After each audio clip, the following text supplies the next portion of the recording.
have nice seats in the back, plus even more seats for rear vision. I've taken them down. Yeah, but it's a nice and spacious. So I charged it to 100%. It claims 510 kilometers, and then over we have Google-based navigation. It's wonderful. How accurate is it though? Because it claims 45% at Hogstorp. We'll see. We have to stick to only superchargers there, and maybe truck chargers would work. Yeah, they might if they provide 600 amp. That's very close to maximum speed. So we'll see. All right, let's get ready. In a couple of minutes, we'll start. Well, we could start now. We could start 23, 25. How about that? Let me just do this. Range, and then reset this. Yeah, we can just start now. Let's get going. Auto.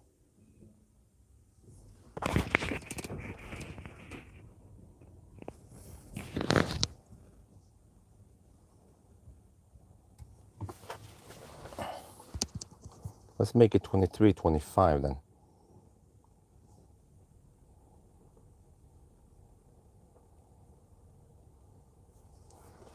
There, it's time.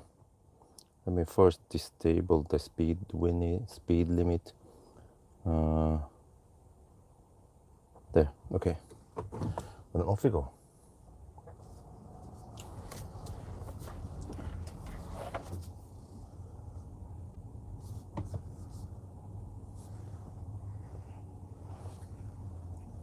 Welcome to Volvo's flagship. Dude, the freaking.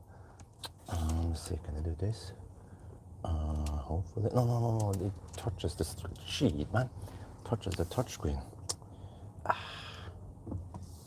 Okay, let's hope it doesn't mess up things. All right. But off we go. And I claim this is the quietest car ever tested.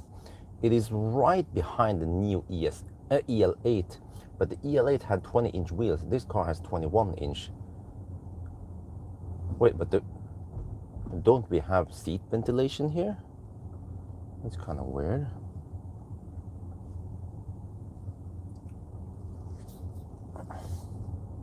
So I wonder if I try the EL8 I have now with 21-inch, then we should have more noise. But yeah, so we'll just test, see how it goes, because this, it seems like this Volvo is less thirsty than the Polestar 3. Well, we'll see. But you guys can probably hear it is really quiet here.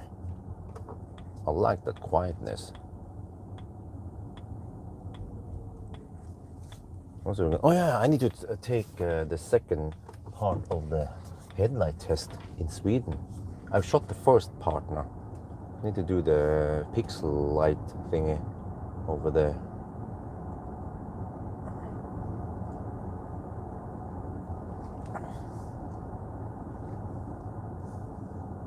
But yeah, how you guys doing? Started the night. It's kind of late this time. I had to do something important this evening, which was to buy tickets to Thailand. Oh yeah.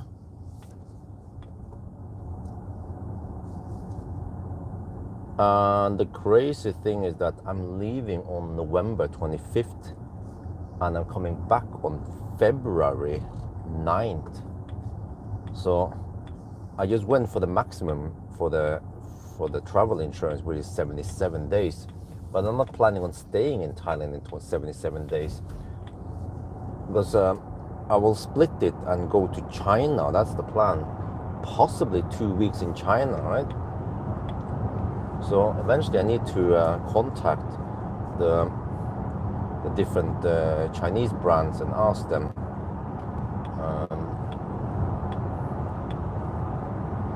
if they want me to get over there. Because now they have the chance, and I'll be in close proximity to Shanghai.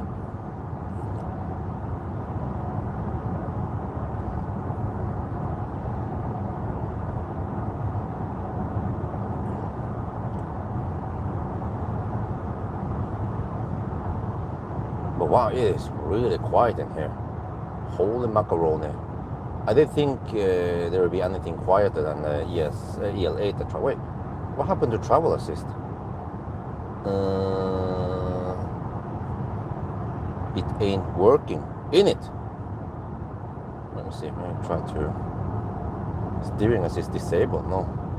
Enable. Okay. Is it enable or what? Ich weiß nicht. How expensive are the tickets? Well, for 4 people, I had to pay 37k NOK, which is around 3,000 euros. But Axel still goes on the infant, so we have to share. He has to sit on someone's lap until he's 2 years old, which is next year. Then he needs his own. Dude, are you gonna seriously? Are you gonna? Oh, okay, good. Use his mirror.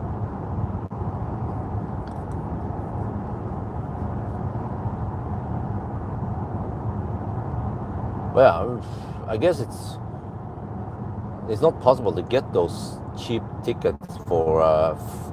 I remember pre-COVID times. Yeah, from 2013 or 14, 15, 16, whatever, when I traveled to Thailand a lot. Thai Airways, we could get a round trip for 5,600 NOK. You know that time is never gonna come back again. Now it's at least 10k for each person.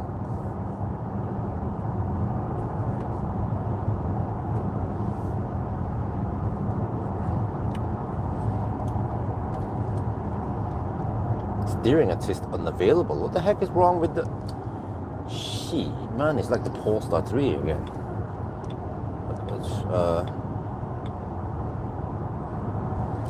I don't know why, but steering assist is not possible to use.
Ticket, yeah. Well, you have and then Norwegian don't fly direct flight there anymore. So it's Norse and Thai Airways. So I guess Thai Airways, they figure out that they are in good position. I think Norse is some kind of low price airliner. So yeah, I'll try to get back to silver status on Thai Airways again. But I'm planning on visiting Neo, Xpeng. What, Seeker invited me? Yeah, Seeker, BYD Densa, Cherry Group. Cherry Group wanted me to go there in September now, but I just couldn't find a way to go there. So they wanted me to check out Xlantics, but then they are bringing it here anyway, so. No, I wonder if it was in August they wanted to. Yeah, they wanted me to go to August. I'm not sure what other Chinese brands out there. Well, at least those. So that's already 1 week of work for me, because usually each brand probably wants at least 2, maybe even 3 days of stuff for me to film.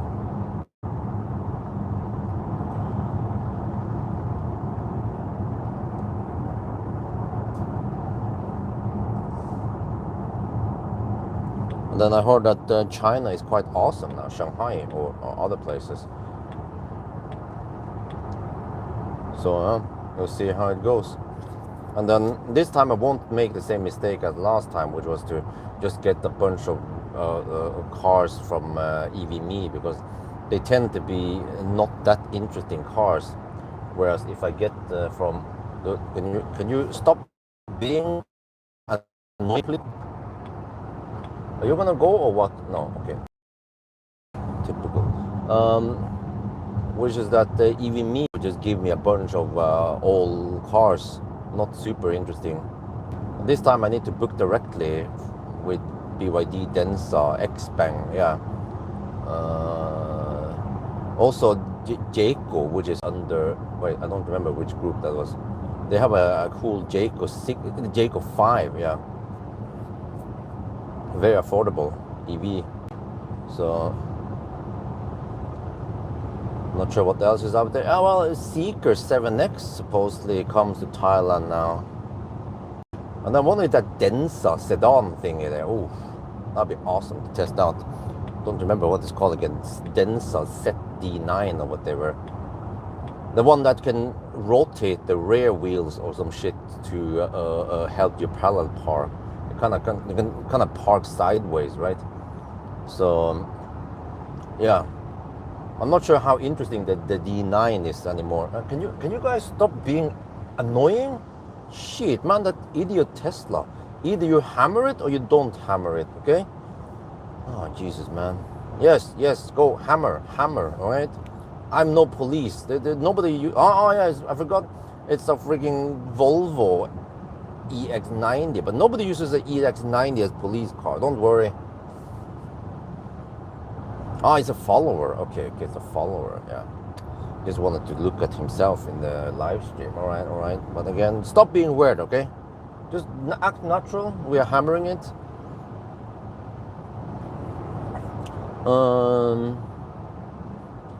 But what else? Yeah, it seems like I didn't have to clean the windscreen. We already get the self-cleaning stuff here. But it shouldn't be too wet tonight. Yeah.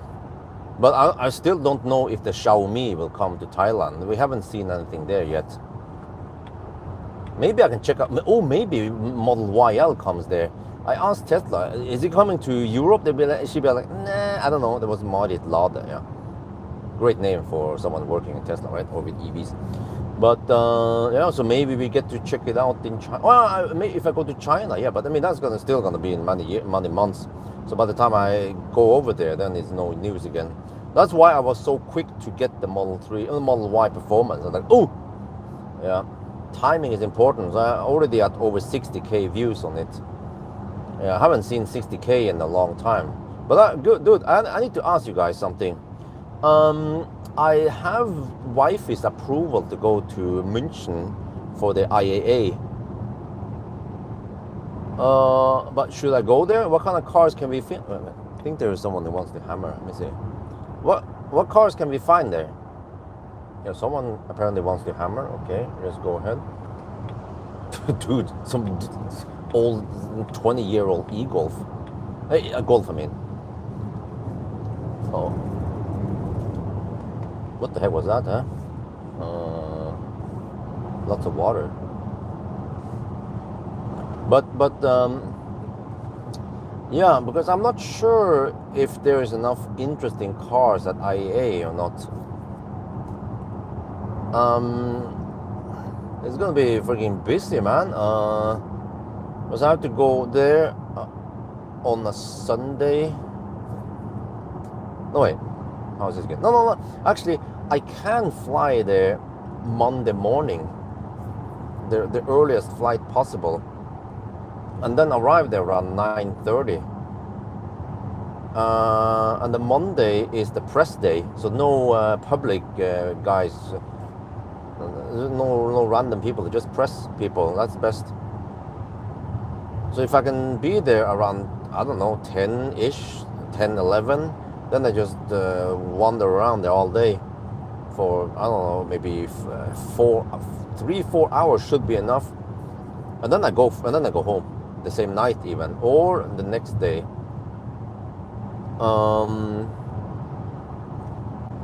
Polestar 5, okay. But there's just a bunch of static view. Check the,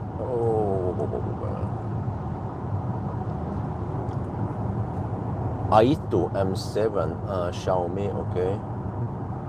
Munich, new BMW Neue Klasse iX3, new Mercedes GLC, Porsche Cayenne, the insane Cayenne, okay. Yeah. Dude, why is auto steer not working? The heck, man?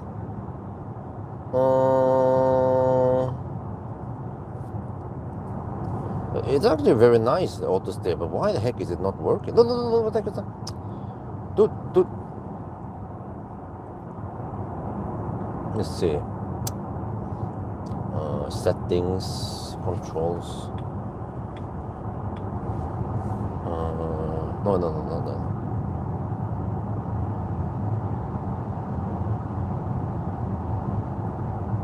Settings, driving, steering assist. What can you? Why is it not working? Steering assist disable, steering assist enable. Well, can you just work already? No? It's not working. I mean, this is insanely far. So if I just have a car in the horizon, it will slow down. And there is no way to change the distance. Not in this software.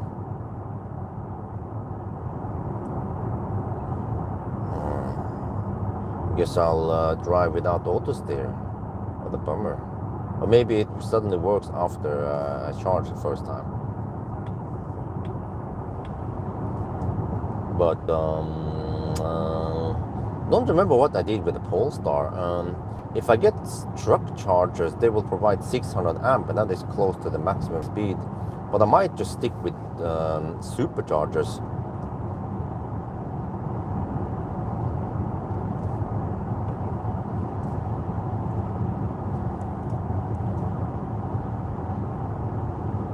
Okay, so what do you guys think? Should I go to the IAA?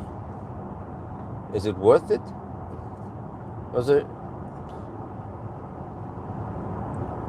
Sorry, I need to focus slightly here because I have no auto steer. But here's the catch here. I had to bring Isabel with me.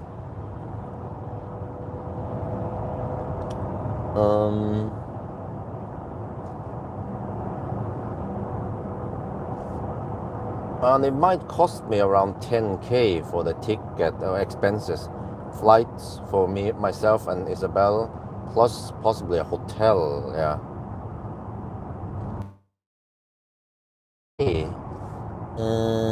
I can just get a bunch of views.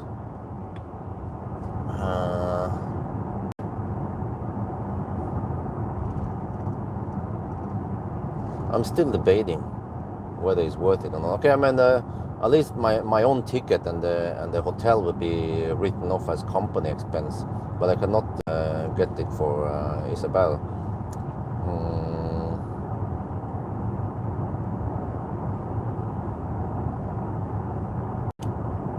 Yeah.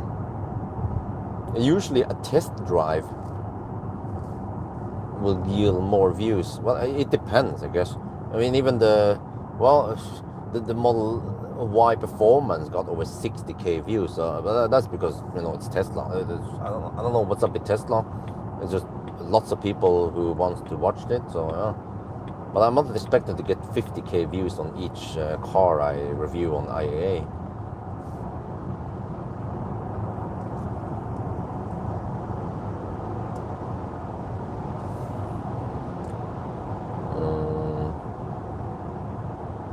What the heck, man? Why is auto steer not working?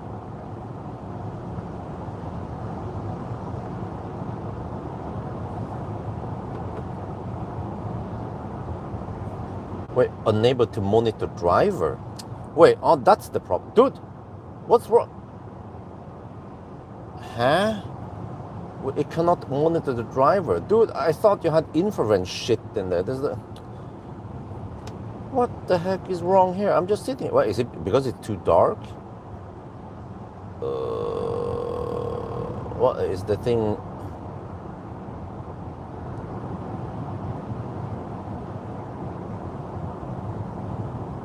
The driver monitoring.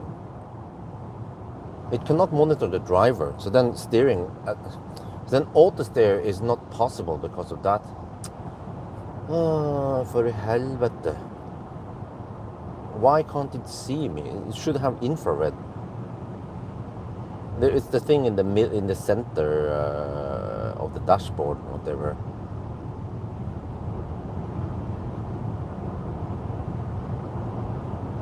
Maybe I need to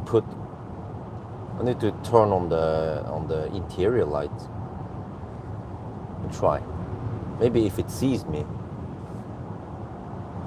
Oh, that's silly, man. Holy shit balls. Because because I didn't test the car at night yet until now. Oh.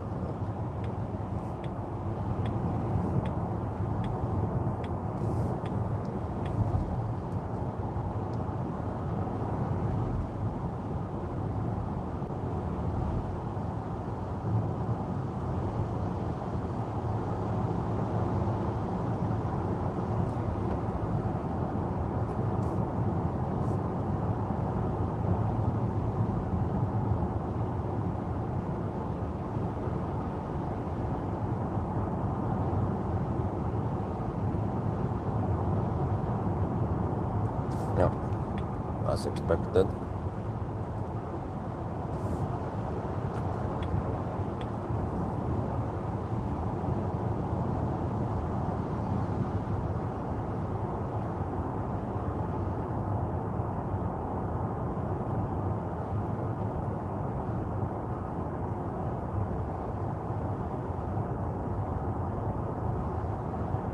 Dude, what do I do? Do I have to put a freaking flashlight in my face so you can see me? Let me just try something. If I put on there, like that.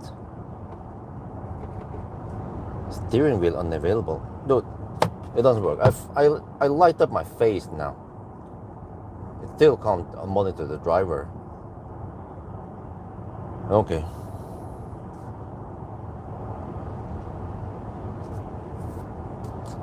Oh, Nita is here. Yo, what's up? I haven't seen you in a while.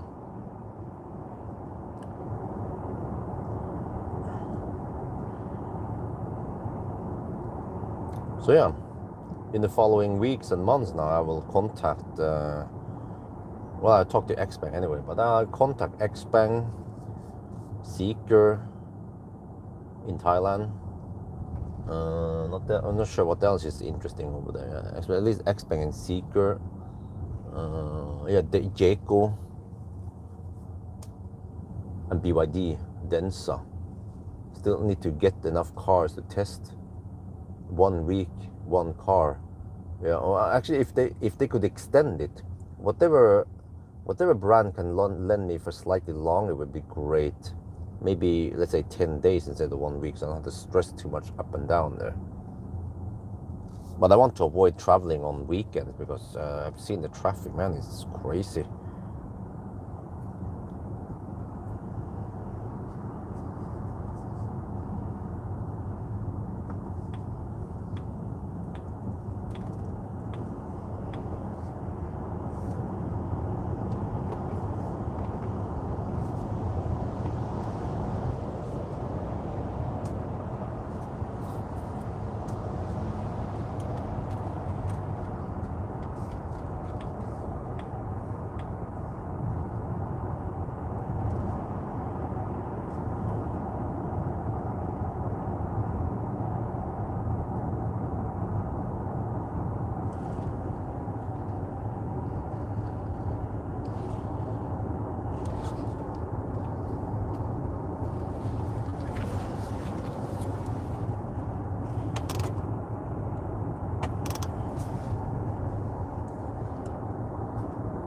Jayco is so common in Spain. Oh, they do. Huh. Yeah, there's a Jayco 5 now that is very affordable. Also, that they are doing some press runs, and they actually do some off-roading also for the press guys. Oh, they do water, yeah, off-roading plus water run.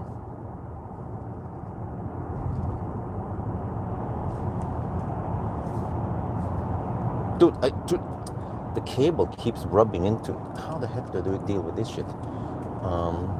The live stream cable keeps rubbing into the screen. Maybe there, that works better.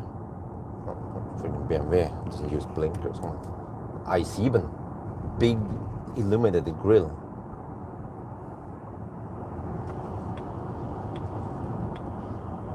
Well, I'm not sure if it's EX90 or i5.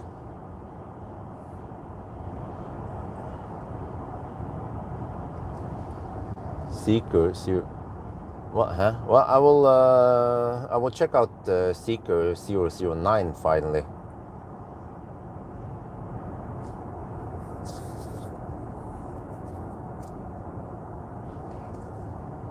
Right, seriously, there's a Nissan in the left lane now, of course. Okay, I'm down to 90%. Let me see stats. If I go here, 240 watt-hour per kilometer. Well, actually, we get more accurate number if we. Yeah, that's where, you know, the Volvo doesn't show. It shows in 10 watt-hour per kilometer precision. But if you go to detail, you can see the kilowatt-hour used, and then if you divide it by the distance, you get the more accurate numbers. So that's what I need to do for the stats now, and for the end stats also.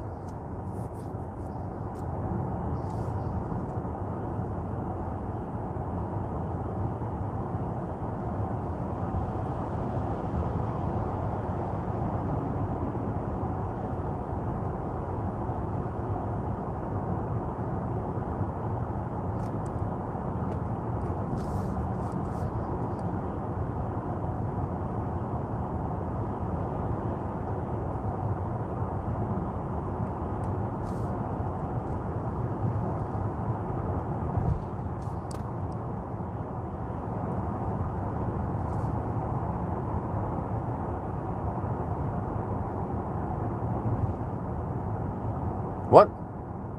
Guys, I need to report a stolen BMW. You see that? You see what I see? The BMW front is using blinkers.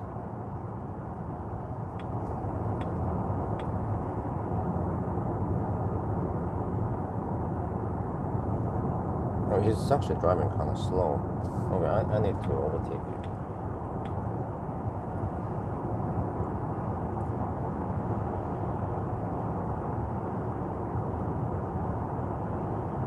Oh, the 001 GT. Well, I'm not sure if it's available over there. But last year they had some event about that. Oh shit! That's Densa, whatever, Densa sedan thingy, whatever, that insane thing.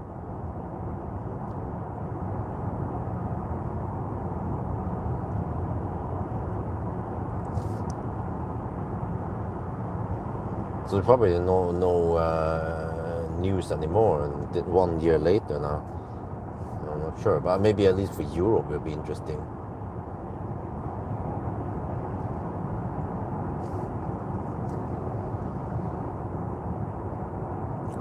Well, it's gonna be great, man. Green Fanta again, huh? And then Shanghai, we'll see. I mean, I have room for more than just 2. I could even extend it to 3 weeks in China if there's enough stuff going on there, and if there's enough Chinese brands who wants me there for various things. But of course, it's gonna be cheap for them, because paying for my ticket from Chiang Mai to Shanghai is a lot cheaper than from Oslo to Shanghai. So I will negotiate with them and request them to maybe pay for the whole family.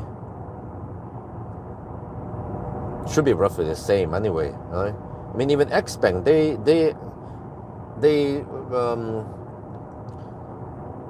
reach extra.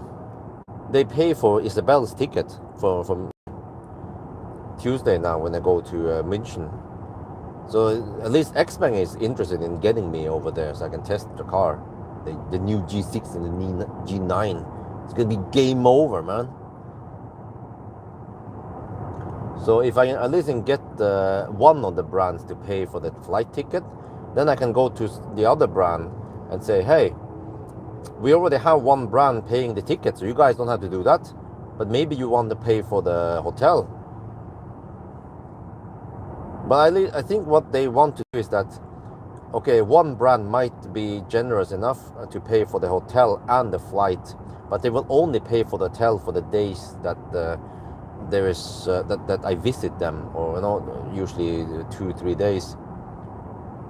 But I'm not sure how we're gonna do it because we need to extend the hotel to accommodate for 4 people.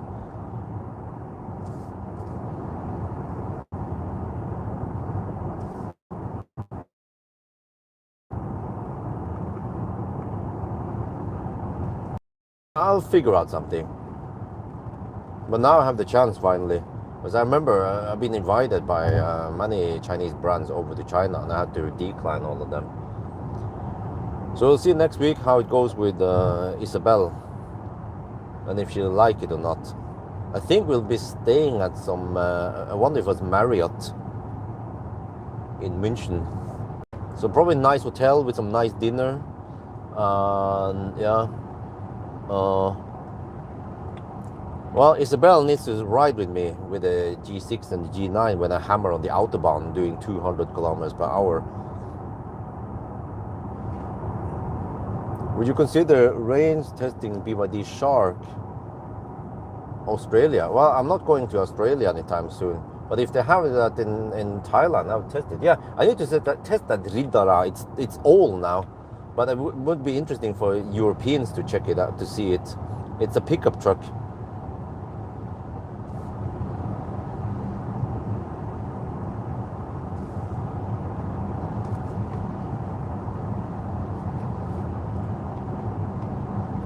So I'll try to find interesting cars in Thailand. I need to consult some.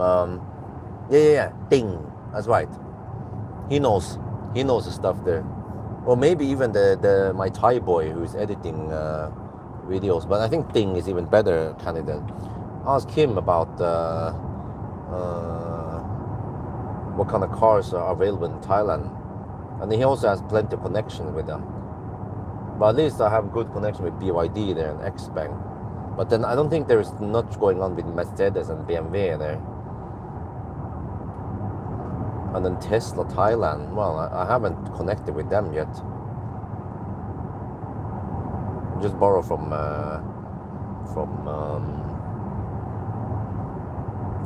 EVMe last time. So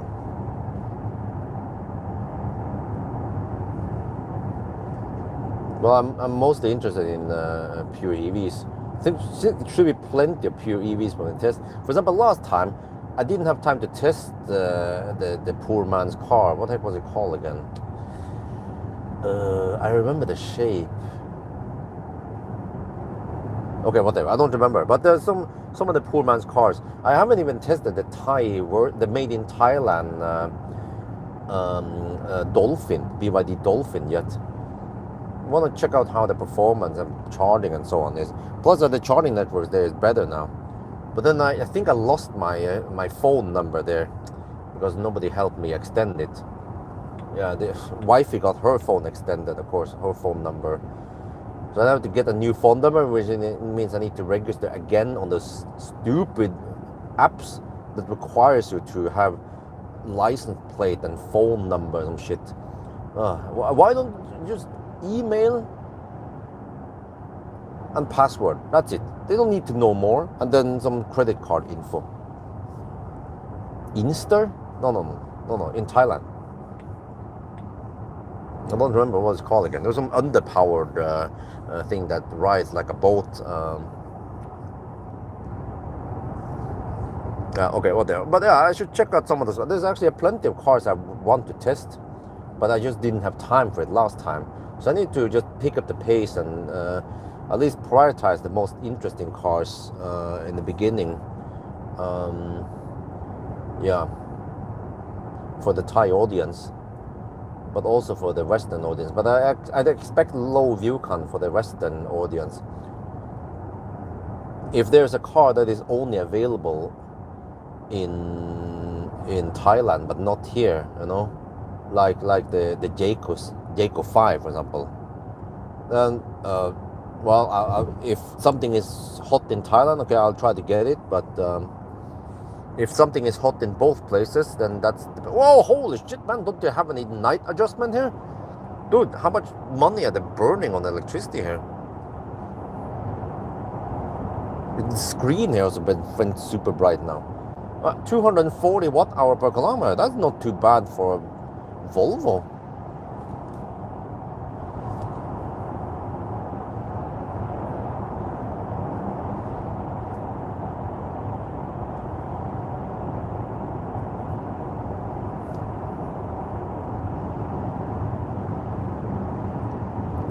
Oh, you know what? I would love to borrow the Lotus Electra. I'm not sure about Emeya again, but they seem to be also, yeah, they are willing to lend me Electra. Like just 1 week with Electra. Go to Chiang Mai, Changdao with it, back again. But I actually haven't tested Electra properly. And now in Thailand, they have Huawei 720 kilowatt chargers. It's even faster than in Europe here. Yeah, this car is kind of like a boat, yeah, true.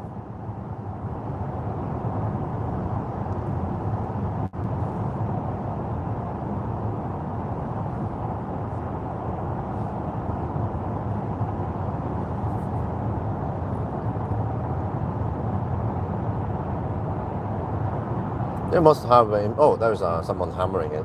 Must have efficient drivetrain, right?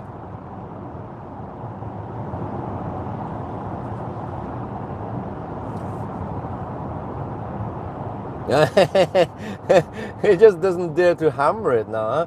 There's this BMW that came from nowhere, and then he was gonna hammer it. Yeah, there's some, well, they see my screen and they're like, oh, what's that? Was it police? No, it's not police. Don't worry. Ikke purk.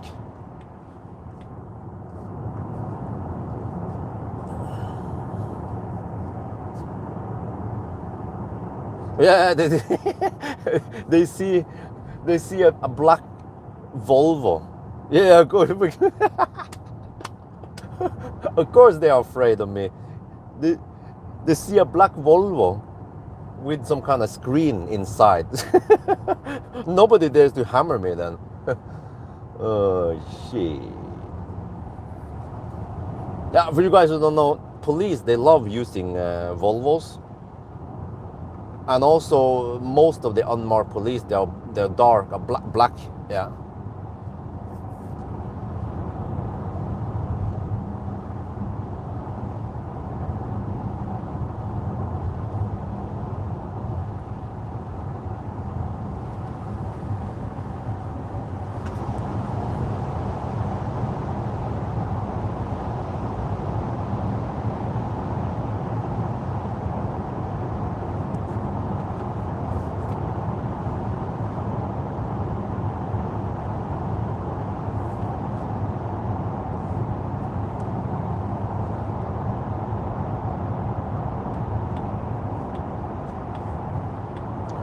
Well,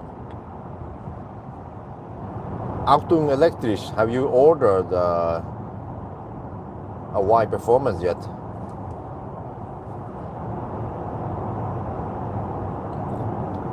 MPV, well, maybe they'll do one day. I mean, the Chinese are already on the roll now with the MPVs.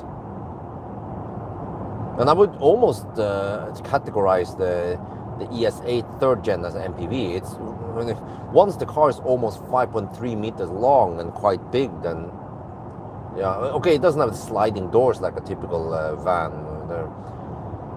but yeah, it's big.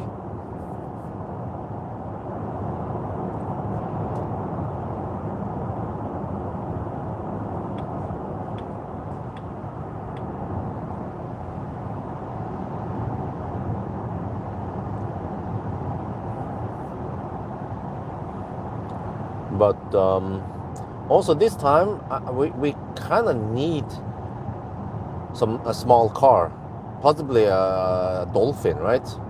For 2.5 months again. I could ask Ceramic Pro again. I actually want to make some video with Ceramic Pro, but I don't know. He just said, "Nah, okay. Well, can we just make a video about something about the whole how they coat the ceramic coating, Ceramic Pro coating, and the stuff they use, the infrared and stuff like that. Could be interesting for my viewers, my Western people, to see it."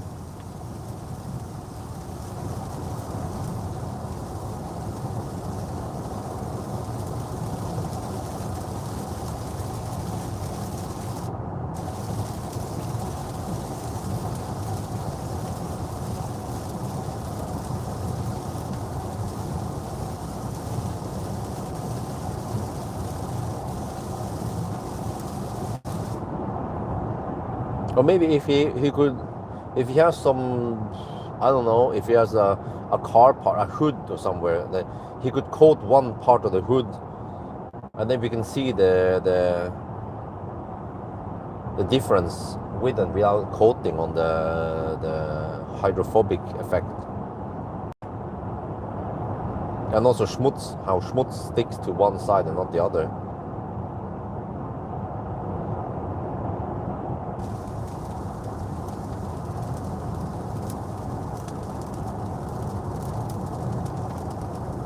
Well, I heard someone claims that it has around 5 kilowatt hour more now, the new battery.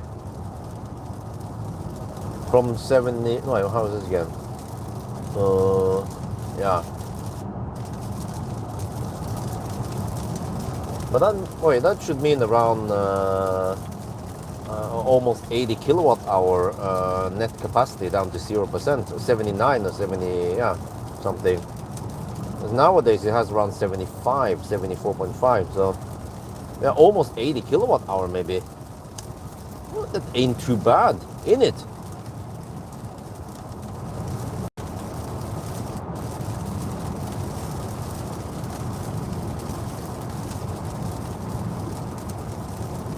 But it's still less than that, the MEB 91 kilowatt hour Nylon family car. Well, maybe. But I like Neo a lot. I mean, after using the the EL8 for a while, I mean, it's super comfy. It's very spacious. Like today, I had to pick up this big box. It's like, what do you call it? Sykkelvogn. It's like a bike trailer with 2 seats. Hammocks. It's called Hammocks Outback Duo. It was a big box, and it fit in the back of the EL8. No problem. With the second row still in full thing. Dude, what? Can you just wipe a little bit more frequently? There. It's getting kind of scary now. Dude, I don't like it that I have to click twice to change the temperature, just like in the Polestar. There is no direct up and down temp adjustment.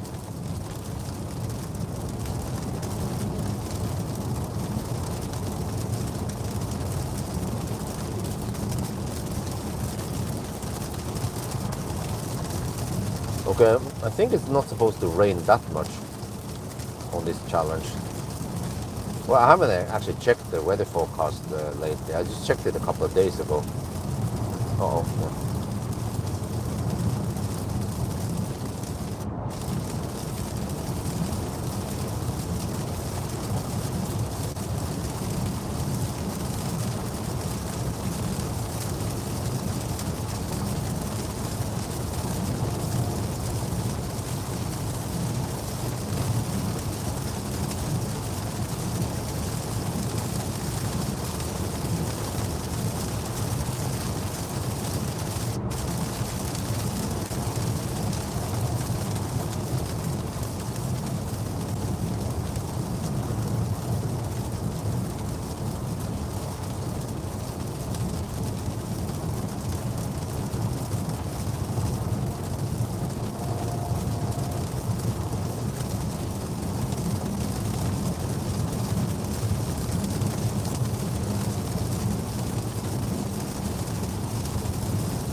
this is quite heavy rain. I need to focus, avoid the big water pockets.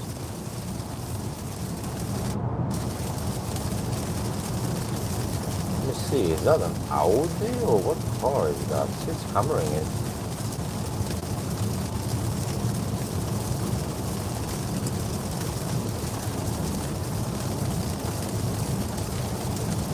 Well, the consumption should be high now because of these wet roads, but it's not for too long, at least. Well, I hope.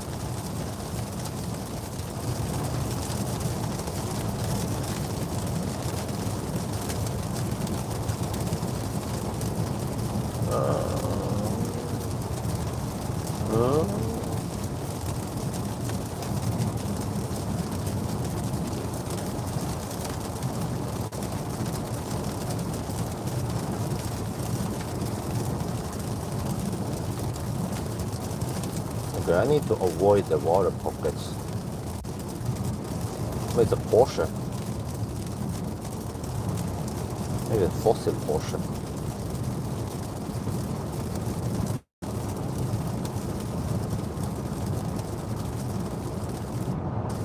Yeah, okay, it's not that heavy anymore. But I need to gain a little bit more distance before I go in front of him.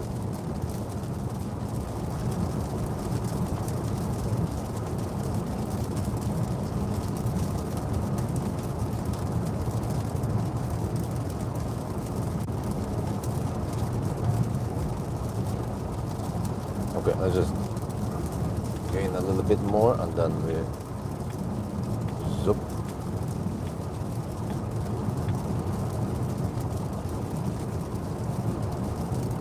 See, now I have to get out of the way there. Yeah, and then here, of course, he moves to the left lane. But what I'm supposed to do, I don't want to hug the left lane forever, right? And then, of course, then he speeds up. Yeah, but what kind of speed did you want to go in the first place, huh?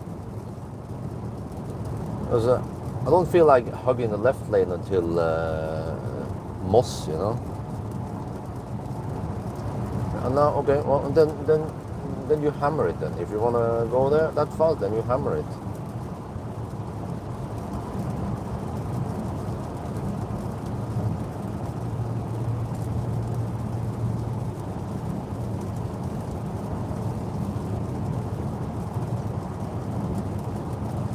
Well, that's the thing. He wasn't planning on going that far. Okay, whatever.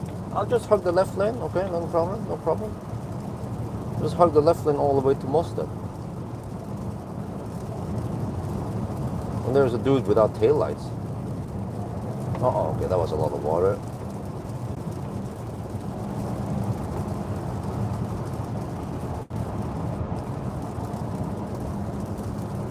Yeah, what is this guy doing, or woman, or whatever?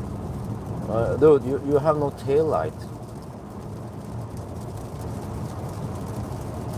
That's also not safe.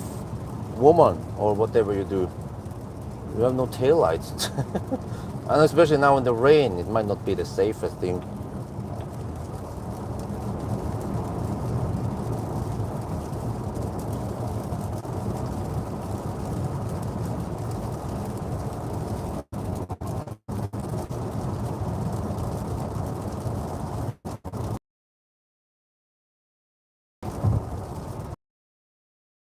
Down to a mix down to, okay, deal with that. Well, at least there are some tunnels here. That much. Yeah, very few tunnels, but a couple of tunnels we can escape in.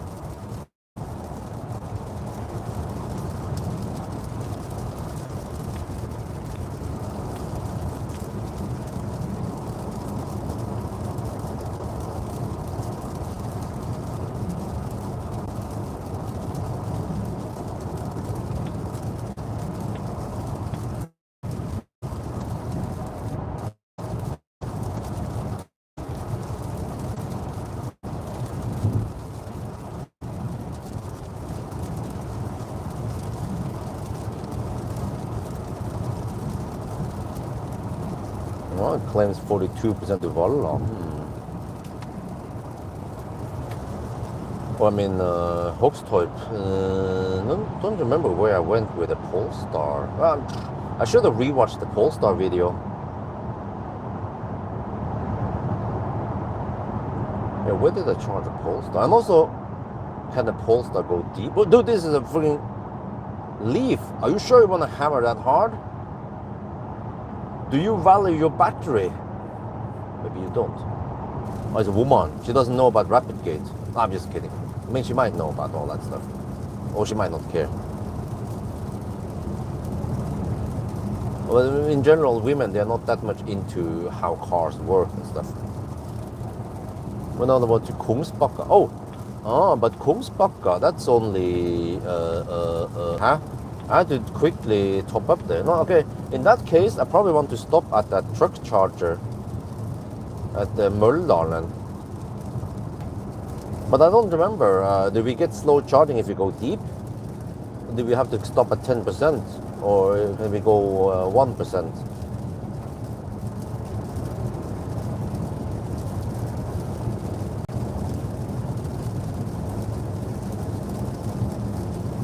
Okay, but then what did I do at Kungsbacka? Where was the next stop then?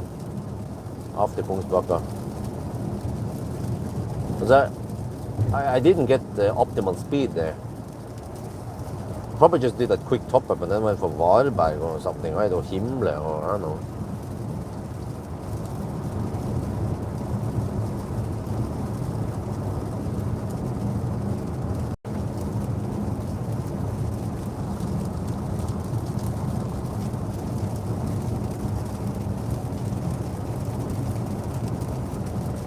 Well, another car without tail lights. Dude,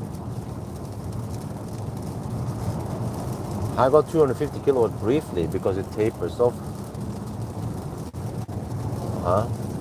Really?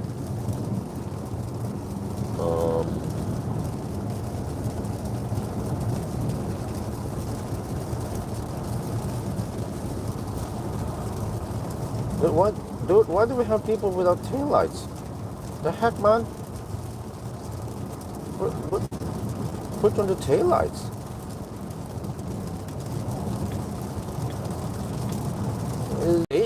You could cause an accident, you know, if you don't have tail lights on.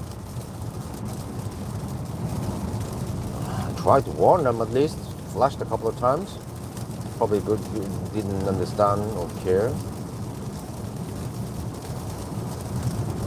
Oh, was it? Achtung.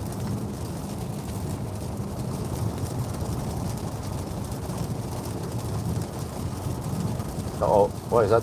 Accident? What the heck happened there? Oh, unfortunately, it's on the other side. There's something. Oh, okay, no, it's.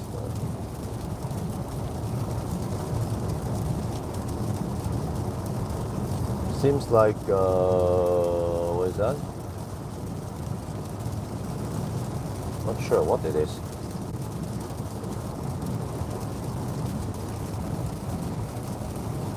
Here's another one. Heck is going on there?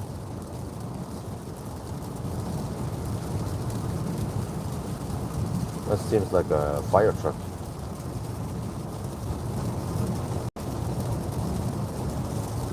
Uh-oh. Unfall.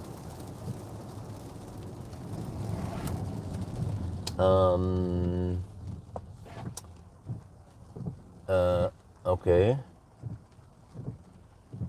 I guess we need to stay here and not on the... Okay, they're probably coming on this side, right?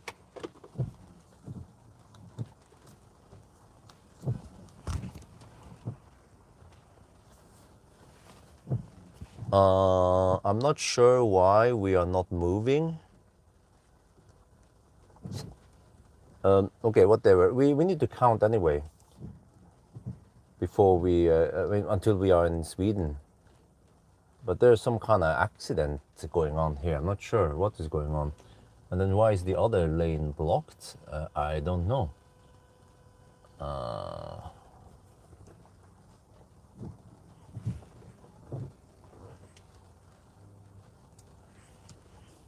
Well, okay. Can we just get the move on? Or...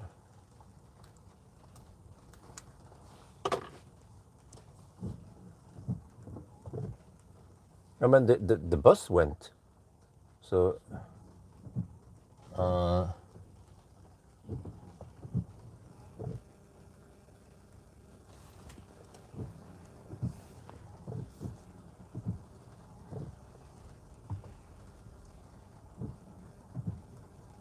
okay, I don't know what's going on. There's probably, the help is on the way anyway. We probably don't have to stop and wait for them. Okay, is this police or is this something else? Okay, there's a taxi there in the left lane. Okay, maybe he should just join the other lanes in case. Okay, there's something going on here. Someone has crashed. Probably, I'm guessing. Oh, I see debris and shit here. Okay, I'm guessing some. Yeah, I don't know. Probably went too fast with too shitty tires. Yeah. Some cars crashed and then, yeah. I see some grass and shit here. Well, okay, just get past the debris without too much and then see what happens here. Several cars involved. There's a charging cable. It's a Tesla. What is that? A Tesla? I wonder if that's a Tesla. Ah, it's Tesla. Holy shit balls. Okay, it's kind of tight here. Ugh.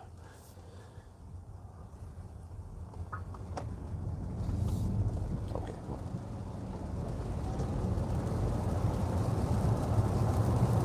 Fortunately, we managed to pass it without too much delays. So we have to be careful now. Let's not be the next victim. Was it Palladium?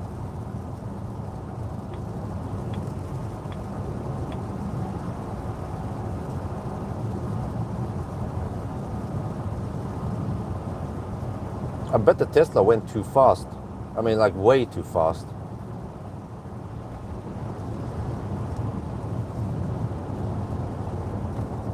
Don't want to go too schnell now in the rain here. It seems like it crashed into the middle barrier and stuff and then spun around or some shit. And then what? Dude, come on. Freaking wiper. Come on, wipe. Shit, man. Are you... Okay, let me see if there's any sensitivity on the wipers here because settings, controls, maybe you want to dig into the menu to find the wiper. Dude, where wiper low? Okay, we'll put it on medium at least. It was on low. Maybe put it on high. Okay, sensitivity high now. No wonder why it wasn't wiping much. It was on low all this time. But you have to dig into the menu to find the wiper setting, and just clicking on, there is a wipe button, but just clicking on the wipe button doesn't bring the quick setting up like Tesla, which will make things safer than me having to dig into the menu, especially now that I have auto steer.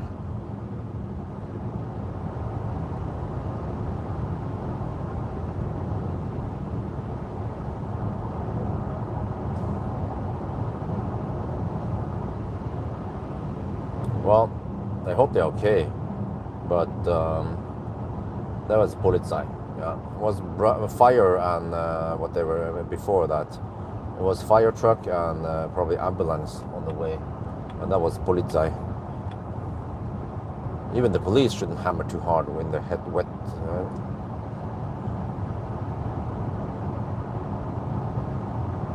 E6 closed the other direction, huh? Wait, on the other direction? What? Dude, was it accident on the other side also? I didn't pay attention. I was more focused on this side, but...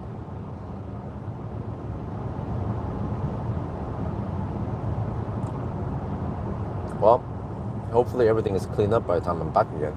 And then there will be, of course, lower traffic. And then, from what I remember from the weather forecast, there will not be rain tomorrow, that much rain tomorrow morning. But dude, on Friday, I had to... yesterday, I went for the video, right? And on the way back, holy shit balls! I think there were at least 2 or 3 accident sites. Okay, it was raining heavily, but how do people crash a lot in the rain? I don't get it, man. I was severely delayed. It took me almost 2 hours to go home. Usually it would take 45 minutes to go from Tesla Ski to Yes home. Oh man. And even at 7 in the evening yesterday, it was still some stau out of Oslo.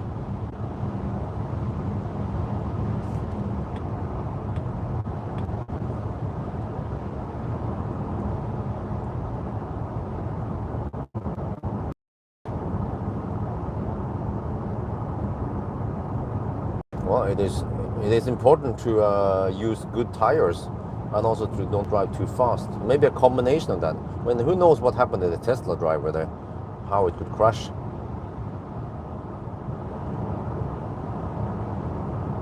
But fortunately, the press cars I borrow, they tend to have relatively new tire. The car is usually in very good condition, right? New tires, new car, also good tires. They don't use cheap tires. Well, actually, except for what was it again? The Firefly had some Chinese tires. It wasn't Batman. It was something else. Yeah.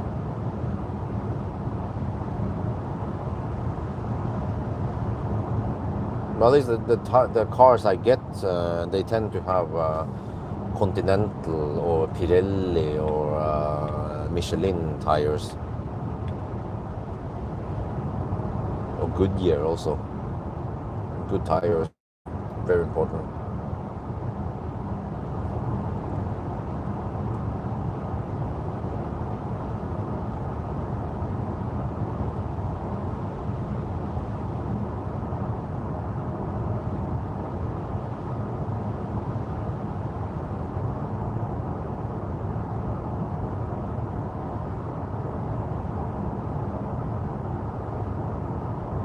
It seems like several cars were involved there in the crash.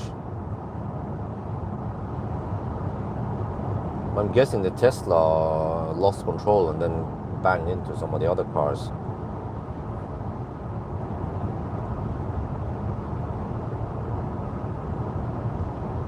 Maybe I should have stopped and then went over to the Tesla and then checked what kind of tires it has and the tread or check the tread depth. Just so I can learn more about what could possibly have caused the accident.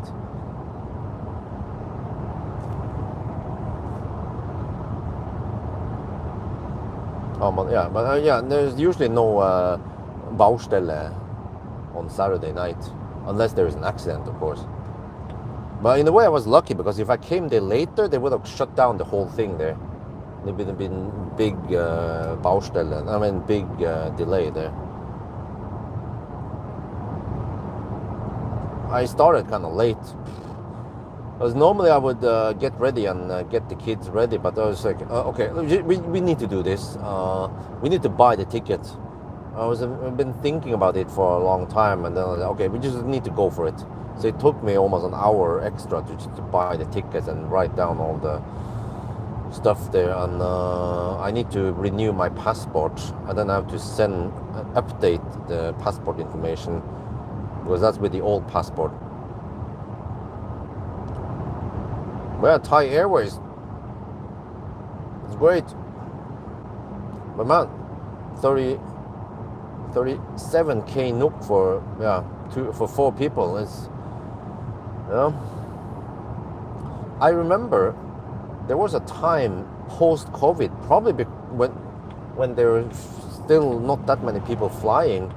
Wife and I, we managed to get 2 business class tickets for around 40k total with Finnair, around 20k each. That was not that expensive, I guess.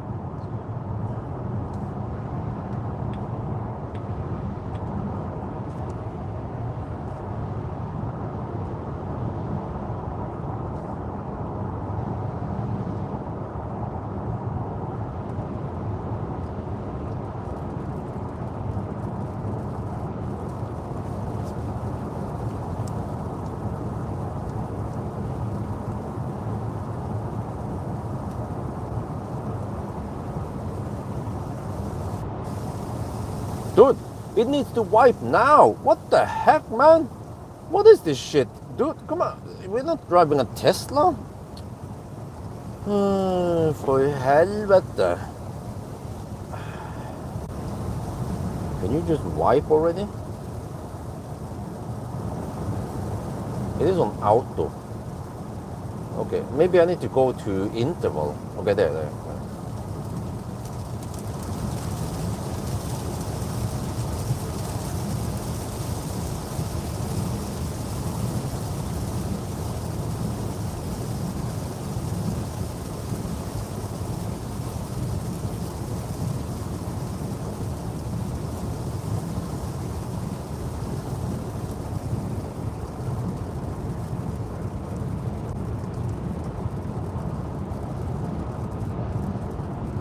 Maybe the Tesla crashed because he was too busy finding the setting, the wiper setting in the touchscreen.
So well, that delay wasn't that big. Possibly just 1 to 2 minutes. I barely stopped until they started moving again. So, but wait, there was a Camaro. I think there was a Camaro. A Chevrolet. What is it? Is that Chevrolet? Camaro, white Camaro. And a Tesla. Did they try to race each other in the rain? Or was it just a coincidence that it was there? But the Camaro was far away from the Tesla that crashed.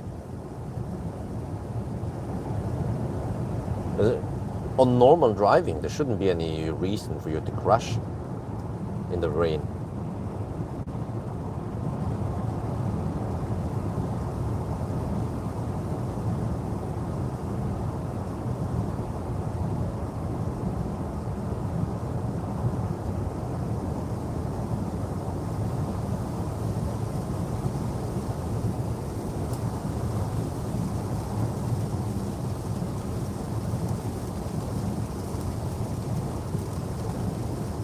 Well, summer is over, winter is coming. Brace yourself.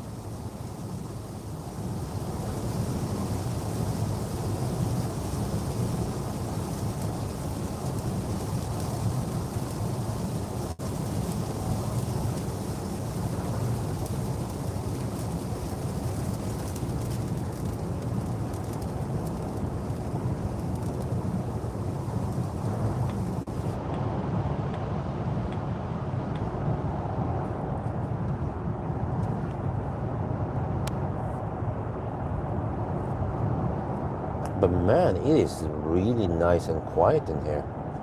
How did they make the car so quiet?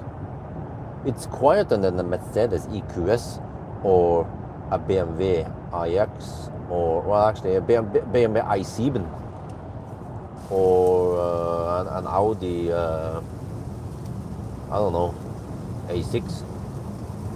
Not sure what the quietest Audi is, but it's quiet.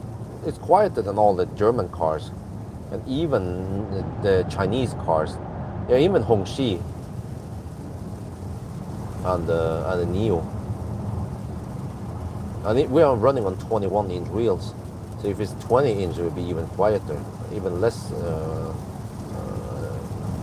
noise, road noise. Also, why is this Nissan increasing the speed suddenly?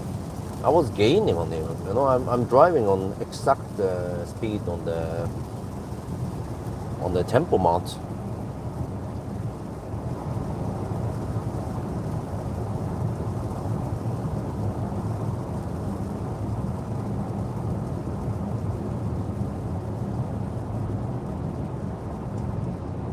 Don't want to hug the left lane too long if it's not needed. But what the?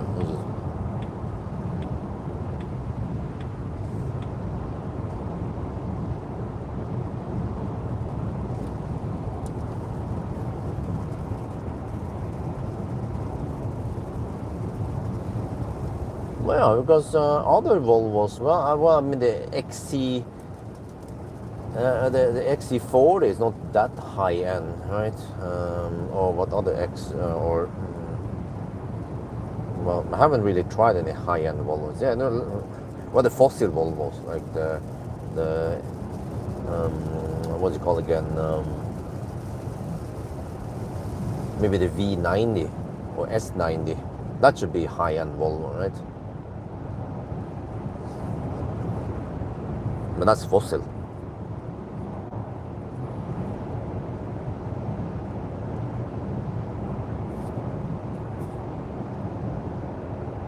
And also, yeah, many top spec cars or expensive cars, they tend to have fat rims or, you know, big wheels, low profile. So many of the Porsches and Audis, they just have too fat tires, so they become noisy. Like the e-tron GT, for example.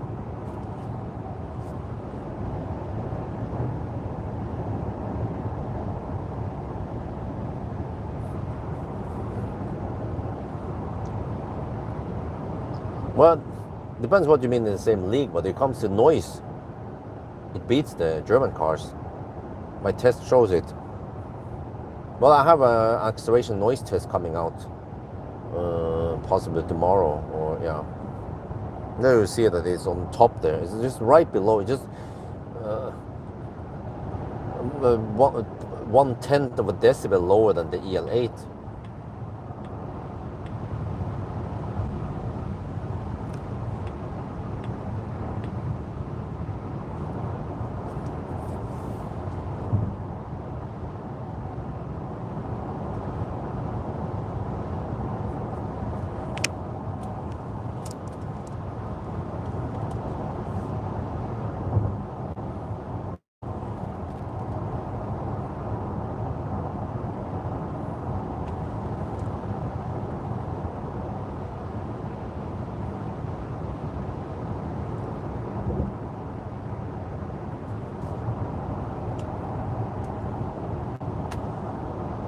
Okay, let me see. 1 hour and 14 minutes now. If we had no delays, we'll be at the border in 5 minutes.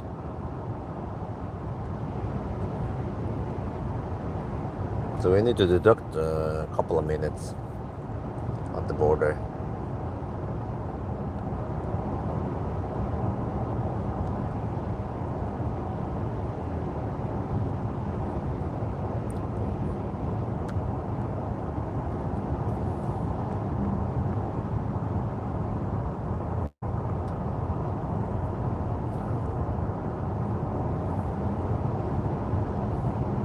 I just want to see the consumption between Varberg and Hallandsåsen with this Volvo. Well, I guess we still have wind from the north, right? Or not much on south wind. Or maybe just from west nowadays. Yeah, no more 25, 28 degrees Celsius. Maybe I'll just shut down the pool season. We haven't really had much pool this summer because when we had nice weather, we were on vacation, and then when we came back, then Isabel went in the hospital, and then as long as she has that skin condition, then she shouldn't swim or be in the pool. So, well, and then that was it. The 2-week summer time frame we had in Norway. That was that. Then winter is coming. How does it compare to the Model Y? What do you mean? What about that? Noise? It's way better. Model Y is way down there. You can see in the result table. I already updated the result. You can see the stats on the Volvo. Prediction time. Well, it's probably going to be roughly the same as the Polestar. Actually, I wonder if this is even more efficient than Polestar for some reason. Maybe Polestar, despite that this is a bigger car, I suspect that Polestar went for more stickier tires and maybe more performance-oriented setup. Because the Polestar was quite thirsty for not that big car. And Polestar did it in 950, so here, maybe 950 also.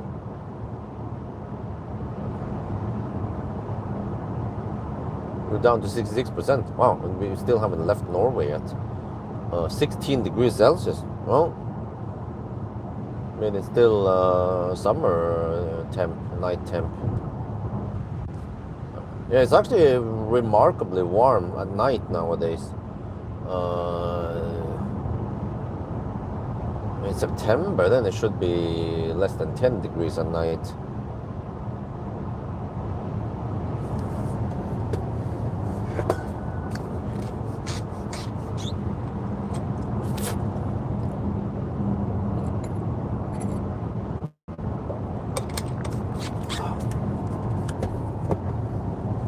Okay, so I don't remember how many amps the car needs. Yeah, I think it doesn't show it, but probably around 650, right, to get 250 kilowatts. So if you go for the truck chargers with around 600 amp, then that should be good enough. We get maybe 235 kilowatts, and I mean we don't get the 250 for too long anyway. So we might stop at Møldal at the Circle K charger there. But let's hope everything works. Because, yeah, on Friday I was kind of stressed. Wait, can't you just update that via software? Huh? What? Okay.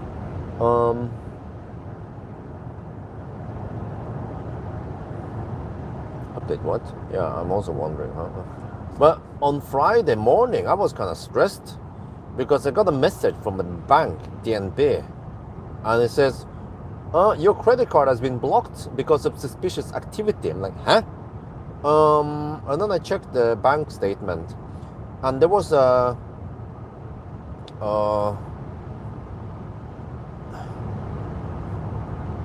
what the heck was the thing called again? There was I saw it, 570 NOK, something, you know, like 40 euros spent on a restaurant, some Asian restaurant in San Francisco. Yeah.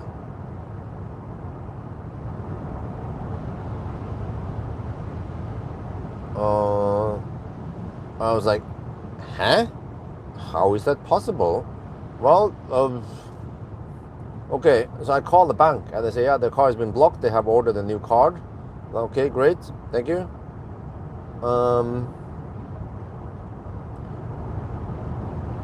But the bank said that, well, someone probably hacked one of the websites where I have saved the credit card. I've been all over the place, and plus that credit card was about to expire soon in not too long anyway. So that means that credit card has existed for a long time, been all over the place, and and it's registered in many apps here and there. So seems like one of the apps must have got hacked or something, but at least when I buy online, well, I don't buy that much online, and especially not out of country. So 10x Calvin Klein boxes from Zalando. Huh? Wow, what the heck? But I also checked the other bank I have where the house loan is, and at least there's no suspicious thing there. But then I was like, dude, I use this card, the DNB card, on all the freaking apps I have. So to update them so that it works on, works with Ionity and Circle K and Supercharge, Tesla and all that, so I don't get any surprises during 1,000 kilometer challenge. Yeah, I guess it's like, so the bank said, well, they somehow they got the credit card number plus the CVC and expiry. I mean, that's the stuff that is. Wait, dude, did they also save the CVC? I thought they would only save the credit card and the expiry, but then I have to re-enter CVC every time. Okay. No, actually, not sure how that works, but yeah, all these apps, I don't need any confirmation. It just deducts money every time I use the service, like Tesla, Supercharger. So, but I guess DNB, they're running some algorithm to detect this, because they would be like, oh, I'm buying stuff around Norway, right, Oslo, and then suddenly one transaction in San Francisco, so highly unlikely. If I would travel to San Francisco, there should at least be something on the way there, Gardermoen or I don't know, but there's just no transaction, and I'm not sure what else they use. They only have the shopping to go out after. They don't link against phone or anything like that. Yeah. So that's interesting. And also, I get this all the time. The freaking banks, DNB and Aurskog Sparebank,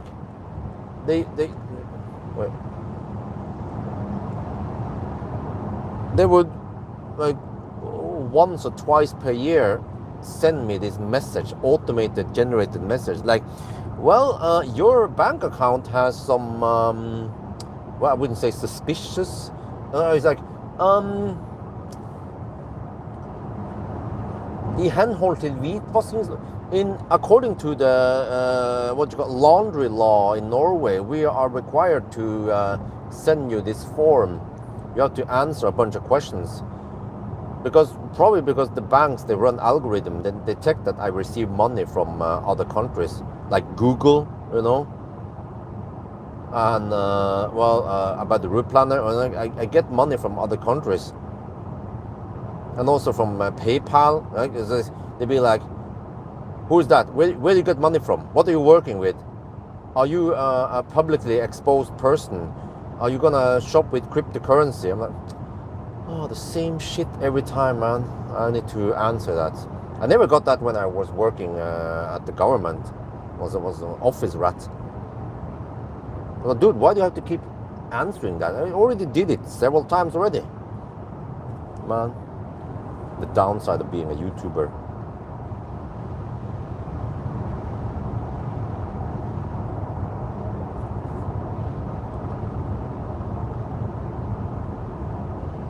Okay, let me check here. So it should have been 1 hour and 19 minutes. Was it actually that slow? 1:24 now. Well, it's 5 minutes delay then. Oh yeah, there was also some slow pokes on the road. Yeah, left lane huggers. Let's not forget them.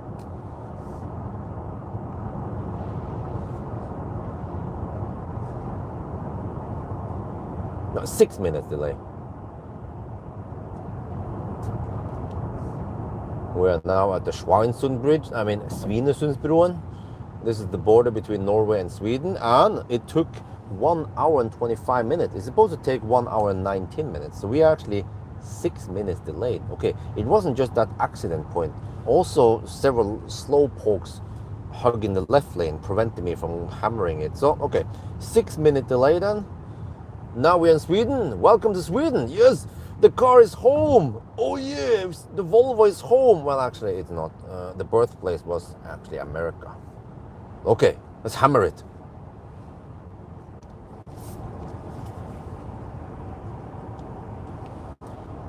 Oh, we have 280 per kilometer so far. Oh, but how much will be now in Sweden?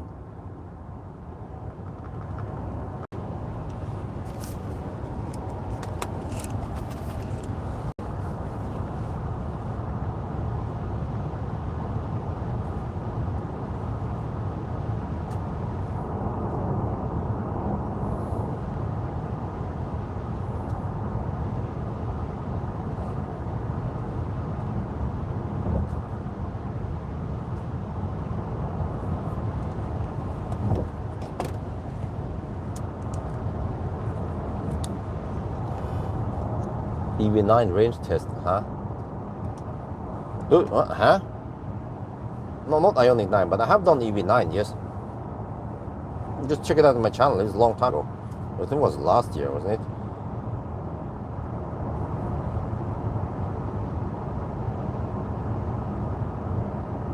Can't wait until it's dry on the road. Maybe after Tong or around Tong. And I need to shoot the video about the headlights, but let me see, can we change the brightness a bit? Okay, let's go as dim as possible. There.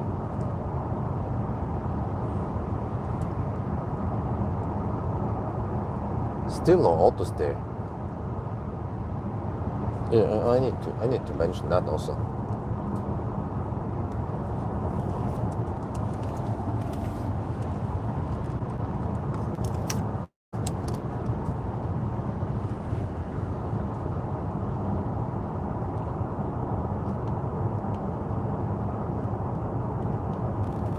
And also, ever since I left Yes Home, then I'm not able to use auto steer because, well, I can show you here. Auto steer unavailable because it's not able to monitor the driver. Huh?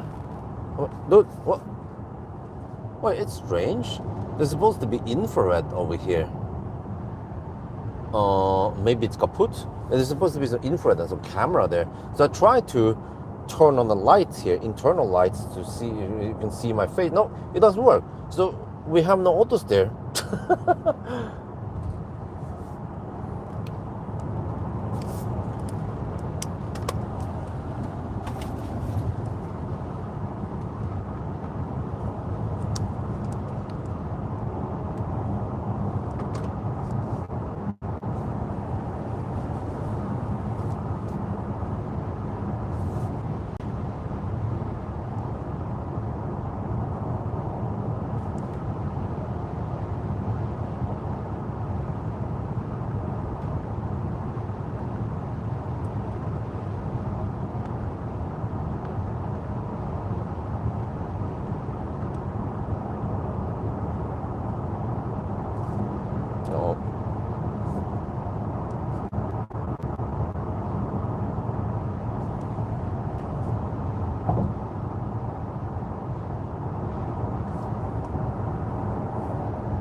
Right, well, okay, I'm not sure if I got a clear answer here previously, but what do you guys think? Should I go to IAA or not?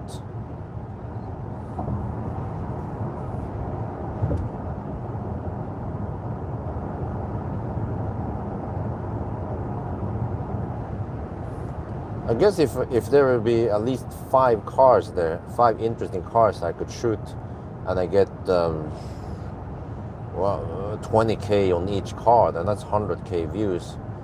And that could be a combined, yeah, that could be worth it. Possibly if we can get like 10 cars and 20K each, so that's 200K views. Yeah.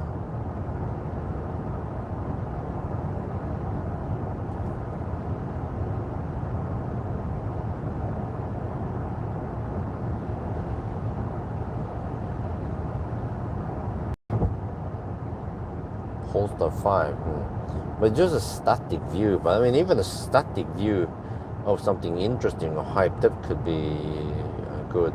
But I mean, nowadays, even when I try some new cars, I'll be like, oh, I'm like the Firefly didn't get crazy high views.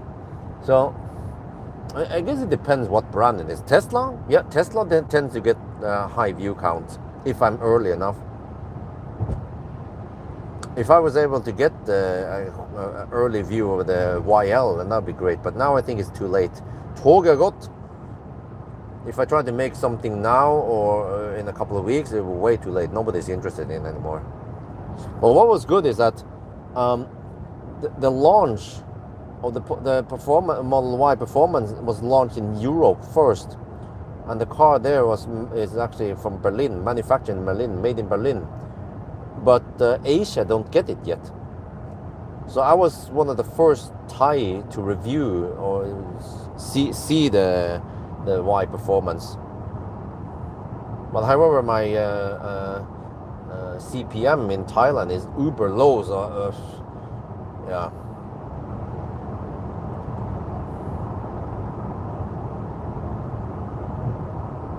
Oh yeah, I remember now. How was it again? You can reset. Can someone do some kind of AI search? How do you reset the car's infotainment? Maybe then the auto steer will work. Hopefully it doesn't mess up the trip meter.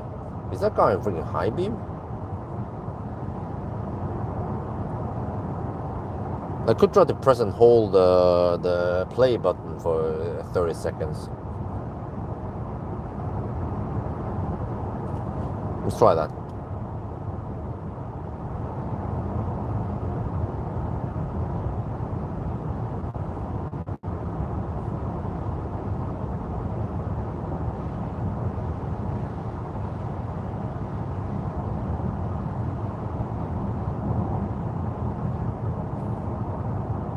Okay, nothing is happening. That's the only button I can press. I press it now for there. No, actually, they did reset something. Okay.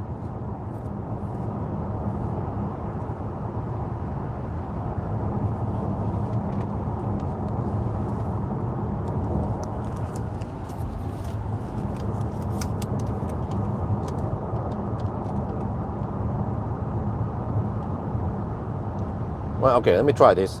I press and hold this button here for around 30 seconds, and then suddenly both screens went black, and now it's restarting here. So maybe then I can use auto steer.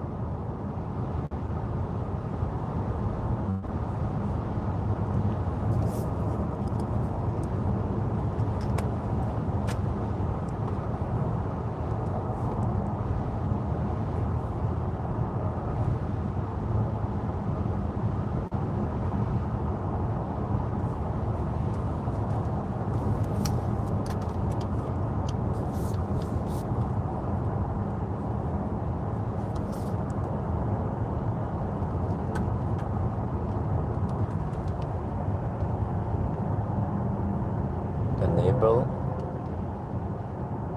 lane departure. No, okay, but not the auto steer, right? Nope, still kaput. Shit.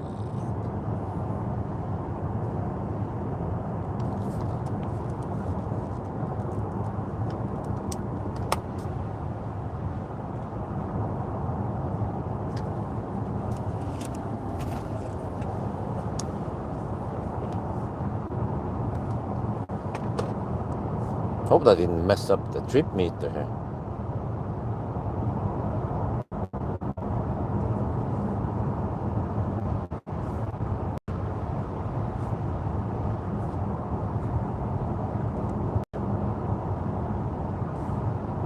Well, the current trip is now messed up. It's 2 minutes, or I'm not sure. Okay, whatever. We're currently at 280 watt-hour per kilometer. Oh wait, oh, it remember even the trip meet, I mean the navigation. Okay, 37% now at Hoxton. That's also too high. Dude, is that Toyota on high beam?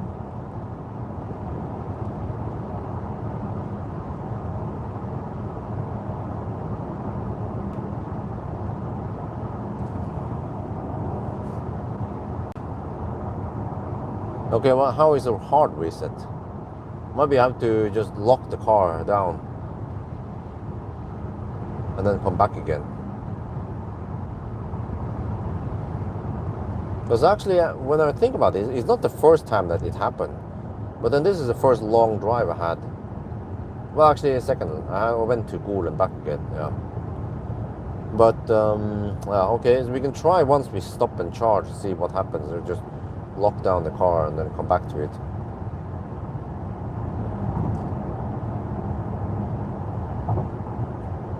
Now there's just a lane departure.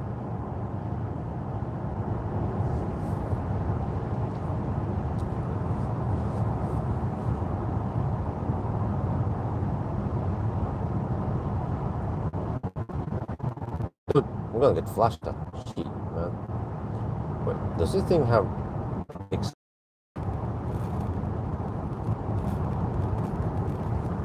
Does it turn though? Oh, it's kind of boat. When I went on the Gol trip, right after I sat into the EL8 and I felt like the seats were nicer and softer.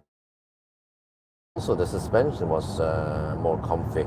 Probably the dual chamber suspension.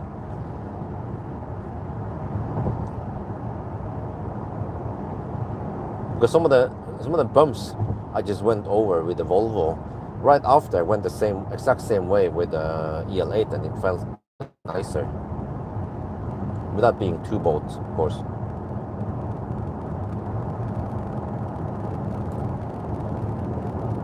So yeah, maybe this Volvo is not that thirsty after all. I thought it would be the thirstiest beast ever, but seems like the fat e-tron holds true to his name. The thirstiest beast ever. Dude, no, shit, man. Matrix light just fire up against the oncoming car.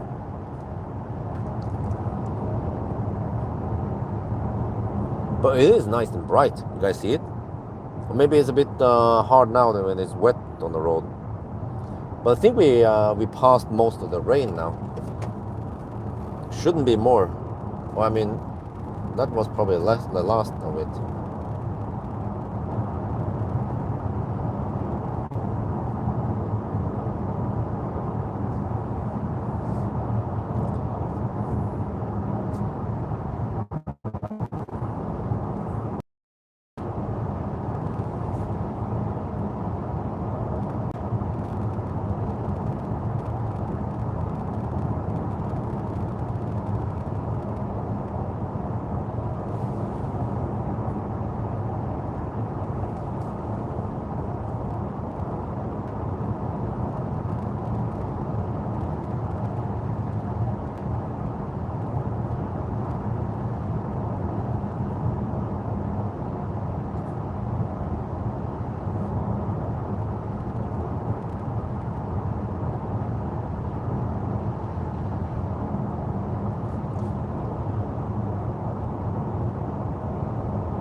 Oh, it was probably raining here not long ago.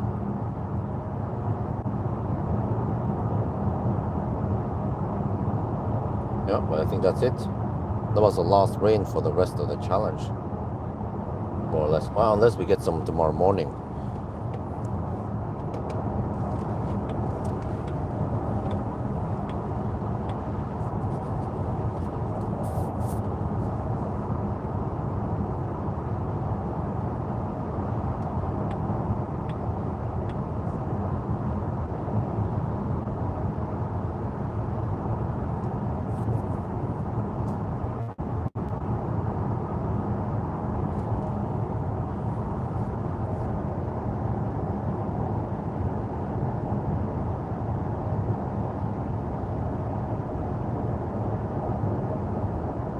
Right, was that a hard reset procedure? Look it up, and what you did was a soft reset. You can either leave the car locked for 15 minutes, uh,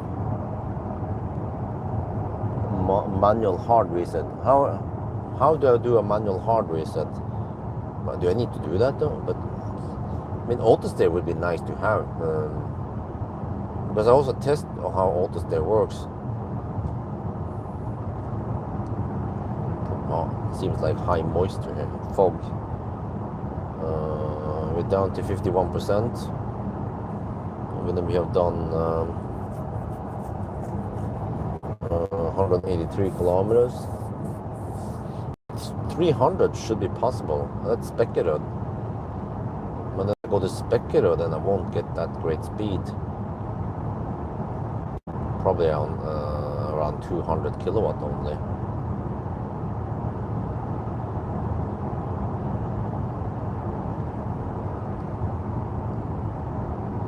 Well, there's a truck charger that's speculative. Maybe it can provide 600 amps. No. I should go for that Møldal, yeah. Go deep. I just don't remember if Polestar like going deep or not.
$290 watt-hour per kilometer.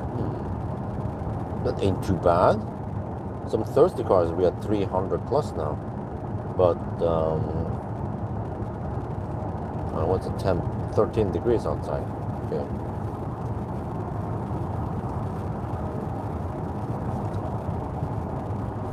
Manual hard reset. Okay, maybe I'll just leave the car locked for 15 minutes. 15 minutes? That's a long time, man.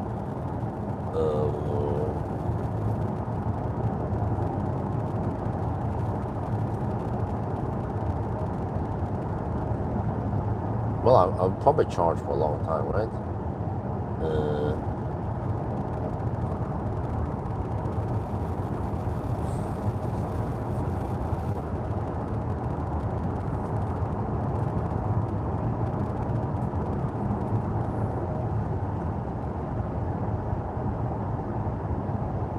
Oh, wait, EVKX actually knows about this. Okay. Not many YouTubers, reviewers, or whatever knows about the whole going deep issue with the Chinese cars, especially.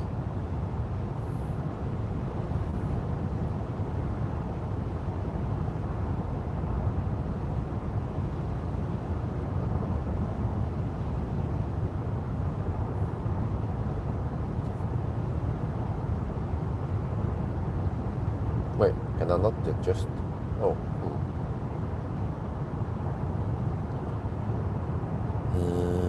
Controls. Mirrors and wipers. More. Man, there's so many settings. Dude, like, the settings. I can't find it. I don't know why, though, but they group the settings, and then some settings you have to click more to get more settings.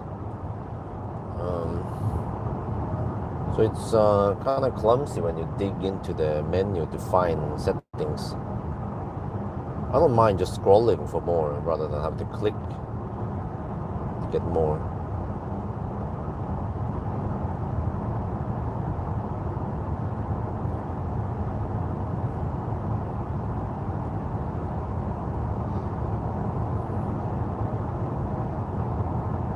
Two 30 kilowatt, okay.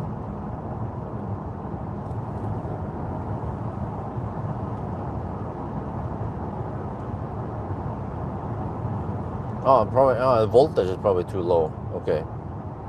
Yeah. But the Tesla app doesn't show volts and amps, so yeah.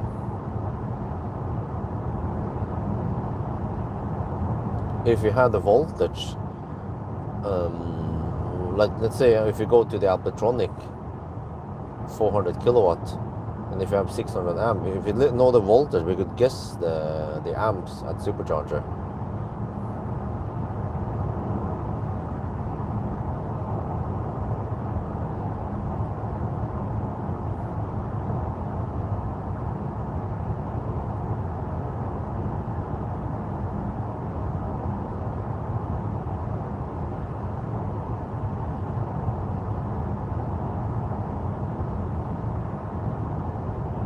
It doesn't seem to do much matrix here though.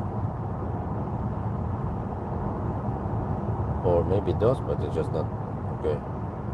There, like it's not lighting up on the right side. I thought this had pixel lights.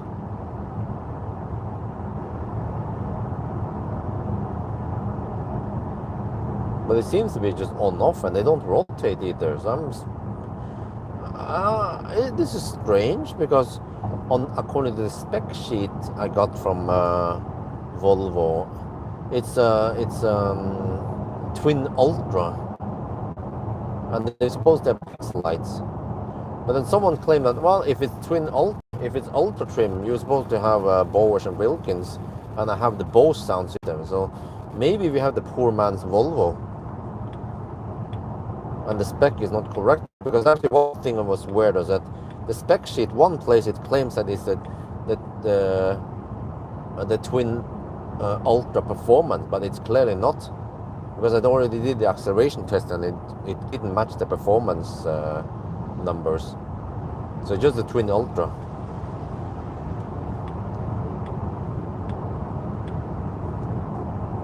But it seems to be on and off only. See?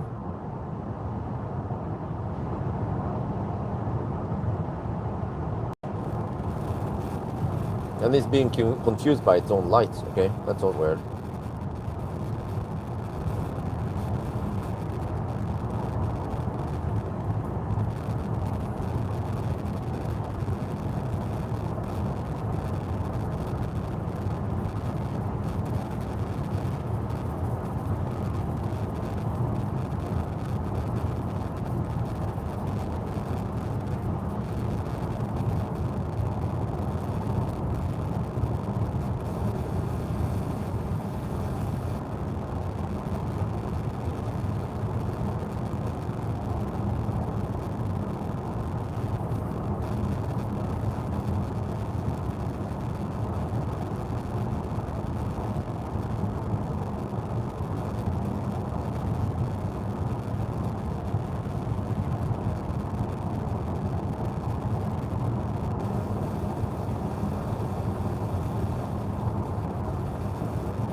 Wait, I forgot. Is there like this on?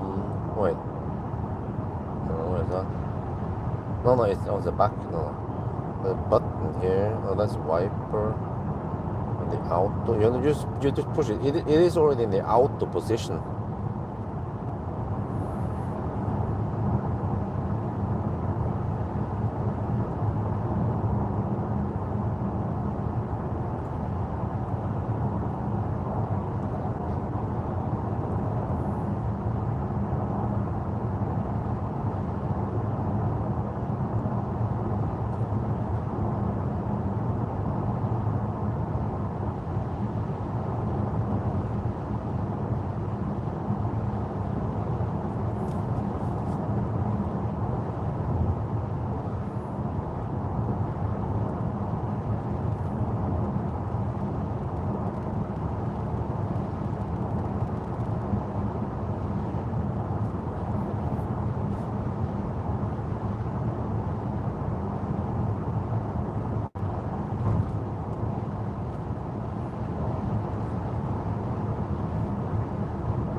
Wait, did it just fire up against the car in front now? I think it did.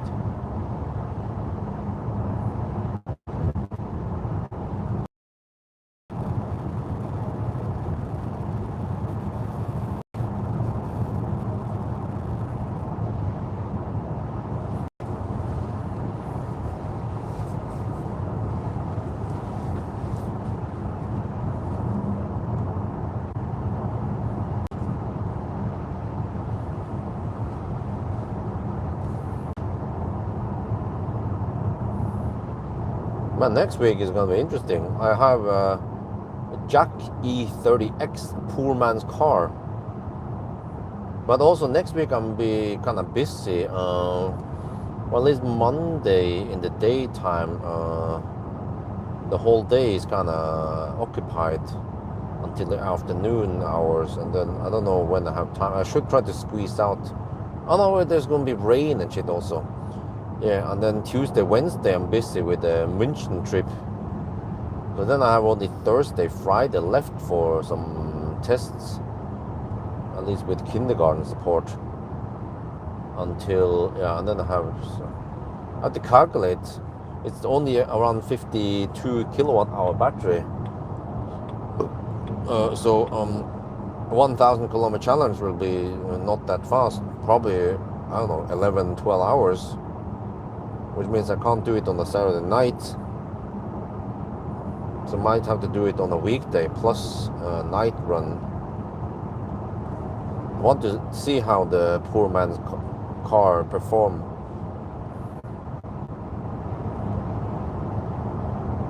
Also had to test it against the Firefly. But Firefly was also not that impressive speed, charging speed.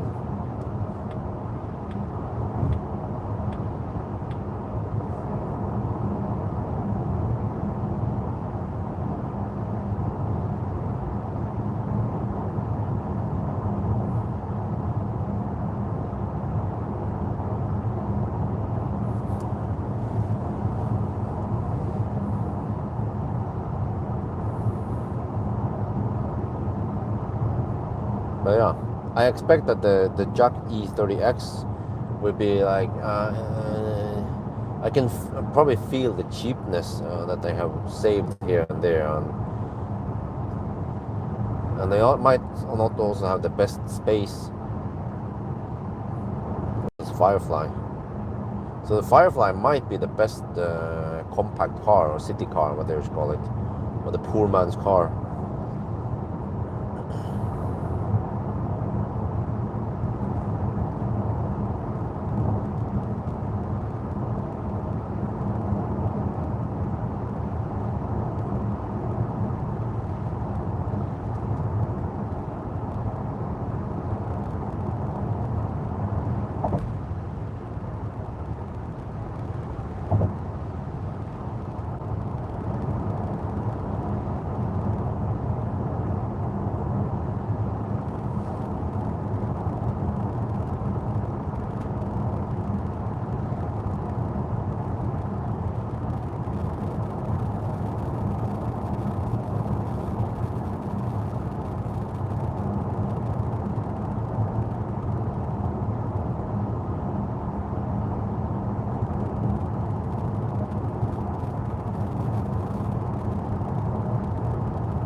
Are they? Are they?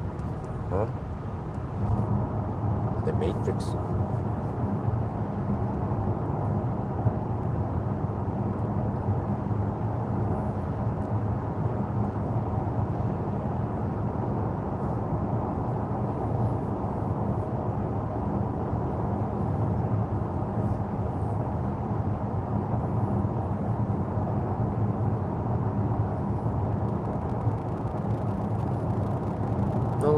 No, there's no Matrix going on here.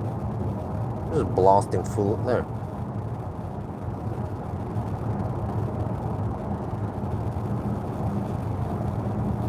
Wait, or is it?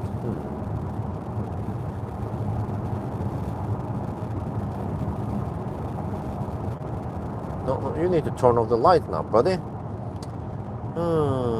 What the heck, man?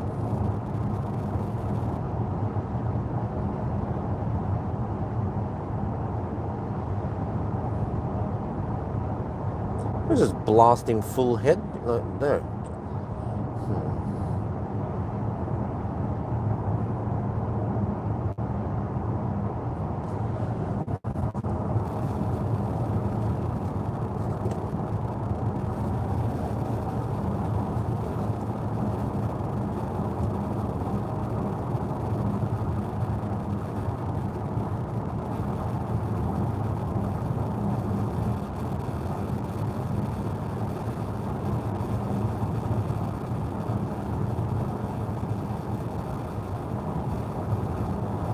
I mean, okay, I know it's foggy, but it doesn't seem to turn them on off so very easily.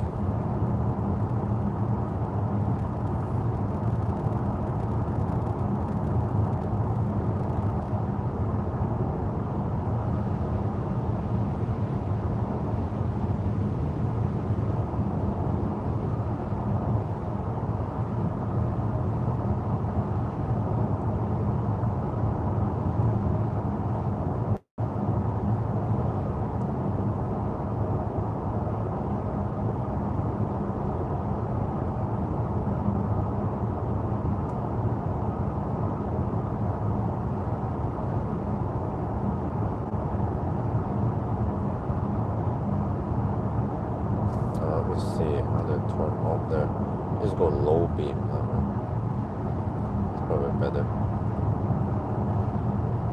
But then I only see 40 meters ahead of me, which means just 1 second. Wow, 1.5 seconds.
turn off the damn high beam.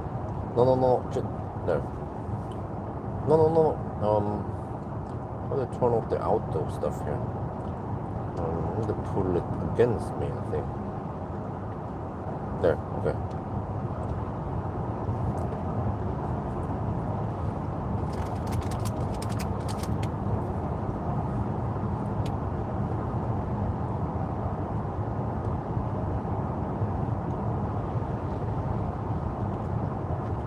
No, hobby, okay. Quite foggy here. Temperature must have been dropping.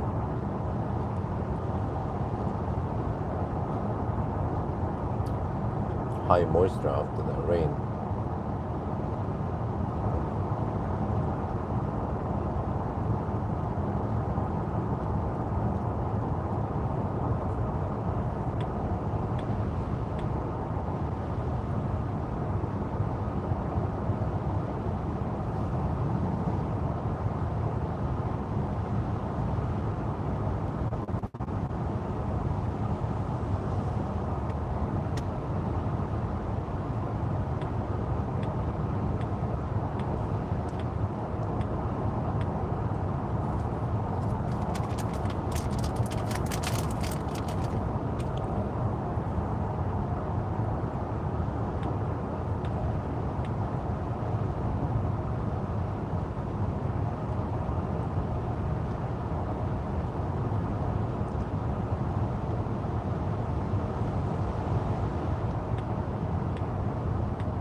Okay, but we're not going there.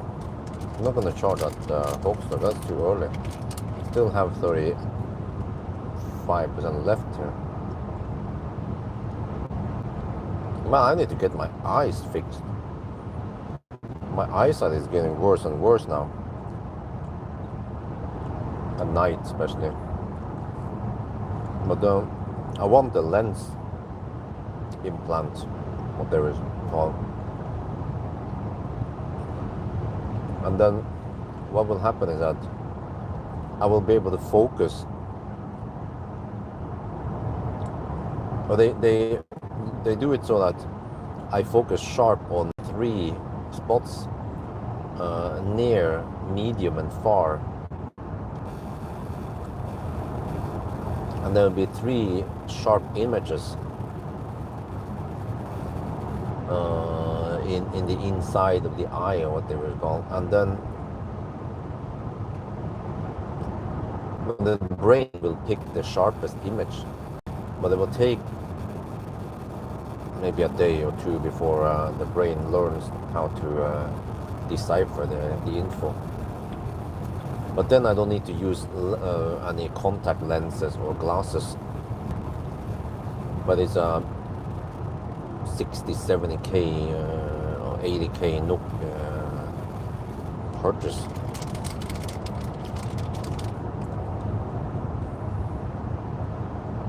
But there are probably other more important things nowadays.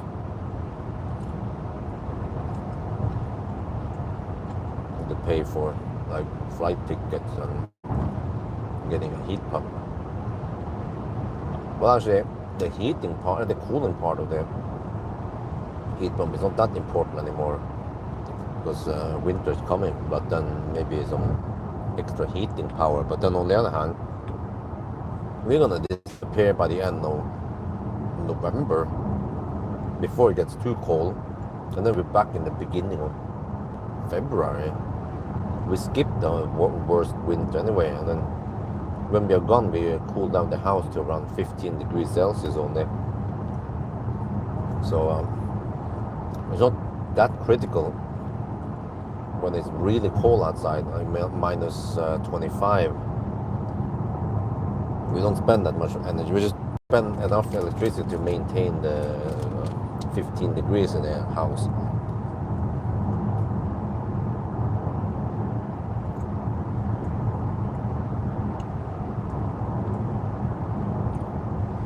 So we could skip it, maybe go for the heat pump next winter, but yeah.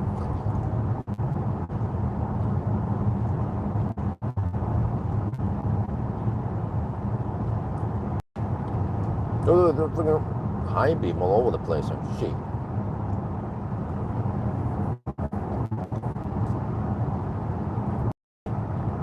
Yes, I will leave on the 25th of November and come back 9th of February.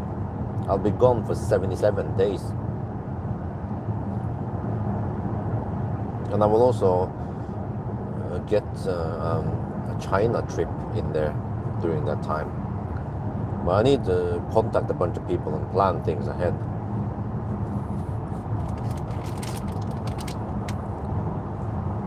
Be better prepared this time versus last time.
Okay, I'm trying to find that Circle K again. Where is it? This? No, not Mere charging station. Dude, no. Shit, man. Navigation is kind of clumsy. As I don't know exactly what the name was. Maybe it was that. Circle K, there. Circle K Møldal. There, I found it. 400 kilowatt, yes. It claims 11% at arrival. That's the one I'm looking for.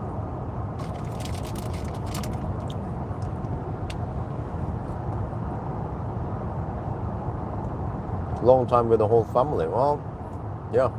Well, except for that, I also have to work a lot. Or it's not going to be just 77 days of chill time.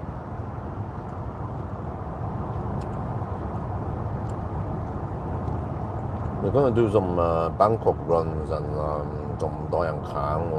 I don't know, maybe I should be more recreative. But speaking of that, I have a new idea for a test. From time to time, people request that they want me to do some city driving, range test, whatever, right? Well, I'm not keen on really spending all day in the city, just driving around. There's stoplight and roundabout and shit, traffic. However, maybe I could try Foodora or Volt. Maybe a Volt. I feel like sounds like Foodora is not that great. Maybe Volt. Because Volt sounds like it's more common also in other countries. So I could then do a Volt run on the weekday. Well, I'm not sure what works best, Volt at night, but I guess at one time at night it might not be that busy. Well, unless it's a freaking Saturday night or Friday night, but kind of want sleep also. So maybe I just do a Volt day run, possibly, let's say 4 or 5 hours in the daytime, and then I go back and pick up the children. But then I could make maybe 1,000, 1,500 NOK on Volt before taxes. Plus that I will be recording a video also about, like, you know, there'd be like a new test, like a food run or whatever you call it, Volt run. And to mix things up a bit, I will probably be bored and fed up and annoyed with Oslo traffic and Stau and shit. So I would try different cities: Oslo, Lillestrøm, Kløfta, I don't know, Skedsmokorset, of course, Gjesholm. Not sure if I want to go all the way to Hamar. That sounds a bit far. But Eidsvoll is around there somewhere. So I have maybe 5-6 places I could go to. So yeah, but also includes, it's like a nimble run, right? It includes running into some restaurants, picking up some food, and then delivering to some places. Will I get fed up with that shit? Well, I mean, at least it's tidier, because the problem with nimble task was that I would have to manage the task myself because of lack of information. But at least for the Volt runs or whatever, they should provide all the exact addresses and so on. So it's less for me to do detective work.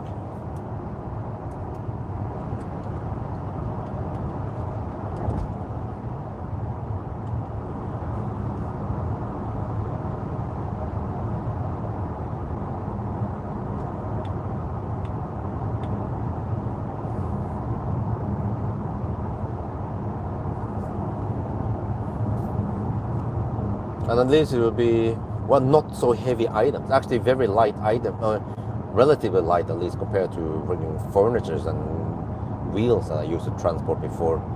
So just go in there, pick up, deliver, and that's it, right?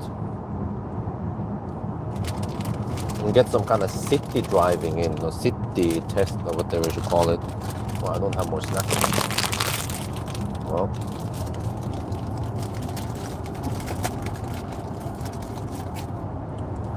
Oh shit, I almost forgot to plug in the streaming phone. It's been running on battery now since we started.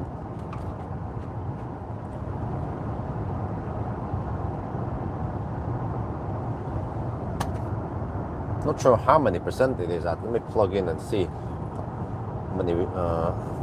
Check here. Oh, 19%. Okay, it's pulling 13 watt.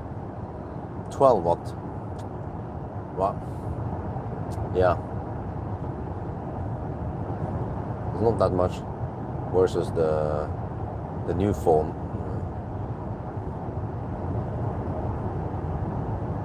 But the S24 Plus charges so fast that I don't always have to plug it in everywhere where I can, So with the old phone, I would try to top it up to 100% very often. But the new phone charges so fast that I was like, okay, whatever, Sometimes I let it drop to 50% or 60%. And then that also means that once I plug in, I get over 30, around 30 watts. But at higher state of charge, I get around 20 watts.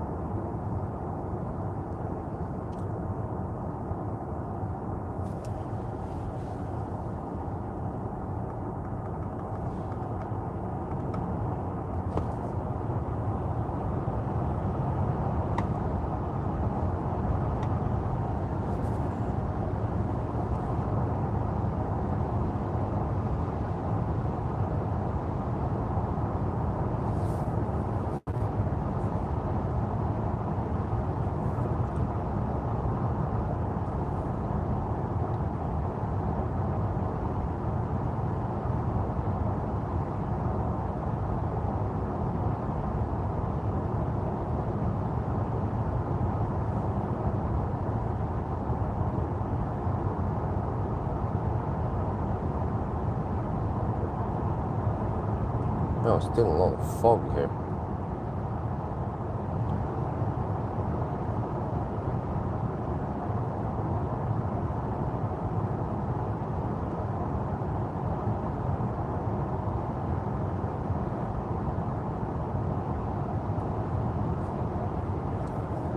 So yeah, on the S24 Plus, I set charge limit to 90%. And it's, well, I guess it's good enough. I could go 80% even. It'll still be fine. As long as I don't travel anywhere or, yeah.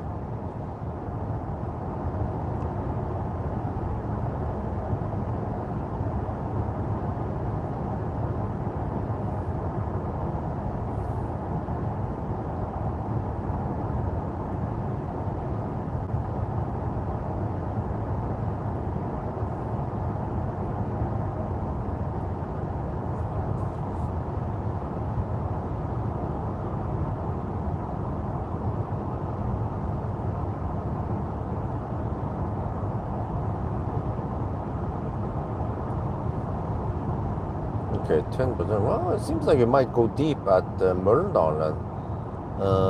Wait. I wonder how deep I went with a Polestar at Kungsbacka. But wait, what the heck did I do? Do you guys remember what did I do? What did I do? When I went to Kungsbacka, I wouldn't get perfect charging session there. So then I'm not sure how far I charged. I wonder if I went for Varberg afterwards. But that's just a quick top up at Kungsbacka. But here, if I go for Mölndal, I will just go a full session there to 65% or whatever.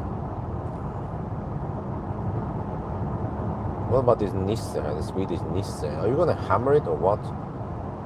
Huh? Some Honda, Swedish registered Honda. I think it's a Honda. He's been camping behind me for a while now. And now he finally went faster. He just goes a bit yo-yo. Then of course it goes right in there.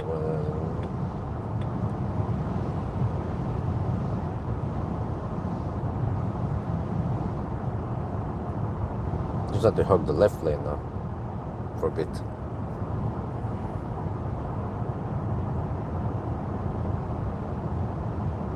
Or whatever, there's no traffic anyway.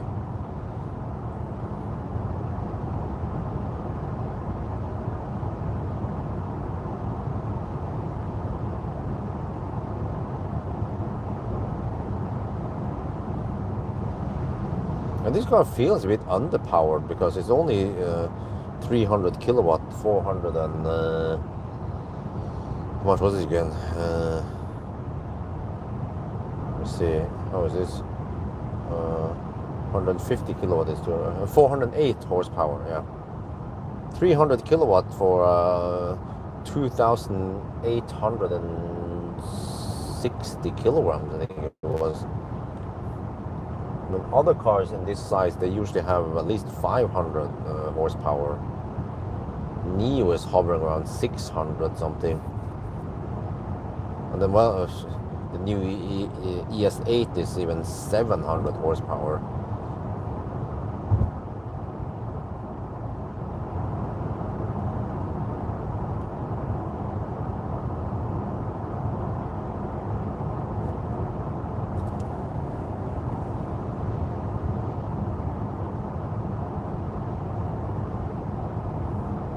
Wait, is the chat bugged or is it still okay?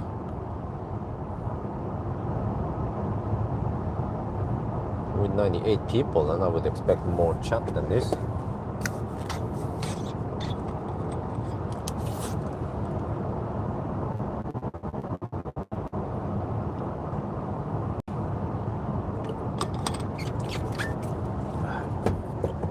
Well, I guess I can go back to the right lane now. Shouldn't get too much schmutz behind him.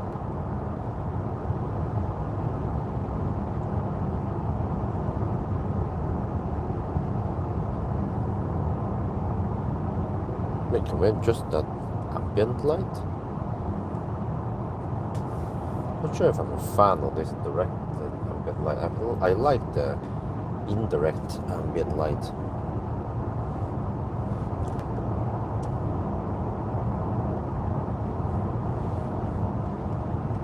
The last thing I see here is that I live in Quebec. No, that's the last chat.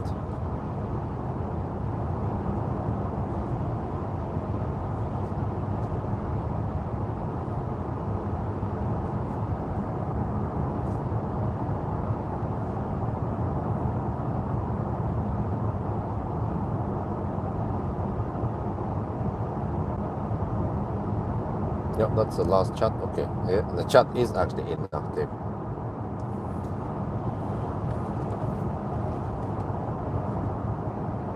Almost 2 at night.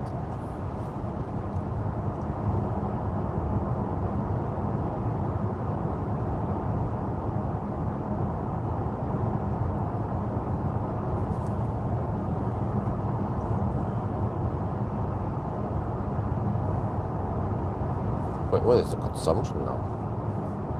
300 watt hour per kilometer. Okay.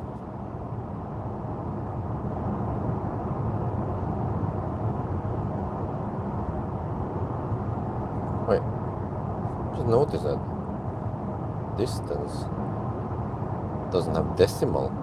What? Really? Dude, how am I gonna 999? There are no decimals in the distance. Man, these low precision cars.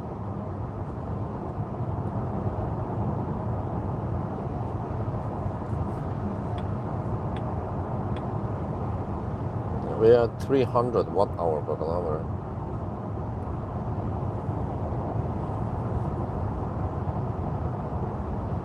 And we are 60 kilometers away from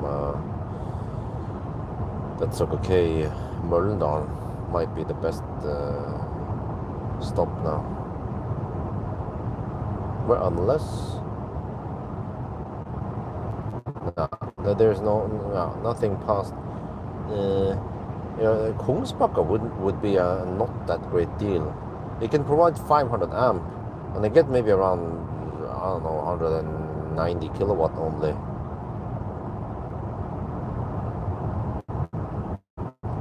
So I lose several minutes if I stop there. Versus, possibly the truck chargers. But the truck chargers, they can provide 600 amp, probably boost, and then I don't know, 500 or 375 amp. I'm not sure. There's only one way to find out, right? No, actually, it's not the truck charger. It's a 400 kilowatt Alpitronic, but they are probably not liquid cool cables.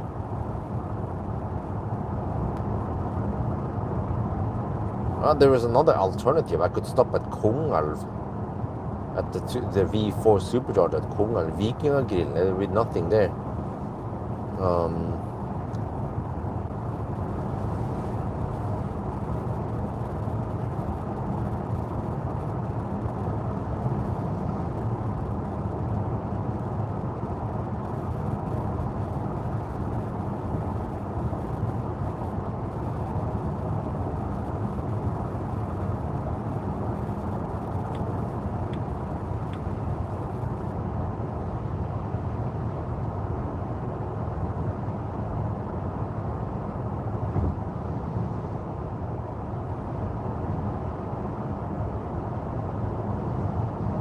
What the heck, man? How fast are the buses driving in Sweden? I thought they were limited to 100 kilometers per hour.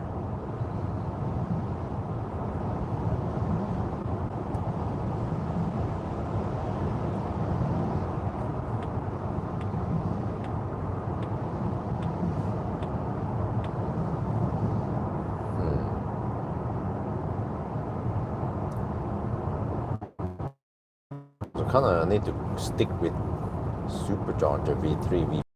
Don't do that shit, man. The high beam is all over the place.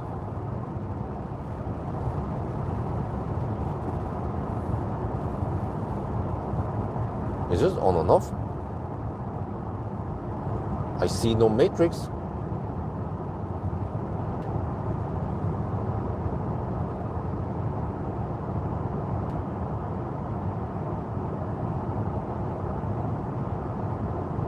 I need to turn off that shit, man.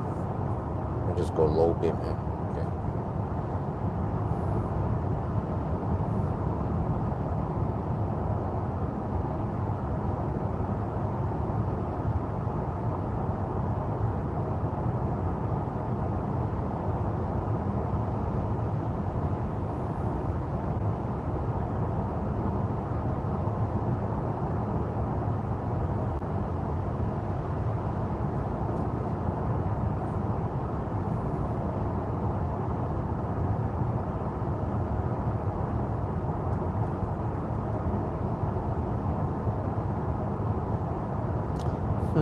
Oh yeah, I just remember.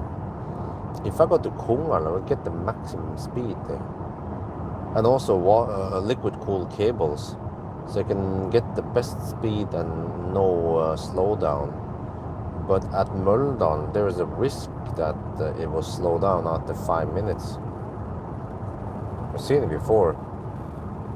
The cable throttles. Worst case is I get only 375 amps after 5 minutes. That's not good. I think this car can take 500 for a while, or 500 plus. Well, actually 650 initially, and then I don't know. Yeah. So I might go for Kongalv.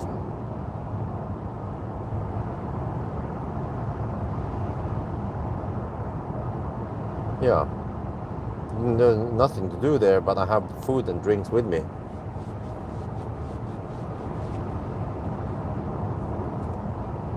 Okay, delete. Wait. Let me just search for it instead. Tesla supercharger, right?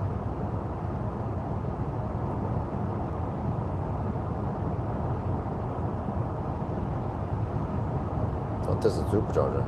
That's there. 250 kilowatt. Start. Well, 12% of the variable. I mean, that's low. I mean, it's good enough, right? 12%. Kongal. Yeah, here we come. The first session is you're normally not optimal anyway. And this could be the most optimal way of doing it. Let's hope it works with a new credit card. Well, not new, but no, I already had it there. Yeah, on the other credit card.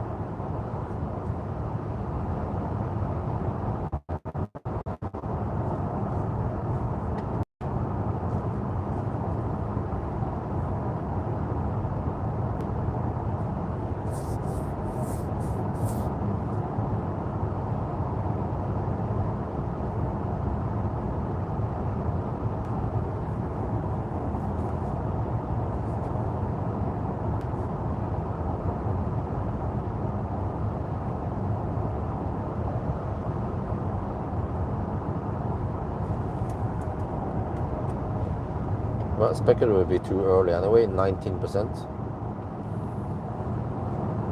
Well, Kongal, here we come. A 300 watt hour per kilometer.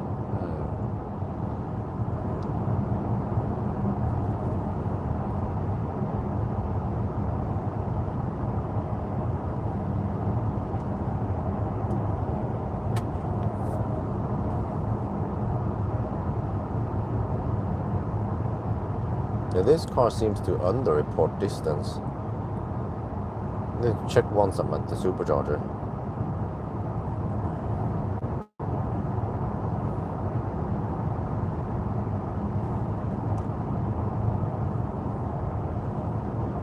Have you had any vehicle that had rear windscreen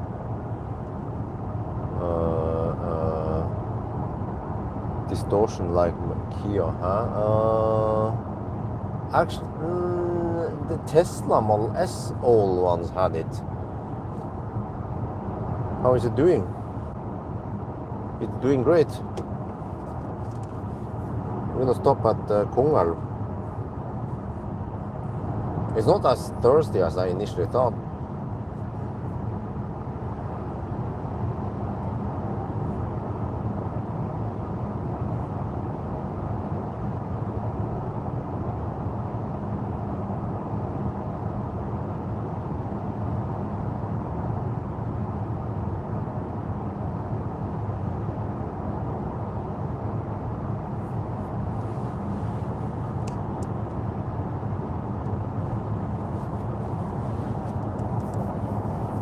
Okay, arriving in 13 minutes. Dude, the thing is just crazy. Okay, you can stop that now.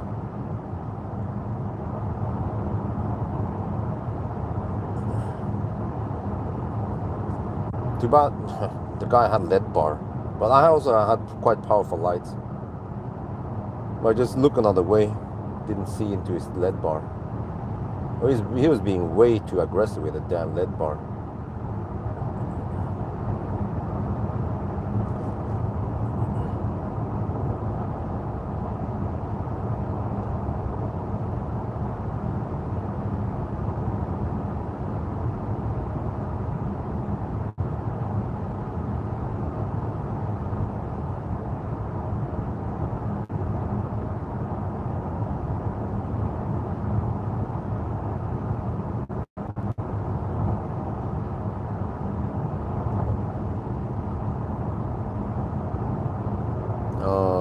13 degrees Celsius. I wouldn't say that's cold for early, well, almost September now.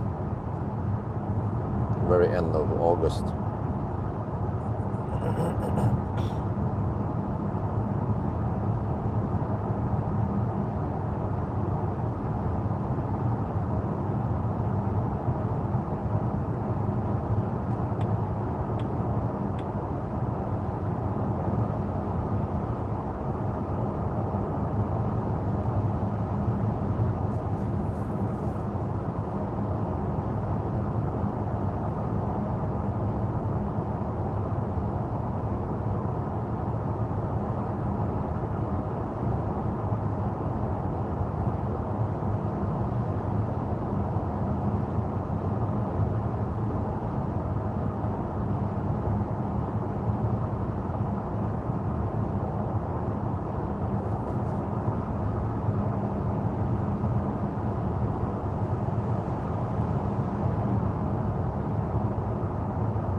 Can I just go manual instead?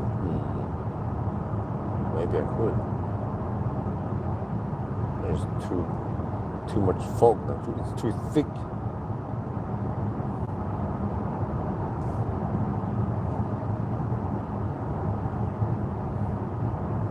Okay, let me see. I haven't gone to that supercharger in a while now. Pawel.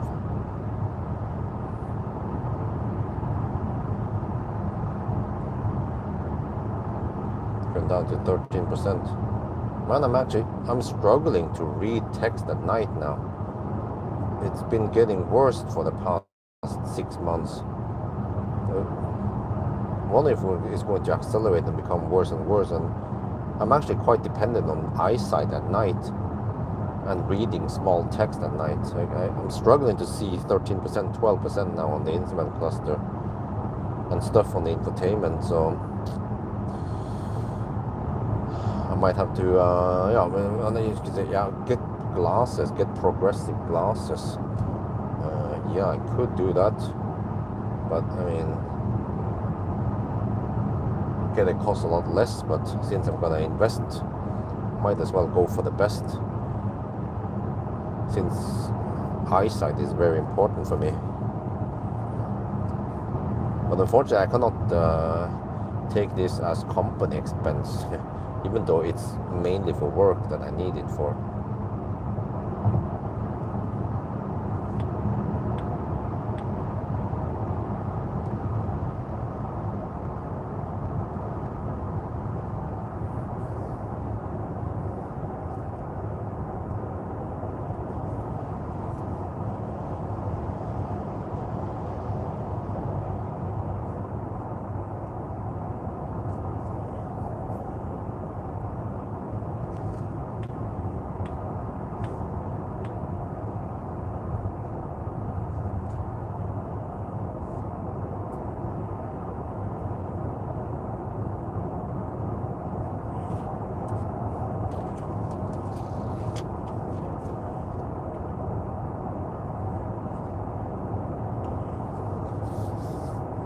Under 12%.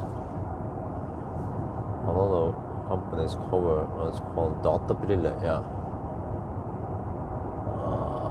I'm not sure how much, but what I want is a lens replacement, surgery thingy, and it, it costs like 60 to 80k NOK. I've been getting those ads lately on Facebook. Memira, what it's called. But also, I saw that Aleris does it. Well, you know what? I got an idea. I need to check how much it costs in. Oh, it's not laser. I need to check how much it costs in Thailand. It's an artificial lens. It's a synthetic lens that you operate in there. But if it costs half in Thailand, then heck yeah, I'll go for Thailand. But I feel like it's... Well, I was going to wait until next year, or maybe in 2 years, but it's been getting worse and worse now, lately.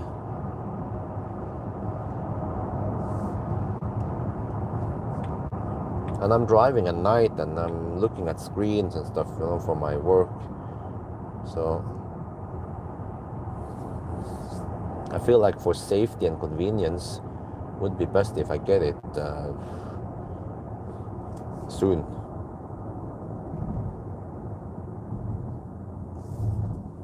And okay, I might not want to spend 70, 80k on it, but if I can get away with 30, 40k in Thailand, then I'll be very interested.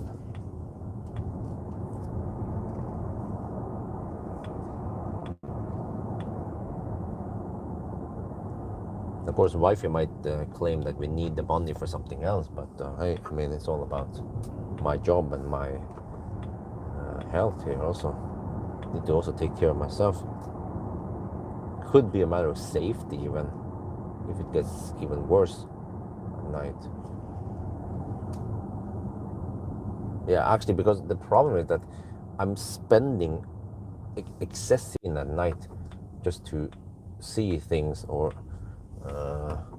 and then that could take vital time. I take my eyes off the road just to be able to see stuff on the navigation or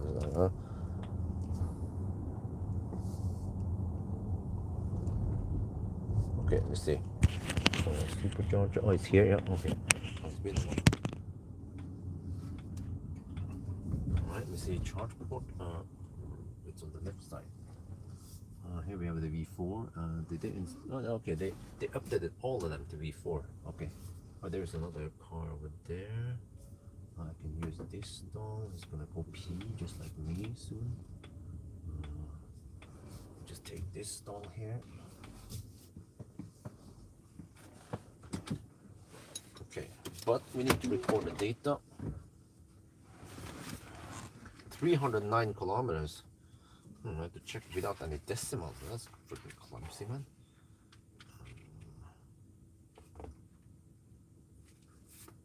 Kongalv. Let me check one of these. Well, I should be checking that.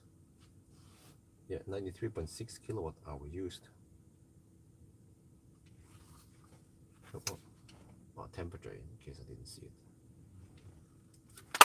I might have to stop the HVAC just in case it messes up things.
Okay, we're charging.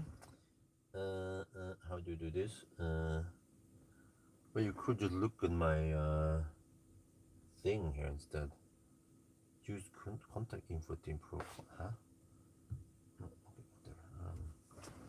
Let's see. Okay, I'll put you guys in the shaft.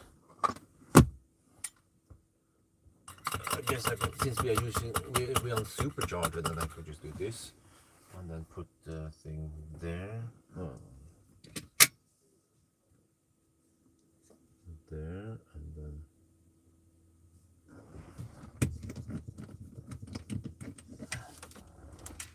you can just look at the Tesla screen. There'll be a lot of Tesla screens on this challenge anyway. Charging there. Okay.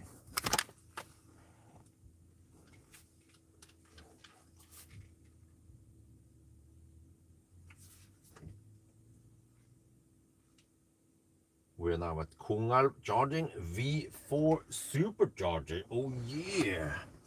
So you see, we're getting 252 kilowatt. Yeah, I think this was the best deal. I arrived at 11%. Didn't go that deep, but it goes quite schnell. 250. Oh, just don't remember how long it's supposed to get. Wait, huh? Wait, what? Why is this showing 250 whereas the Tesla shows 249? Ich weiß nicht. Okay, but it's still maintaining that speed for a bit. Oh, wonderful. So yeah, the consumption wasn't crazy high actually for a Volvo, right? Let's see, here's the report result. It's supposed to be 311 kilometer real distance. So there's 0.6% underreporting. That means we have to count in 996, no, sorry, 994, of course. However, there's no decimal here, but also this is 300 watt-hour per kilometer without that high precision. But if you go here, what you could do is you can take the 93.6 kilowatt-hour divided by 309, and then you get the exact watt-hour per kilometer. Okay, I haven't done the calculation yet, but okay. Anyway, all good. Now we go to Google Maps, and then we zoom out a bit. I can show you the wonderful Google Maps. So if I do this, Well, okay, I have another. You do this. We go here. We go. No, not supermarket. Search. Test. If you say Tesla supercharger will by default come up here, and then I know I want to go over here somewhere. Where I have to go search this area.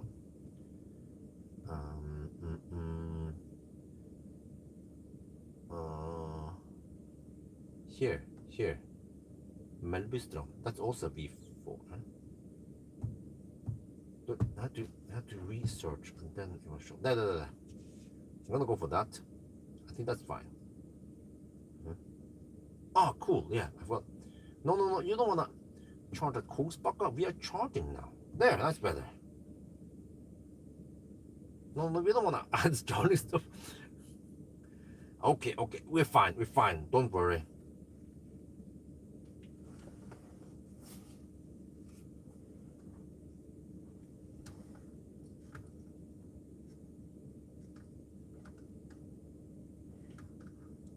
All right, at 24% we are down to 203 kilowatt. Well, that means that it might not be that critical to get supercharger versus, for example, Ionity or some truck chargers, because the truck charger might give me 600 amp peak for 5 minutes and then it drops. But then the question is, what does it drop down to? 500 amps or 375 amp? So I guess for the safest way, we should go supercharger, because the superchargers are relatively cheap in Sweden even.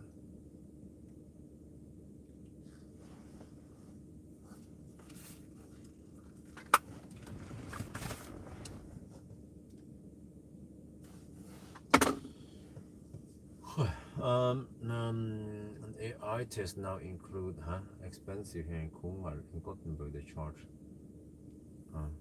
Oh, but okay, yeah, but that's off-road. Eye test now include taking a photo of the back of your eye to check for huh? Oh, okay. Well, yeah.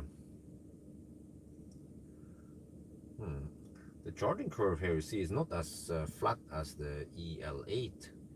EL8 is wonderful in comparison. So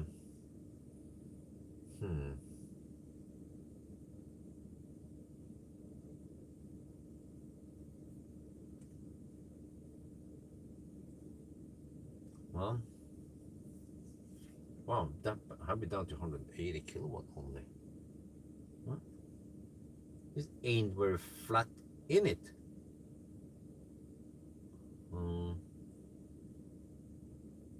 I almost feel like other cars are charging faster nowadays. What was it I tested recently? Yeah, even the EL6 had a quite flat curve. That was amazingly fast. I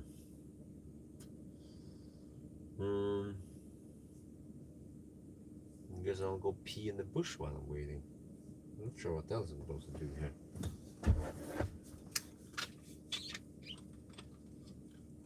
There are no toilets here. I just don't want to step on the other guy's urine. I'm not sure how deep he went in there.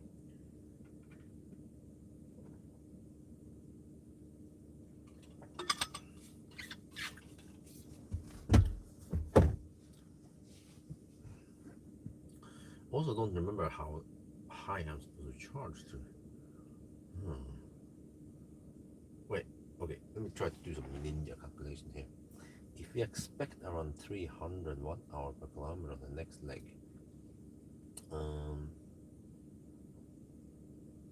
charging station. No, I don't want to add a charging station. What is this shit? There. Wow, 193 kilometers.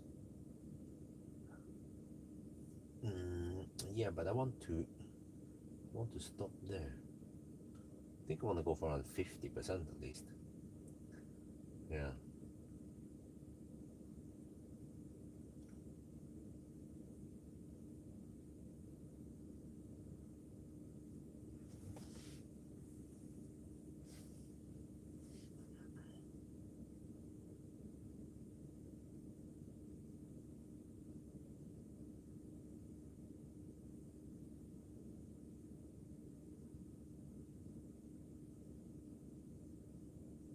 Did I turn on the lights here?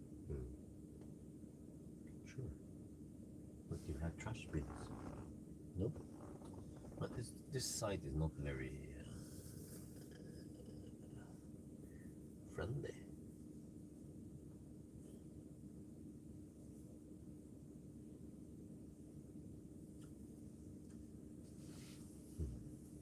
Only 60 kilowatt only. Huh?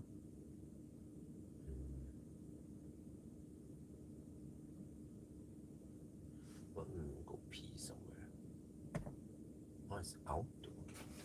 I'll be back.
Oh shit, I forgot that the screen went black.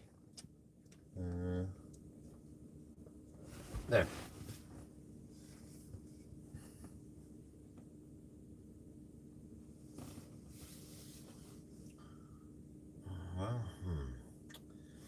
Only 150 kilowatt now.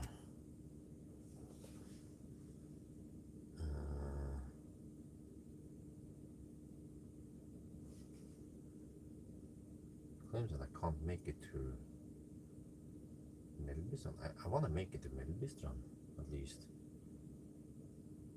Okay, let me see.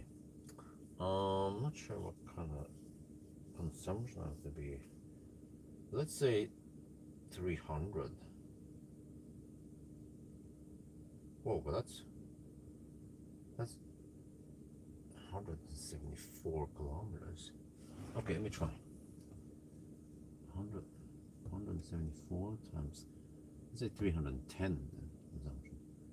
Okay, well, I need to spend over 50%. The battery, I'm at 50 now. Okay.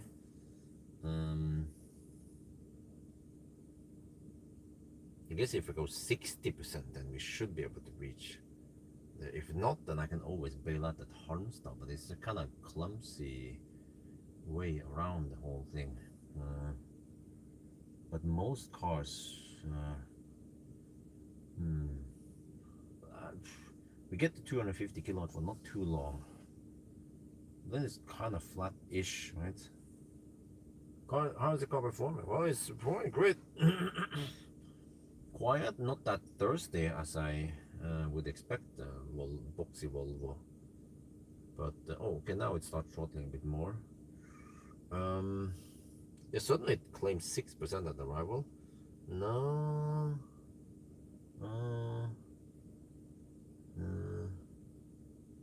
Okay, Halmstad sounds like a good deal. No, I mean, Melbystrand. I mean, I stop at Melbystrand, then I turn around, and then I might end up at Varberg. Yeah. And then I just, well, Varberg, and then Hoxton maybe. Then what? Inspiria? Yeah. I mean, it's still okay speed, right? 146 kilowatt. Is it? How long have you been charging now? Oh, 17 minutes. Yeah, I mean, that's what I kind of expect nowadays with these kind of not so fast charging cars.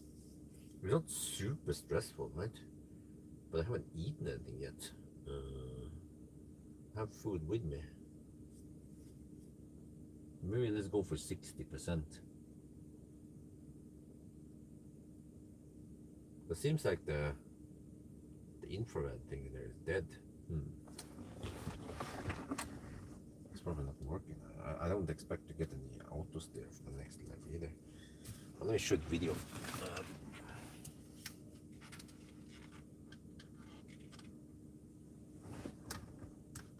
Smart. I've seen some articles about it.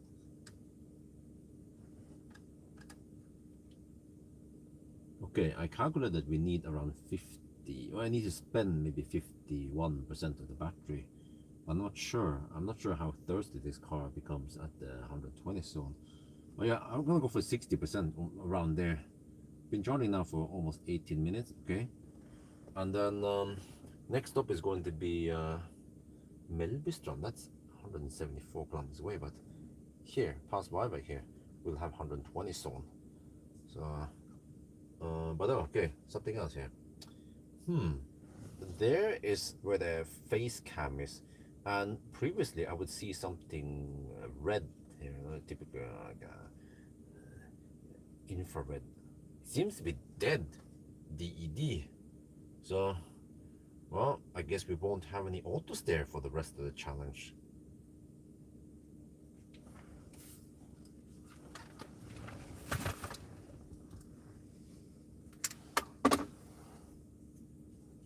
Well, 60% should be enough. Well, the car claims 12% at arrival now. Well, if I have too much juice, I could always turn around, or I could always go to the turnaround point and then go deep at Little Bistron. But also what I've seen is that the navigation tends to be a bit optimistic. So it claims 12% now, but we might arrive at 5%. Okay, 59%. Yeah, we can go now, more or less now.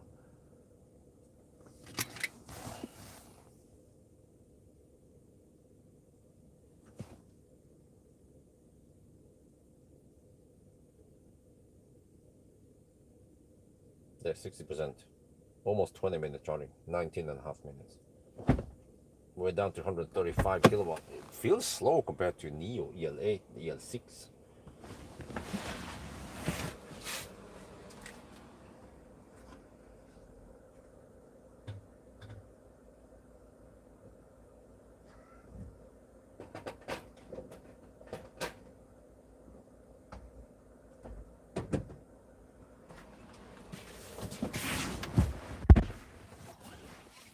Okay, let me see. Auto, and then speed limit warning off, and then what about trip meter? It should auto reset, right? Yeah, okay, good. Let's go. Wait, why did the lights come on? Huh? What? Can you just turn off the light there? Right, all good. So 20-minute charging stop. I mean, it's not the worst, not the best, not the worst.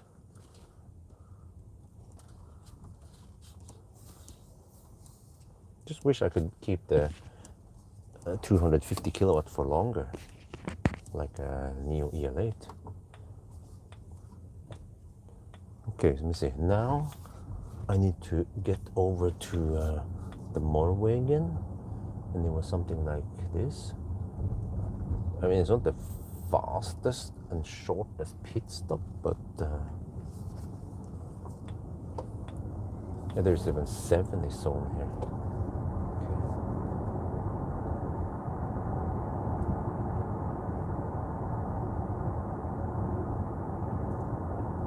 Göteborg, okay.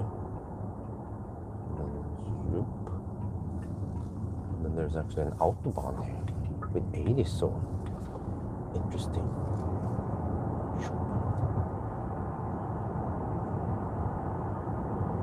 Then we get back on the motorway. Well, just slightly longer than a Valberg run, right? Okay, it's not too bad. I think that was maybe one of the best deals.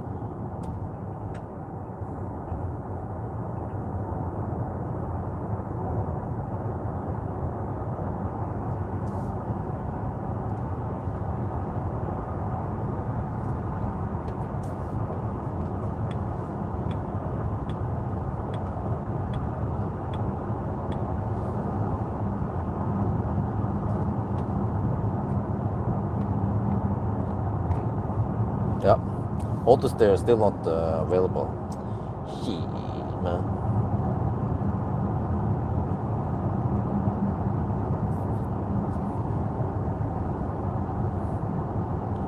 So the smart #5 is like a, well, it's like the Seeker's brother from another mother. It uses the same battery drivetrain, I believe, but just totally different design and things. I actually like the Seeker better.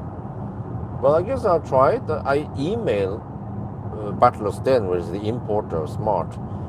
I don't know, but I did book CLA, but it was in October. Yeah, and also negotiate. I'm supposed to get the Ioniq 9, but he didn't confirm yet. I mean, what's up with all these PR people? I need to bug them again. I bugged again, like, dude, do you have a Smart #5 or not? And also, I need to bug the Ioniq 9 dude. Because it happened before that I didn't get the confirmation, and then they forgot about booking it for me. So I don't want to waste my time and get a gap in the calendar here.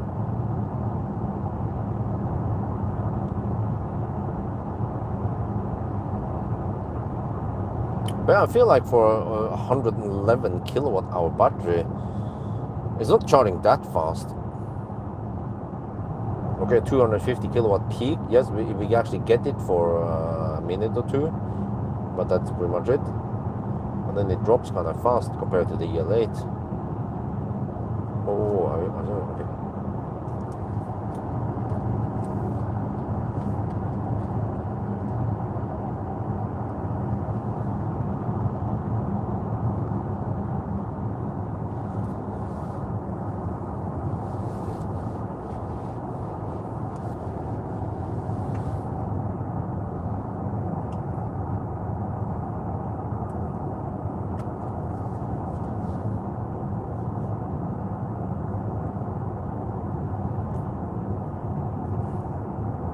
Okay, let me see. What is the car claiming now? 13% at Mellbystrand. Okay, we'll see. We'll see. Don't remember what the distance was from Mellbystrand to turnaround point. I could check eventually once I get closer.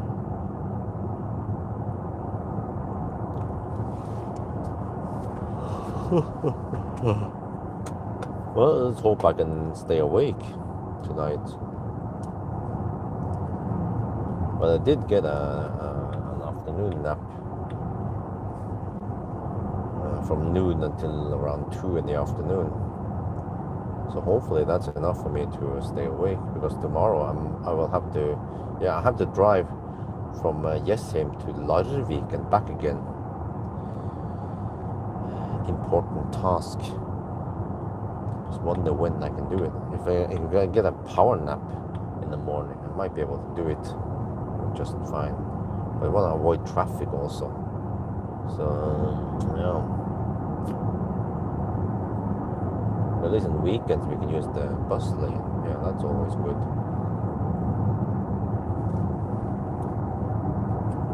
If there's any stau, Sunday stau.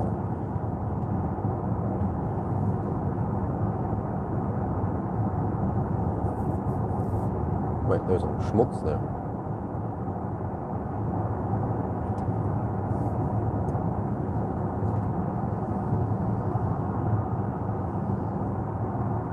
Didn't clean the windscreen. Gee.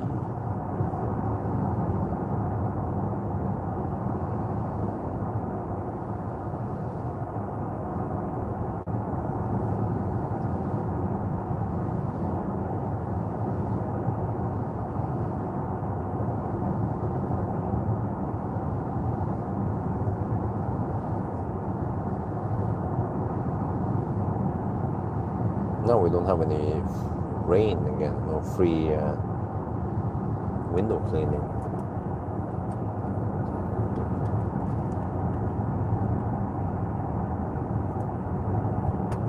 Well, that was slightly better.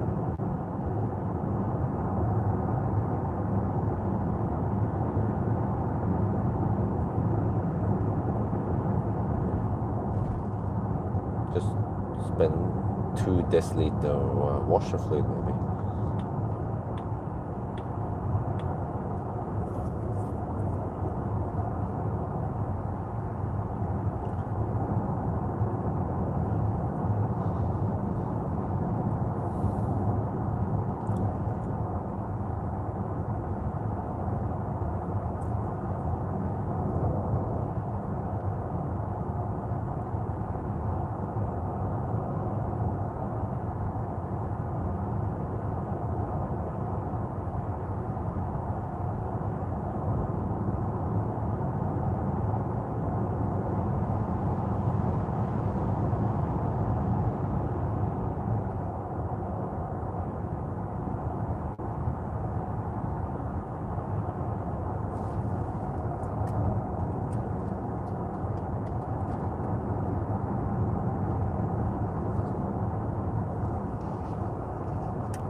Welcome to Göteborg again.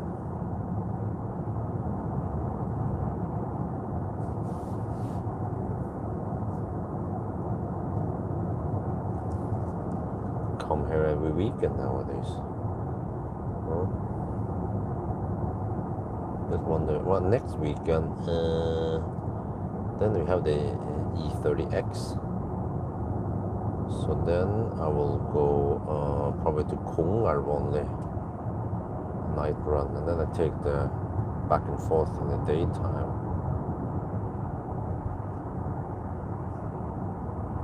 I might start with a back and forth daytime first, and then I go night run. I'll see which order I do it.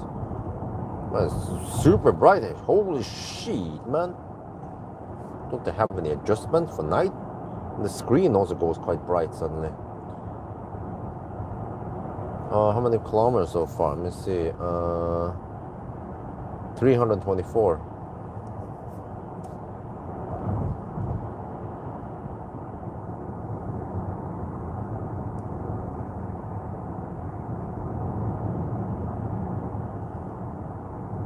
I wonder if this car can even do what. There is the police. Oh, we have to slow down a bit here.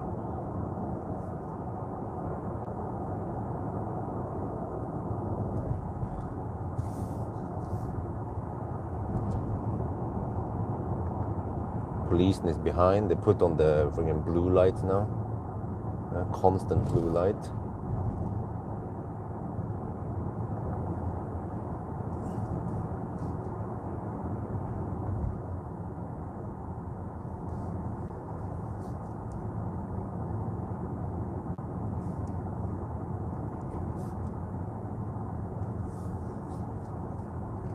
Did we do any police deduction, or how is that again?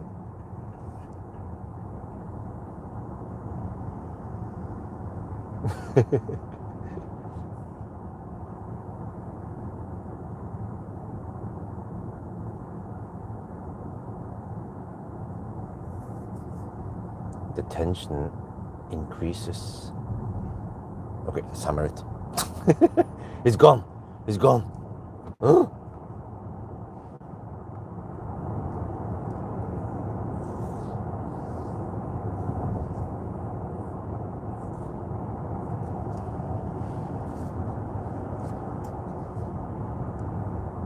Hours. Yeah, roughly there. Yeah, it's roughly the current time plus half an hour.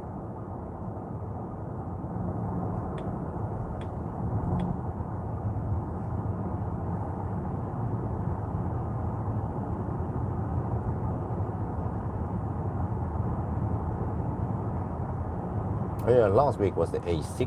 That was charging quite fast, but not today, son, not today.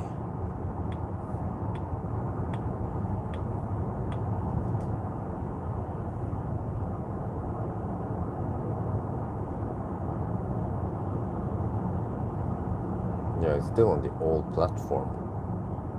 Doesn't have any 500 kilowatt, 400 kilowatt charging. But it's going to be interesting with the Xpeng. They have put on an Ionity stop, but I mean that's 350 kilowatt, right? I don't think they have any 600 kilowatt Ionity out yet, or maybe there's something I don't know. But they have planned an Ionity stop. I guess I can ask about that eventually. Well, I can check on the map. I could check on the map maybe if they have any.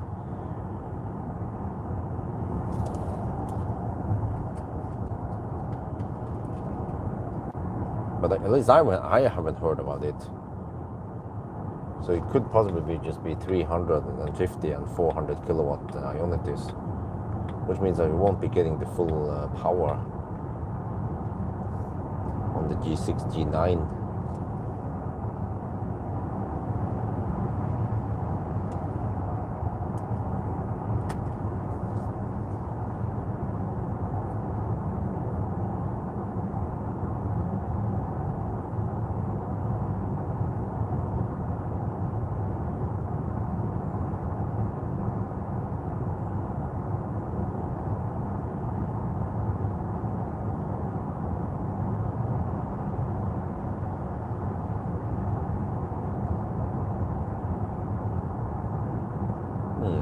raining here earlier. 15 degrees. Well, that's okay temperature. Okay, let me see. If I would come here, I have 55% now, so we spent 5% getting here. Møndal. Oh yeah, Gunnebo. This is the exit to get to the Circle K charger. So I could have come here. Well, I don't know exactly how much I would get, but probably around 230 kilowatt, and then we don't get that 250 for too long anyway, and then it drops kind of fast, or I mean, well, yeah. I just wonder if we can go for something else than Tesla, but do we need to? Nah, I don't think we need to. We could just stick with Tesla supercharger for the remaining challenge now.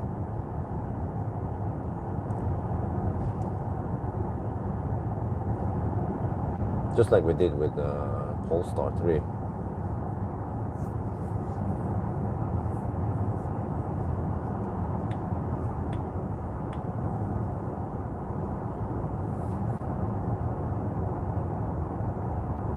Statoil, yeah.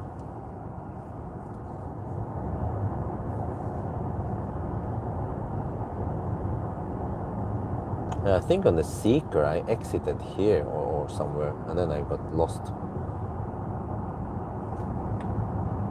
Or whatever. Well, probably not here, but another exit before.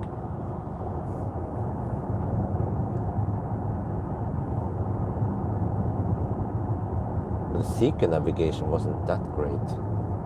That's why I got lost with navigation. I navigated the wrong place and it wasn't that clear. There was also another Circle K, but didn't show the charger that clear, unlike this car. But this car is also kind of clumsy because you have to keep researching. It should, of course, just research itself as you pan over other areas.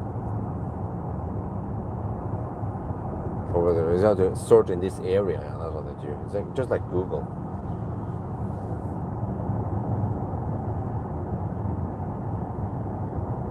What new system would you say, huh? Well, Tesla is damn good.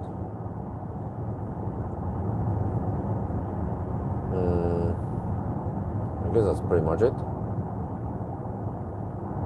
Well, actually, I think actually the Audi navigation was quite good. As long as I don't have to zoom in to 50-meter precision until I start seeing waypoints and chargers, huh? It should be easier. You should, be able to spot the chargers or waypoints, like a gas station or hotel or something, earlier. Some of the Chinese cars, man, they're super annoying. You just zoom so far in, almost to the maximum zoom before you see stuff. And even then, it doesn't show up properly.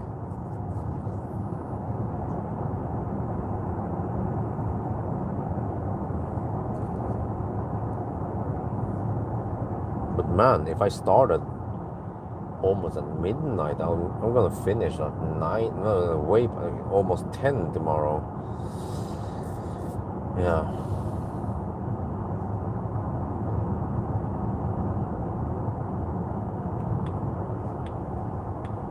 Started kind of late today, but maybe it's a good thing because we avoided some rain, and the rain was hammering earlier tonight, many places.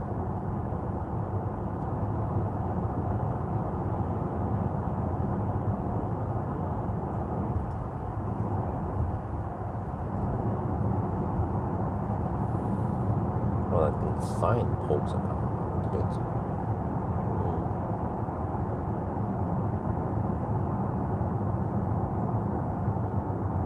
Dude, why did they place a sign so far out there? Shit.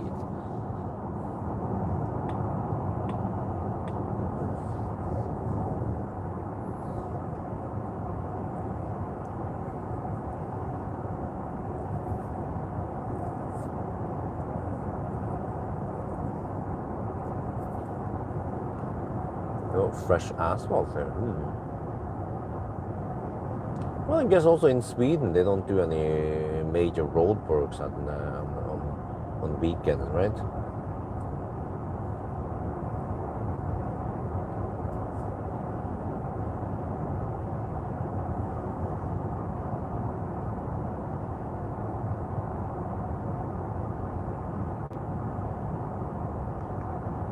Oh, but it's 90 zone now. Oh, because of the fresh asphalt. Okay. Well, hopefully it's not that far. Normally it's 100 zone here. They need to deduct. Let's see how far it is.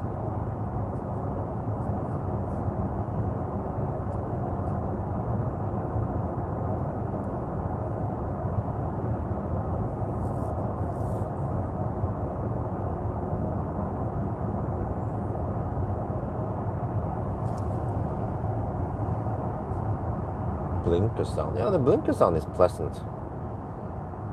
Some cars, they have really weird blinker sound. Tuk, tuk, tuk, tuk, tuk, tuk. Oh, bap, bap, bap, bap, like the Polestar 2. I thought something was wrong. No, it's just...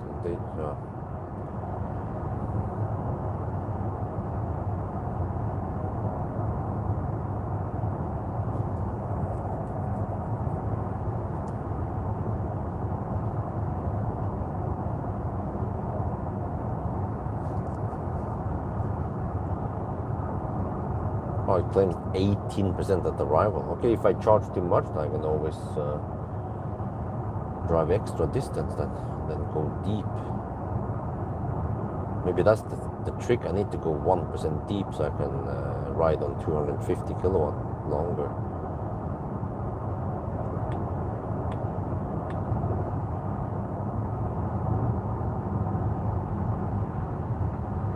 But there's not that much difference between rough ass and smooth ass on this car.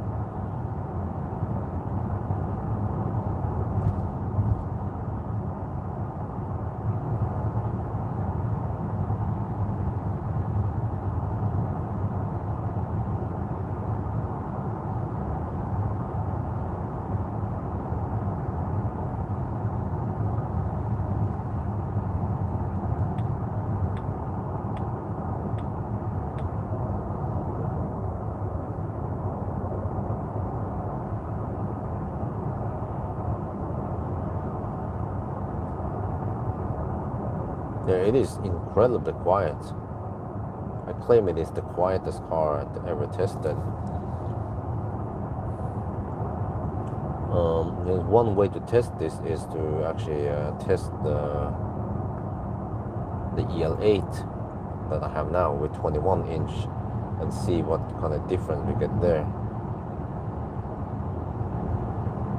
But yeah, the EL8 has the best result so far.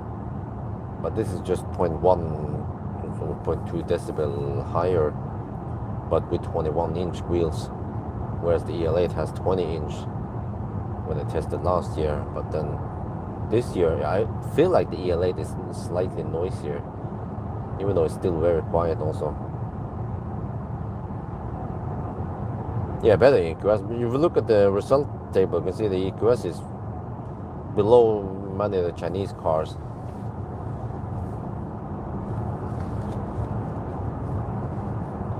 I mean, it's kind of crazy that if you want the quietest cars nowadays, you have to get Chinese.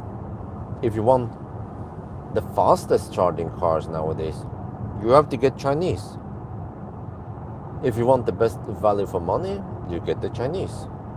If you even want the best horsepower without going like freaking AMG, whatever, you also have to get Chinese. The Chinese, they offer a well package, good soundproofing, good interior,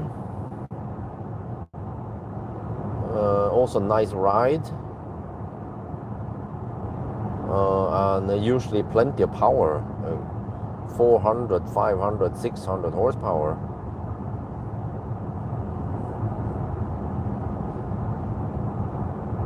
Whereas the Germans, they seem to be holding back on the power, like some of the like high performance GTX, or it's like 351 horsepower only, huh? That's it?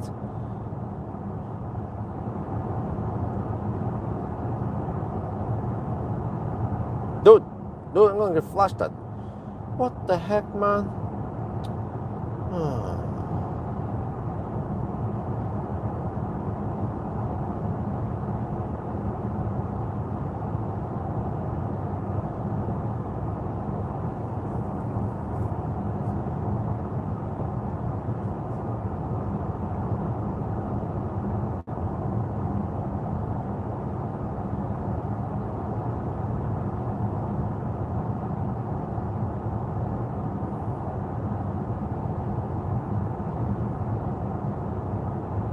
Okay, maybe I can film a bit over here. There's some traffic here. I need to film the second half or the second part of the headlight test.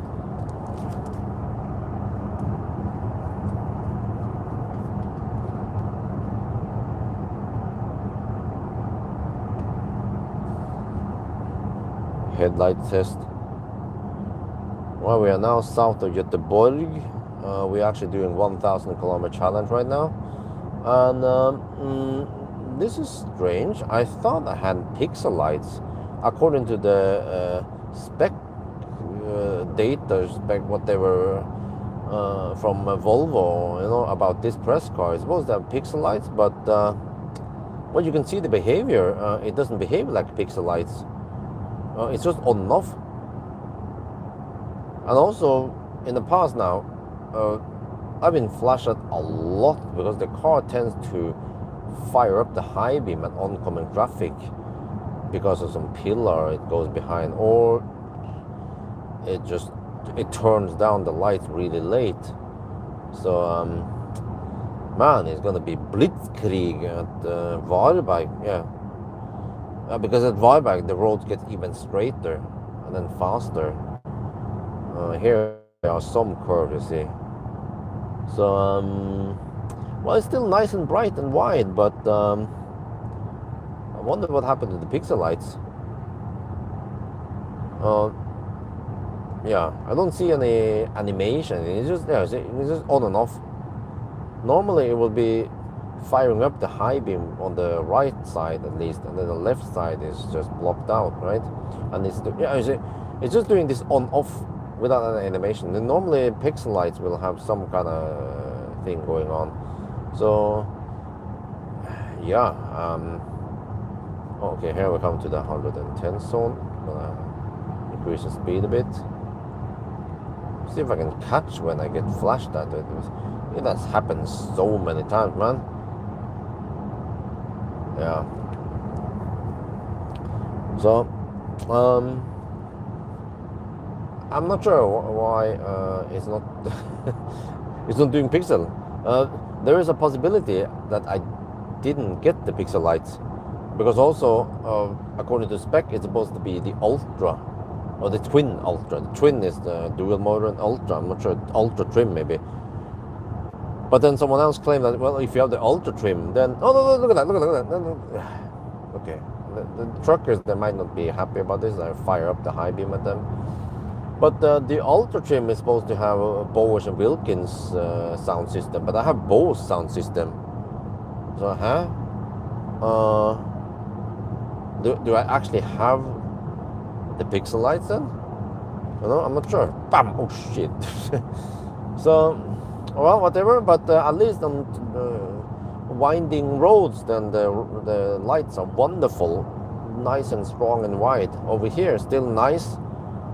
Except for that they are so strong and wide that they annoy oncoming traffic, and because the car doesn't turn them down early enough, then they get pissed. But I've seen this before. The Volvos, they tend to be like, and also Polestar, they tend to be like this, you know. They turn off late, and then yeah. I'm just gonna see if oncoming traffic will okay, wipe there, will get annoyed or not there. Okay, maybe they're also driving Volvo. We're in Sweden after all. Many annoying cars during my challenge in Sweden, they turn out to be Volvos. Yeah. So right? But at least very good headlights, nonetheless. As you can see here, you know, it lights up the bushes on each side, and this is quite wide road. So wow, the strength and the wideness is wonderful. Also the height. So okay. Anyway, this might mean that even the base non-pixel lights are. Oh, okay. See what I mean? They're very good. They're so strong that it annoys oncoming traffic. But anyway, I think that's going to be for now. I hope you guys enjoyed this video. As always, thank you for watching and talk to you later.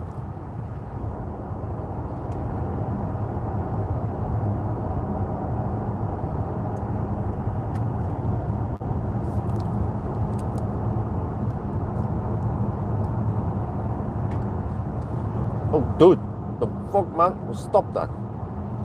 I had to go low beam. I had to go manual instead.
Dude, I don't even have the high beam on. Yes, it's not. It wasn't on even, dude. Shit, man.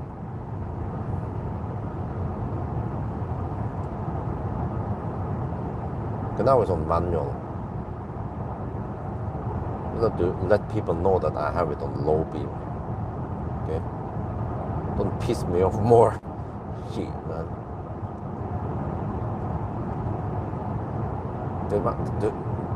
Dude, the high beam are quite powerful, but still a low beam. Trucks they thought I had high beam on. No. You want to see my real high beam, huh? You sure you want to see them?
Oh, the fog. Damn.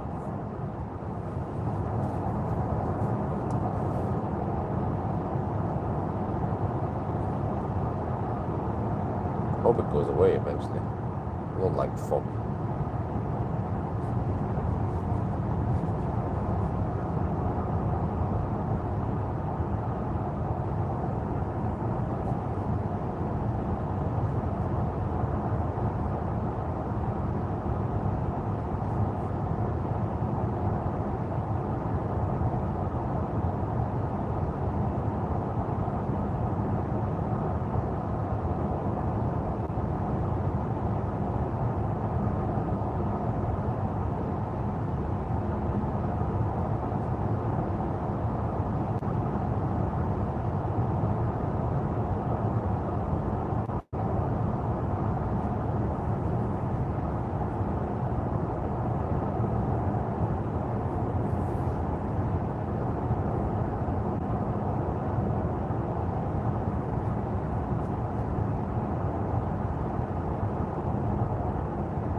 Heck happened there? Where are we now, Bjorn? You can check on the video description. How long I've been driving? I have driven 400 kilometers now. Seems like the live stream just suddenly restarted for no reason.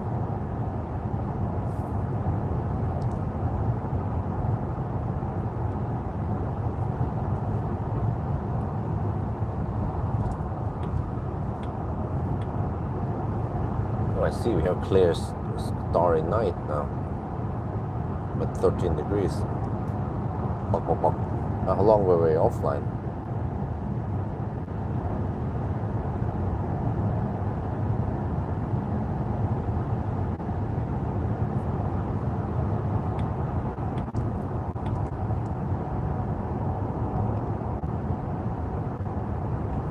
Five, 10 minutes? That long? Damn. I had no idea we were offline. Chat had no indication that we were offline.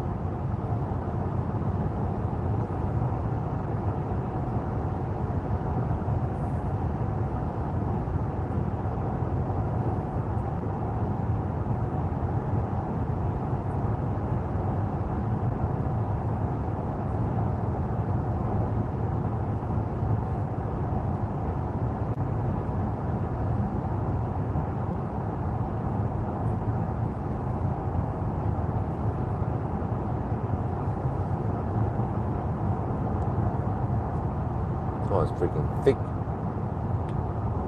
fog. Wow, okay, it's better now.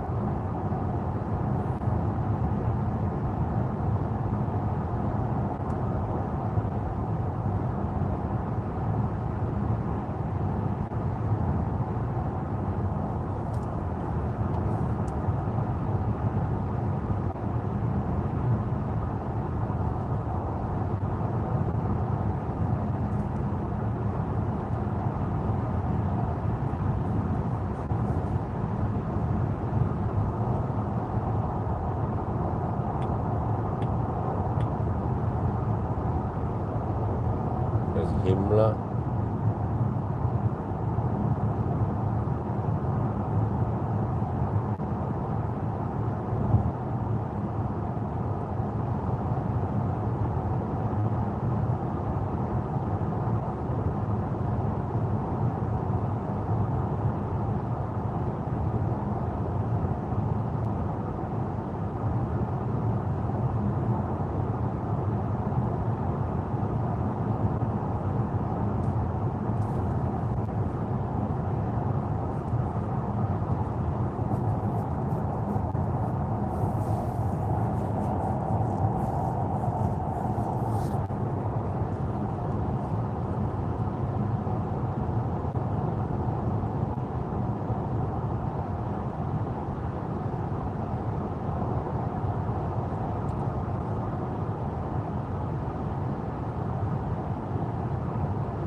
that guy's driving so close to the.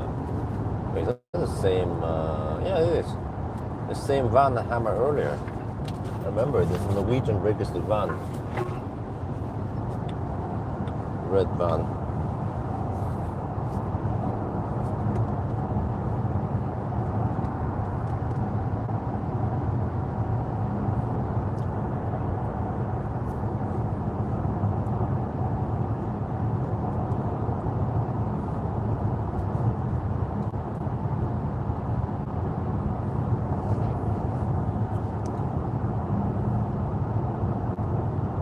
I'm gonna hit the concrete surface too.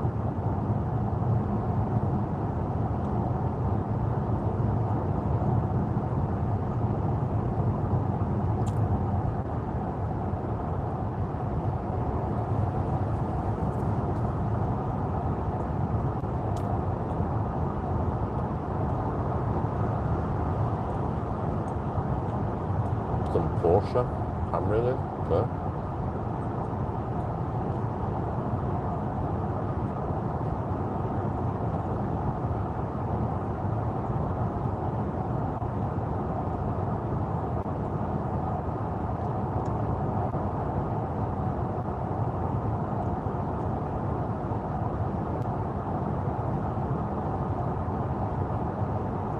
There. Wow.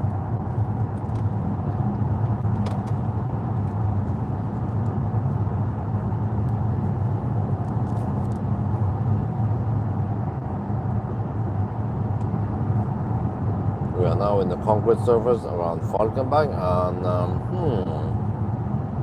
well, you can hear the noisy road at least. But let me see. If we change lane now, okay, then it becomes better. But this is possibly the quietest car I ever tested.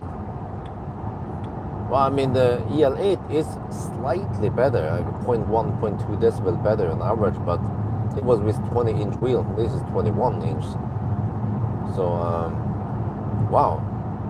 It is actually nice and quiet in here, despite that rough surface. Or let's get back to the left lane again. Yeah. Okay. Not sure what else to say. If you want better soundproofing on rough asphalt or concrete, get 20-inch or maybe 19-inch.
What's the consumption now?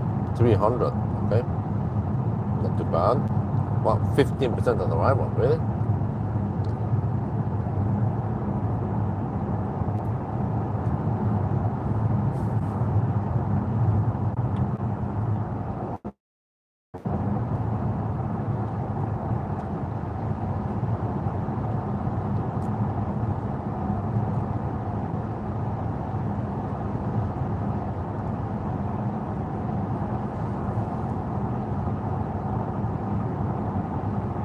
Now the focus we can take.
Telia. Yes, now I use Telia.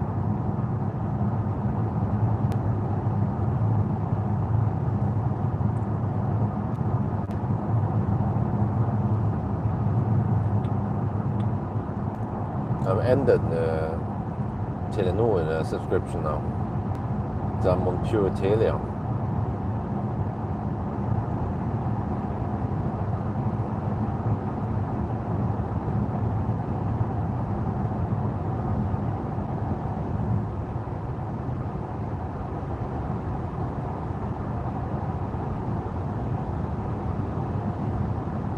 Is that the same Porsche as before? Yeah, it is.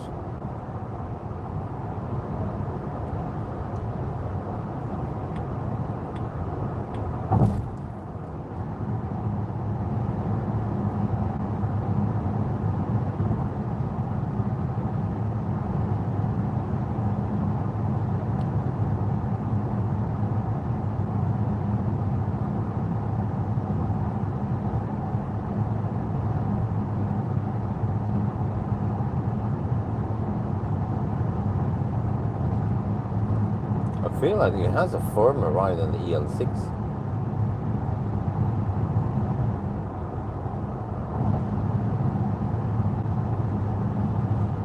You know why are people so obsessed about the turn signal sound?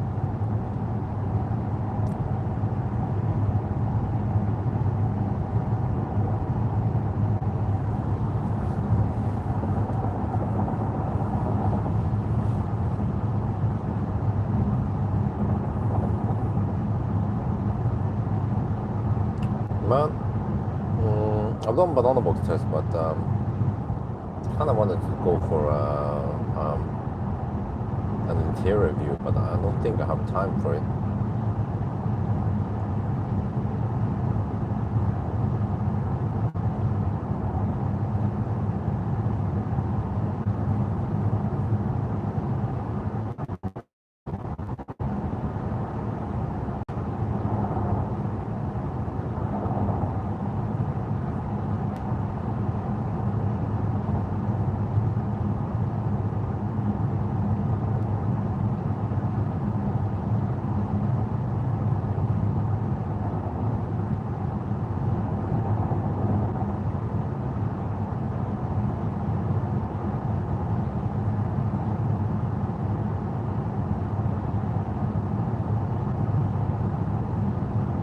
Oh, it's freaking blitzkrieg over there.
Oh yeah, I think the concrete surface is over.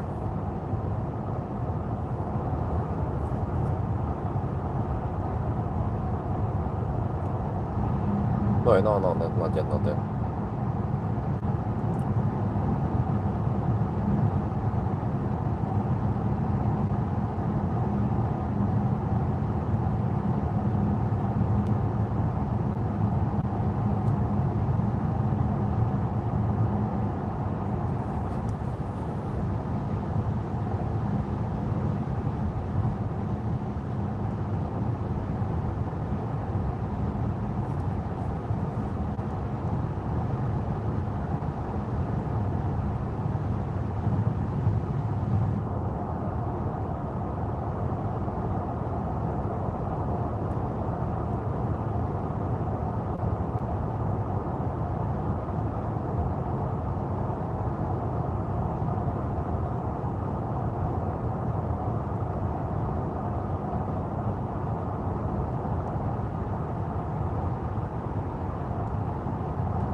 finally back on the asphalt surface. Okay, we're 25 kilometers away from Melbystone.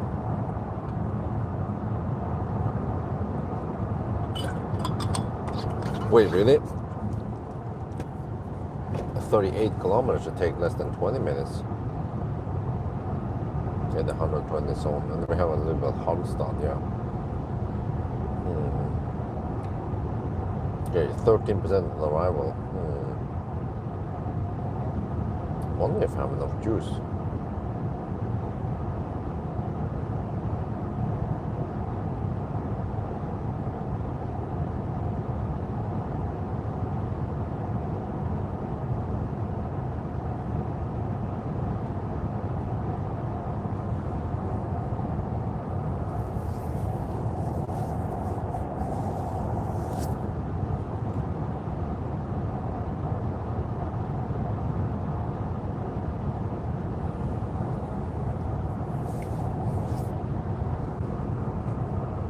My next stop will be Melbystone. Also nothing there, everything is closed. Still have food and drinks with me I can consume.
What?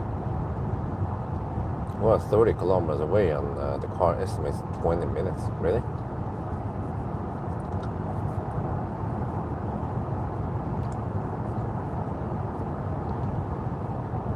It's not 9 kilometers per hour average speed.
Oh, I have headwind. Oh, I see.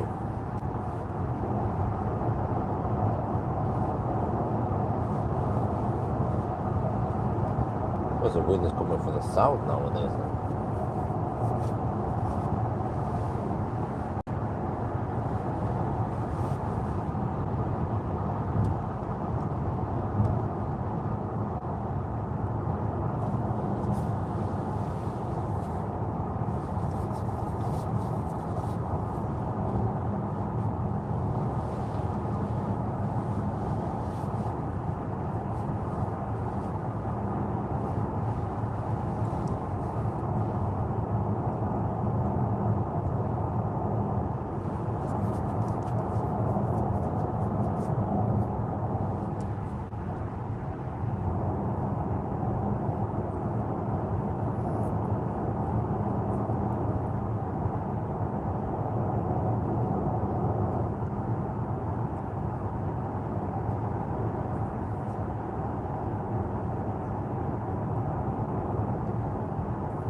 Is that police?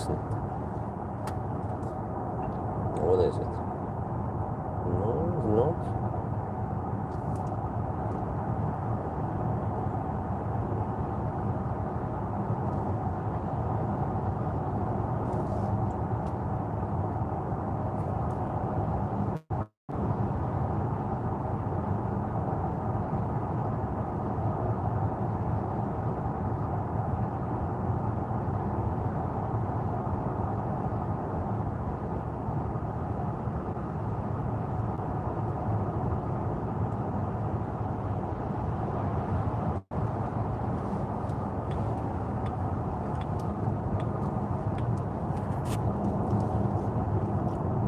Not 18 kilometers away. Getting close to Melbourne now.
Melbourne on the turnaround point is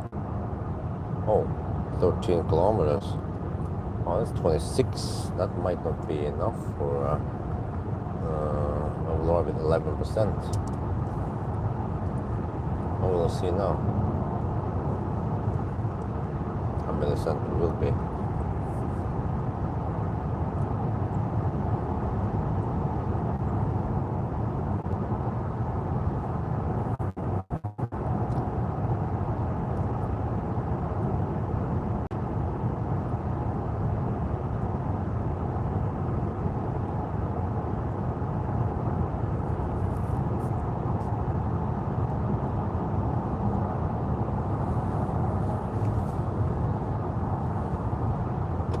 No, 26 kilometers, and then I will have 10% now. Okay, no, that doesn't. Quick math. Okay. Quick math. I have 10.5 kilowatt hour. Wait, to drive 26 kilometers, around 400 watt hour per kilometer.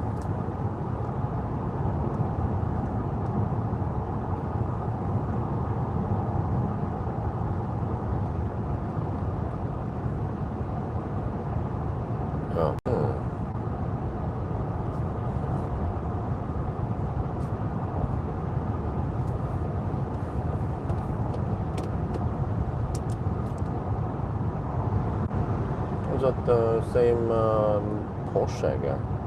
He's just having these weird sprints and then he slows down. And then I catch him again and then he slows down. I don't know.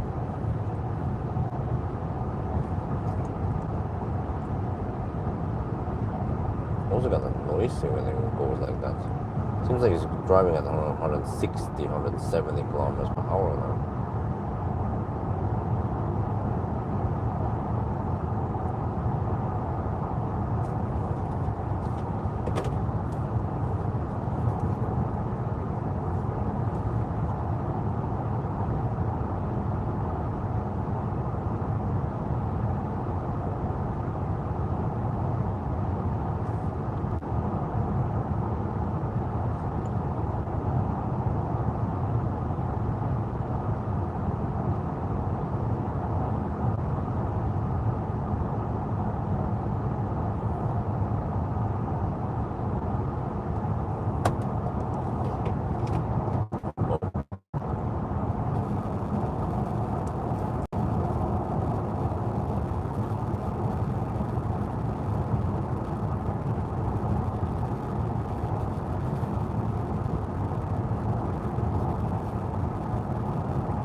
What is the consumption now then?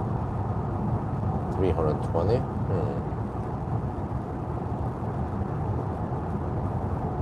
Could work.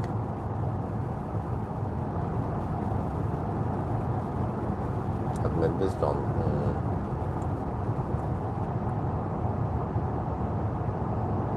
We'll go proper deep then.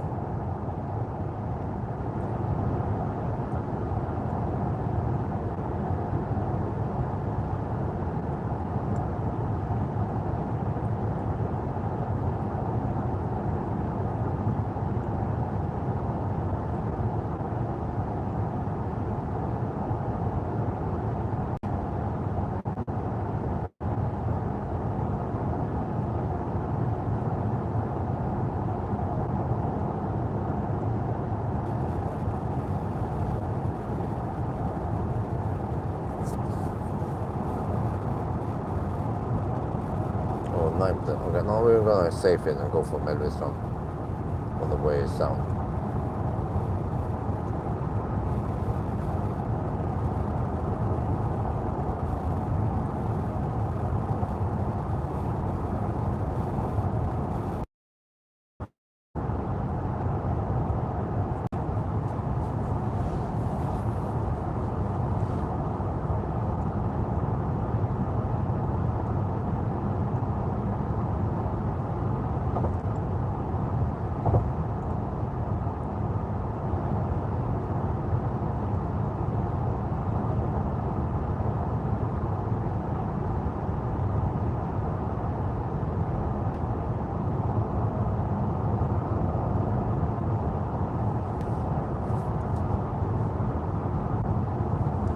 Okay, getting close.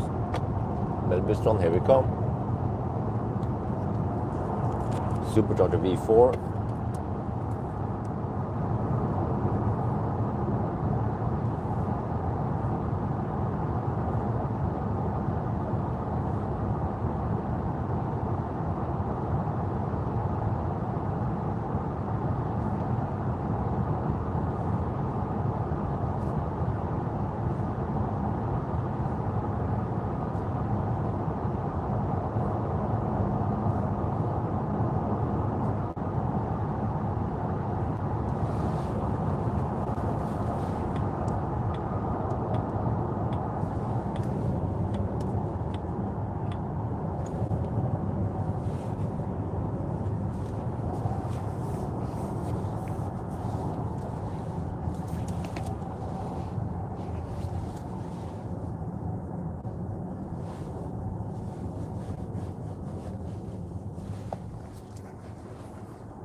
320. Oh, slightly more than expected.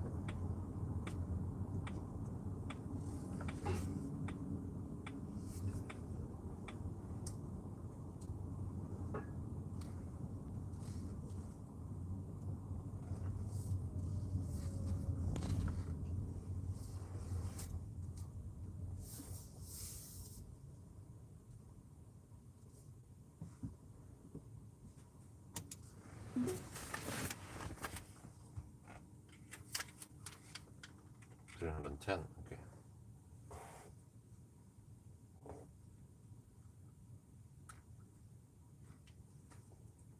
Melbystron.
We are now at Melbystron supercharger. Plenty of V4 superchargers here.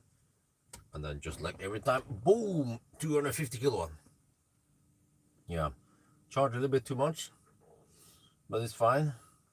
But the car is, well, I wouldn't say thirsty, but well, there. Yeah, hovering around 300 watt hour per kilometer, roughly the same as the Polestar 3 actually, which is smaller. Okay, now I just have to figure out. I keep pressing the wrong button. I can just press here. Sorry, my noobness. Okay, so from here we want to go to the turnaround point. There, that's 13 kilometers round trip, 26 kilometers. Then I want to go to Varberg, which is right here. Let me see how easy is it to find the supercharger. How far they have to zoom in. Now, okay, start seeing some stuff. Further in, we see more and more Ionity. So okay, what about the supercharger? I don't know. Dude, it's right here. There, finally I found it. There, and then it wants to suggest a bunch of stuff. No, okay, just go for it. There you go. Well, that's 91 plus 26, so 117 kilometers. Well, try to figure out how much I need, and it will tell me that I will end a run of the juice there, I guess. Yeah, seems to be here.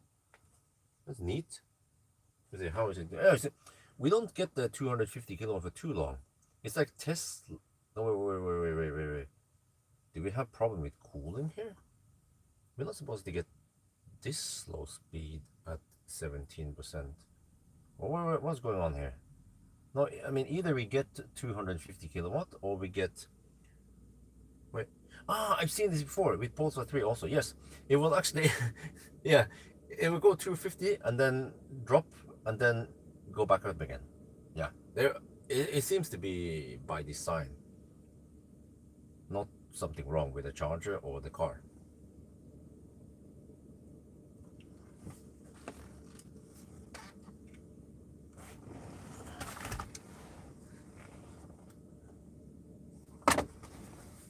Okay, we see 91 plus, let me just do the calculation again here. 91 plus 26, yeah, 117 times This time I think we'll average around 320. Oh no, this is just a pure high-speed test for stretch 330.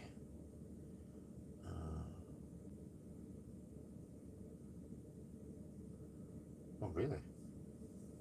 I need only around 45% then. Maybe I can skip that and go to on. No, no, I can't. Okay. 20% did I go to last time? 60? I think this time we can go 50 and I'll still be fine.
To flip the camera around a bit, and then yeah, there's actually some okay lights here.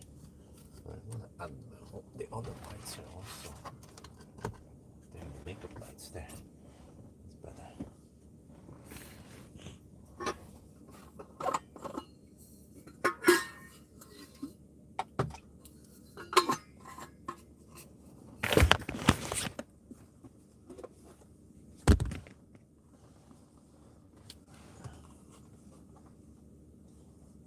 You see, I brought some bread from home. Nice. And also some drinks. Yeah, I think it's time to pop the Palestine cola. Let's see. Oh, it's not gonna splash, right? Nope. Oh, that sound opening a can.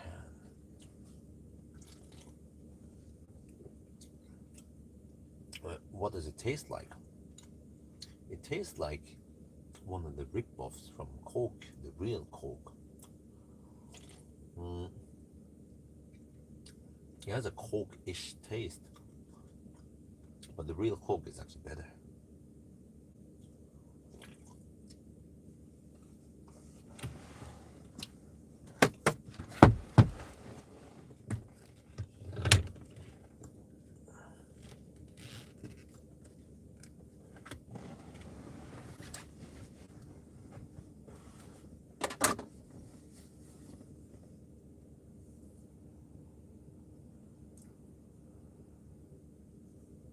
Can I just put it here? You guys be able to see.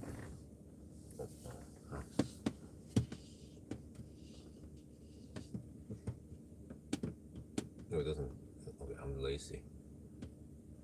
It doesn't stick there. Shit. Okay, whatever. There's so many inactive people anyway. You guys don't even see what's going on, right? I mean, you guys are not active.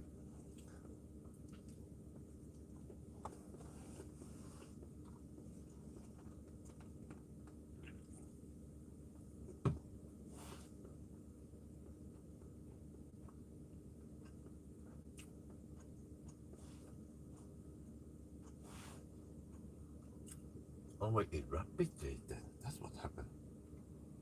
Mm.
Well, I think 45% is enough.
I wonder if I could go back to whatever. That's gonna suck a bit because there's nothing there. 7-seater.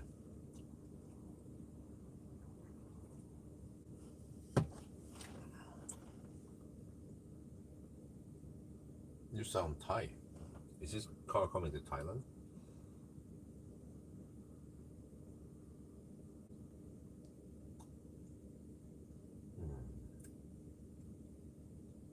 There's really like a tailwind now, right?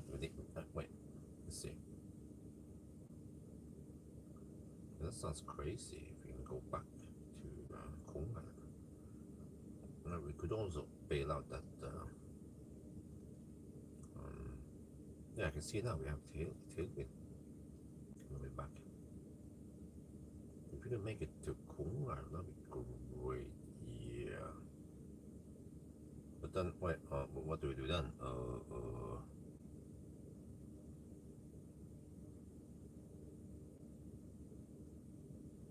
Back from Kongan, we could go straight to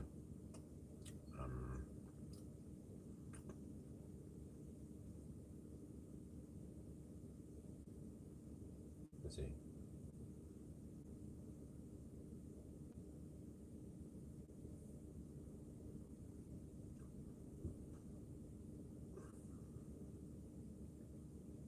Inspiria, let's see. Kongan Inspiria, that's 187 kilometers.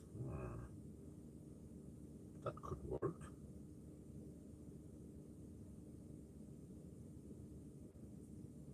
But that means I need to charge around 60% here.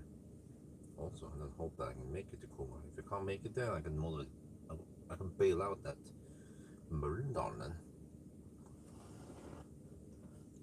Oh, they are available there. Wow, I didn't know that. Shit. Too bad I didn't make Thai videos. But I guess the Thai people, they'll be watching my main channel, right? Now, sometimes I wonder, is there a point for me to even make the Thai videos? And eventually, if I go to Thailand, Thai people, they can watch my main English video. Huh? Well, by the way, I'm going to Thailand. I bought the ticket.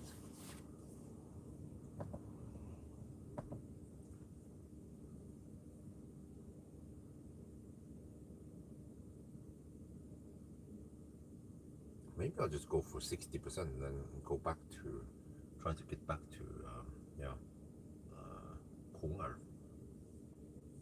Sounds crazy, but is it possible? Let me calculate here.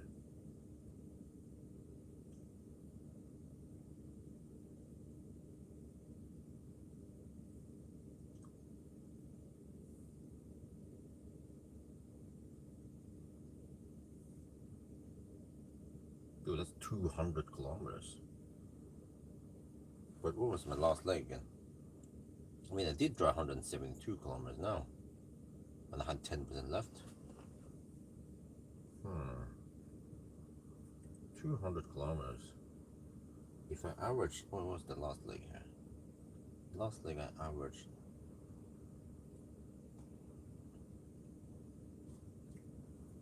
Well, it claims 31, 300 kilowatt hour, right there. 54.4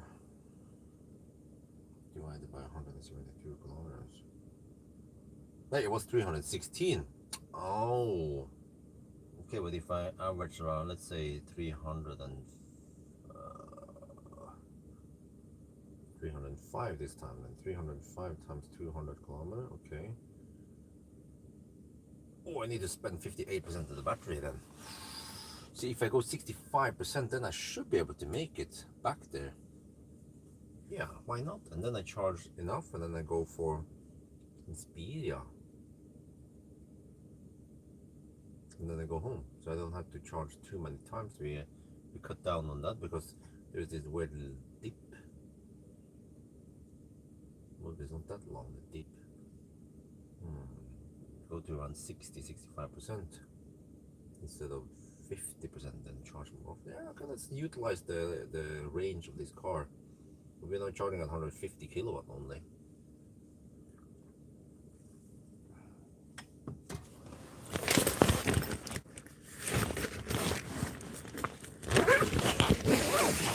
Yeah, more but I'm also going to China. That's, well, at least that's the plan. But I mean, it's all about the Chinese cars nowadays. You know, Seeker is interesting, Smart, Xpeng, also Xiaomi, but they are not available in Europe. There's a lot of Chinese cars nowadays.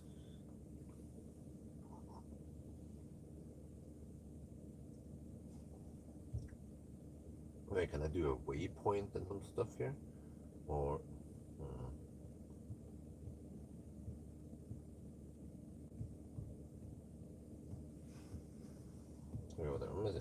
if I go back to, which stupid are these again? Mellbystrand var by here, Kongalv. I'm just gonna go back to that one. Why not? I need around 65% then.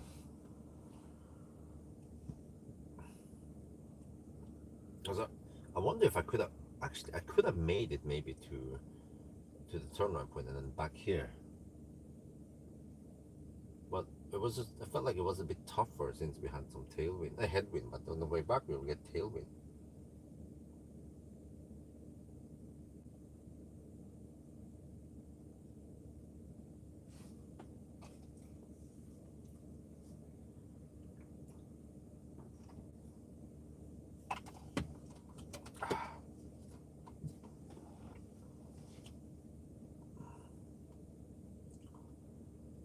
EX90. Well, man, that's expensive. Over 4 million, but almost 5 million baht. Who the heck would pay that much for this car? I mean, it's not that luxury. I mean, you better, there's way better value for money and space if you go for a Seeker 009 or maybe Xpeng X9. If you want 7-seater, you gave up life anyway. So then, yeah. Wait, if I want to go for Kongalv, I better commit and make sure I can make it there. Otherwise, it'll be a waste of time because I'm charging kind of slow on 141 kilowatt only.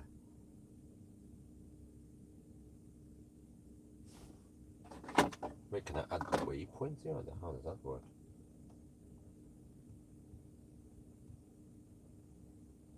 see.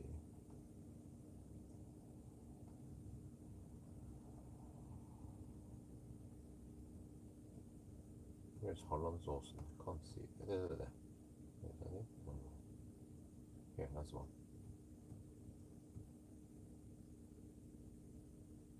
Add stop. Okay, how does it work now? Huh? What? What? What? Huh? How is the whole? Huh? Do it route options. Get back.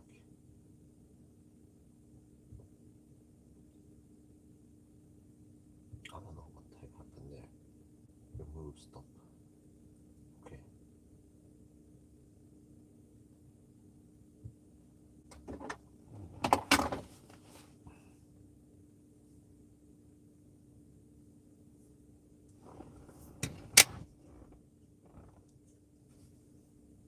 This was over 20 minutes stop, but well, hopefully it's worth it. We take less charging stops than that.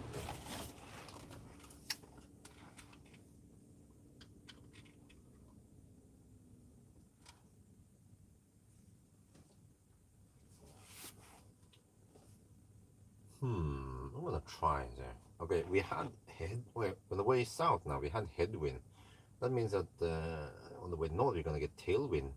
So we could almost have gone to the back to the turnaround point back again, but I wasn't sure about that. I could arrive at 0% or 1%. I'm not sure, but that means that if you go now turnaround point and back, we should be able to go all the way back there. That's 200 kilometers. Okay, it doesn't show here, but okay, that's. And then I calculated I might need to spend around 60% of the batteries. If we go 65, then I should be safe.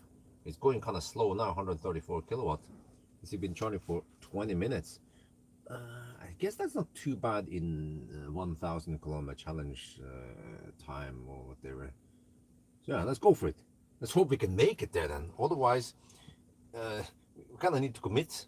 If you can't make it there, then we could bail out somewhere over here at Mølldal.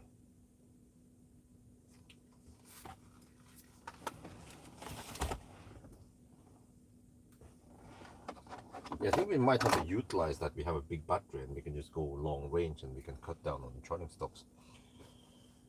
But 65%, so now we are already at 20 something minutes. Oh, I need to go pee.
Right. Let's hope this is enough. 66%.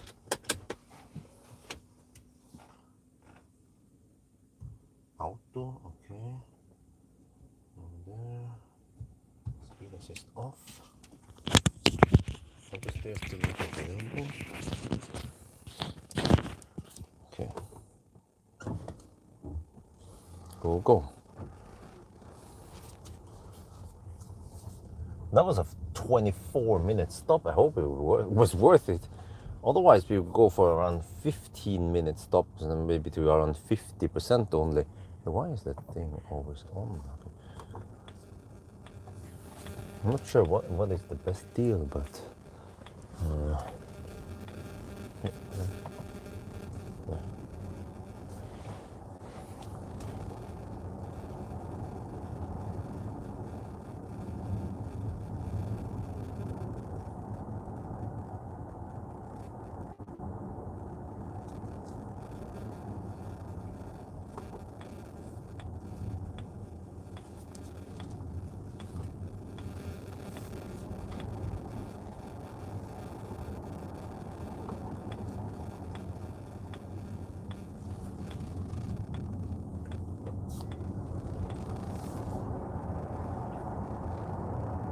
It's still foggy. I wonder how long the fog is going to last.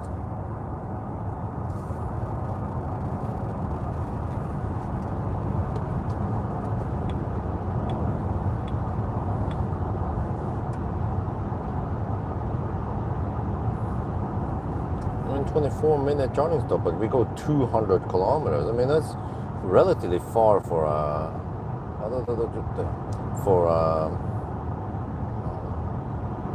1,000 kilometer challenge. Normally we go around 120 to 150 kilometers, even in 2025. I mean, the range has increased on many cars nowadays. But yeah, I guess the high end, like Tesla, is still not that common yet. We have EQS, for example. Model S, also Model 3 maybe. They have quite long range. And then other than that, okay.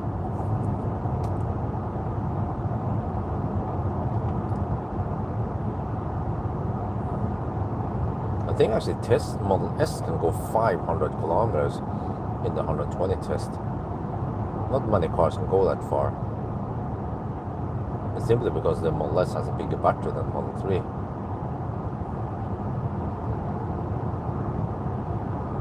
So man, if Model 3 can get like a 95 kilowatt hour battery, then it'll be game over.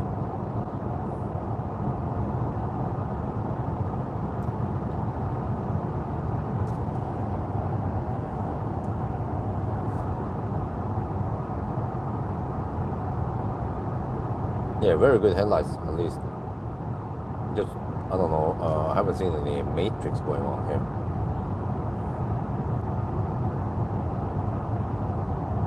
But I have to ask you, the Thai boy here, is there going to be some motor show in Bangkok in December, or when by the end of the year, or New Year or something?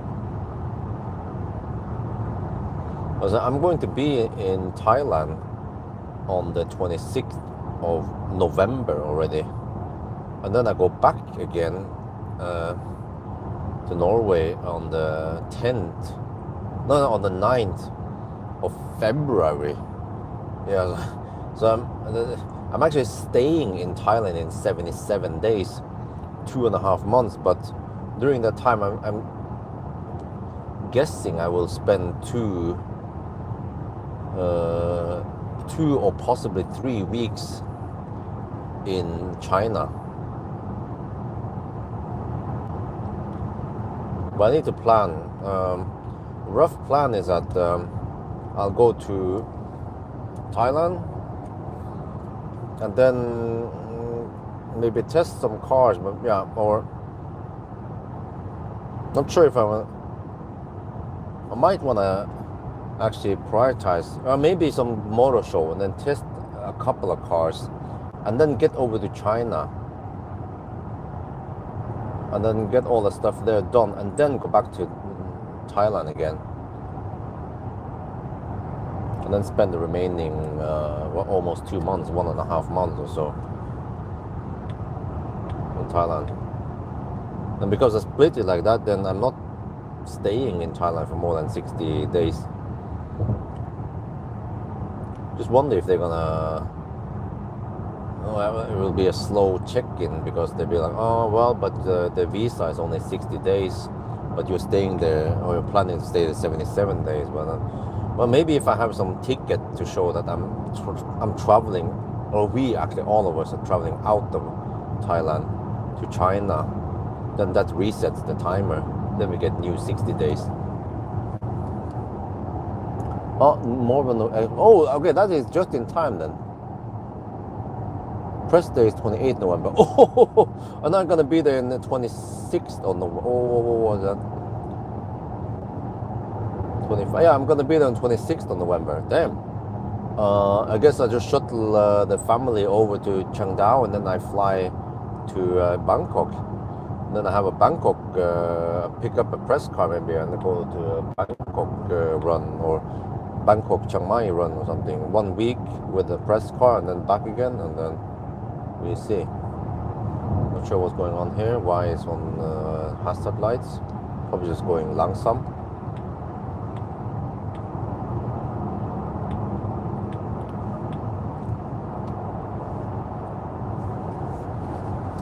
Okay, so Bangkok Motor Show. Well, they usually have lots of cars. There are plenty of cars.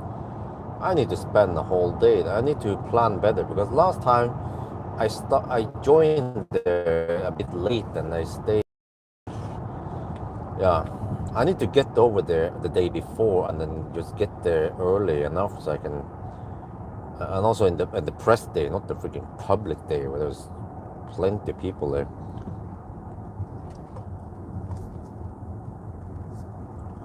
Wait, that means, 26th? Dude, I arrive, I go to Changdao in 26th.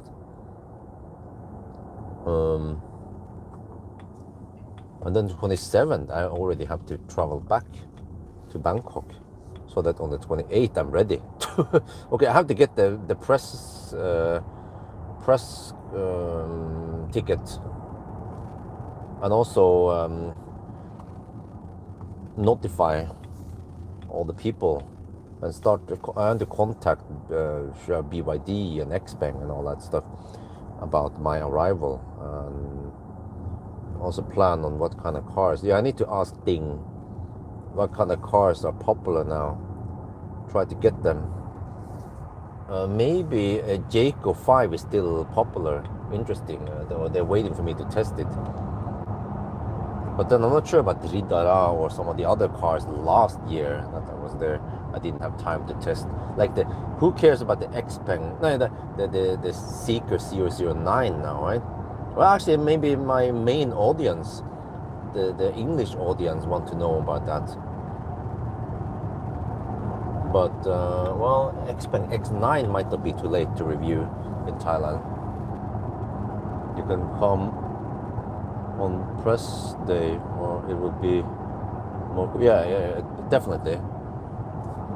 So the plan is to go there 27th then.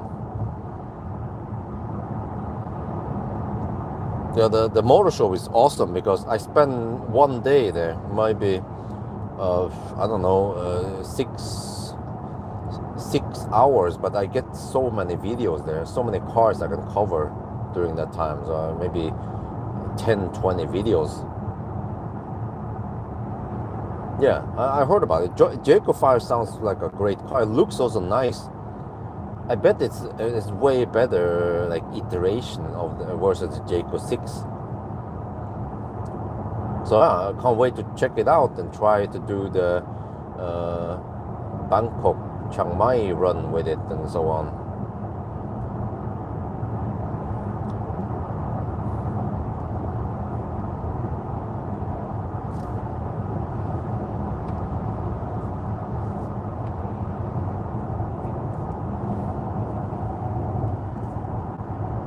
charging stops did you go for? Oh, I stopped at Kungalv. First stop, supercharged at Kungalv. And then second stop was Melbystron. And this is crazy. I'm going for Kungalv. And the car claims...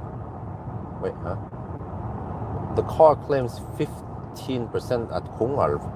So there is a pretty high chance we can make it there. According to this. I have to charge 65% now. But yeah, I mean, that's still within most cars, right? 60... I go somewhere between 50 and 65%. But some of the very fast charging cars, then even 75% would be okay. Otherwise, it would be a little bit of overhead if I charge too often.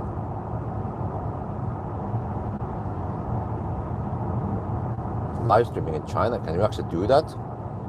Don't they block YouTube over there? Well, I have to use VPN, right?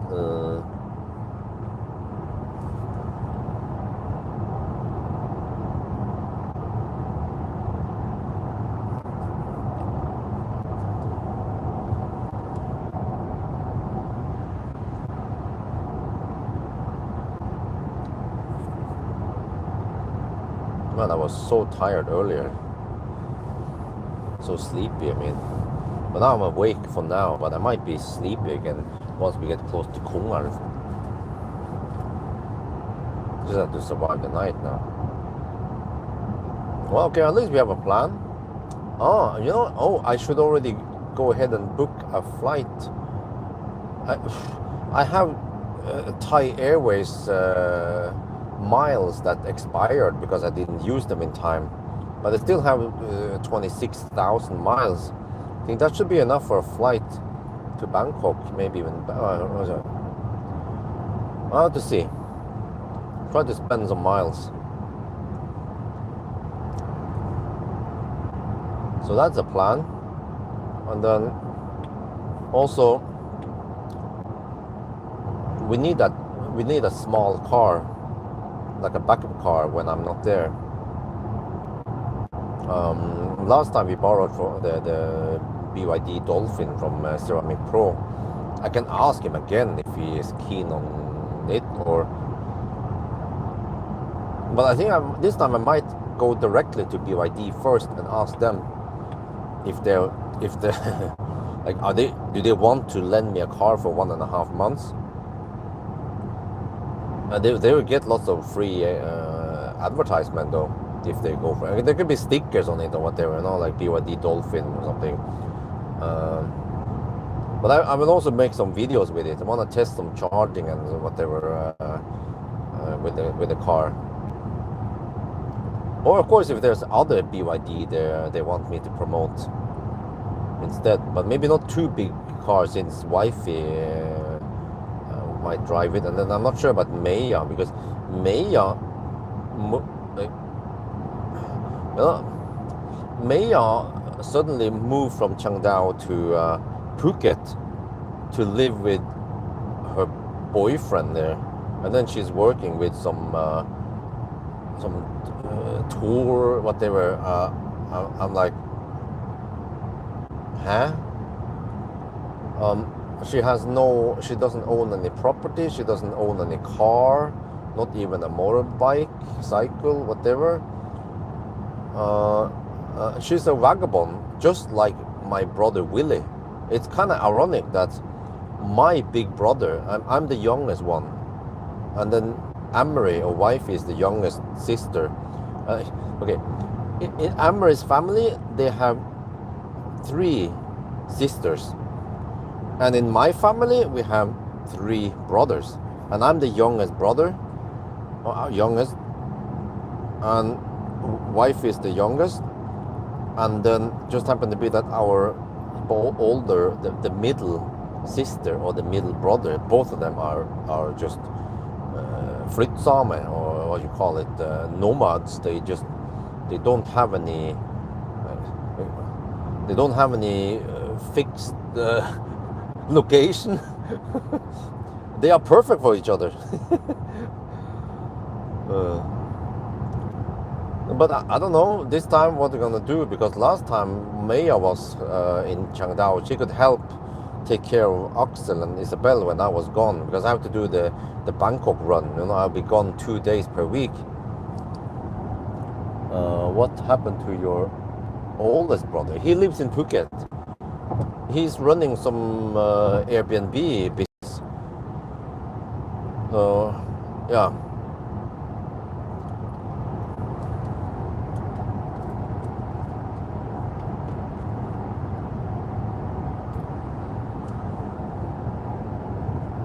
But yeah, but that was last time. But now, if Maya is still gonna stay in Phuket, then we don't get any help from her. But on the other hand, like, it's not that high workload anymore to take care of Isabel and Axel.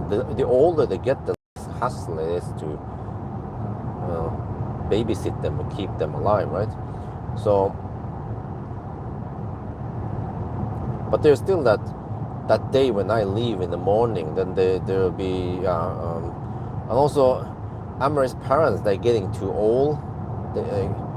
Amory's mom can't really carry heavy load, and also Amory's dad is getting older, so we can't really count on them on doing much. And then Amory's dad goes to bed at 7 in the evening, you know. So yeah.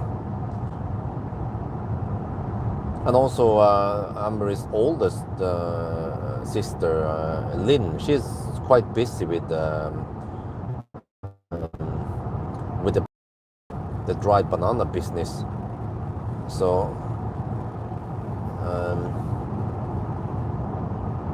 what the heck was that trucker flashing at? I'm sure maybe it was danger.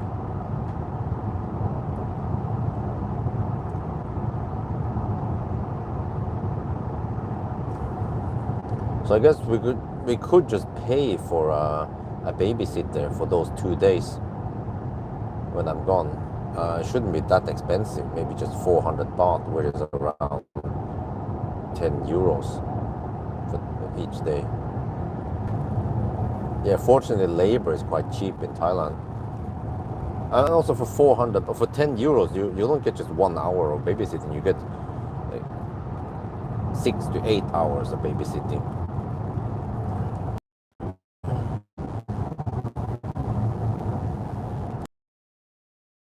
Days, and I'll be around to help.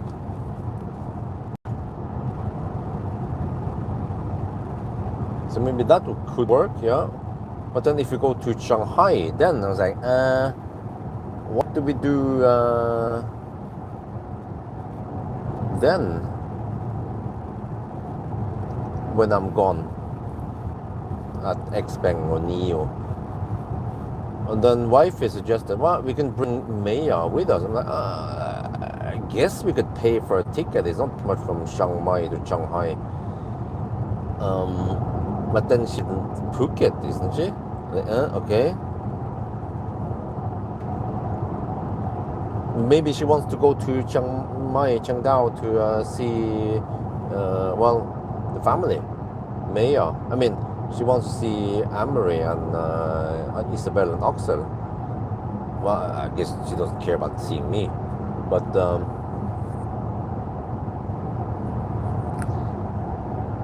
yeah. But then my idea was that, okay, if you go to China, we could just hire a babysitter there, or if Xpeng, Neo, Seeker, if they could provide a babysitter, or at least help us get one, and we can of course pay for it. But then wife is like, no, she doesn't want any random babysitter to help her. It's kind of ironic, because in Thailand she would. So it's just I don't know, babysitter / guide. So in the daytime when I'm busy filming the Neo factory or something, this guide will help take care of the children, but also take them to some dining place or playground or whatever. You know, it's very nice, because Maya doesn't know where the heck things are. So it's very nice to have a Chinese local there. So, dude, I need to talk to wifey more about this. Because in her head, yes, Maya is nice because it's familiar family, yes, but a local guide would be better. And those might be professional when it comes to taking care of children also, unlike Maya, she's not pro. As I noticed that the what do you call it, the teachers or whatever at the kindergarten, they are professional. They know how to deal with children, unlike a random family member.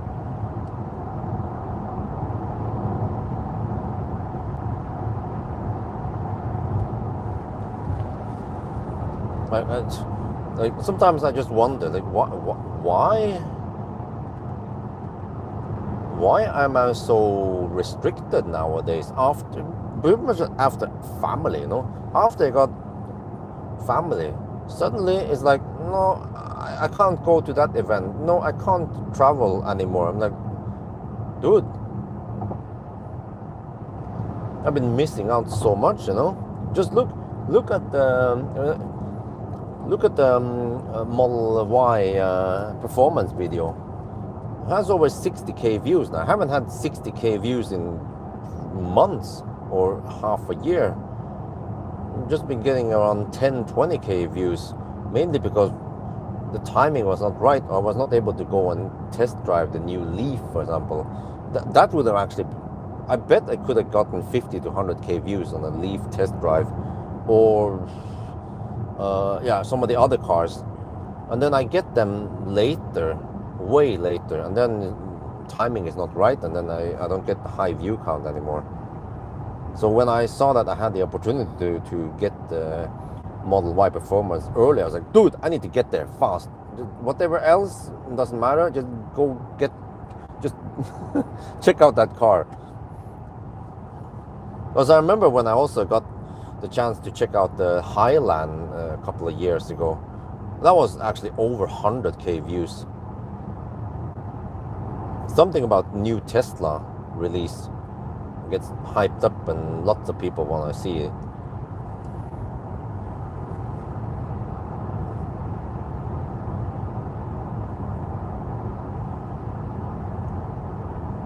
But yeah, I mean, we'll try now with Isabel coming with me. If it works, it actually means that from now on,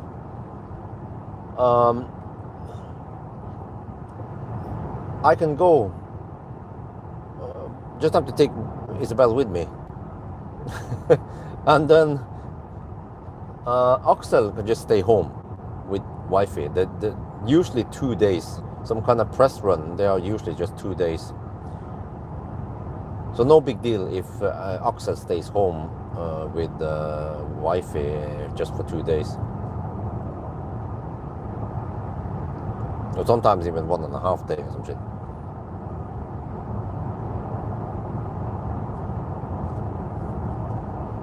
But it depends, because many times I get invited to invited to another country for a static view of a car. I'm like, no test drive, just static view. It depends, because the Model Y performance was a static view. We couldn't drive it 5 meters even, and it still got lots of views. It depends what car it is, how many people are interested in that car. Subaru, no, actually I haven't tested it yet, but I've seen the interior. It looks very similar to the BZ4X, whereas the other brother from another mother, the Lexus, actually looks completely different. And I tested the Lexus, and it's way nicer than the BZ4X. So timing-wise, I think it's too late now to test the Solterra. I might get 10-20k views only on each of those, or some of the videos. But I need to focus more on new cars, what people want to know. Like, for example, the Smart #5 could get 50k views, even though it's basically, it's just the Seeker 7X drivetrain and battery, but it's just different shell around it, right?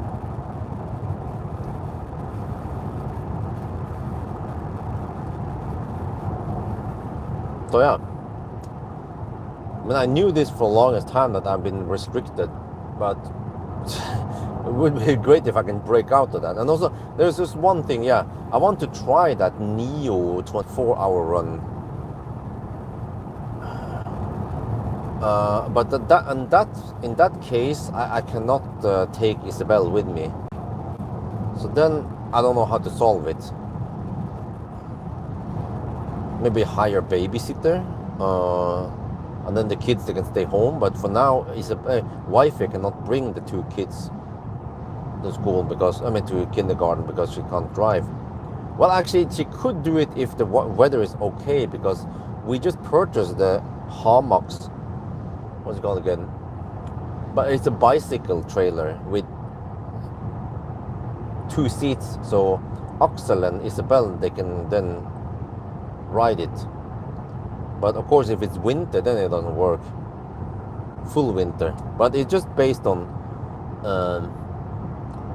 people's attitude, because if you have the right attitude, you can do whatever you like. You don't care. Weather is not the limitation.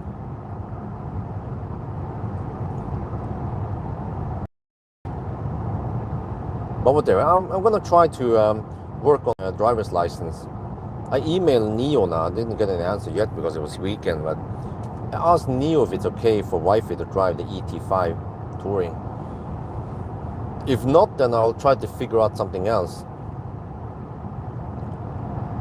Maybe I could ask Vag if I could borrow something like an ID3 for a couple of weeks, like extended borrow.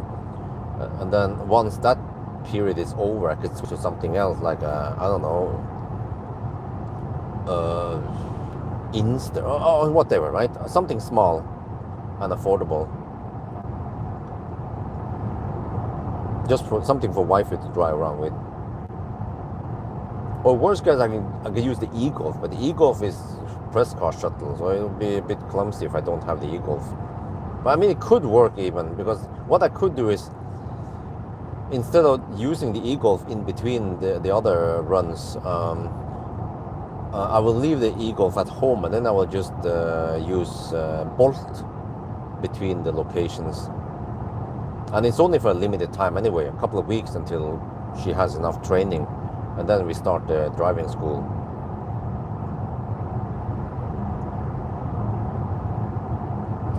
But she is already starting to read up about all the theory behind it. Teoritentammen, I know that app and website is awesome. It's really worth the money. 500 NOK for 30 days access. And even I learned some of that stuff. I did a test, and I barely passed. I had 7 errors. You can have 7 errors.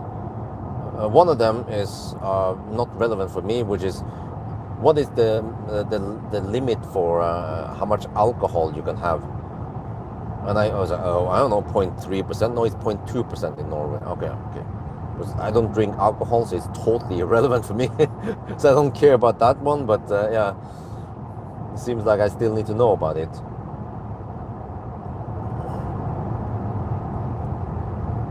And also, what does orange license plate mean? I'm like, huh? Okay, it's not embassy. Embassy is blue license plate or something, or yellow letters. No, orange license plate is when you transport dangerous goods, like liquids or shit like that. I was like, oh, I didn't know that. Oh. So I'm genuinely interested in traffic rules and laws and lots of other stuff. So for me, since I'm driving a lot, then yeah, it's relevant. It's useful for me to know all that stuff. Plus that I am personally interested in it also.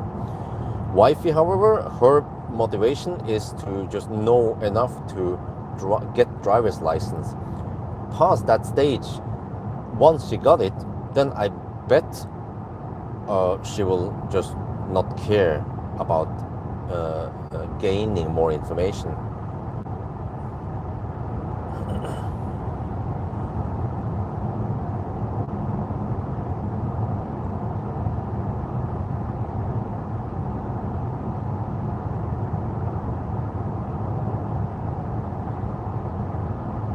Oh, I thought it was gonna be brighter, but oh, it's almost 5 in the morning now. Dude, it's not bright yet.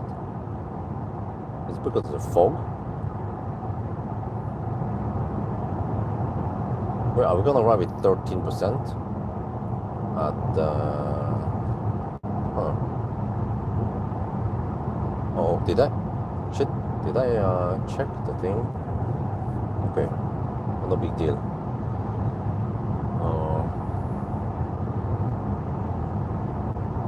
Not sure if I checked the exact number.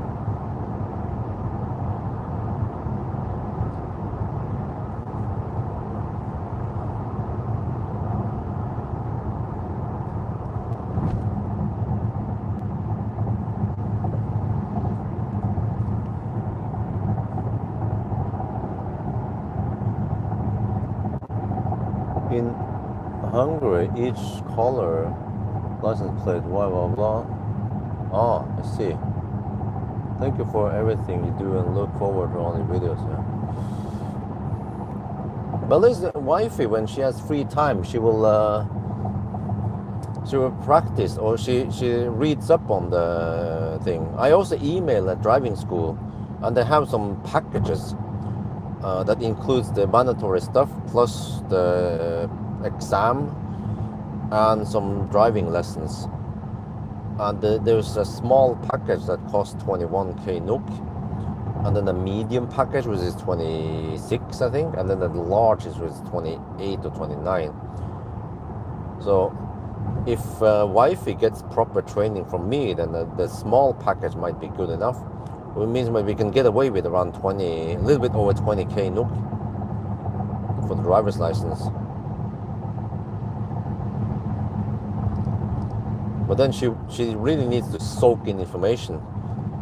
I'm not sure how good she is at that, but that Goal trip, you guys didn't see much. I mentioned that I was gonna do this training, whatever. I did explain to her a lot of signs we encountered on that trip.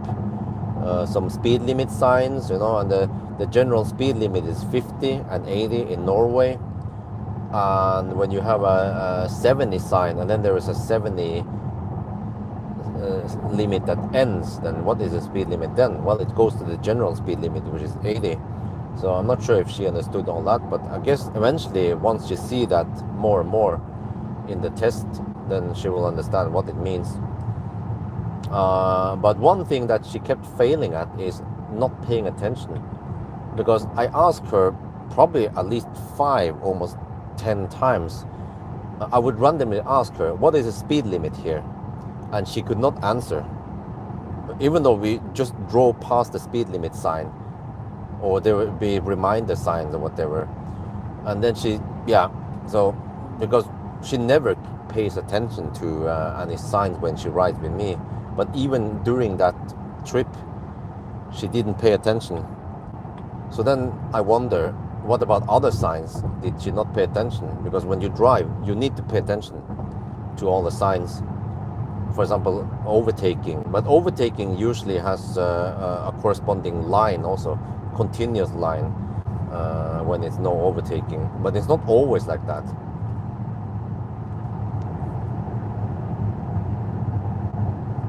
But that was just first trip. Next week I'm kind of busy, but maybe I have one day she can join me. Yeah, and then we try that thing again. The same thing that I'll teach her. I'll go another location this time, and then teach her how all the stuff works. Also try to teach her about roundabouts and the placement there and so on, and how when you should blink and which direction to blink and so on.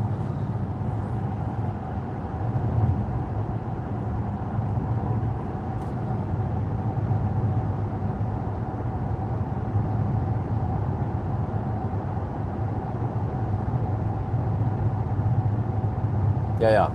Stop sign. Yeah, I explained to wifey the difference between the yielding sign and stop sign.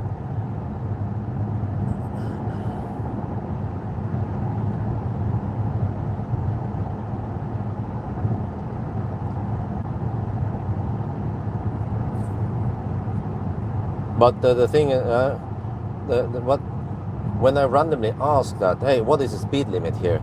That is something that that she could get during the exam, or when with the driving instructor. Suddenly ask that, and then if you don't answer correctly, then you might get a minus point. And if you get too many minus points, then you might even not pass. Depends. But I just want wifey to be a good driver and understand everything about the rules and so on, so she doesn't get in an accident or or something. So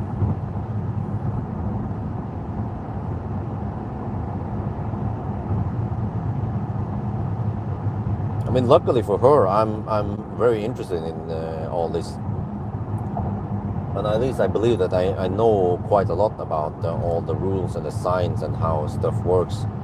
I get the impression that many guys, they might not care too much about it. Just see how they drive, and the left lane hugging and the lack of turn signal and the incorrect placement in roundabouts. Then yeah, kind of get the impression that they don't give a shit about rules or other things about smooth traffic flow or stuff like that.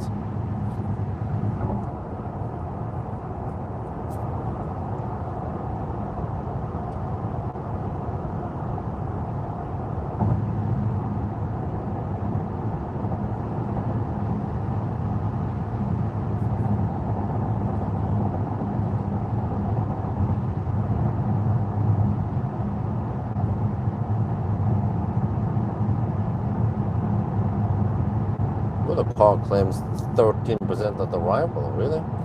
What is the consumption so far on this leg? 340? Ooh. Okay, but it's gonna drop once we get in the Göteborg loop.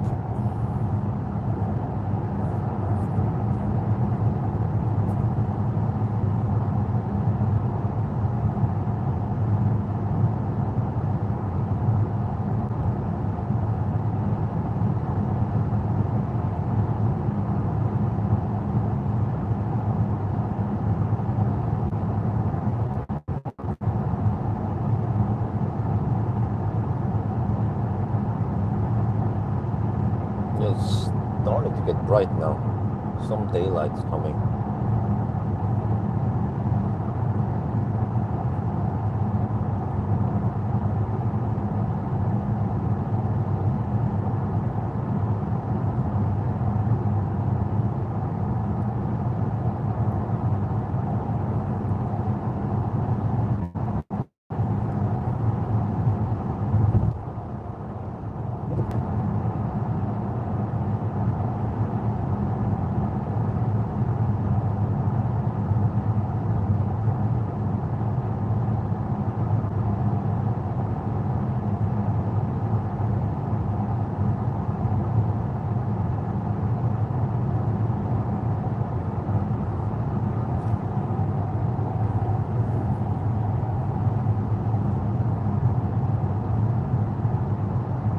It doesn't block out the signs. There's no matrix going on here.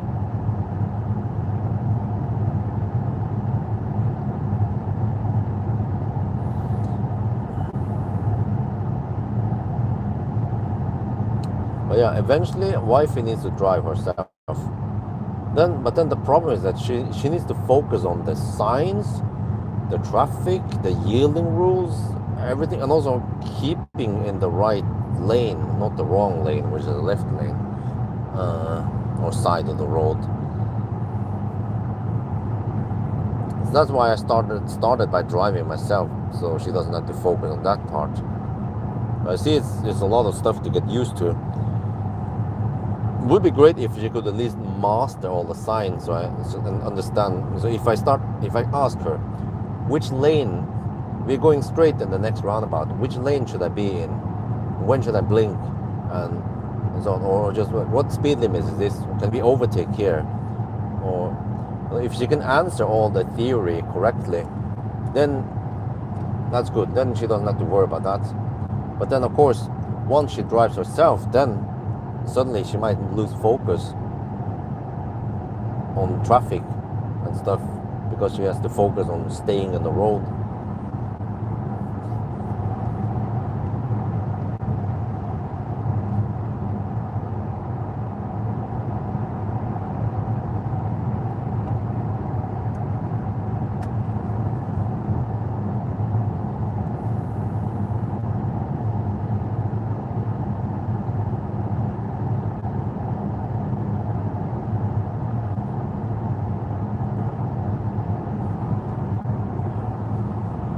But man, I mean, she hasn't paid any attention until now, or pretty much until now.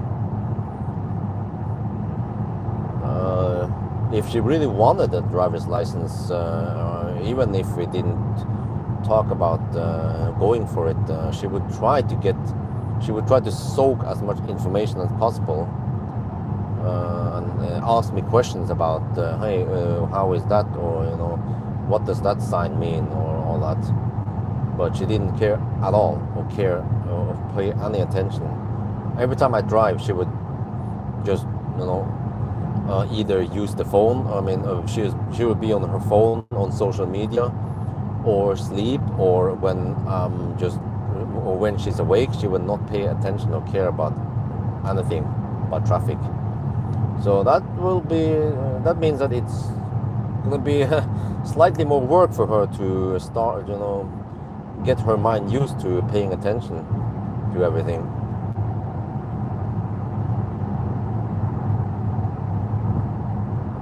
And also Norway roads, yeah.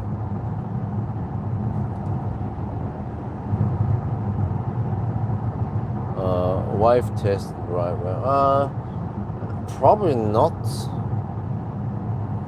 Because, I mean, she's already nervous about driving herself, right? And then maybe also a bit nervous because I'm with her. And then if I make a video, then we just make the nervous thing even further.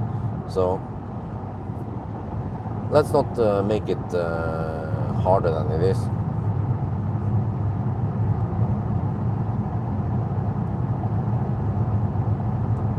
How is this getting? If I need to pull it away from me. Yeah, okay. That's weird, because if I pull it against me, then it doesn't flash.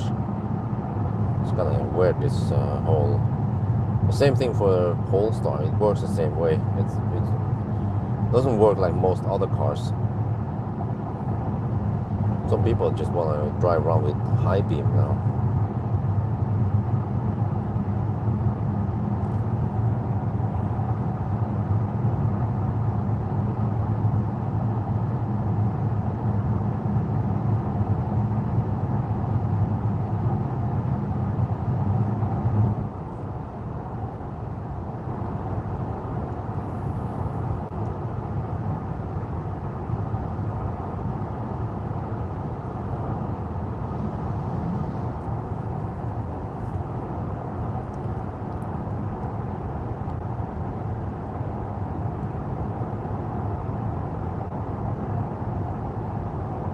Oh, there's so much fog today.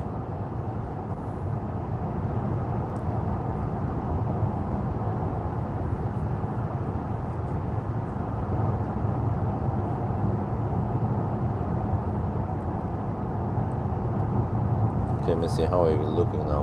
Distance. 576 kilometers.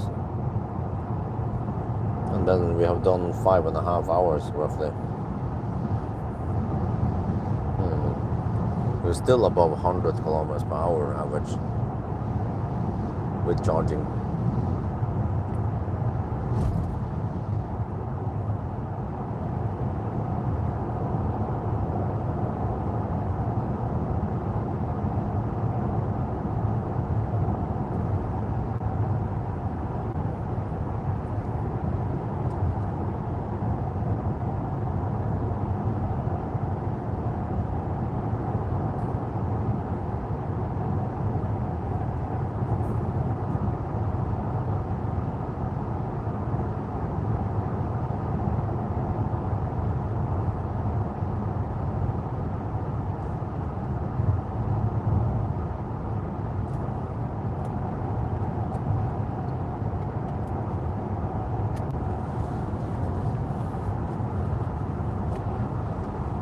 now is just crazy how much fog in here.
Very little wind now, okay.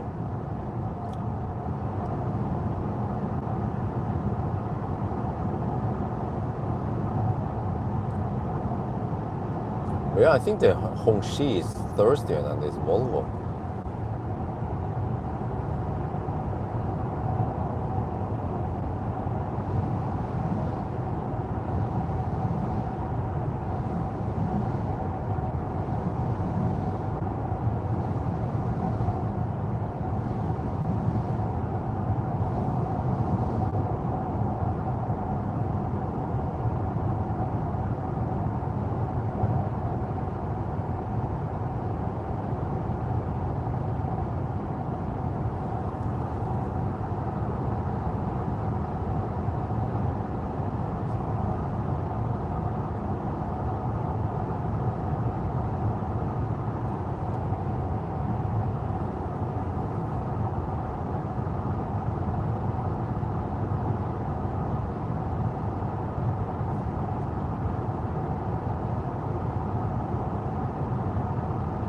Well, Hongxi, how do I put this? The software in Hongxi is kind of disaster. The EX9. I haven't tested the new Hongxis, but the comfort is great though. The space is also very good, but I feel like it's not utilizing the space very well because it's a freaking huge car and it has roughly the same like internal space as the Neo. Neo on the hand, they have better software, and that means naturally better features. Like they actually have dog mode and camp mode and lots of adjustments here and there and so on. And yeah, self parking actually works really well in Neo.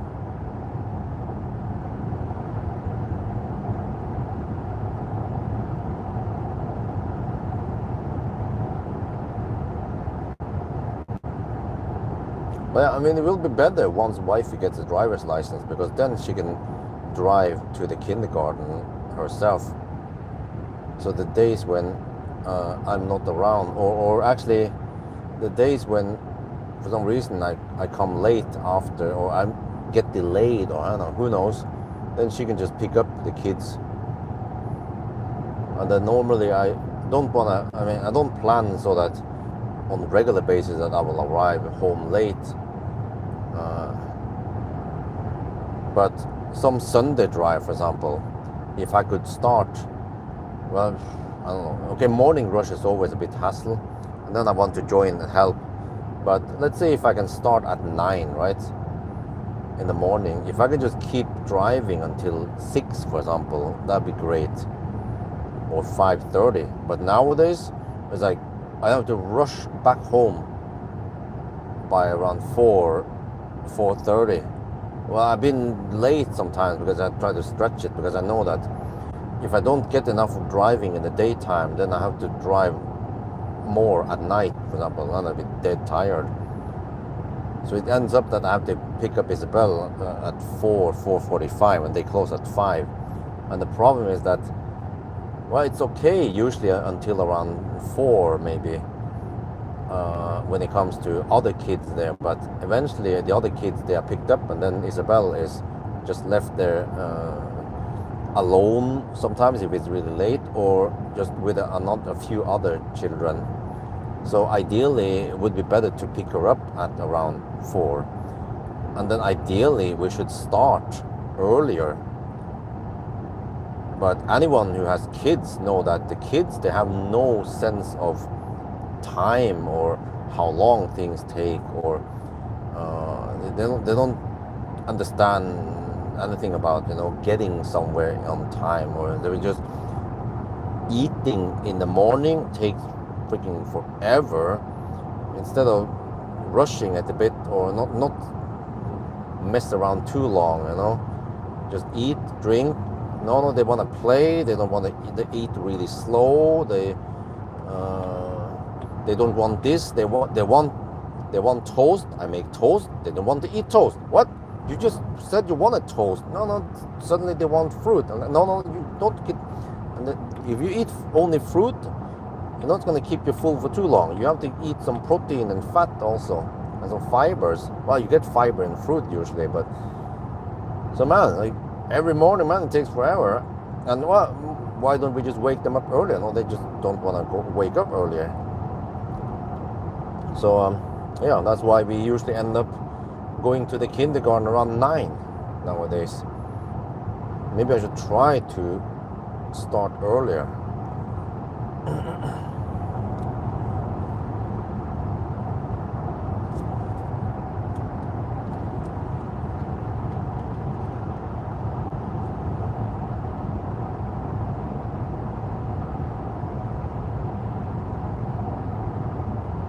But also, the other problem until, recently is that we should have done the driver's license a long time before, but we didn't. I was like,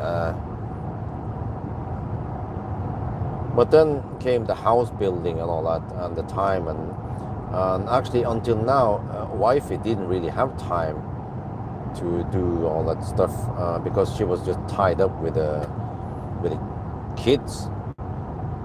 And again, if you don't have children yourself, especially if you're not a mother, you have no idea how it is to have to take care of a baby. You're basically chained to the baby for 24 hours, since you're breastfeeding also. But then until recently, we could finally get a little bit of freedom, in the daytime when children are at the kindergarten.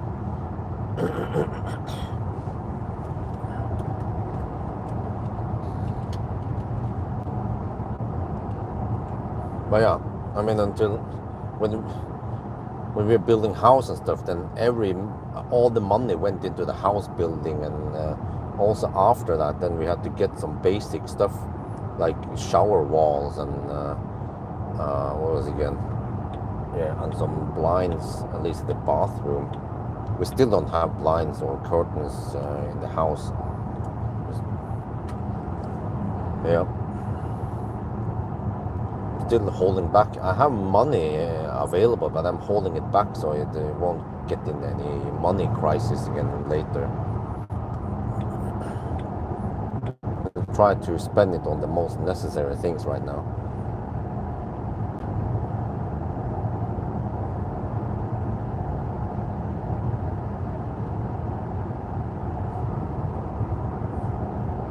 And I still haven't decided whether I want asphalt or what do you call it, belägging stain, or cobblestones in front of the house.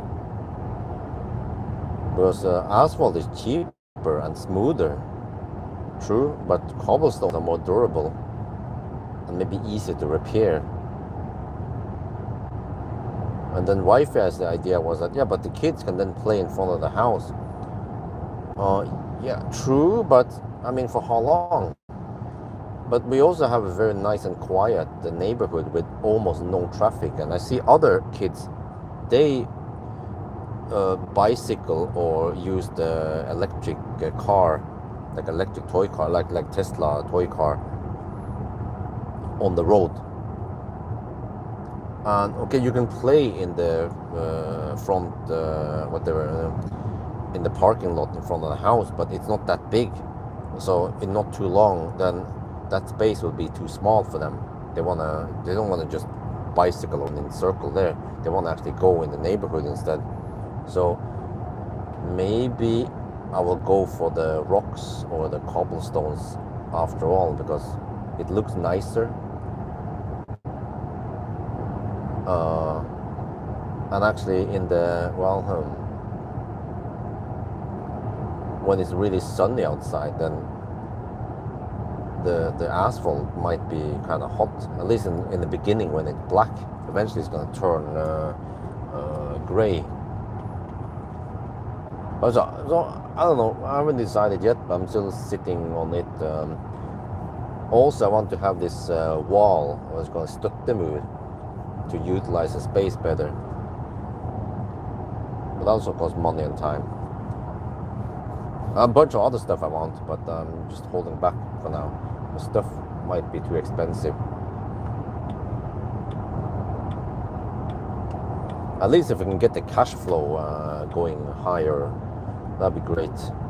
And that involves me traveling to various destinations, and China is actually important.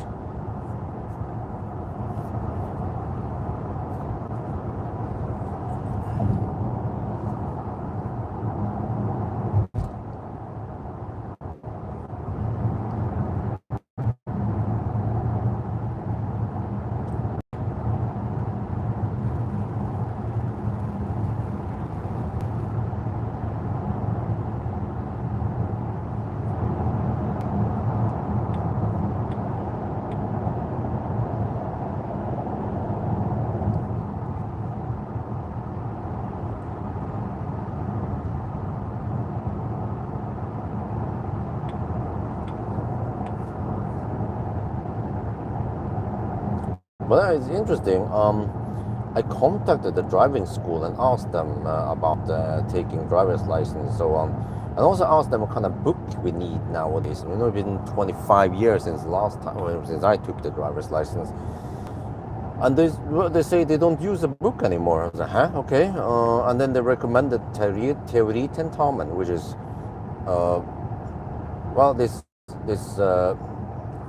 this app you use. And then you just, I'm not sure what else is in there. I haven't checked out all of that, but I've seen that you can do these tests, and you have 45 questions, and then you can only fail on up to 7 questions. But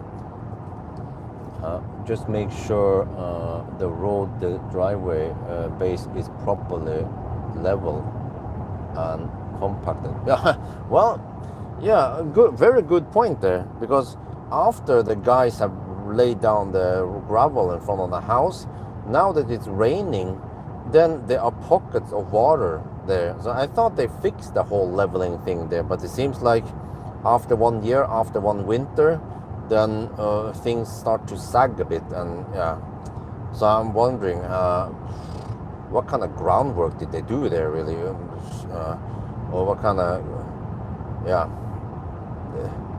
the company that Idehus chose to do the groundwork, how skilled are they? Also, they are really slow at fixing things. It took them over a year, or actually 2 years, to fix some of the gaps all over the place. They recently fixed some of it. It looks better, you know, but it's still not perfect. And then the 2 windows in the facade need to be replaced, because the tile man, or flislegger, what they will call it, the guy who laid the tiles, he was outside cutting tiles right in front of the house, so that the debris from the tiles hit the glass, making permanent marks on it, like plenty of like black dots on the window. And then Idehus had the communication with them for 2 years or so, right? Like, dude, like, you guys need to take responsibility. And the company, they don't take responsibility. So by the end of the day, Idehus needs to replace the windows on their own bill. I'm like, dude, freaking annoying. Construction workers, man. Why don't they take responsibility? You could, of course, just go to whatever lawyer or somewhere, and just say, dude, you have to fix this, otherwise it will be even more expensive to pay the lawyer and everything. But maybe they just don't want to waste time and money on that, so they just replace it themselves. They probably have some slack in the budget anyway for stuff like that. But there's still stuff that they haven't fixed yet. Some squeaking on the floor, and also the stairs. When you walk on it, there's some click click sound. But it doesn't come all the time. It comes after nobody has walked on it for a while. Sloppy walk, I guess they're gonna get away with it. Like I'm also getting tired of nagging about all this stuff all the time. And also when it comes to the lights, man, holy shit balls, the dimmers in the spotlights we have, or the downlights we have, they are controlled with a dimmer. And then when I was gonna spec this, well, they use the electricians, they recommend SG dimmers, okay? But then Morgan recommended what they was called again, not Heimdall, some other dimmers, smart dimmers. And I said, okay, maybe I go for the smart dimmers, but eventually I get smart house. Well, after living in the house for 2 years, I have never had the need to use the app to adjust the lights. It's way faster to adjust the light directly on the wall on whatever room I'm going to enter or leave, rather than using the phone, right? So that's why I figure that I don't really need a smart, I don't need app controlling from on the dimmer. But the problem with those dimmers is that they work. First of all, it's supposed to be round, that dial thing. Many of them, they have poor fit and finish, like Tesla fit and finish. They are not round. When you twist it, there will be some resistance, and then no resistance, and then some resistance. You know what I mean? It's not centered on the thing that rotates. It's super annoying. You can almost feel the scraping when you rotate it. That's one problem. Another problem is that some of them tends to flicker randomly. And then some of them, you turn it on, and then it slowly fades down. Some of them, you turn it on, and you don't get full brightness, but then after a couple of minutes, then suddenly it goes up to full brightness. You know, there's lots of other weird shit going on. So I was fed up, and then I said to the electrician, can you guys look into this? Several times. I bugged them several times for over a year, and they didn't really care. And then recently they reset something. They did some kind of reset procedure. It didn't help. I was like, okay, can we just get some other dimmers? I'll pay for it, but you have to return the ones I purchased. It's reclamation. What did the electrician company do? They threw that thing over to me and said, you can contact them directly for warranty. I was like, no, that's your responsibility, because I purchased those items via the electricians, not directly. So I'm like, dude, like the whole, what do you call it, branch, the big branch, the whole building business, they are so lazy when it comes to replacing a window that they damaged, you know, and stuff like that. So I'm just fed up. So, okay, I just want the SG dimmers, all right? They came over earlier this week, electrician, took maybe 2 hours, 1 to 2 hours. They replaced 10 dimmers. It cost me 7,500 NOK, 600 euros maybe. And then they work better. and they actually have the same color as the rest of the panels, and they don't and they have good resistance. They are actually round. They have good fit and finish. So the one that Morgan recommended was quite poor. It's a little bit cheaper, maybe just 10 euros cheaper on each unit, but by the end of the day it was a bad choice. So I still have those 10 dimmers. Maybe I just give them to Morgan. He can do whatever he wants with them, but many of them might act weird once you install them. It was crazy, man, because like the stuff I mentioned, that it flickers or turns off by itself or turns down by itself, it will be really random when it happens. And sometimes that shit also happens at night, you know. So I was like, what the heck, man? Is there a ghost living in there or something?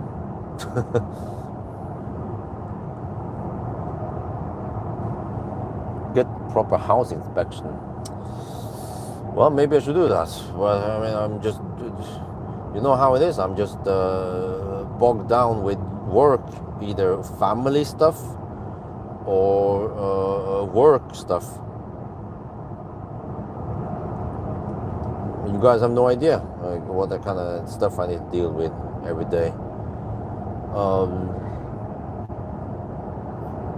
Let me just mention the tip of the iceberg. There's a guy who contacted me. He lives in Switzerland. He wants to drive his 62 kilowatt hour Leaf to Norway, and then he wants to have a collaboration with me. And he wants to borrow my CHAdeMO to CCS adapter. So I'm like, okay, but you live in Switzerland. How are you going to do it? Well, he wants me to ship it to him. Okay, whatever, I'm gonna ship it. I still haven't had time to pack it properly and check also and ship that thing, and that's one thing. And then on Monday, Isabel needs to go back to the hospital. They have to check her. And then on Monday, wifey needs to go to the doctor.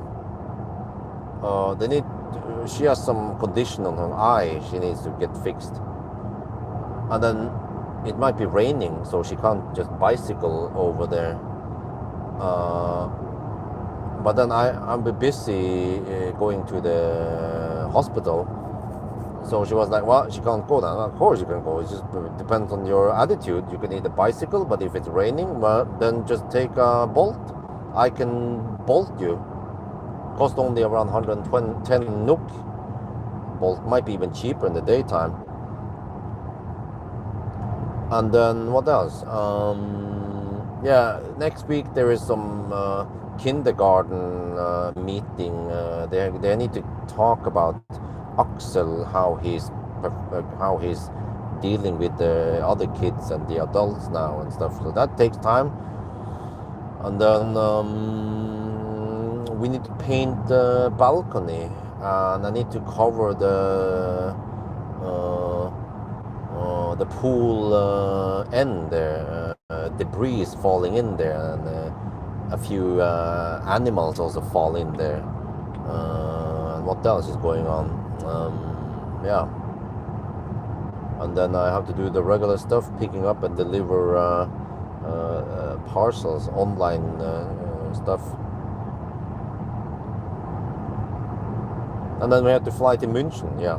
And then I also consider going to IAA, and to plan all that stuff. Look for tickets maybe, and figure out when I should travel and when I should come back. And then maybe, if I want to go there to IAA, I have to also apply for the press tickets. Yeah.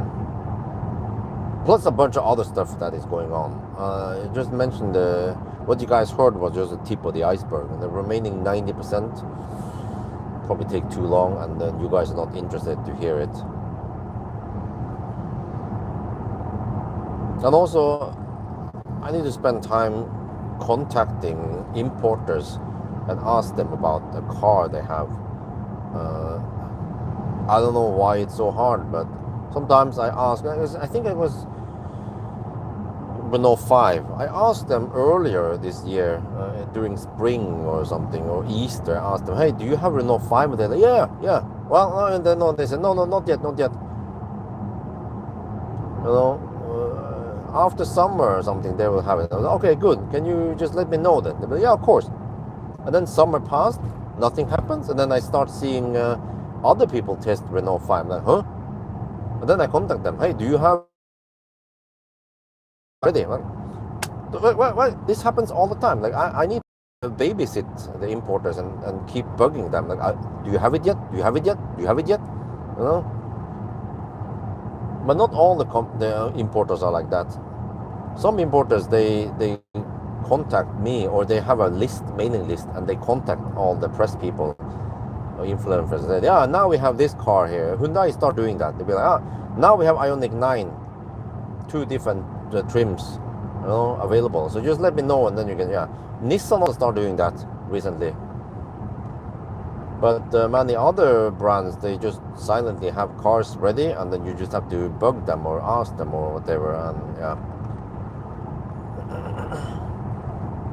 And then also we have the other part, like I mentioned, like I contacted Bartolo Steen about the smart #5, emailed them, didn't get a reply. And the EX9, we almost nailed the date, but they didn't get the confirmation. And then the electric Geländewagen, also emailed about that, didn't get a reply yet. And it's been several work days since I emailed it.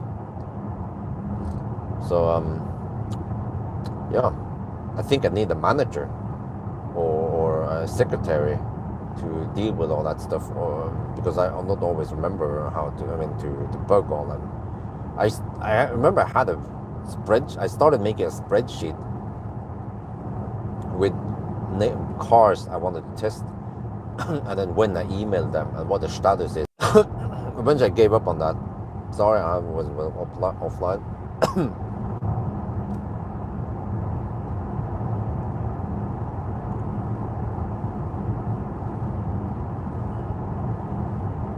So yeah, maybe running a big YouTube channel is not that easy, but it should be easy. It shouldn't be that much hassle if people could just reply at least.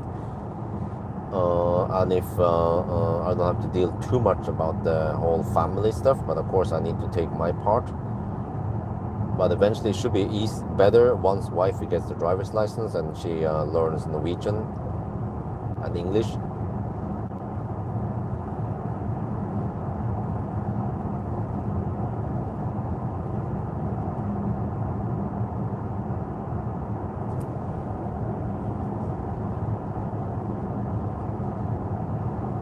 Yeah, the house. Oh, like also when the painter guy was there,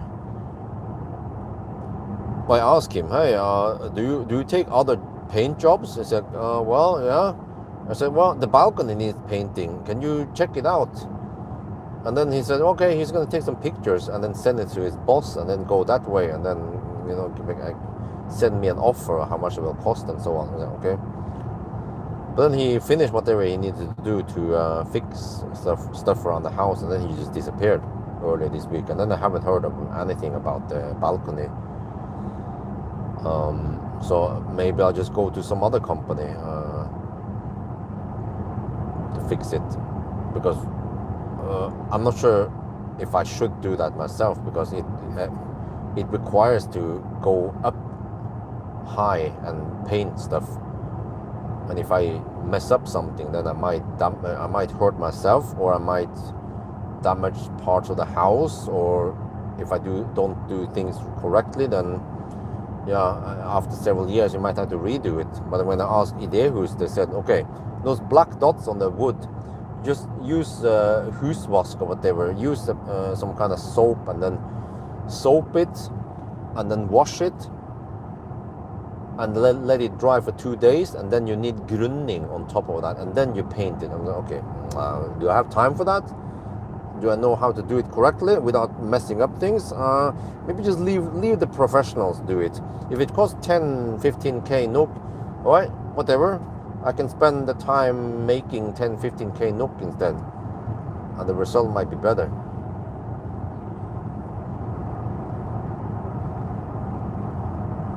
No, thank you very much. But then in order for me to make good money, I should be able to get some interesting cars. I can't just spend the time making more EL8 videos. People are so fed up with Neo videos now. So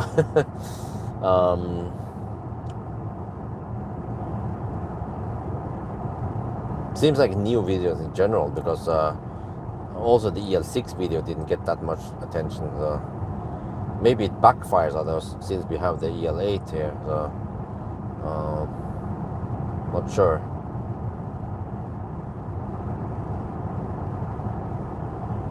I was also a bit disappointed how few views they get on the Firefly videos. I was hoping for like 100k views. No, it wasn't that popular. Maybe because it's just not that hyped up. I've seen that Neo spent money on advertisement on Facebook, so there'll be Firefly ads coming up, or Firefly posts. So they are trying to sell more Firefly. And I mean, okay, if I take off my Neo Bjorn hat, I still think that Firefly is one of the best compact EV out there. I tried the other cars. They are good in many ways, like the Inster, but man, I was behind the Inster the other day, and dude, it looks so small. How can it have any okay space when it's so narrow? And also, my personal opinion is it's not that pretty compared to, for example, Firefly or even an EV3. So yeah, but it seems like people just don't know how good the Firefly is. Okay, it doesn't have the best charging speed and the biggest battery, but it's very practical with all those pockets here and there, the big frunk, and somehow just managed to take a lot of banana boxes. But yeah, it was remarkably spacious in there for a compact city car. But I guess that's just how it is. Car business is not always fair. Even the best cars might not get enough attention to sell enough, and the same maybe even the best YouTubers might not get enough attention to get big enough views or grow big enough. Car Guru now, Rich Rebuilds. He had great videos, and unique because nobody made that kind of videos. They were just reviewing cars like me. But he was just not discovered until he made some video for or some I don't remember, a big website with lots of subscribers or viewers. When they read about him, then the channel exploded. Just he had the talent there all the time. He just needed to be discovered. The same thing I feel about Neo or the Firefly.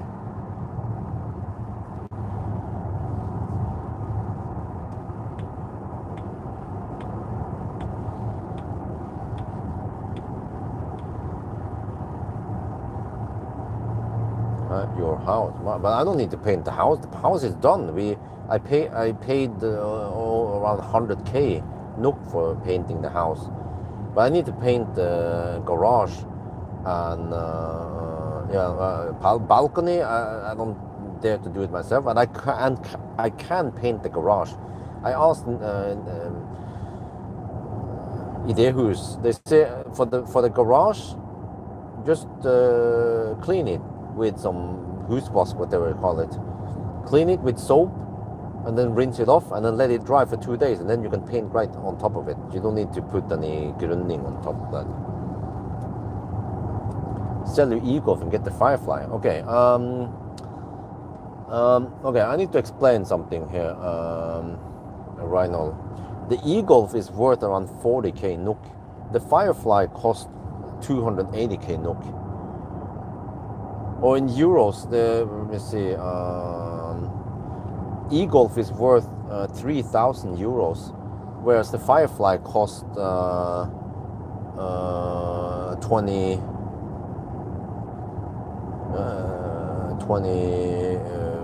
4,000 euros maybe. So you see, if I want to get the Firefly, I need 20,000 euros from somewhere if I buy it from cash. If I take a loan, then I need to stretch the loan. If it's car loan, then it's shit the interest rate. If I extend the house loan, then I don't know if it's possible, because in Norway we have quite high interest rate, and I already stretched it to the max for the house. So that's why no. Plus that, even if I get the Firefly, then what? Because the e-Golf is used as press car shuttle.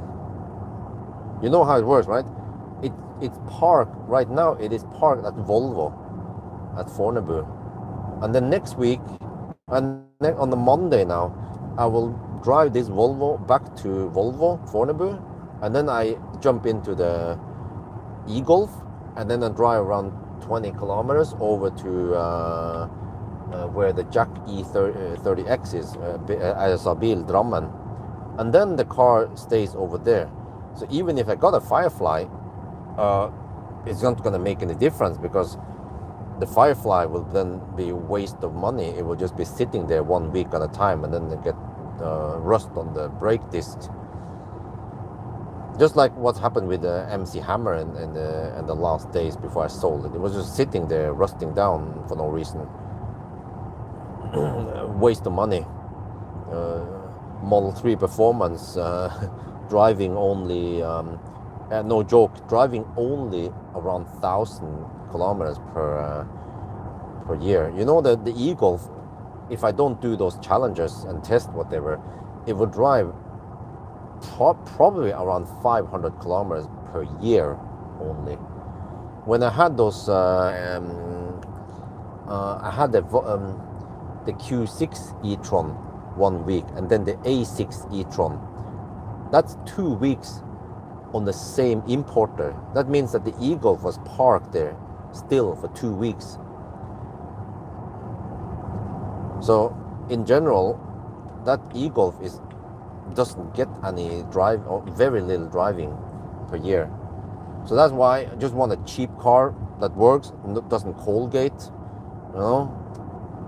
That'll be good enough. Is that guy gonna change lane? Bolt guy? To watch out here. Freaking taxi drivers are the most dangerous drivers and the worst drivers in the world. Spending 2k euros for a car you use an hour. No, I don't use it 1 hour a week. It doesn't take an hour to drive 10 kilometers. I use it maybe just 5-10 minutes per week.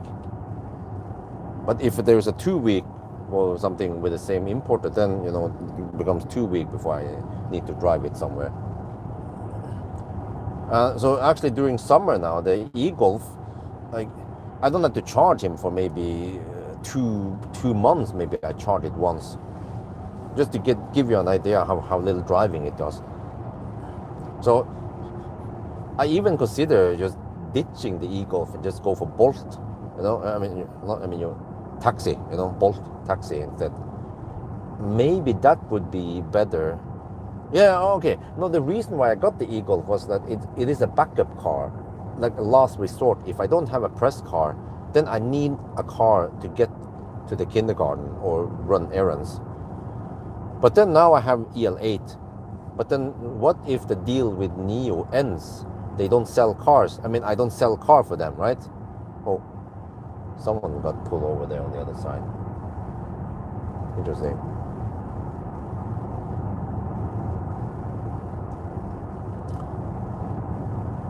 Yeah, so for me though, I don't mind if I want. I mean, I would love to just borrow NIO for a while, like long time, and don't care about trying to sell the NIOs. Just okay, from time to time I'll make videos. Yeah, not focus too much on selling NIOs, but at least they just get the brand out. You know, they get the exposure. Just like with Tesla, you know, I just made videos about Tesla, and then people bought Teslas. I mean, some of them, actually many of them I heard bought a Tesla because of me. Or you just dip it in the right direction. They of course, if they don't want Tesla, at all, then there's no way they're gonna buy one. And I guess the same goes for Neo, right? But then, yeah, I don't know. I feel a bit stressed that I need to try to sell cars for them. Otherwise, they might feel like there's no deal, or what's in it for them to lend cars to me. So whatever, we'll see. I mean, if the Neo thing ends, then okay. Bummer. Those are nice cars to drive. I love driving EL8, and I'm probably gonna love driving around with the ET5T also. But then if it ends one day, then I'll try to check out other brands if they are interested in something similar. But then I don't want to focus on the whole affiliate thing. Just let me borrow the car, and that's it. No affiliate thing, no discount code or any stuff like that. Because the problem with Neo is that because I can potentially make money, then it becomes like, oh, but every time I say something nice about Neo, they'll be like, oh, how much are they paying you? I'm like, you know.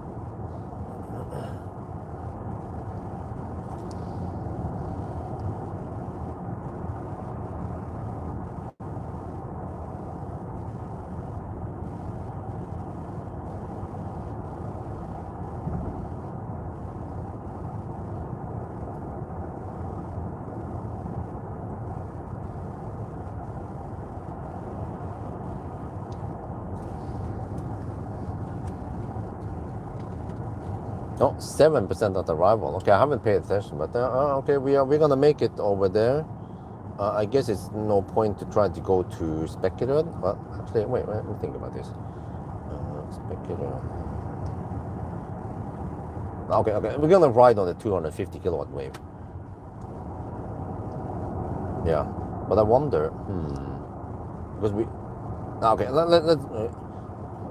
It still helps to get 250 kilowatt when we can. When you have a car from a brand, its selling point is enough, you get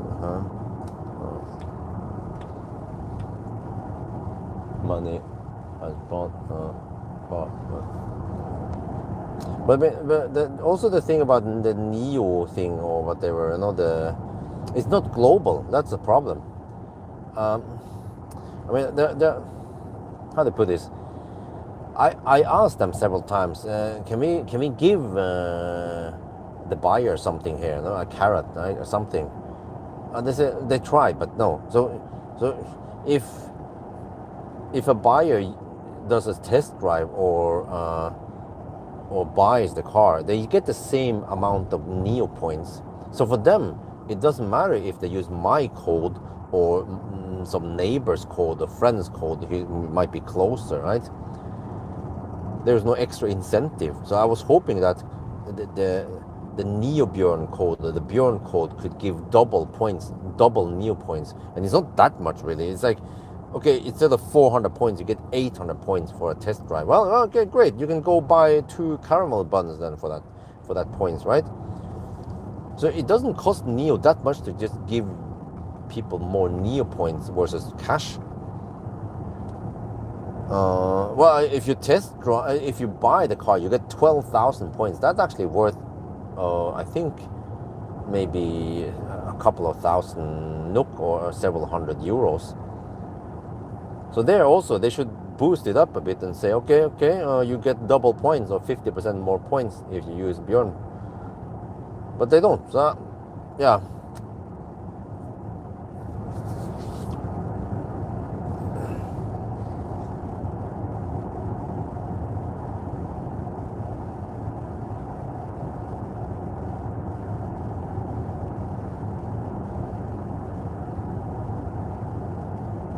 I would just look at Stormbag, you know?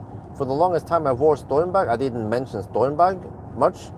And then people wanted Stormbag because they saw that the Bjorn was wearing Stormbag and they wanted it.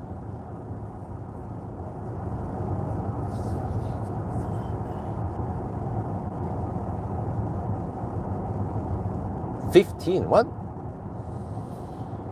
Well, I think the problem with Neo is that they are they are quite premium, but then people don't understand it. I suspect that Europeans, the white people, they compare Neo against MG and BYD, but dude, like, you need to try a Neo. They are not even there in China. Neo is not competing against BYD. They're competing against BMW and Audi and Mercedes. But the Falang, they don't know that. The white people, they just put them on the same basket, and then they look at the price and they Neo is expensive. No, but if you compare the EL8 or EL6 or whatever against a Q6 or A6 or whatever, and then suddenly the Neo is way better value for money.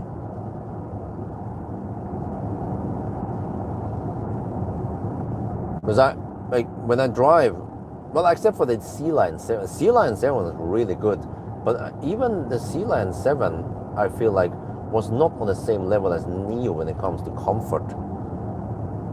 And of course, the feature, like the BYD user interface is getting quite tragic now compared to the competitors. Even the Seeker was very good, Seeker 7X.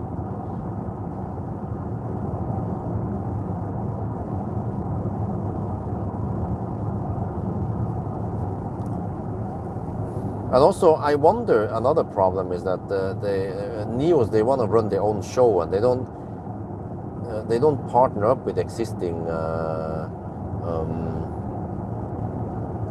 dealerships or repair shops or whatever, right? Service centers. So they build their own service center. They have their own swap network. So, well, it's probably too hard because competition is hard, and there's already a very good high power charging network. And the other brands, they have way better coverage on service centers.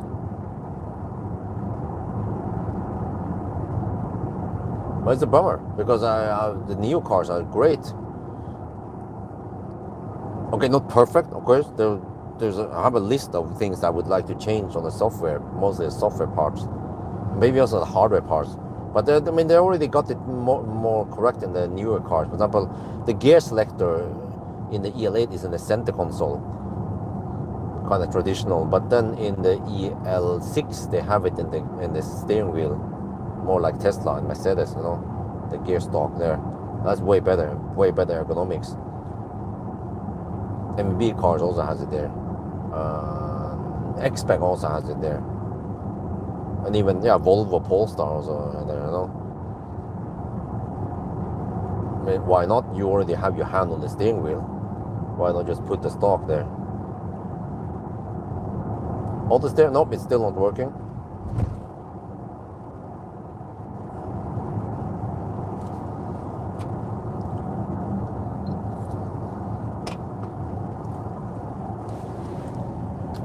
Wait, I have to pay attention there.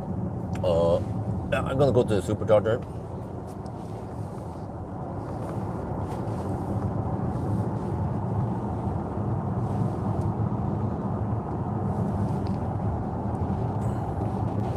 We just charge there and then go for, I don't know. No, wait. We're gonna go for, I forgot.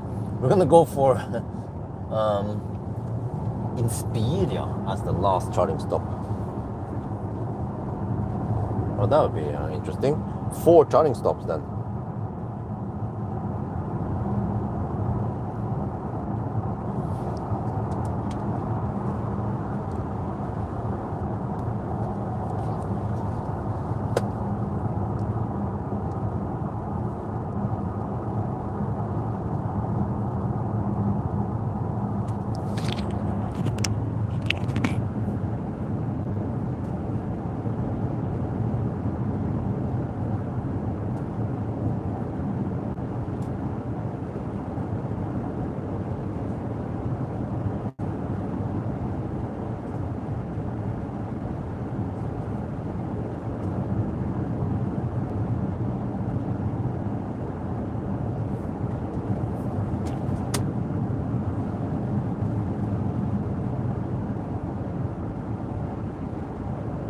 Tesla, nowadays I tend to test cars with head-up display and 360 camera, and Tesla doesn't have it yet. And even some of the nicer cars, they have the rear backup camera washer and even the front camera washer. Tesla doesn't have that yet. But Tesla, on the other hand, they have just outstanding app, like live video feed on the app, via the center mode. Like, dude, nobody else has that. And also the infotainment in general is really good. There's still a bit some confusing parts I don't remember, but in general the Tesla infotainment I consider to be the best.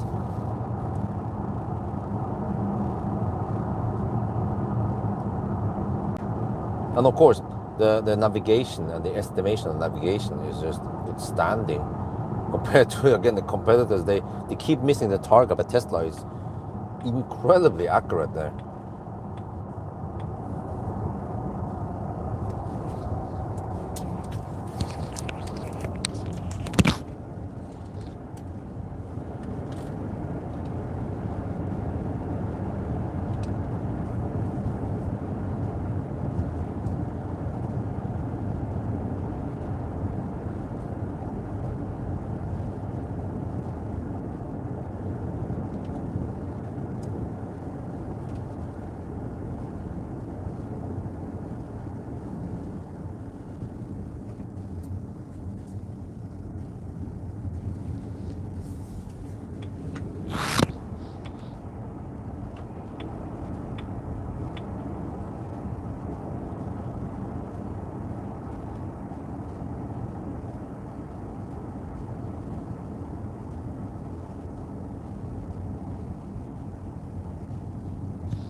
Strange that we end up here twice now. This challenge. Normally I'd never go here.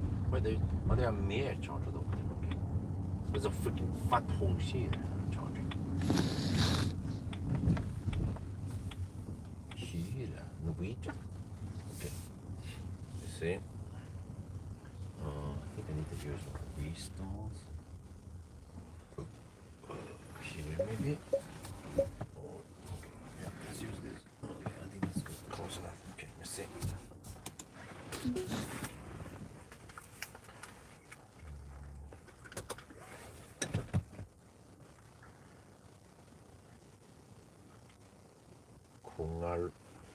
Yeah, 680 kilometers now.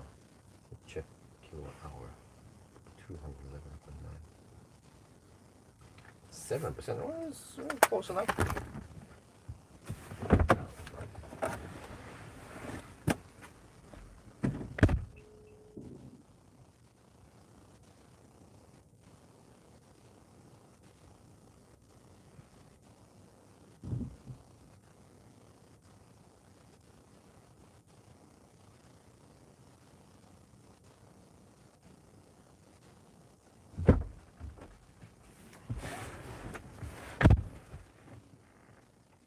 Now I want to go for a supercharger.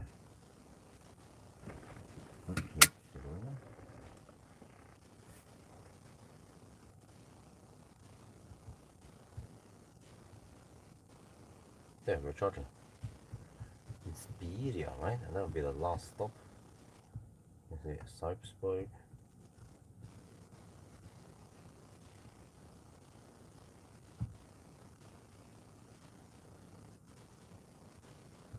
There, Grålum.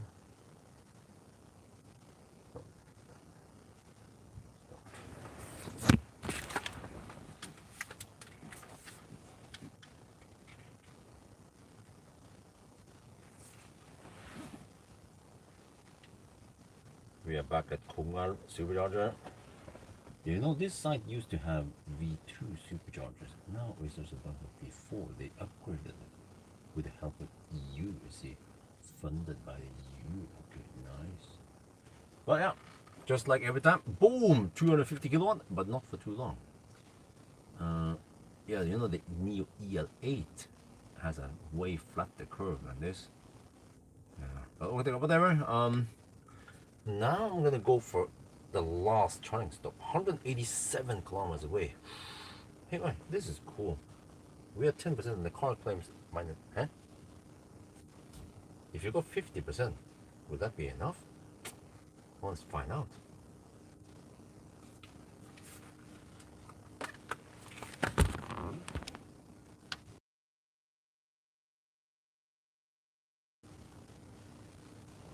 Let me see.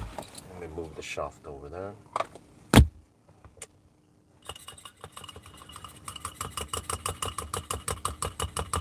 You guys can see the awesome charging speed. I have to hurry because it's gonna disappear soon. Oh yeah, 251 kilowatt hour per hour. Well, since there's nothing else to do, I guess I'll eat the last piece of bread. So this will be another 20-minute stop, right? Um,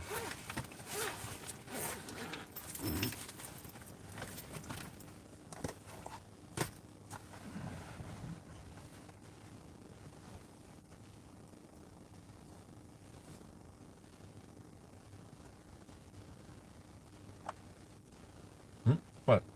What? That's it? What?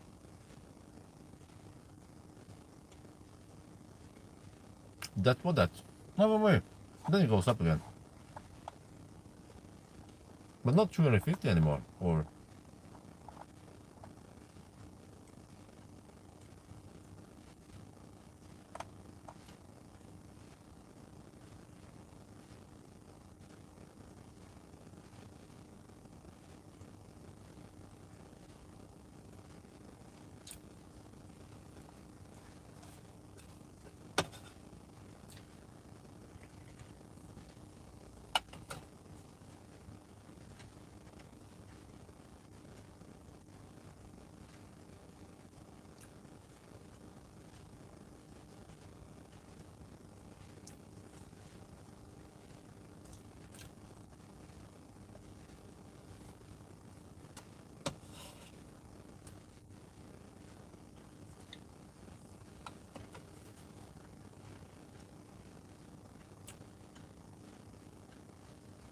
Man, I feel like even the Tesla is charging faster.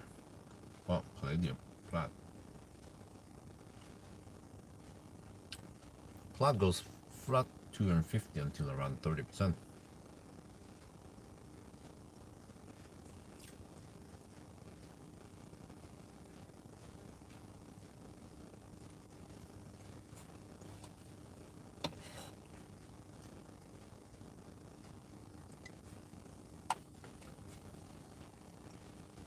Well, I mean, 7 to 20% took, well, 5 minutes.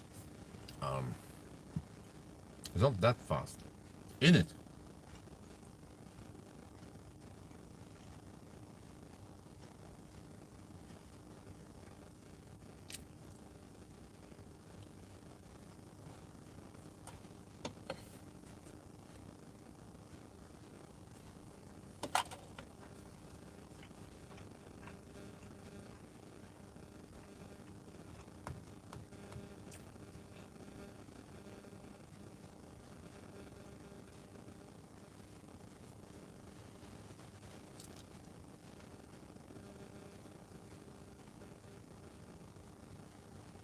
Well, usually, if I have the choice between here and Specular, I would go to Specular. But the problem with this car is that it needs more than 600 amps or more than 500 amps. That's why I keep ending here. But I haven't visited any Circle K gas station yet on this challenge.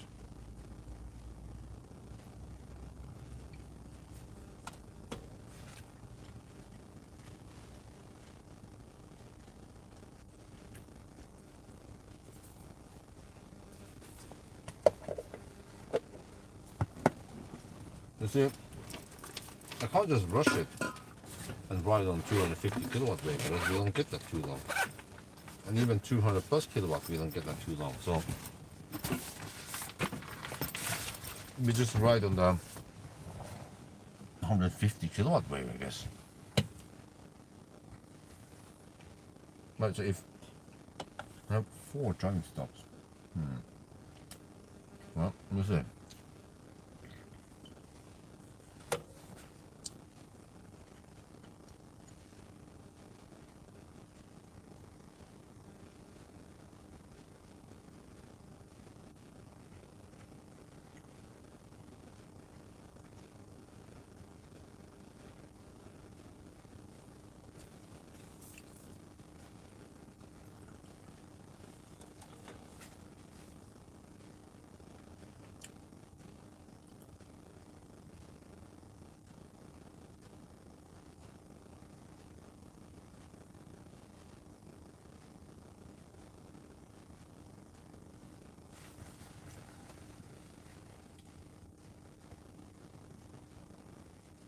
Well, I need to calculate how what juice I need. Well, can I just stop at Ionity? I feel like I want to stop at the gas station.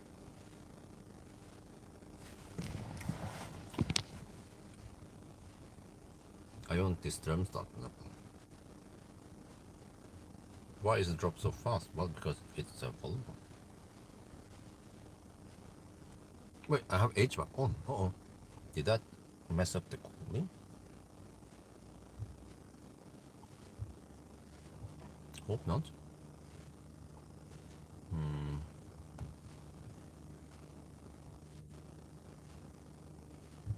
Ionity strömstart. How far away are we? No, actually. Where is the distance, man? I see time. Huh? Dude, where's the distance? I see time. I need to start before I see distance. Seriously? There, I see 140 kilometers. What?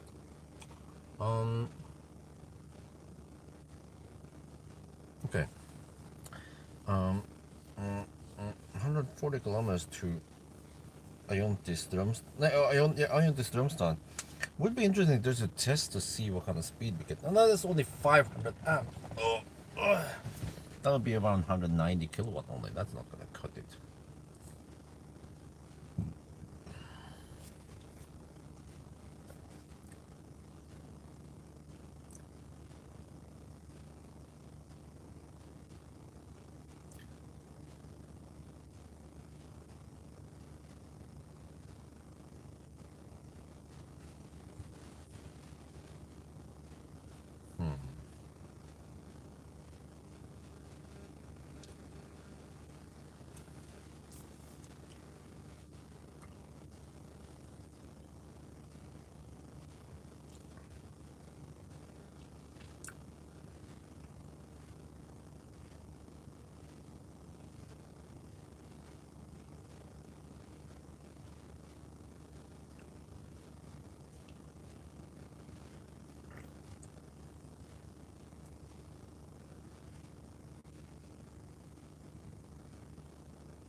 Well, I feel like I need to,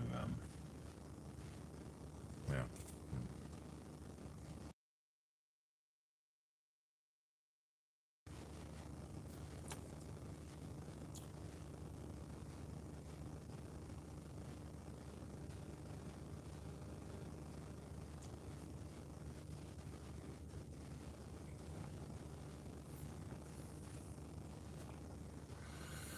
Do they have trash bin? Oh, they have a trash bin over there. Okay.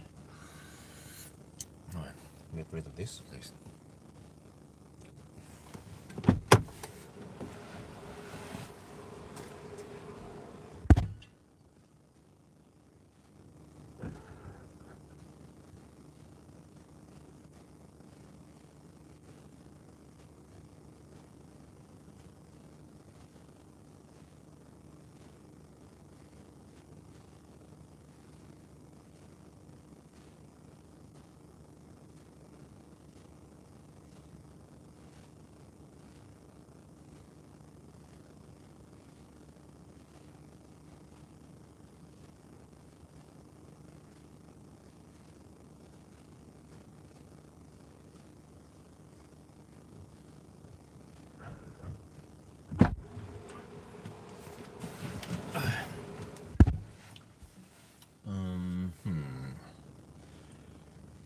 how do you do this? I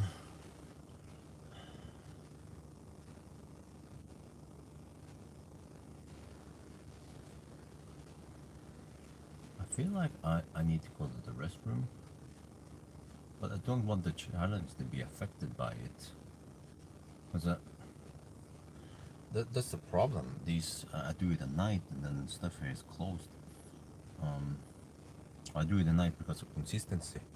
But if I do it in the daytime, oh wait, I don't have it open. But if I could charge at Ionity, there would be usually Circle K 24/7 open. Yeah. So what I might do is I will just hammer over to Specular now, but I'm not going to charge there. I will actually deduct the time I spend there at the toilet.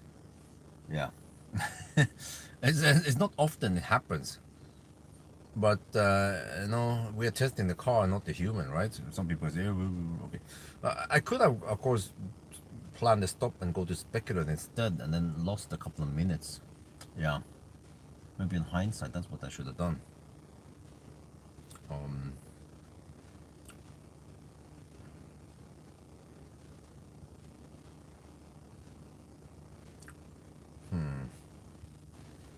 Okay.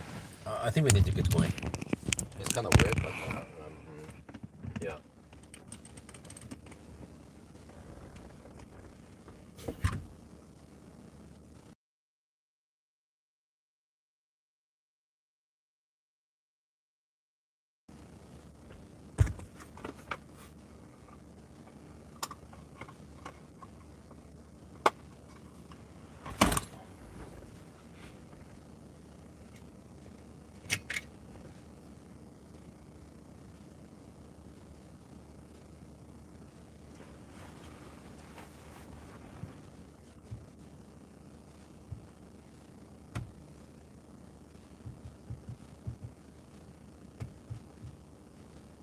I want to speculate. We're not that far away, right? 16 minutes, okay.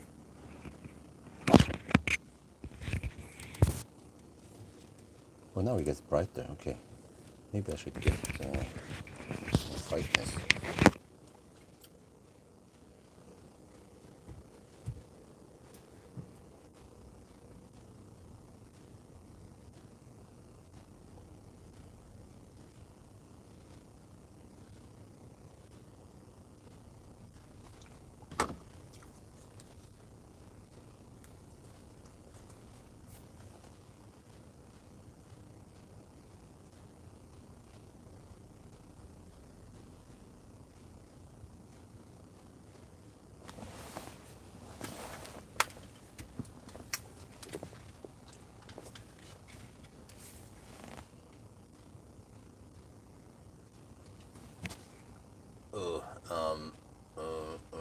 How to explain this?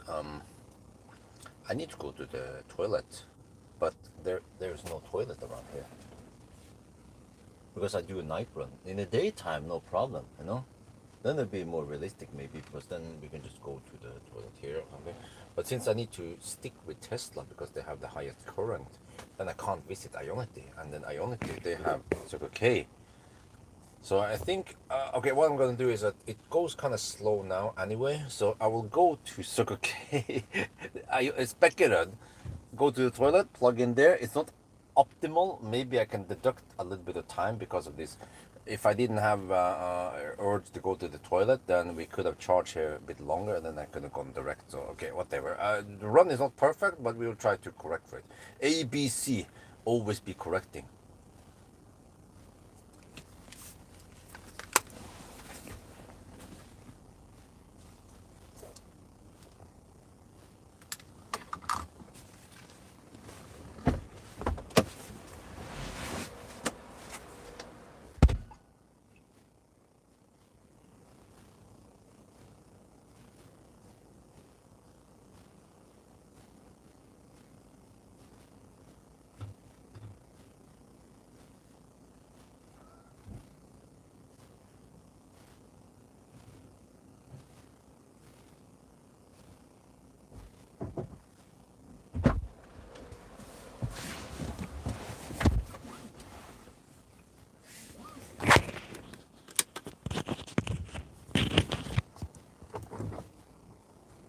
Okay, let me see.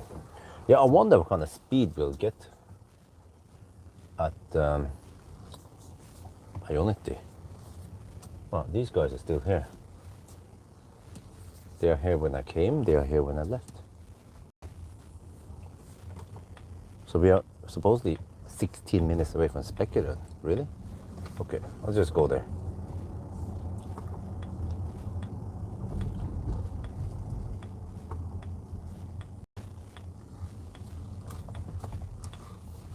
This is always kind of confusing. 2 lanes and then...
And these Swedes are really hammering it on a Sunday morning.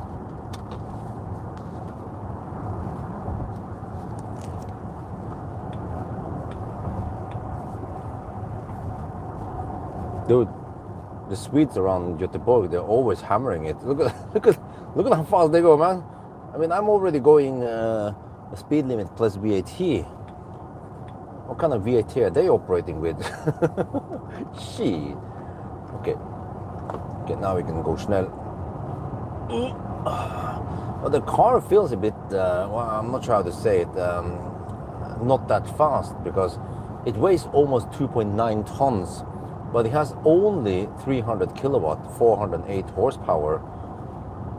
So other flagships or other cars in this class, like Nio or well, Hongxi maybe, they would have maybe 550 horsepower, 600 horsepower. But then, well, okay, except for the Korean, yeah. Ioniq 9, I haven't tested it yet. It has also only around 350 horsepower. So for me, that ain't gonna cut it, in it.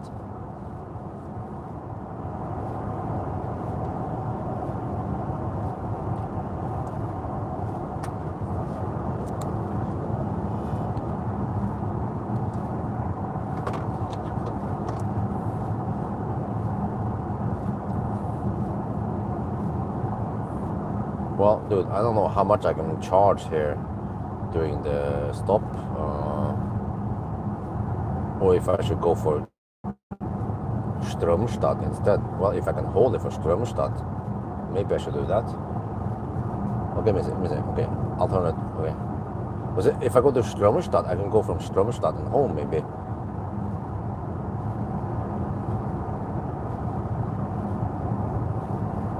Well, the car claims 15% at arrival.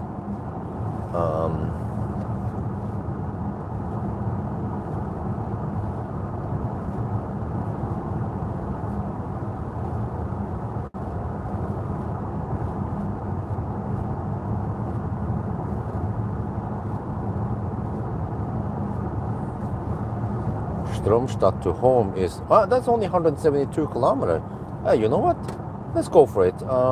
Okay, I need to hold it for about an hour, a little bit over an hour then. Well, I think that should be fine. Well, at least now it's not critical. Maybe it will be critical later, or... let me try then. At Ionity, how slow will it be?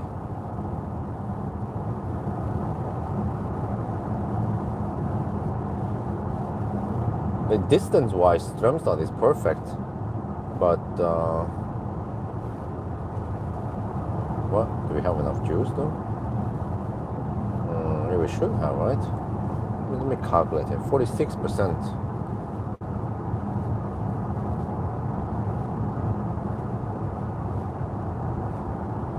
Divided by 130.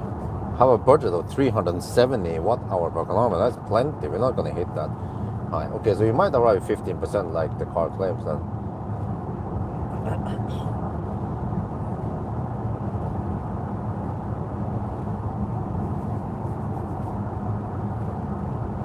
Okay, whatever. We try that. The last stop will be not optimal for speed, at least in the beginning. So you might lose 1 or 2 minutes only. And that will be the last charging stop. And that stop should also be around 20 minutes.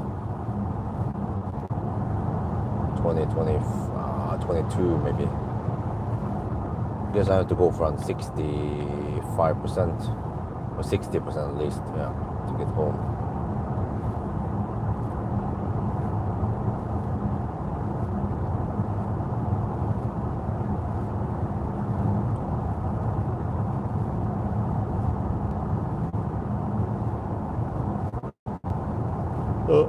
Well, actually, maybe I just cut out the whole explanation there.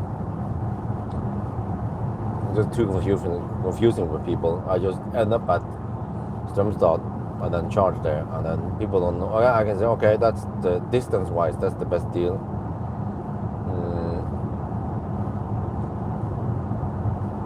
Then we might not charge on optimal speed, but we'll see how it goes. Because the thing is that we don't get the 200 plus kilowatt for too long anyway.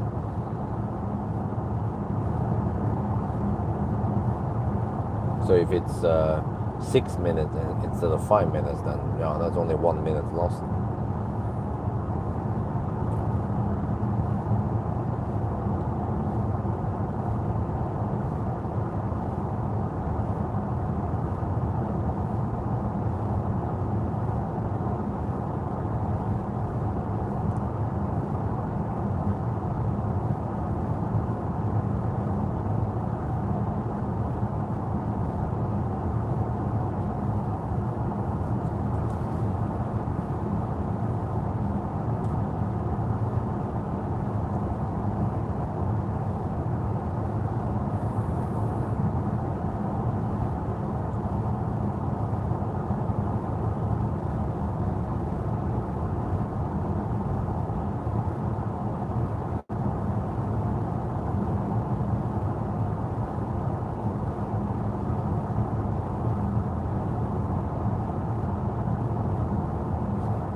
Oh, the day mode is really bright, man. Dude, let me get over to night mode again.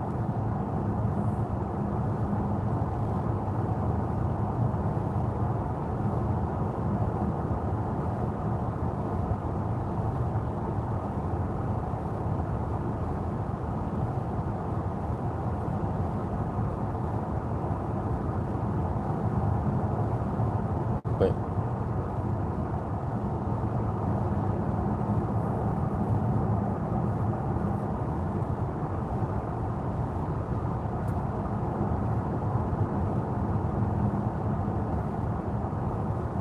I thought it was here. Will not change, huh?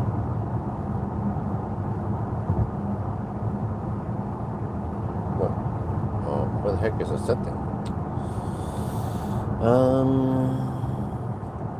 Oh shit, and auto stay not working. Let's see. I thought there was a setting for day-night mode here.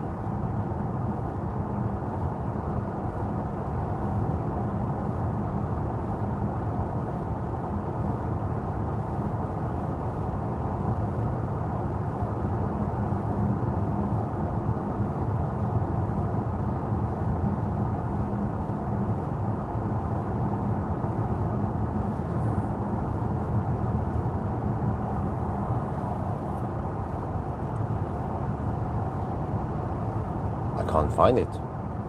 The heck is the setting?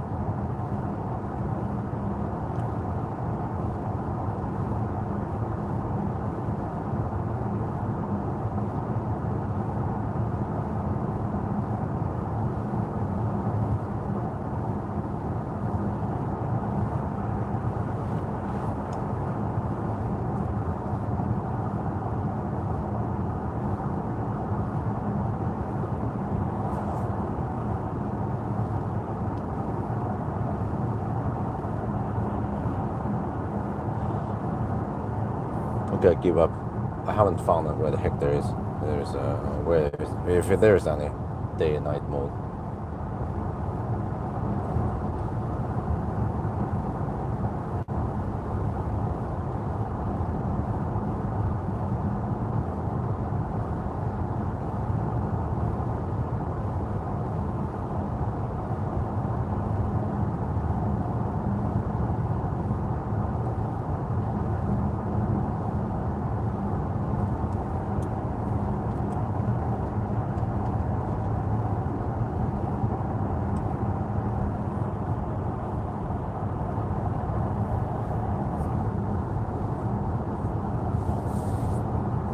Well, we already passed speculator. It's too late to go. No, it's right here. 43%. No, okay, whatever. Let's skip it. We're gonna go for Stromstad. We still end up with 13 stops then. No, it's not 4 stops. Yeah. 14% of the arrival.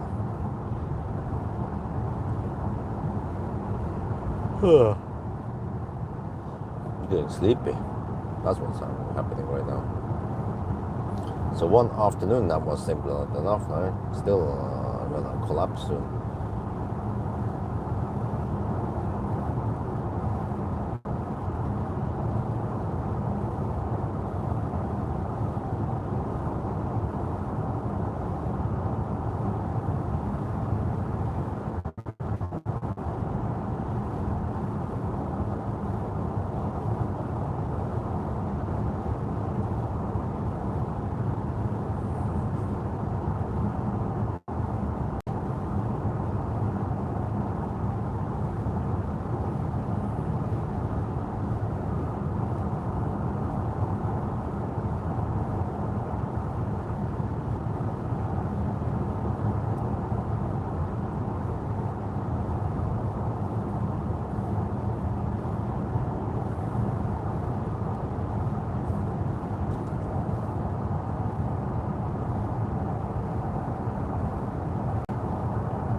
Well, I could take a nap any time and deduct the time I spend there. But I suspect that I might nap for 3 hours and so. But yeah, I'm not sure how I'm gonna do it.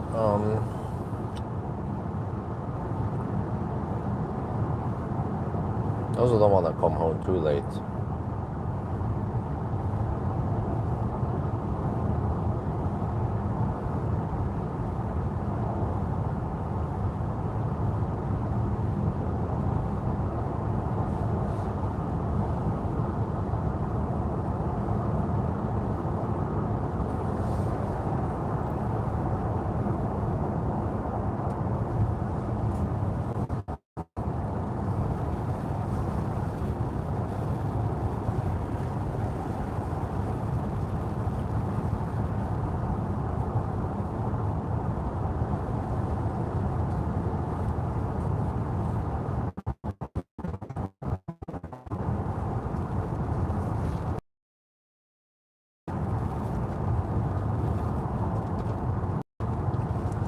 There's low traffic and no rain, but still wet roads.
Okay, back now. Man, I feel like I want some ventilation here. Seat ventilation. There's only seat massage, not ventilation.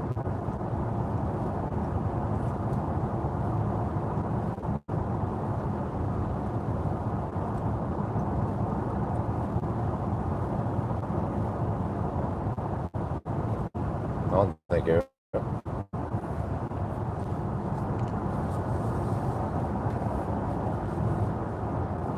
Yeah. Huh? 99 kilometers would take 1 hour. Okay. You'll run with 13%.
Coming to Ljungskile not too long.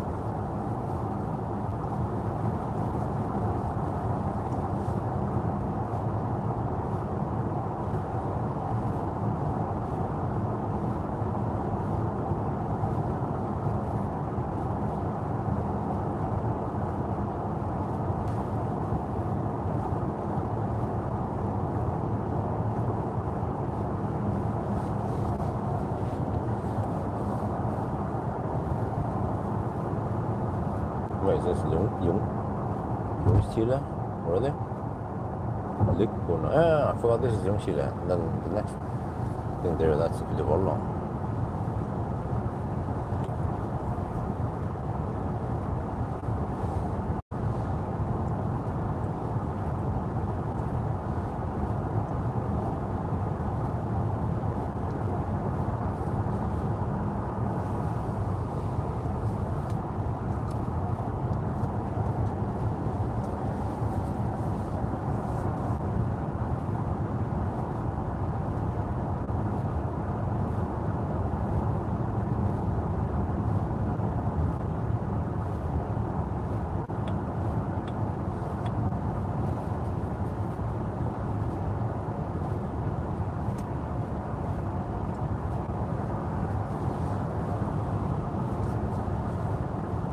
XC60. Yeah.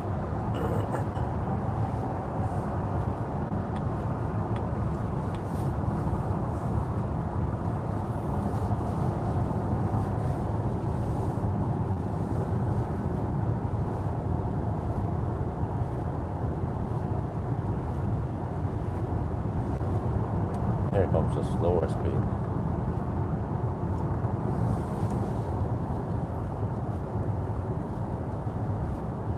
Oh, it's not that long. Okay.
Good morning. Man, I don't know why, but I feel a bit sweaty in these seats, and they are not perforated and not ventilated. We have massage only, but that doesn't help.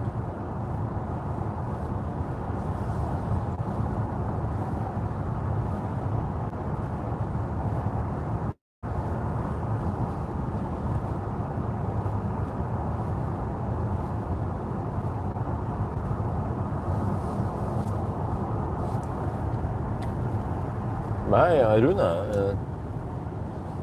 I heard that you mentioned about the battery size on the Model Y Performance. It has supposedly 5,300 cells versus 5,000 cells. How reliable is that information? No, how much was it again? Net capacity went up to over 80 kilowatt hour, right? Or close.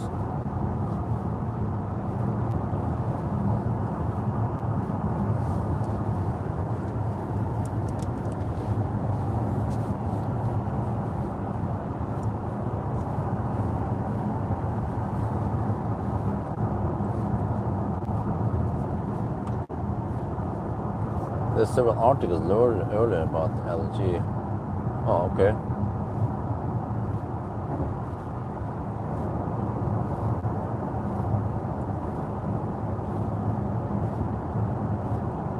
What kind of speed you can get?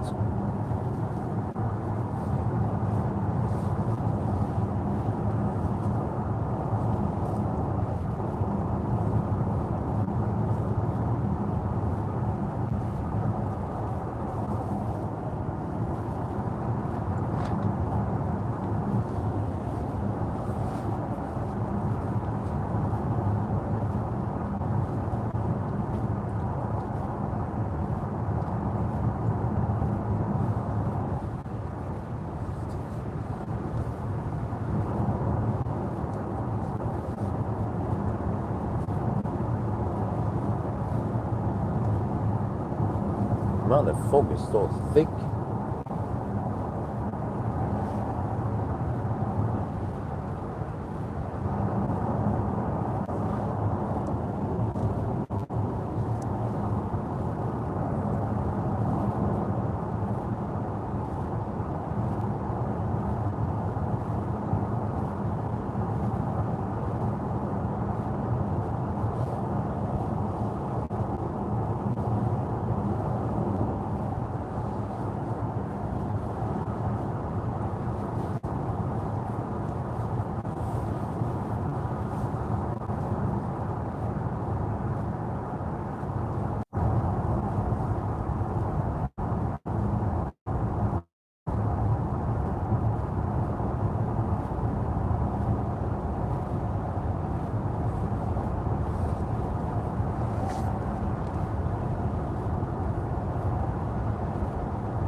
Stop, but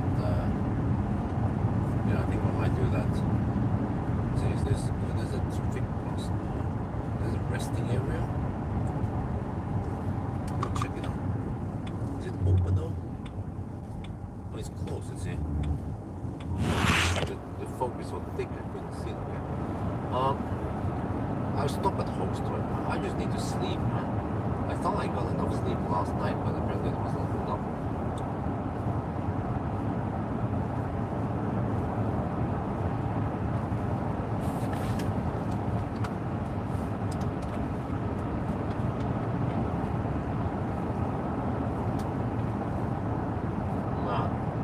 here's Volkswagen. I have the exit here. I have 29% battery. That's plenty. 6:49 now when I exit. I'm getting really sleepy. It's not safe for me to keep driving. I thought I had enough sleep yesterday. I mean, yesterday afternoon I took a nap, but we need to take a nap now for safety. I recommend other people who get in the same situation to also pull out and take a nap. Even a 15-minute power nap would help. So, okay, we'll not try to mess up the whole test here, but let's see. I have 29% battery. Okay, we drive a little extra distance, but it's almost irrelevant anyway. Just the time that it takes here. But hopefully it doesn't end up being a 3-hour nap. So just stop somewhere here and then, yeah. Not sure where I should park. Yeah, see, this thing's not open yet. I could just park here. I guess it's cool.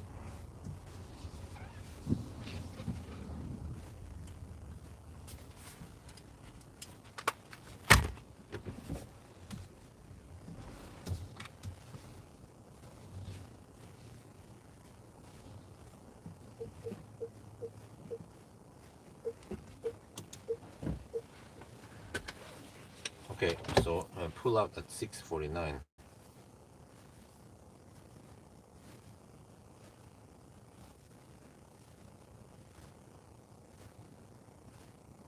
I need to set an alarm or something so I don't sleep too long.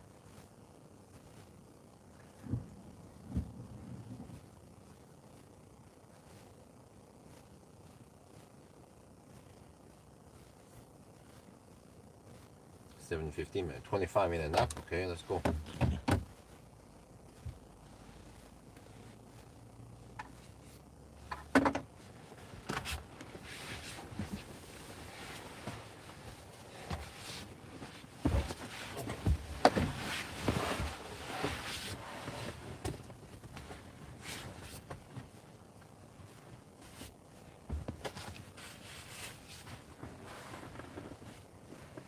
That possibly sleeping back here. Let's try. Oh, I have. Yeah, I forgot. I have the pillow. It's a lifesaver.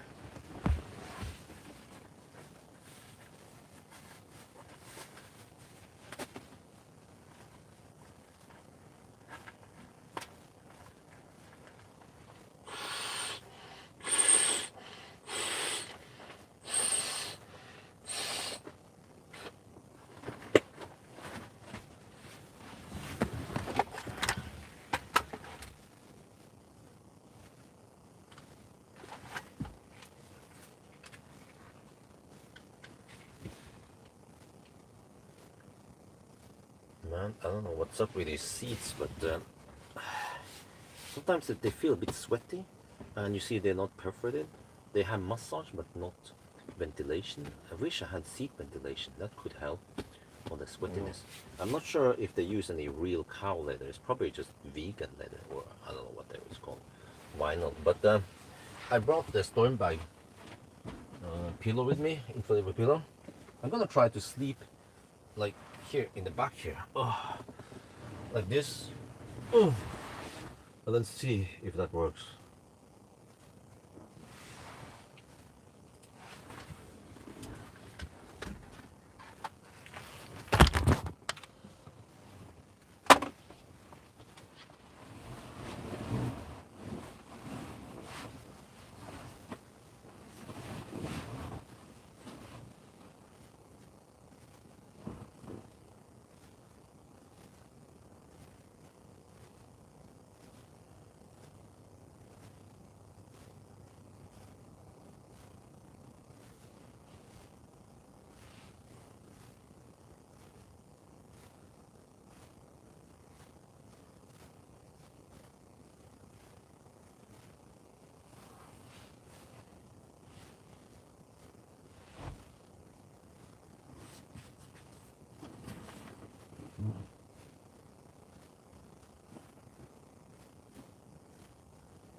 Okay,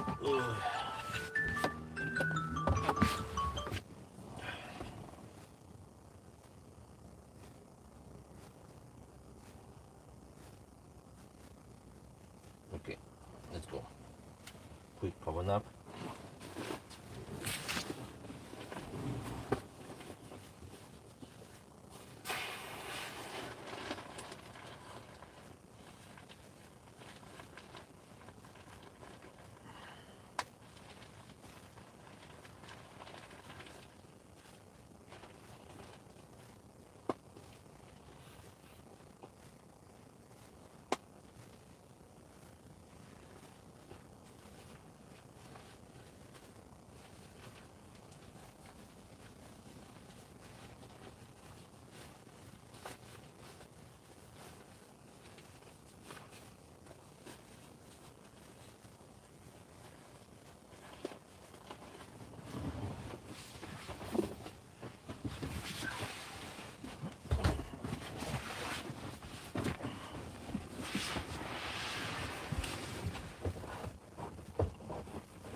What did I send an email? Okay, thank you, man. Yes, more. Okay, let's see. I have to resume now. I didn't use that much battery in that time. It was 49. Okay.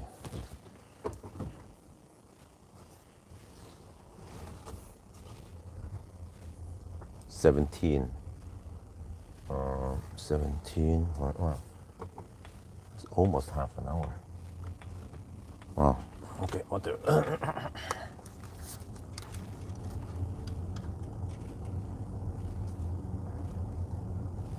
Okay, that was a very much needed nap. We are entering the motorway again. So it's 17 now. It was 49 when we left. That means 20.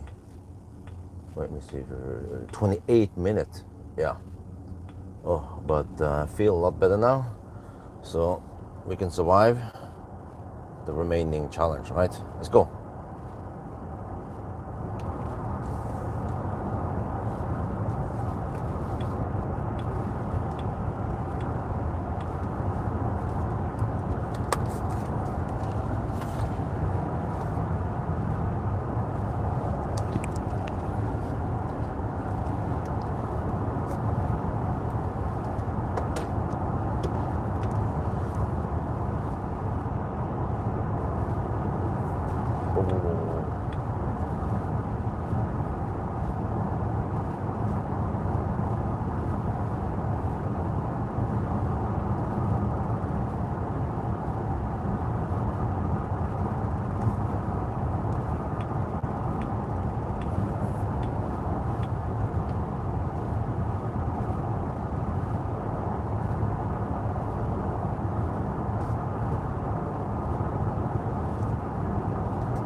Heck is that rattling noise in the back? Okay, whatever.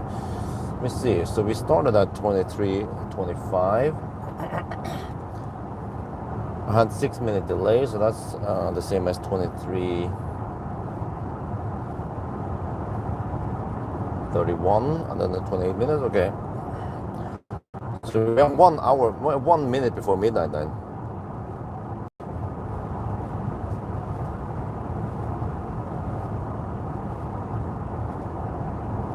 Yeah, that's pretty much it. So basically, it's more or less like we started at midnight. Yeah, so that means 7:19 or 7:20 is the time.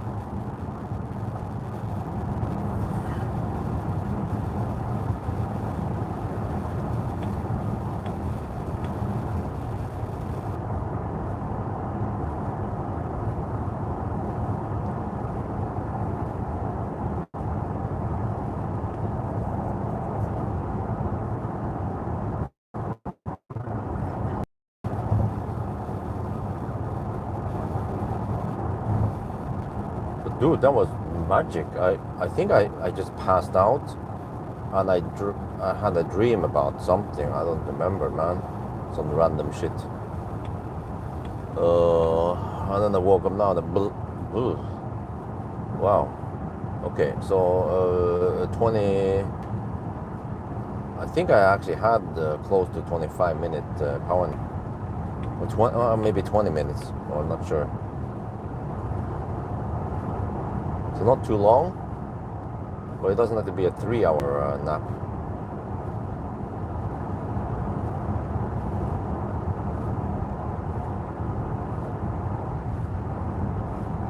But auto steer is still not working. Shit. I think it was the Polestar 4 also had a problem with auto steer.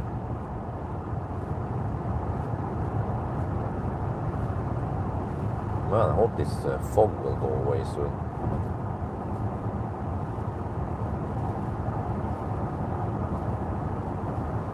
The next stop is going to be Uddevalla.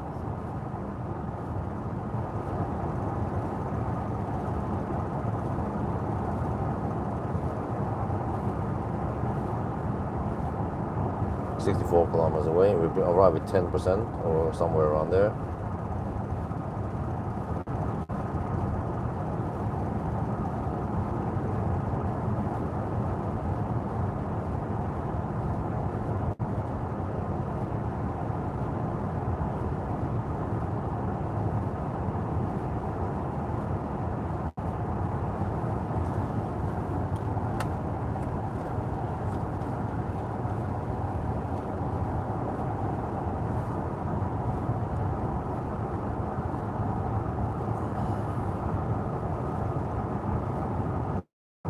Issue causing no auto steer.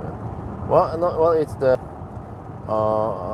driver camera is not working, so then auto steer cannot work either.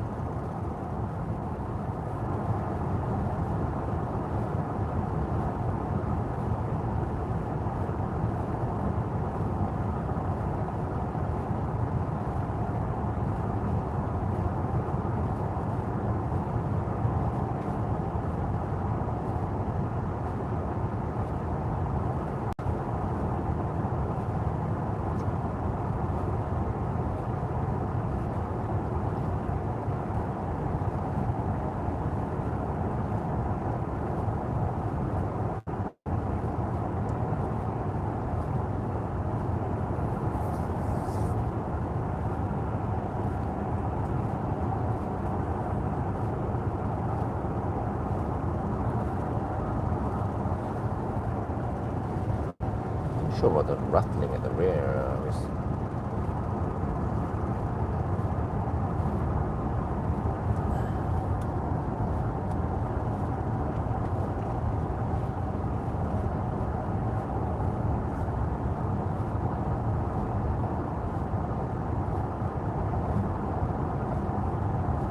Well, that power nap made wonders.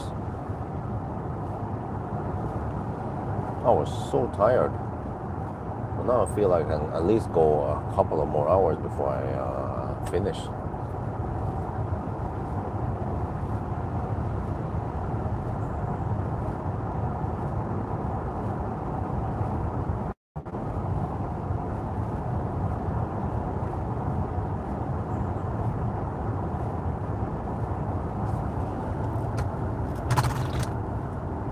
Maybe I need to film myself. If people want to know how the car is.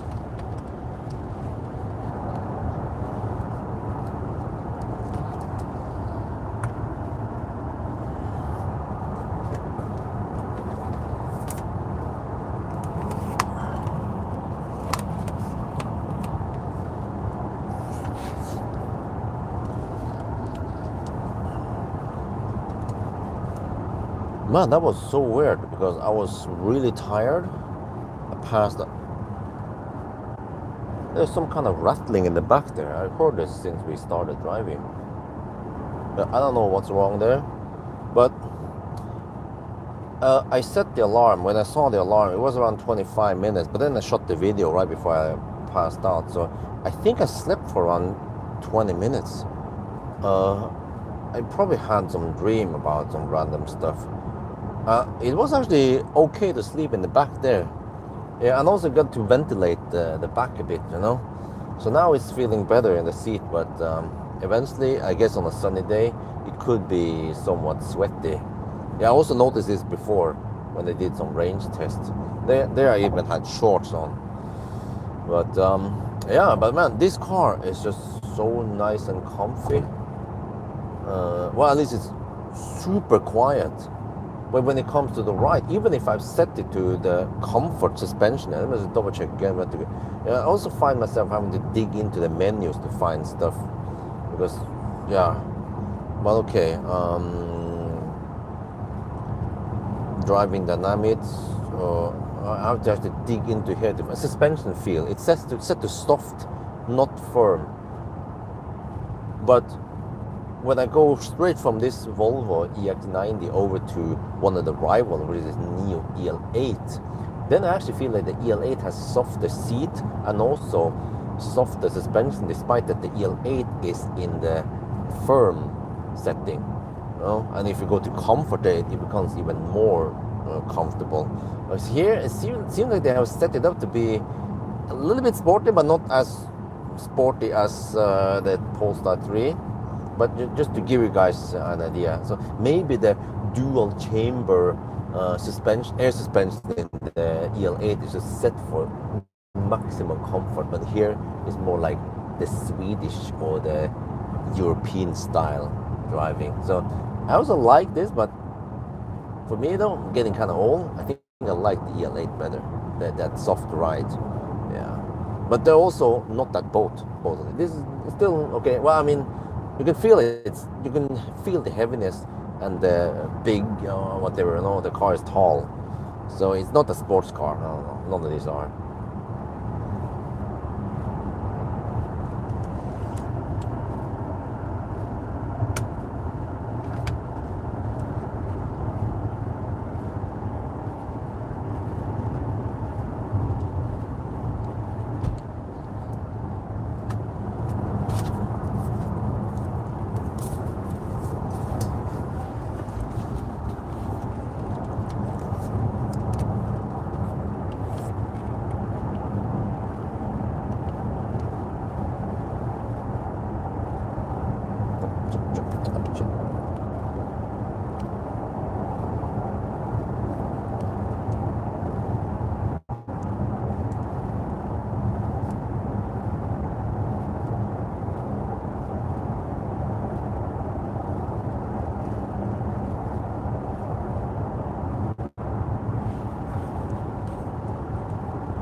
Okay, 48 kilometers away from Stromstad.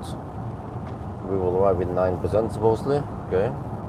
But I don't know what kind of time estimation the car does. 48 kilometers in 29 minutes.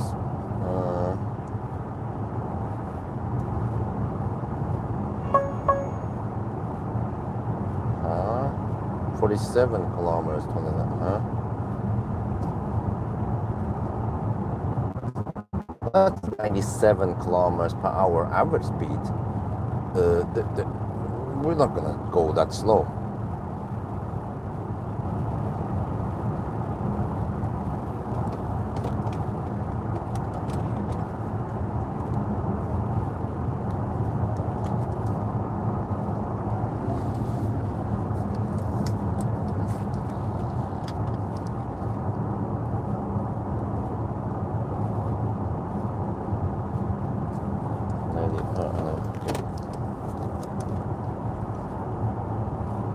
But when it comes to the time estimation on navigation, it seems to have totally lost the target.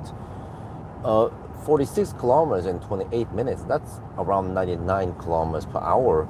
And it is 110 zone all the way. And the car, I guess it doesn't learn my driving habits that I drive at the speed limit plus VAT. So you can usually say 45 minutes divided by 2, that's 22 and a half minutes. That's the time it's going to take if we drive at 120.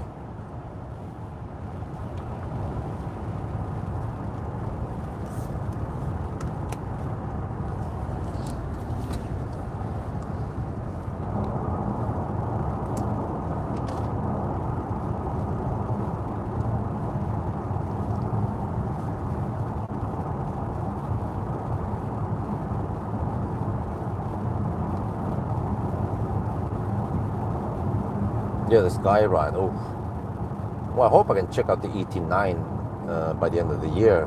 Might not be that great news, but at least maybe for the European market, the yeah, I don't know. There are some YouTubers who are able to test the car now. I haven't actually watched them yet, but maybe they just need some Tesla Bjorn or Neo Bjorn to test the ET9. Yeah. I mean, I could totally spend almost a week just with Neo stuff, the swap station and so on. And so, I mean, we'll see. If it makes any sense, then maybe you could stay in China for 3 weeks. Then, of course, if Neo or Xpeng or some of the other brands, they pay for the flight ticket and some of the hotel, well, at least the hotel for when I'm busy working, then yeah, maybe I'll stay there longer than just 2, 3. It could even go there for a whole month. But okay, Rune, hopefully you have some insight. But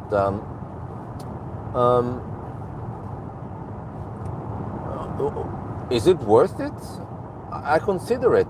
I mean, you have a daughter, right? So you know, well, she's kind of, yeah, she's not that small anymore. But I'm gonna try now. On Tuesday, I will go to München for the Xpeng G6, G9 test drive. I know roughly how the program is. We fly over there. Unfortunately, they couldn't get us on the direct flight on the way south. I had to go with KLM and land in Amsterdam and then connect to München. But there will be a test drive the first day, plus Ionity charging session. Well, okay, it's going to be not going to be super boring for Isabel. But that's the whole plan, that Isabel goes with me, and then Axel stays home, or if the weather is okay, wifey will shuttle Axel to the kindergarten with the Hamax Sykkelvogn. We bought a Hamax, what the heck is it called again? Hamax Outback Duo. Probably possibly the test winner. But then we'll only keep it for a couple of months. Yeah, sorry, some extra details here. Might keep it for just 2-3 months until she gets a driver's license. Then we sell it with receipt and warranty and whatever, in very good condition, almost not used, or we don't even know how many times we're going to use it. Hopefully we get okay price for it. We bought it for 6,900 NOK. So maybe if I can get, I don't know, 5.5K for it back, I'll be happy. But okay, anyway, so if it goes okay to München, the first run, right, with Isabel, then I might consider going to IAA. But I kind of need to know what they're going to present there, if it's worth it for me, right? So I heard some people mention the Neue Klasse EX3, so Polestar 5. Don't remember what else was going on over there. So, but they're not going to be test drives, just static views. But if it's an Xpeng P7, well, I've already seen it before. P7, I saw it. I made a video about it already. So at least nothing new there. And I was hoping for more views on the P7, but it didn't get that many views. A test drive usually triggers more views than just a static view. But it depends, because the Tesla Model Y performance did get lots of views, even though it was just a static view. But that's because the Tesla Menigheten, they are big, right? Big how many views I got on that video. 70k, wow. And then let me see if I get any stats yet on the 70k views. 70k views. 3.1k NOK, but it might be slightly delayed. Oh, P7 Plus. What? What? Huh? I'm confused now. Is there a P7 also? A different one? But I think it didn't get that many views. So 3,000, possibly more, on 70k views. Well, if I can get a combined 10 videos with 20k views each, that's 200k combined. Then I might get 10k NOK. So then it might be worth it, because I calculated I will have around 10k NOK expenses, but at least half of that is software. I mean, it's company expense, my own ticket and possibly hotel. But then of course Isabel's ticket is not expense. Thomas for Autogefühl said in this IAA intro that things will be spread around. Okay, brand new. Oh, P7 is, oh, it's a different car. Oh, I see. Oh, okay. Go there, Rune. I should leave on Sunday, next Sunday. Wow, I have an appointment next Sunday morning. Sunday the 7th, I have an appointment to renew my passport. 10:45.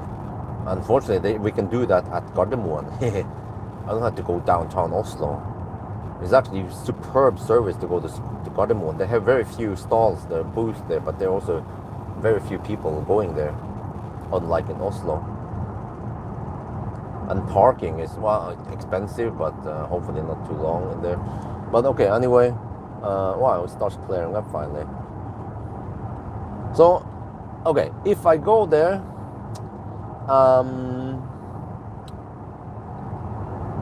I'll have to bring Isabel with me. Monday 8th, yeah, press day. But okay, I could go there Sunday evening. But okay, I don't know when the press stuff opens, maybe at 8 or 9. Do you know exactly when it opens? But I could be at the airport, at Muk Airport at 9:30 if I take a really early flight with Isabel.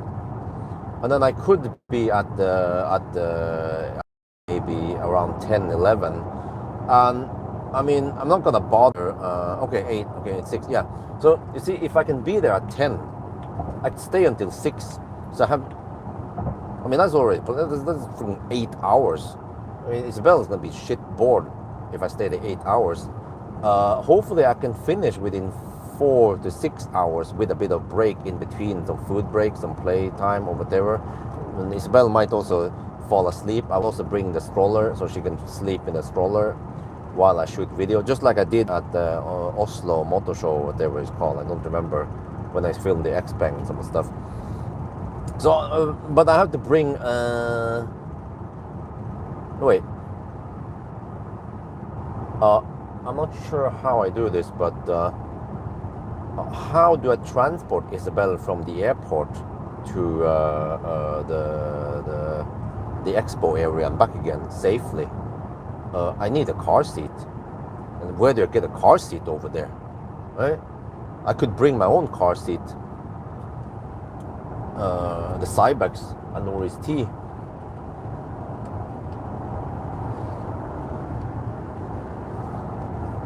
But that's a little bit extra hassle. It needs like 5-10 minutes of packing and unpacking, and also needs to be checked in as special luggage. Unless I can take public transportation, bus, train, But it's taxi, airport shuttle. Oh, public transportation would work, but then I can avoid taking the thing with me. But taxi would be fastest. But unless the public transportation in Deutschland is good. Oh, the direct. Oh, thank you for the insight. Wait, how far away is Muck, the airport, to IAA? Oh, okay, that makes things a bit easier for me.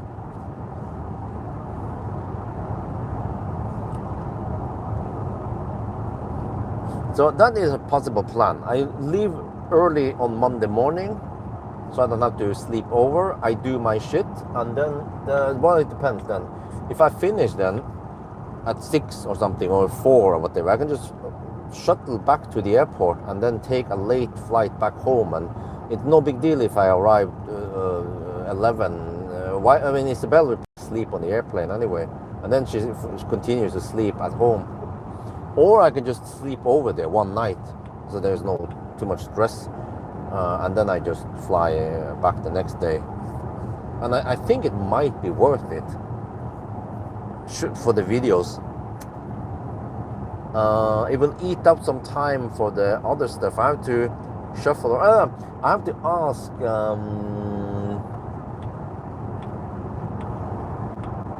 I have to ask the guys at Sabil, because on that Monday I'm supposed to swap out or return the Jack E30X and pick up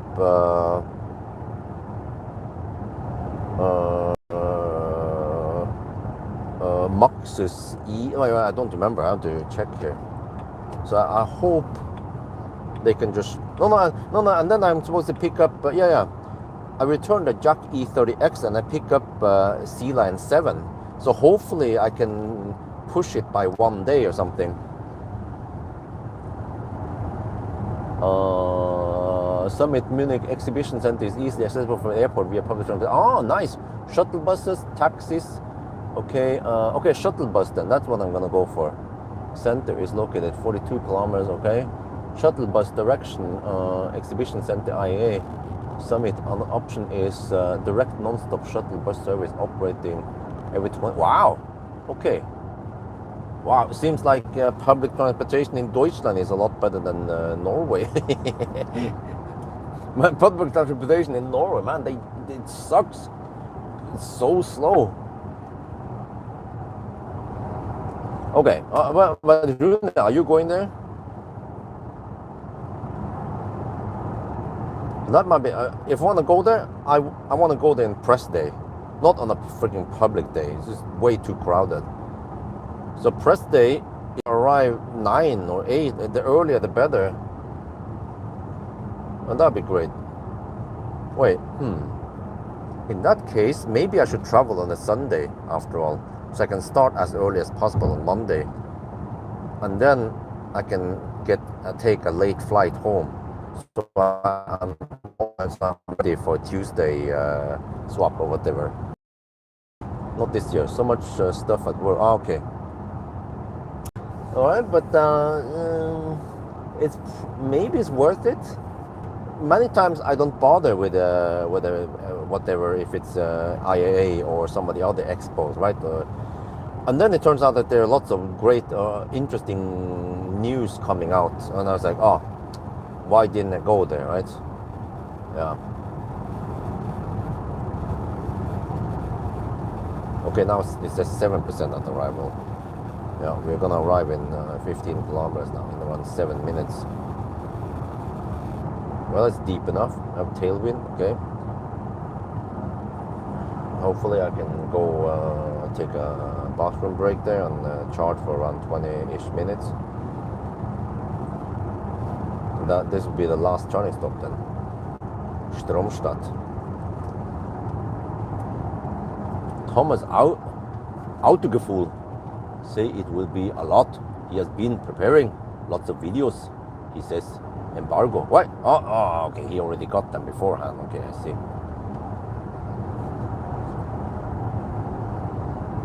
Well, he's the guy who can make a 45-minute interior and exterior view. He could spend 20 minutes just talking about the exterior of a car. Wow, yeah, videos are quite long.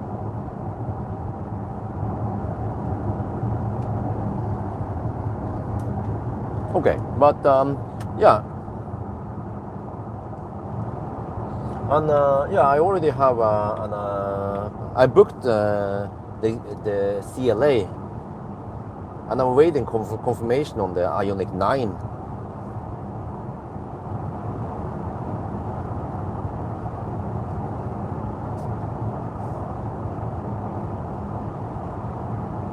And then I have the EX90 coming up, but let me see here. The CLA has been booked for 13 to 20 October. Hey, this is the guy from the... Huh, interesting. This is the guy from the... or woman? From Uddevalla. Then I was again from Kongalv. This Hyre Norwegian register how she was charging at Uddevalla. No, not Uddevalla. Kongalv. And then I left. And then I took a nap. And now I caught up with it.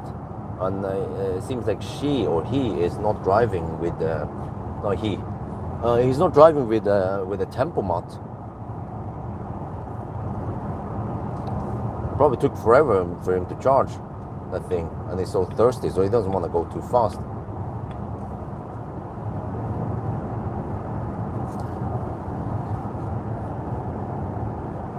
Okay, so I'm leaning towards taking a trip to München, or what I could do is I could wait until I'm done with the Xpeng trip, but that's Wednesday.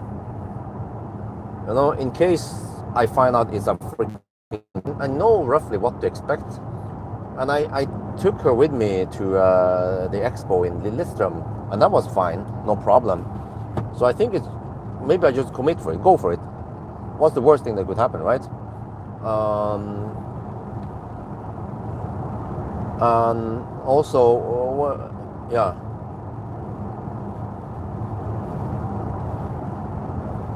I mean, it can't be any worse than when I went to the Giga, what do you call it again? Giga Nevada. The battery factory in Tesla. Holy shit balls, that was waste of time and money.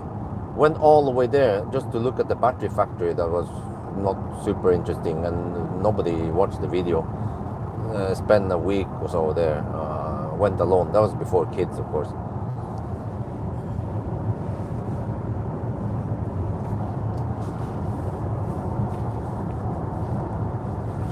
Well, in that case, I need to get the press credential thing soon, and book hotel and possibly hotel, but also airplane.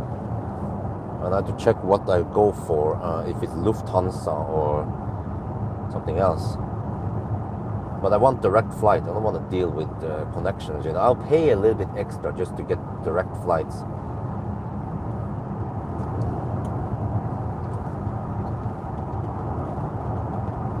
Autogefühl. Okay. Well, what is that under embargo? The one you sent me?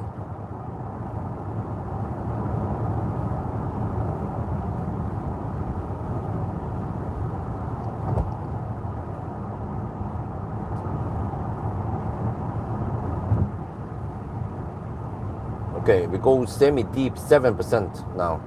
Possibly the deepest we've done in this challenge. Hinting what he will show. Ah, okay. Okay, but based on what I've heard now, it should be interesting enough just to get first look at the Neue Klasse and some of the Xpeng stuff. And I think also BYD will unveil something over there and some other stuff. So that sounds like it's good enough. Plus that I think my audience is getting bored of my regular trips and stuff, and Geilo, Alvdal, whatever, right? So I see on the view counts that it's declining. Also, I see that Patreon support has been declining. It had a little drop in July, and then even bigger drop in August.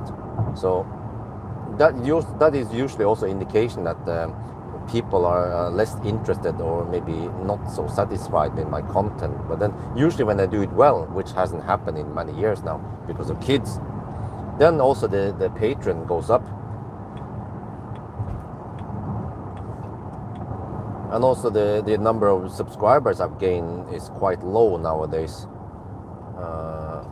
Or the growth is quite slow. So I think an IAA trip should help boost everything.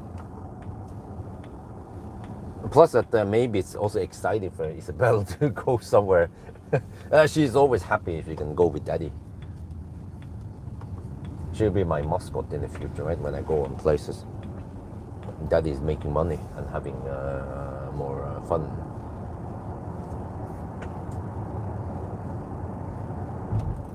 Eventually she could be my cameraman, a woman, or just assistant. But then when can I legally hire her? Is that 15 years old? Because then suddenly her ticket would be company expense. Like a ninja. I couldn't hire my wife, but I hire my daughter instead.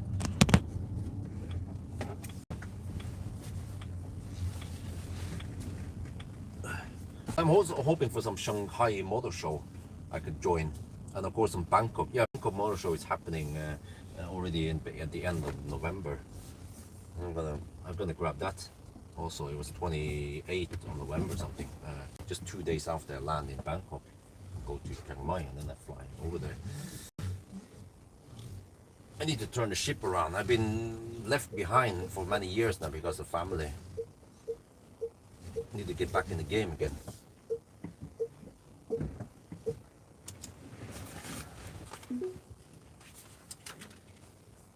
Like I see the guy from what's he getting gone? From US. He's going to China and stuff, you know, testing the Seeker way earlier than other. Oh, dude, what happened to the okay, 819 kilometers now. And then here, okay, and this is Strömstad.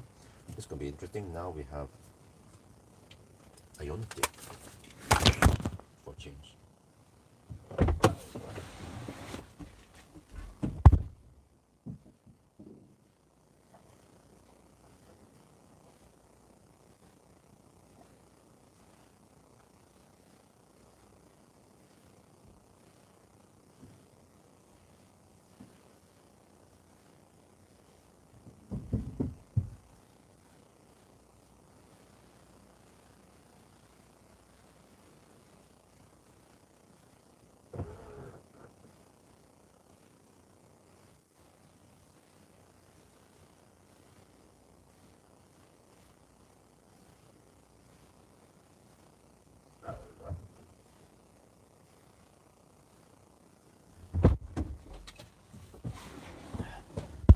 The Ionity chart or the Triton chargers are so slow.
Okay, let me see. I had to quickly calculate how much I spend. Well, 320. Oh shit. Okay, but it's gonna be less now. Probably 280. That's my guess. Search and then home or yeah. Okay. Emma. Be putting. Yeah. All right. Yeah. So. Let's see. Which claims I can make it already at 37%. Really? 100. No.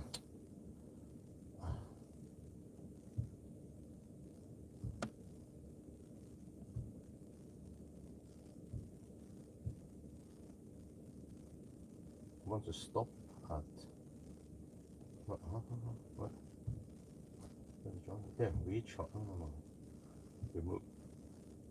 There. That's better. 172 kilometers. If I have, check wind. Check visually, but I can check wind. Very little wind. Actually, some tailwind. Yeah, 290 then worst case.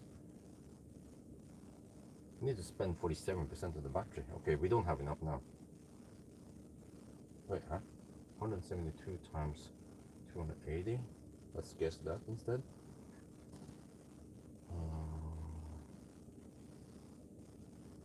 Yeah, possibly 46% of the battery. Okay, let me go out and fill.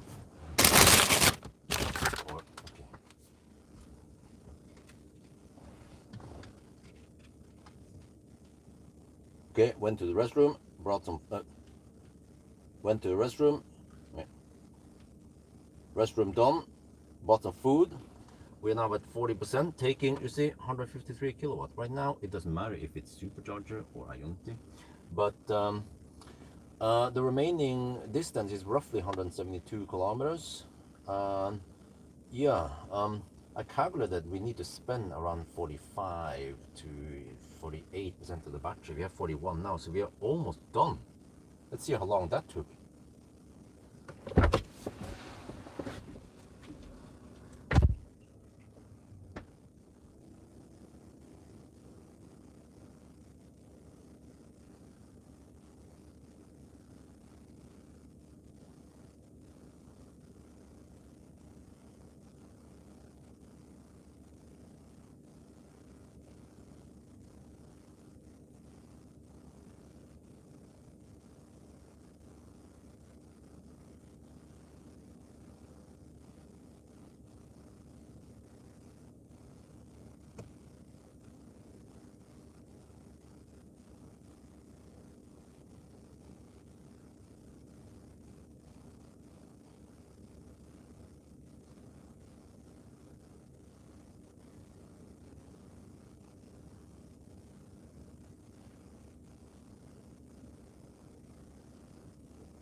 I've got 50%.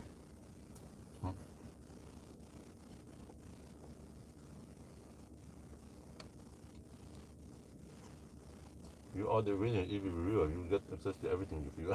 Yeah, I think so. Okay, awesome. Thank you.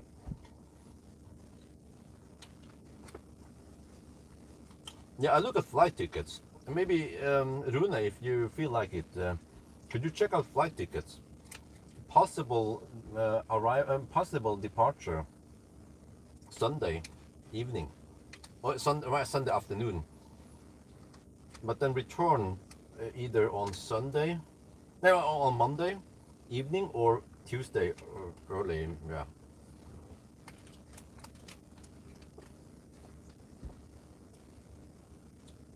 But if I start early on Monday, if I can start at 8 or 9, then I could possibly finish and then get back, maybe catch a flight that goes around, I don't know, 7 or 8. But I want to avoid 2-night sleepover. So either I go there early Monday and then sleep over until Tuesday, or I go there Sunday, sleep over the Monday. Well, I have to leave it. I have 48%.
Right, that was 17 minutes running stop. It's shorter than the other charging stops, because we only charged 50%, whereas he went for around 65 the other runs. And then now the car claims 9% at arrival. Okay, it seems to be fairly good at estimating, but of course it's slightly I feel like it's slightly optimistic still. But it's still, I mean, it's very useful to get that indication roughly that we are in the same ballpark when I estimate versus the car. Because I estimate that you might arrive with 5% or 4%. Anyway, yeah, around 5%. The car claims 9%. So, it's not like the car claims 20% and then I claim 5%, right? So, okay, anyway, let me hammer it and then I talk about the distance and so on.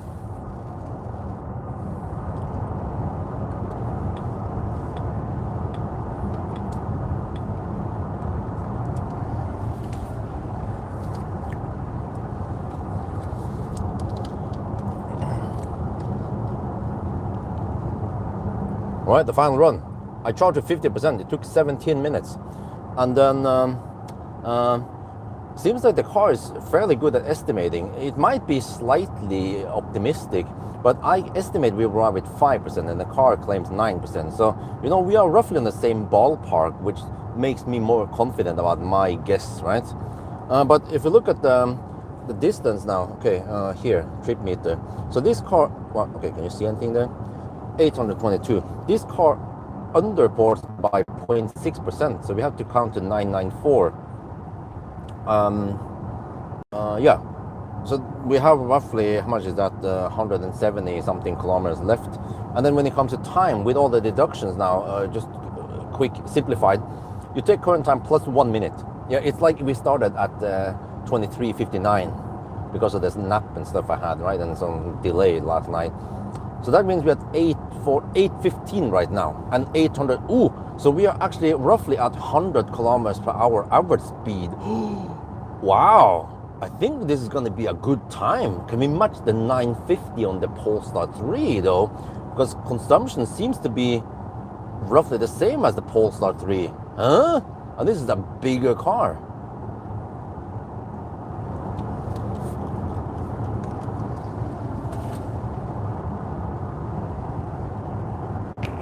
Wait, okay, thank you. Let's see, I have something there. Okay, 15:35 Oslo. Yeah, that sounds great. From Oslo, home again, huh? Wait, what? Home again? What? Price for 600. Okay, not the cheapest. I think the cheapest was Norwegian, but requires going through Frankfurt. Oh.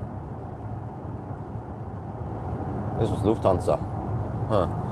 Um, the problem with Norwegian is that I don't think they have that many flights per day, or maybe just one direct flight per day. So it's kind of limited. Yeah. But I prefer direct flight. Don't want to deal with connecting stuff since I have Isabel with me. Because the problem is that every time I connect, I need to take the stroller out, and then stroll around on the airport and then in again. You know, the hassle of putting stuff in and out like that. If I travel alone, no problem. But with a kid and the stroller, and also I need to bring the diaper bag and extra clothes and stuff, you know. So it just becomes extra hassle. So I think actually it should be, I mean, I probably want to choose direct flight and then go by that and see what is available. And then, yeah, one sleepover is okay. I could go like a freaking marathon and leave Monday morning and then go back Monday night, but I don't think there are any direct flights like that.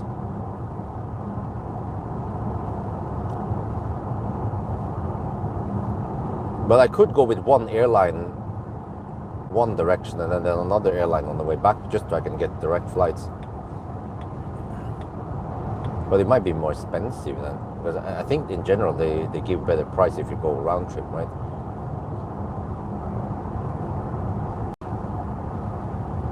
Oh what, dude, 11K, oh shit, that is a bit high price.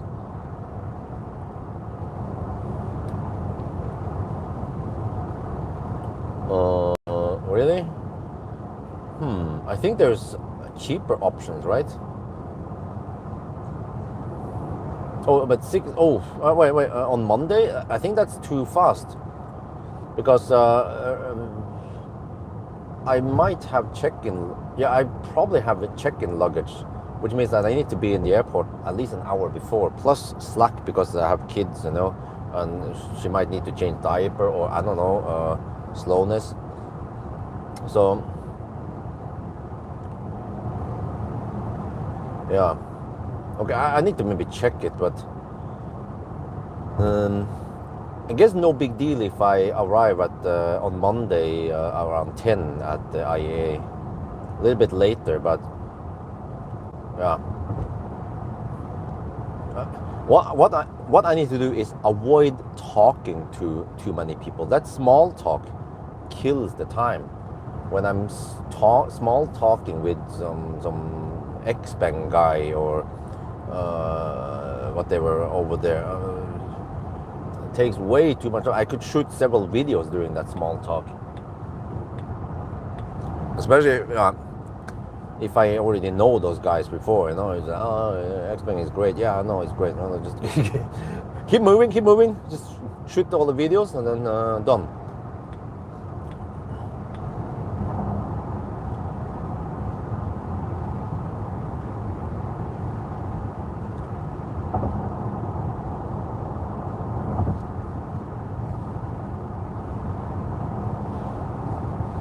Wait, let me see. I have to check here. 833, and then it claims 261 now. 261 watt hour per kilometer. No, kilowatt hour divided by 833. So the real consumption is 313. Okay, it's slightly higher than the Polestar. Polestar ended up with 303. But it's gonna be lower now that we go on the Norway side. But I was hoping to spend maybe,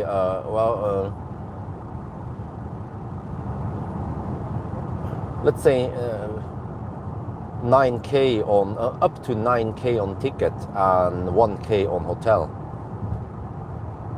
All SAS flight through Copenhagen. Scheiße. Okay, okay, I need direct flight. Wait, what kind of direct flights do we have? Is it just Norwegian? Must be something else, right? Lufthansa, maybe.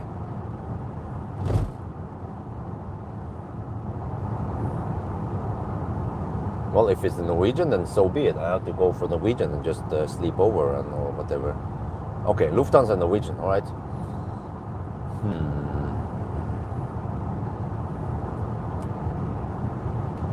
I need to mentally prepare wifey for this.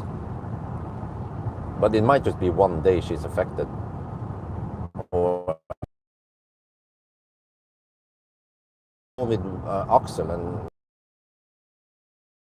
both kids there, that is more hassle. Well, okay, anyway, I will be crossing the border soon, so I already know the time, right? The 1,000 kilometer time. We should be at the border within 5 minutes. So if it's 8:25 plus 9 hours and 45 minutes. It's right. How is it possible that it's faster than the Polestar? Maybe just better charging timing. Yeah, that could be it. I don't know what the heck happened during the Polestar challenge. How it ended up at 950. But well, I'm actually not sure now. But well, it should be 8:21 now. We're about to cross the border, huh? Is it gonna be 8:40? 10 minutes faster? Really? How is that possible? Maybe just better charging timing. That's the only explanation I have. We didn't deduct too crazy. Well, I had my nap, but I already looked at the clock when I exited and joined.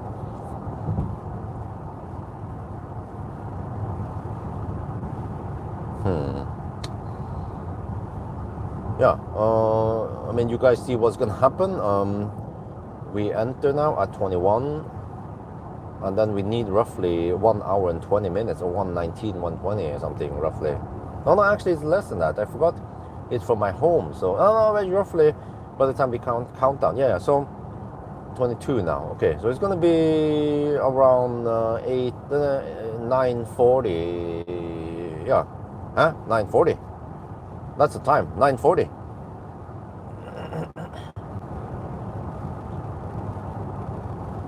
Not sure if it rounds up or down, if it's, yeah. Right, how the heck could this be 10 minutes faster than the Polestar? I kind of need to watch the Polestar video now quickly when I finish to see what happened, where I charge and so on. And usually I would show how much I charge.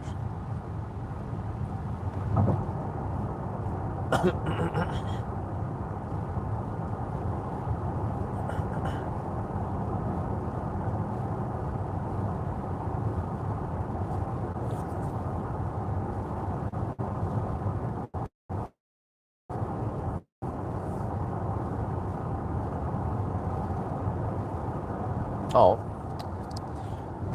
border control, okay.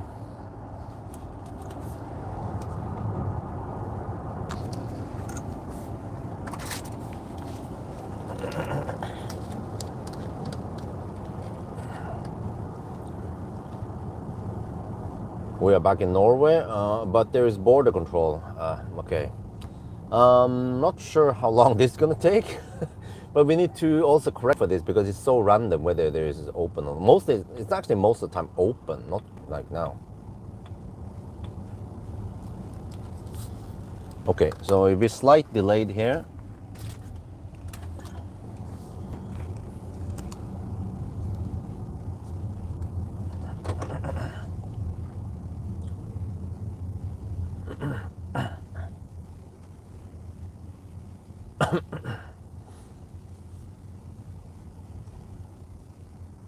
I wonder if they're gonna ask a bunch of questions. Just as a Norwegian EV coming back to Norway, they'd be like,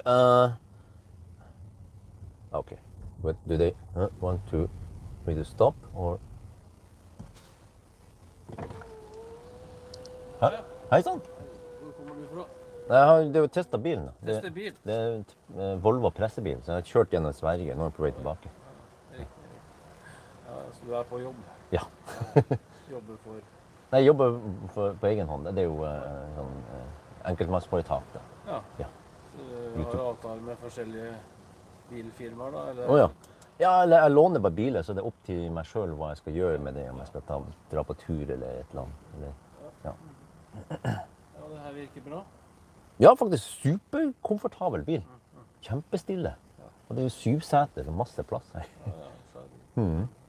Ja, så gir du tilbakemelding liksom til... Nei, Det legger du... Nei, hvordan gjør du det da? Eller? nei, jeg legger bare ut YouTube-video. Å, ja. Og så ser folk på de, og de som er interessert i Volvo, de kjøper det da. Ok. Og de som vil ha Tesla eller noe annet, de kjøper noe annet. Ja. Har du vært stoppet her før, eller? Nei. Nei, jeg drar jo stadig den samme ruta da. Ja. Som regel så er det jo sånn åpen deg, men av og til så er det jo sånn. Ja, mange mil har du kjørt nå da? Den turen, eller? Ja. Nei, jeg har kjørt helt ned til Hallandsåsen, så det blir jo, skal vi se, jeg kan sjekke her. Så, ja, du filmer hele veien nesten. Da. Ja, litt når det stopper og lader litt sånt. Så 843 kilometer så langt. Ja, god tur videre. Takk skal du ha. Ja.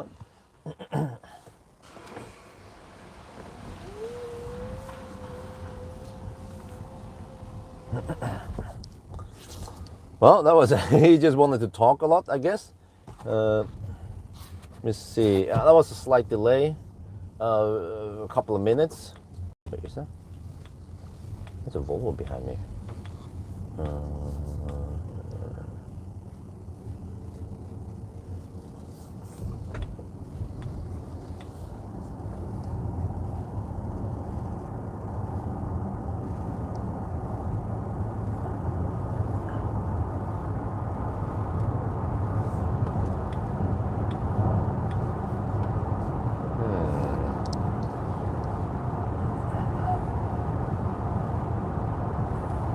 Okay, what is it?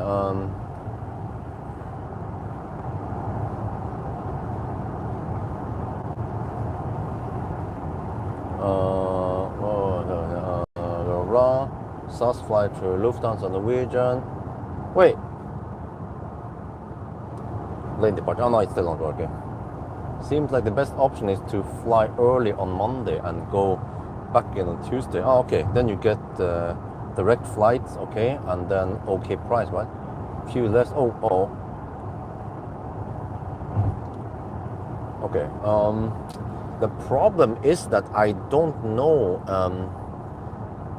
about the Jack E30X, you know, when I can return it, and I don't know yet. I need to wait until Monday. Hopefully they can reply. They don't reply on Sunday, I assume, because I need to return that car on Monday, unless I can return it earlier. But it's going to be extra hassle for me, because otherwise I would just go there and swap car. So what I need is to at Jack 30X until Tuesday to do the swap.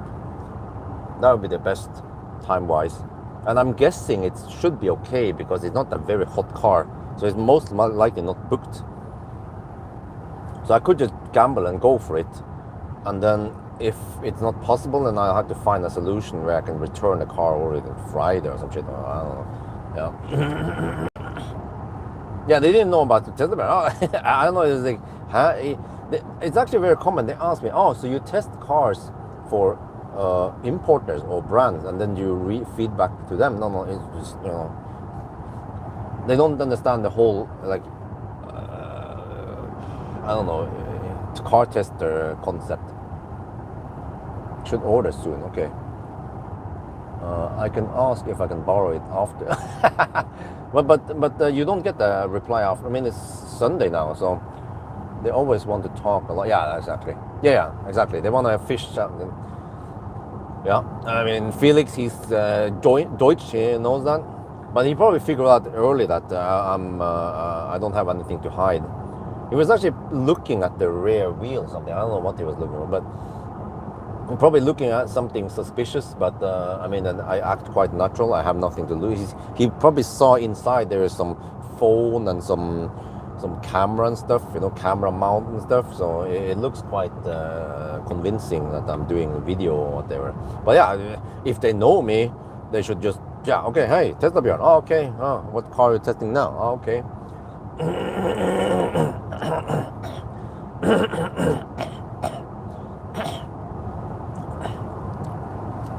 Well, okay.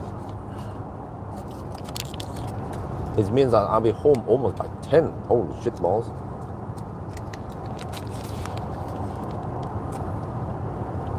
I'm gonna try to finish my muffin.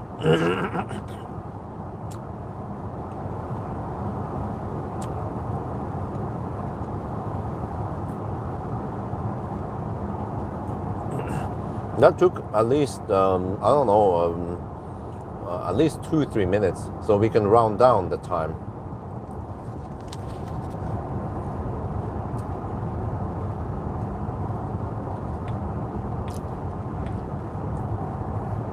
Well, 8:40 then, 9:40 then.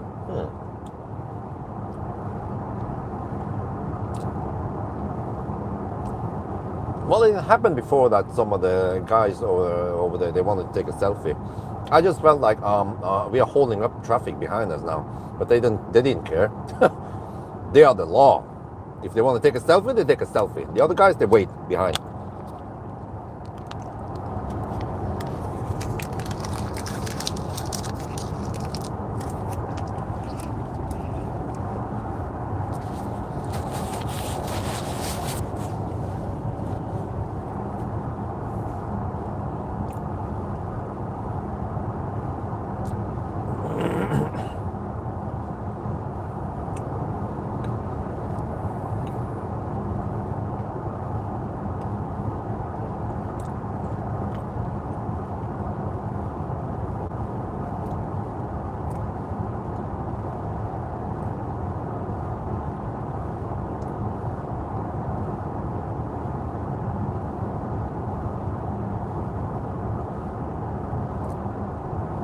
Okay, at least I'm wide awake now.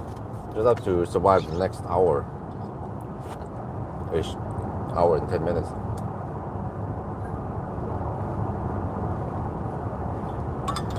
Good morning.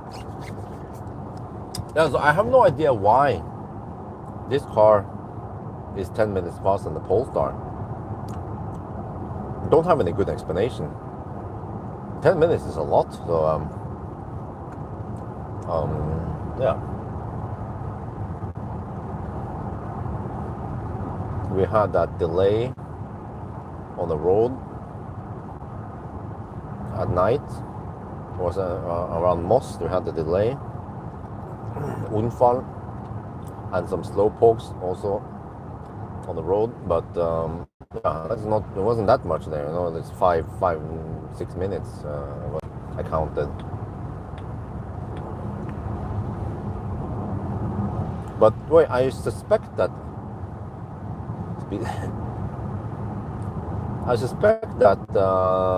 the Polestar didn't have a good charging session. Maybe the first charging session was not that great, or I don't know what happened there at Kungsbacka. I had to rewatch the video again.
Okay, so if I take an early flight on Monday, well, that's way too early for me to swap any cars. Wait, unless there is a way to, no wait, no, there's not. If I could swap it at night, like Sunday night. No, I was gonna travel and, okay, maybe if they need the car on Monday, well, if I can somehow do a night swap, if there's key drop, but then how do I pick up the car with the key drop? Because they don't have the key, what they was called again, key drop like Valdemar, or what they use. No, it needs to be returned at RSA Bil. So I was gonna go there, swap it to C line 7. Late Sunday. Oh,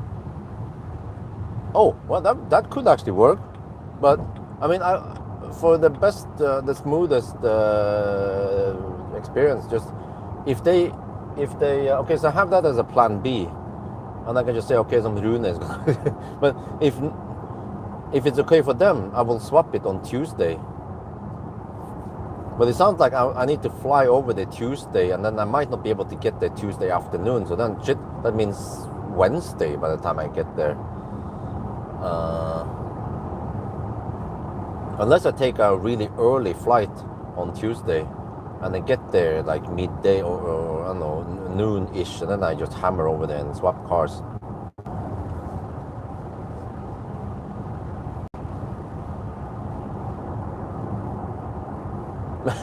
Well, that would be awesome, Runa.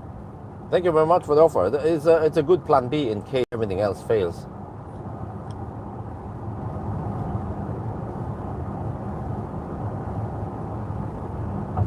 But I first see if I can get the swap later, or I'll have to check the possibilities here. But I get the gut feeling, huh? Are we at now? We are at 864. Oh, you don't have it in the database. Oh, I see. Let me check it. Yeah, 0.6% under reporting. So 994 is the target.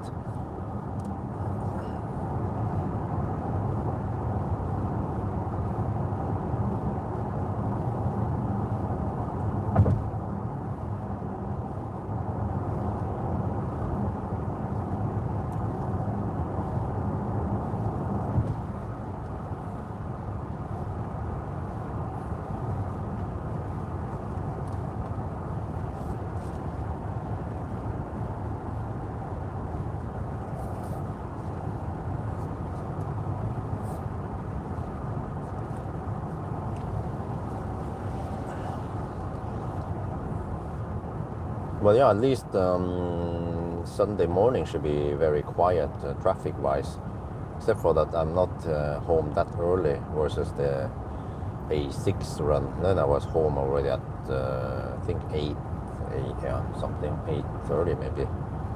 Now I'll be about an hour later. I mean, it's still a relatively quick run, but with some delays, then it becomes a bit slower. Less clockwise. But yeah, 9:40. How did it end up being 9:40? I took a nap. That was even a slight disadvantage. I spent a little bit energy, but okay, no big deal. We saw it, exit 49. I went back in there, so I had 29 minute, not too much, 28 minute nap or thing. Well, I mean, in a way, I drove maybe a kilometer extra, so maybe it was slightly incorrect to count like that. Slight error, but just minor, 1 minute difference, right?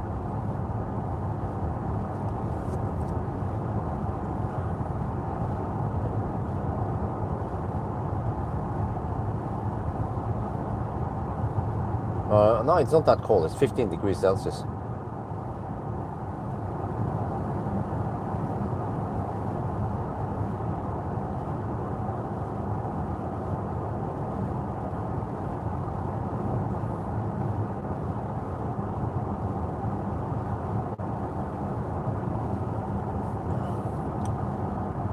Man, wake up really early on Monday and then hammer to the airport, park at P10, whatever it's called, the one closest to the terminal, then rush over Yeah, I probably need to check in luggage. Well, oh yeah, can I get away with hand luggage? Maybe I could. No, wait. Yeah, Isabel is allowed to take hand luggage also. Well, actually, that's basically the stroller plus my luggage. I think I need to check in. I have camera equipment and stuff, charger and laptop and so on. It's going to be too much. Okay, just a small luggage, I guess. But that means check-in and arrival will be slightly slower, maybe 10-15 minutes slower.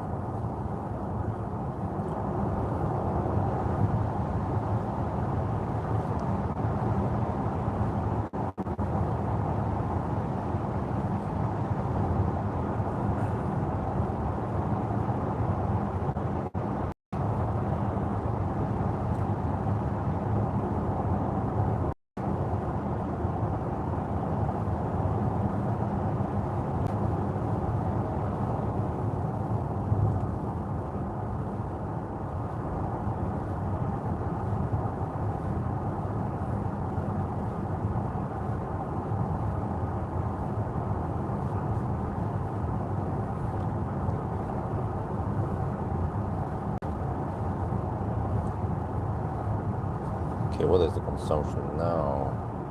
What, 290? Oh, it seems like it might be 280 then. So could have charged to 45%. I charge to 50%.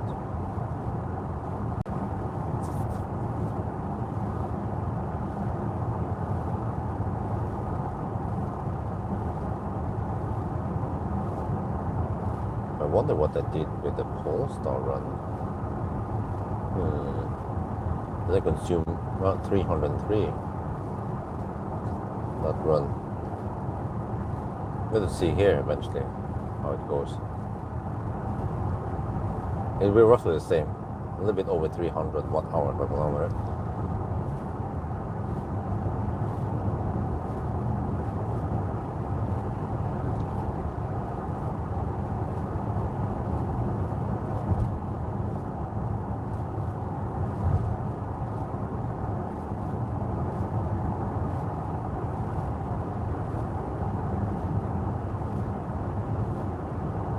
Oh, interesting. Tesla removed the supercharger V2 at Sully. They probably don't need it. They have too many other superchargers all over the place. On Norway side, Vestby and Inspiria. Yeah, they have more space there than over here, Sully. I thought they were gonna upgrade them, but they just removed them permanently.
The question is, when do I take the Larvik trip? I have to go to Larvik today. It's a long story, but we sold Dolly last year to this family who lives in Larvik. And then on Friday, actually right after the Model Y performance visit, the new owner came to us with Dolly because she's going to Denmark and then Færøyene.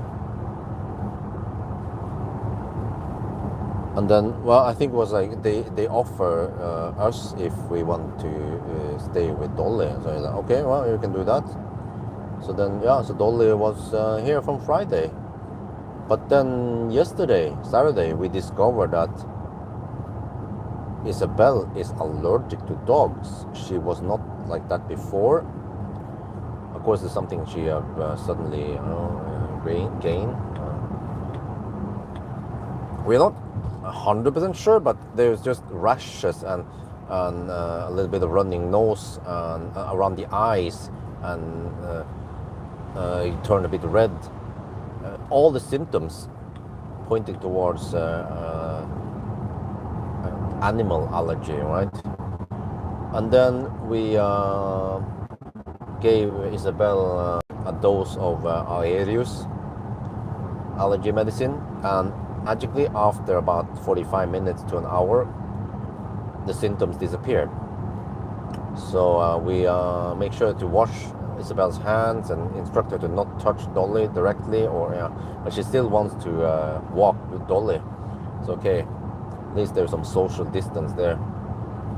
But we are probably around 99% sure that Isabel is allergic. So then we tried to figure out what could we do. We could, and the best solution was to shuttle Dolly back to Larvik ASAP. The longer Dolly stays in the house, the more she spreads the fur and everything around there. It could also be airborne particles. So to run the Dyson to filter out the air in the living room. So made all the arrangement, and I need to shuttle Dolly over to Larvik today. That's a 2-hour drive, a 4-hour round trip. And I'm probably gonna be freaking tired, man, but I'm gonna do what I'm gonna do. And I'll take the EL8. But I'm not sure when I should do it, because I want to avoid Stau also. Sunday Stau.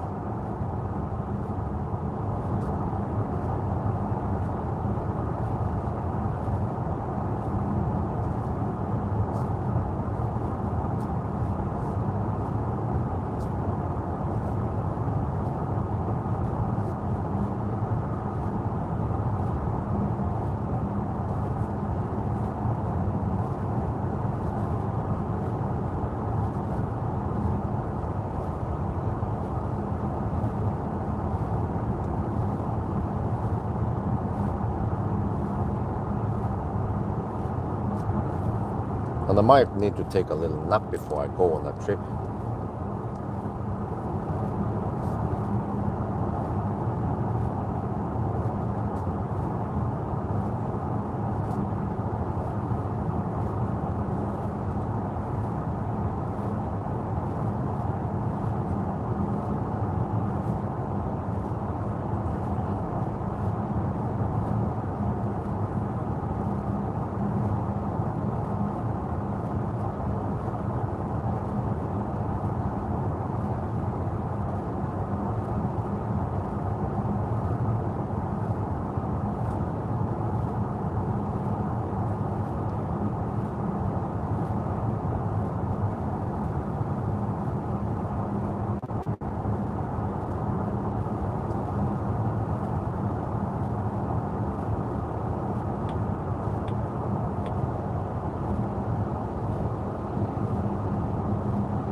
What, German? German registered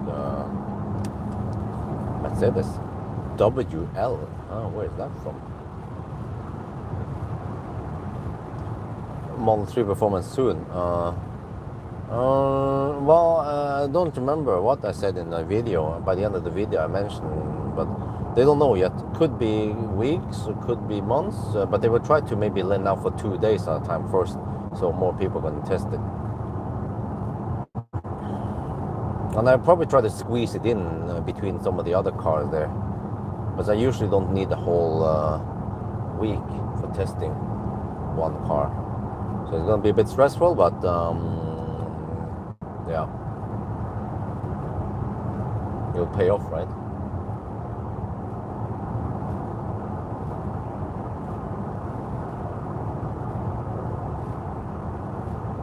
An ambulance. Yeah.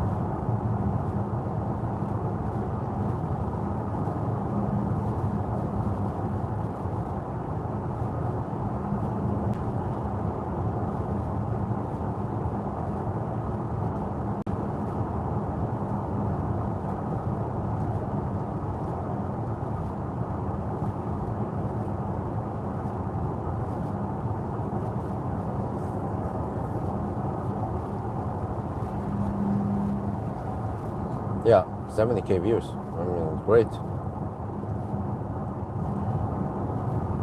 Normally I don't get that many views nowadays. I get just 10, 15k, or maybe less.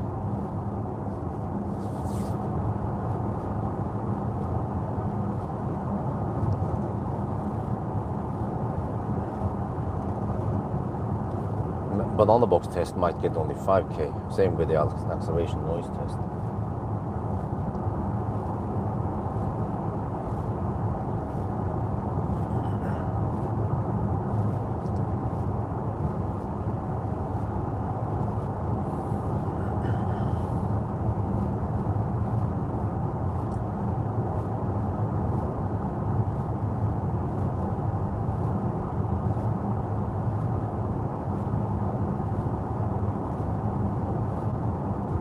We're 170 kilometers, so it seems like most modern EVs should be able to go straight from Strömstad and back home.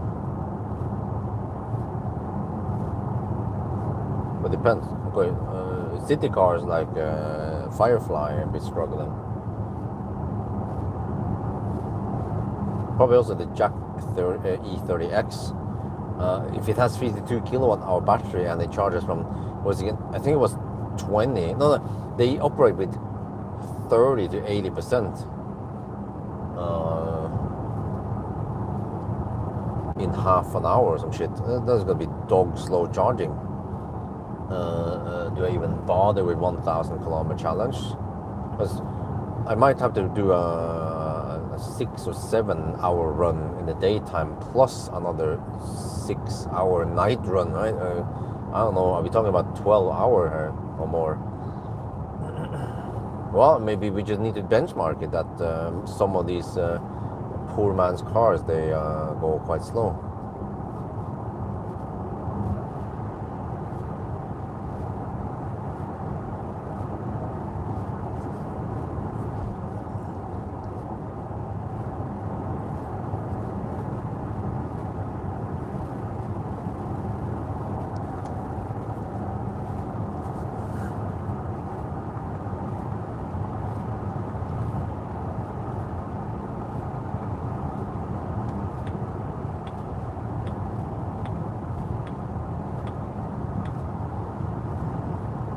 There's a Mercedes EQE registered in Denmark.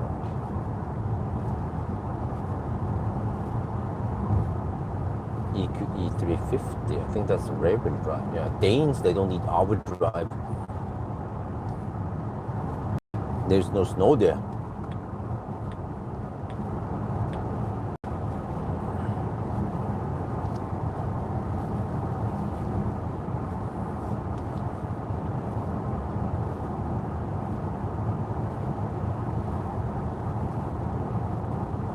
Wow, I'm gonna arrive at 8%, really? I guess I'll arrive at 8%. I was hoping to arrive at less, but okay, whatever. Okay, I have 30% left. That's roughly 30 kilowatt hour. Actually, a little bit more. 30 kilowatt hour divided by 90 kilometers. Dude, that's over 300 watt hour. But look at this. Okay. I charge too much. All right. 50% was way too much. Maybe 45 would have been better, but no big deal. As long as we arrive at less than 10%, then that should be okay.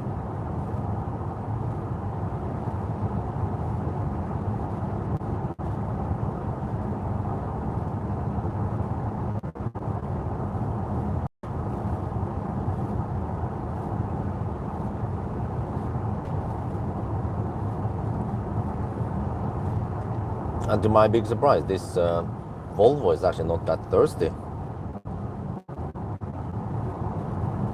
Despite it is quite big. So you can make a big car and still make it fairly efficient. So I suspect that maybe the drivetrain is efficient and the drag coefficient or the aerodynamics is not really there.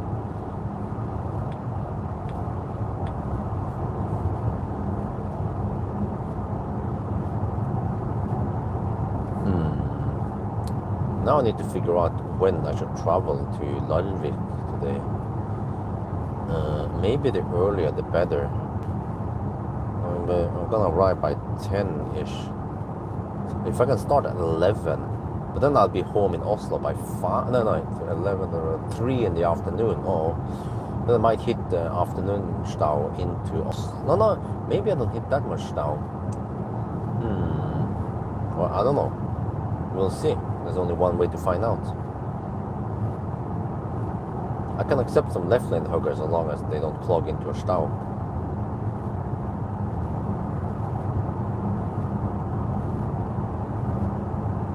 But in Norway, you don't find left lane huggers, they find you.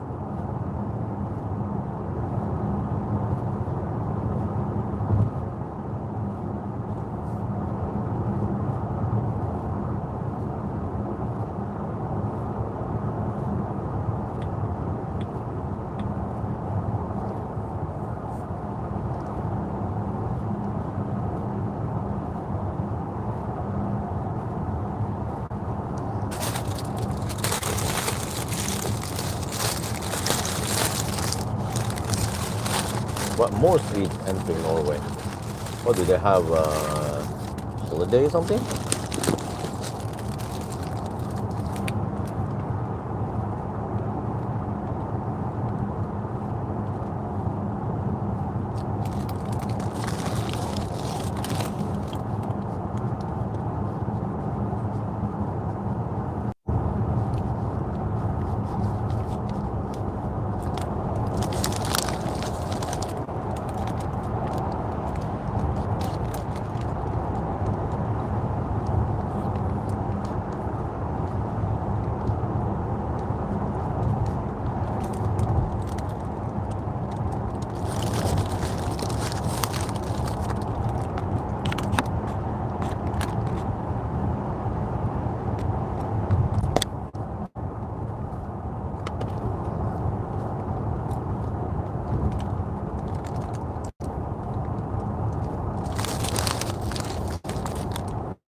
Well, 7% at the arrival now.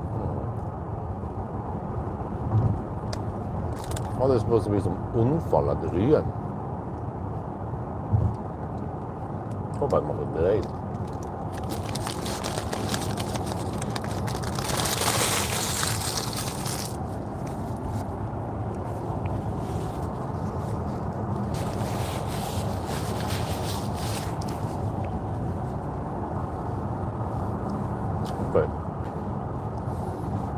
God.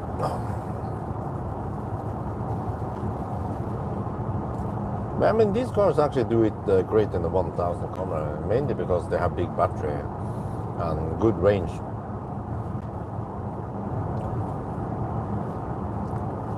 And it's not even an 800 volt car. I wonder if it beat the Kia EV9. Because it actually charges faster than the EV9. Well, it has higher peak power. But how fast was the EV9?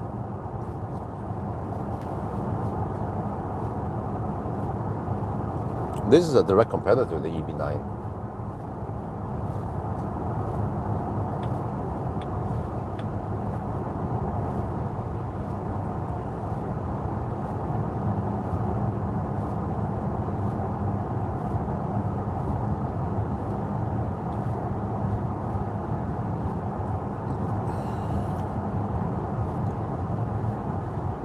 I changed it early because the following distance is so long. I don't want it to reduce speed, just go maximum.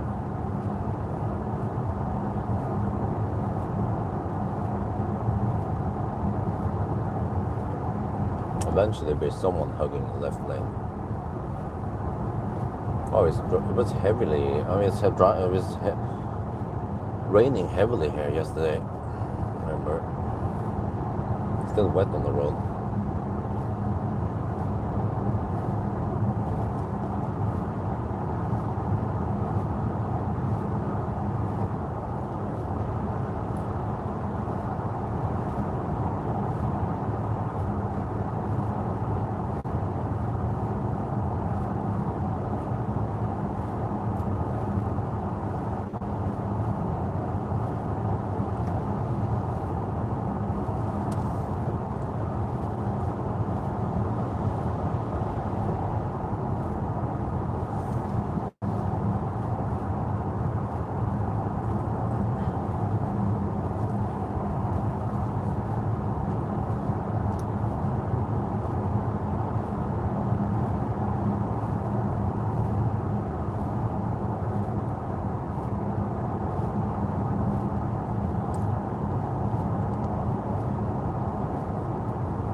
Like I said, eventually some Nissan is gonna hug the left lane. So it was a woman, of course. What about this Tesla?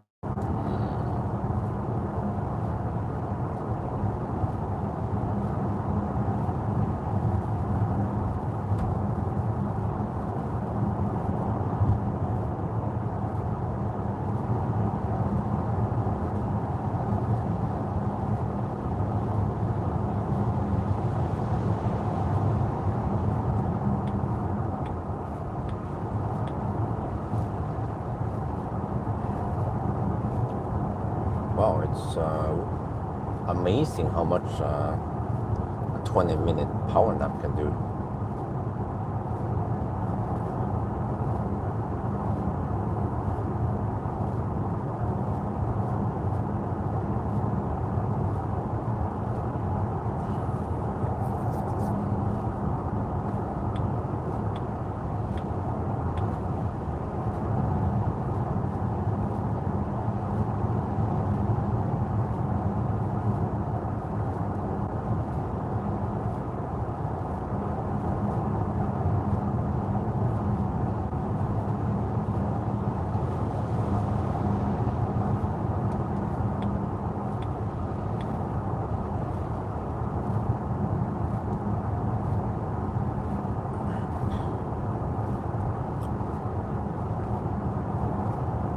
around, it's nice and comfy.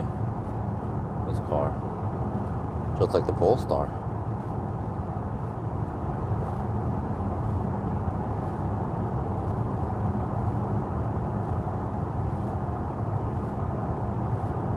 When I just let it charge, it's quite cheap spot price now. I want to get back home and get it charging. Slurp in the cheap prices.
typical Tesla left lane hugger.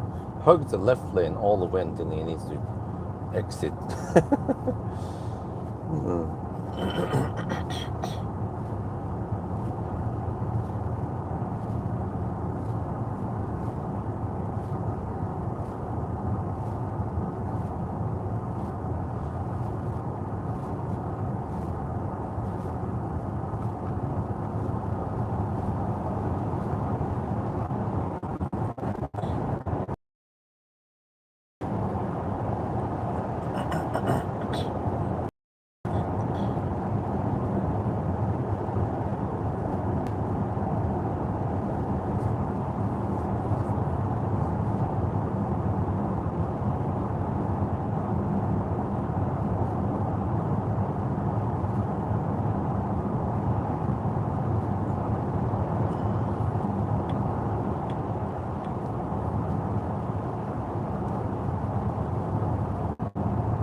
Okay, how it's going now? Check.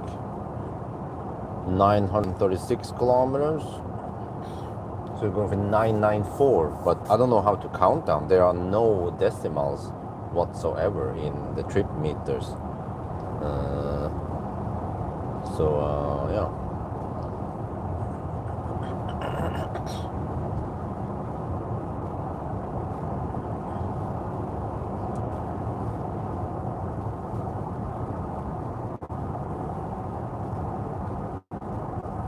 It's around 50, no, it's around 60 kilometers left then. Or 55-ish, yeah.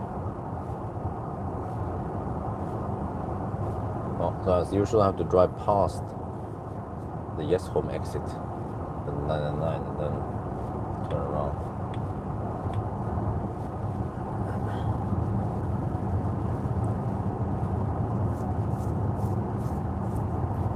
I think it was enough. I'll probably arrive with 2-3%.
What is it?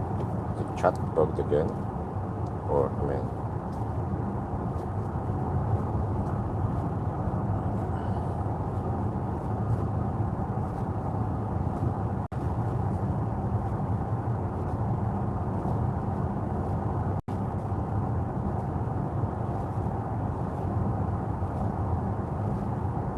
Nope. Just inactive. Well, 9:41. around 50 kilometers left.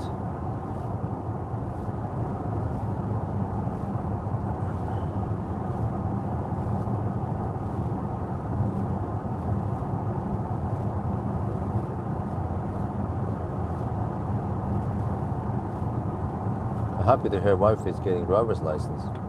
Yeah. It'll be good for both of you, yes, exactly. Less micromanagement. Yeah. Plus, the wife also wants that freedom to go anywhere. Start here, go anywhere. That's the right slogan. It's a traffic school.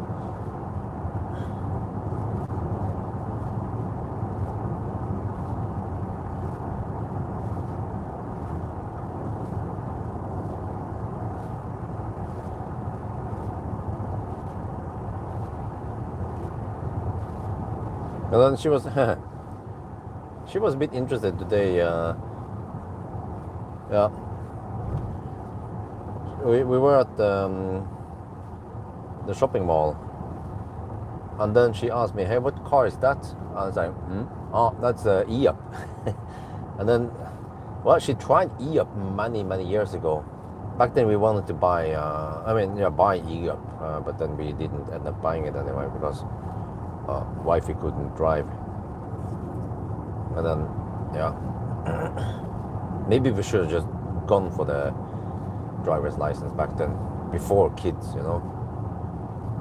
But I realized that in order for her to get it, she can't just take the exam, she will fail it. Even now, when she started the tests, 45 questions, and you can fail on 7 of them. So you have to get at least 38 correct. And she gets around 22 maybe. I think that was the highest. So there's a lot of theory behind it that she doesn't know yet, because the training from Thailand is very thin. So I have to supplement all the stuff she needs to know about signs and rules and whatever. Yeah, but I think she should be able to pick it up fast if she uses that app every day. So I mean, that's how it works nowadays. I guess they don't go by the book anymore. They just learning by doing. And that app is really good, because when there is a question or something, right? Not only does it tell you if you took the wrong choice or not, but it also explains quite in detail. Oh, this is the wait. Well, okay, not. It also explains in detail about the whole situation there, why and whatever. So it's really educational to use that that app.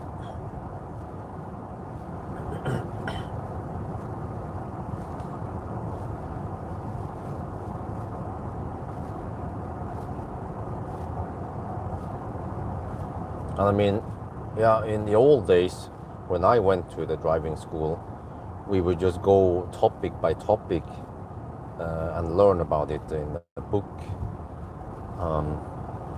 But now, I guess, when wifey just get those questions, it's more random. Suddenly she gets something about parking, and then something about intersection, and then roundabout, and then other stuff. Physics also. Yeah, I see. There is some like if the reaction time is 1 second, and you drive at 60 kilometers per hour, and the braking distance is something I don't remember, 18 meters or something. But what is the total braking or the time, or time before you brake to a full stop? So then you have to know roughly that, okay, 1 kilometer per hour divided by 3.6 is meter per second. So 50 kilometers per hour is roughly 1.5 meter per second. Wait, 15 meter per second. Sorry, my bad. Yeah. And of course, 72 kilometers per hour is 20 meter per second. So the whole meter per second is very useful. Also, when we do like, okay, you're driving at 80 kilometers per hour. If you want 3-second distance, how many meters is that, right? And then you're not, okay, 80 kilometers per hour, that's 22 meters per second, and then 3 seconds, so that's 66 something meters distance. But that might be a bit complicated for, wait, what is this? Stranded vehicle at the Bryn. Okay. Because wife is not good with numbers. But she has to know a little bit, just basics. Doesn't have to be a rocket scientist.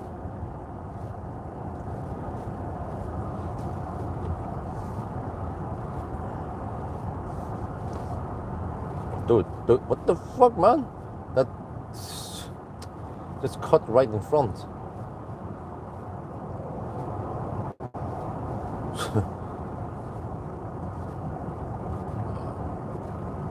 Norwegian, man. Why didn't he go behind instead?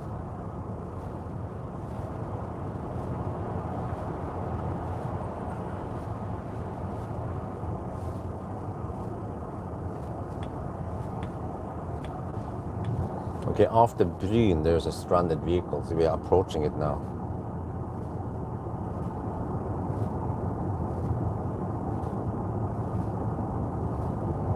Yeah.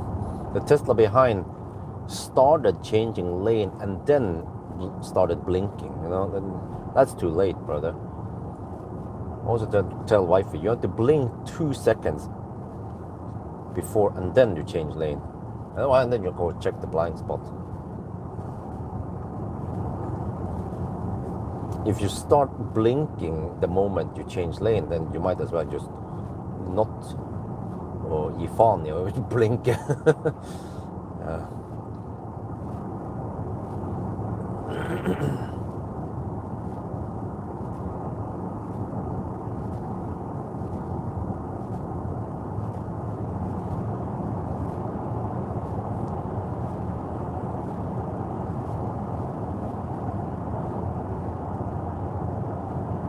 Where's the stranded vehicle? Maybe it's rescued already or moved or scavenged. Oh, there it is. Polizei, Unfall. The auto is kaputt. Which auto is it? Well, we find out soon. It is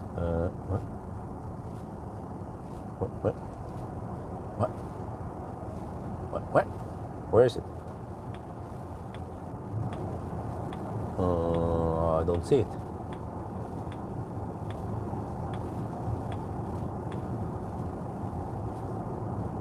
Baustelle. All kinds of delay now today.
I don't know why all the Nisse wants to hug the left lane, but that's what they do.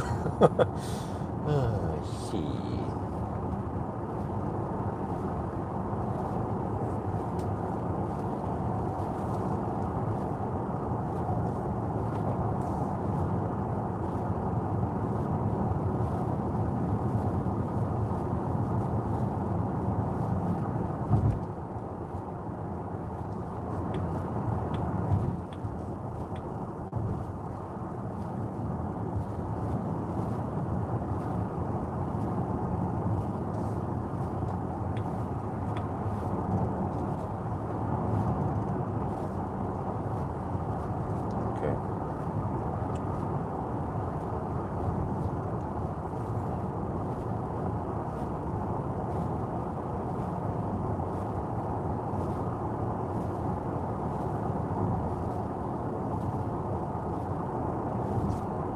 Let me see. Oh, I forgot. Yeah, I can use the bus lane now because it's Sunday.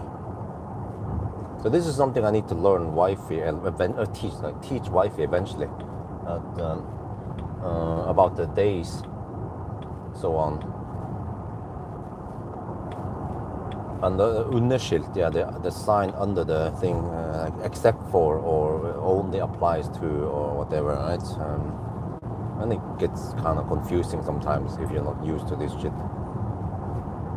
Especially the parking rules might be super confusing. Like no stopping between 7 and 9 in the morning and 2 to 6 in the evening, evening on weekdays. Other than that, no parking. Super confusing, right? I go over as the S6 alone for the first time too, so we can took a long time before she did. Okay, it was a nice car.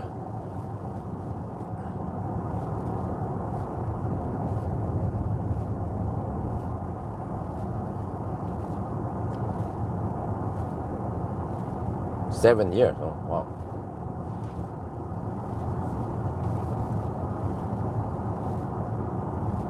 Okay, I'm supposedly around 20 minutes away from home. No, I should be less than that.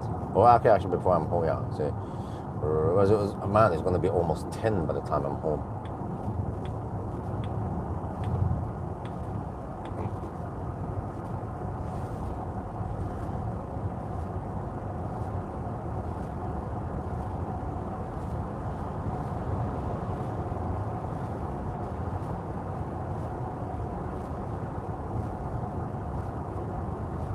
Well, I'm down to 15%. I think it was a good estimate then.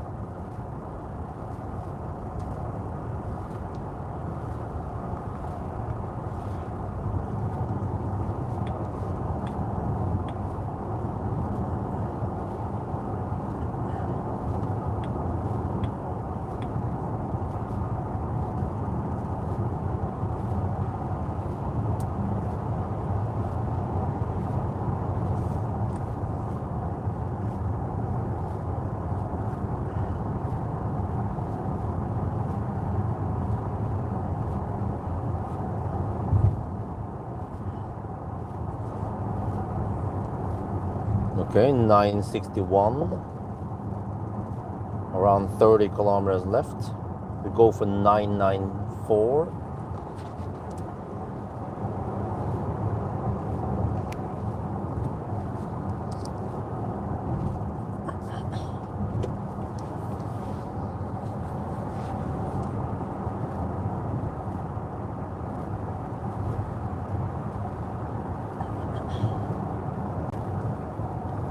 I don't know how I'm gonna count down since there is no 100-meter thingy. I'm just like, yeah, 999.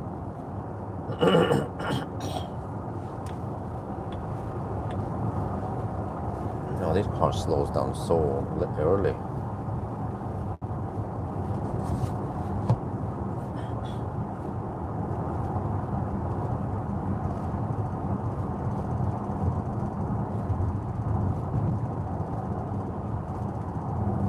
I wonder what the heck is rattling in the back there.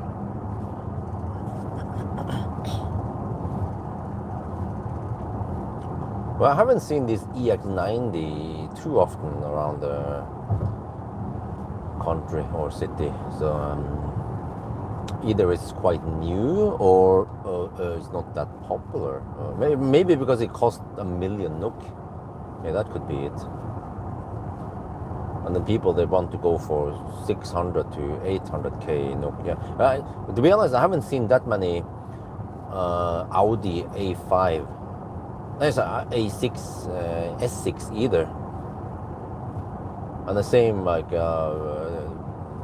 Taycan or e-tron GT, they're not that common.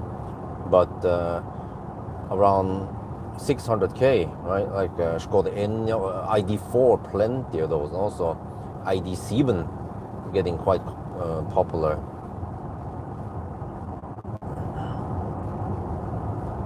But then also on the other hand, I haven't seen that many Inster, right? 100, is it? Wow.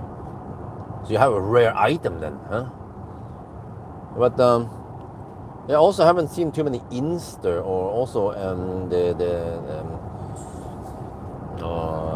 Kia EV3. I think yesterday was the first Inster I've seen on the road. So it seems like Norwegians, they can afford 400 to 600k NOK cars, and they want those cars. Yeah, I mean, the Norwegians are rich.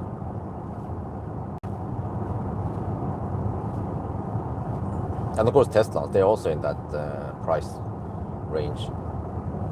Model Y, really common in Norway. Sometimes you can see 3, 4, 5 Model Ys in the same cluster.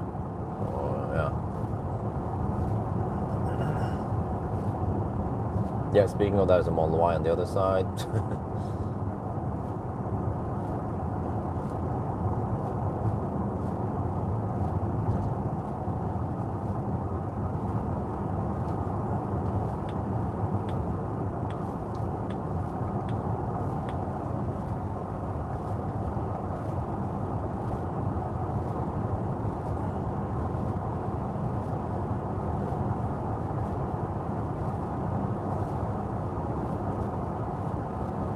(968).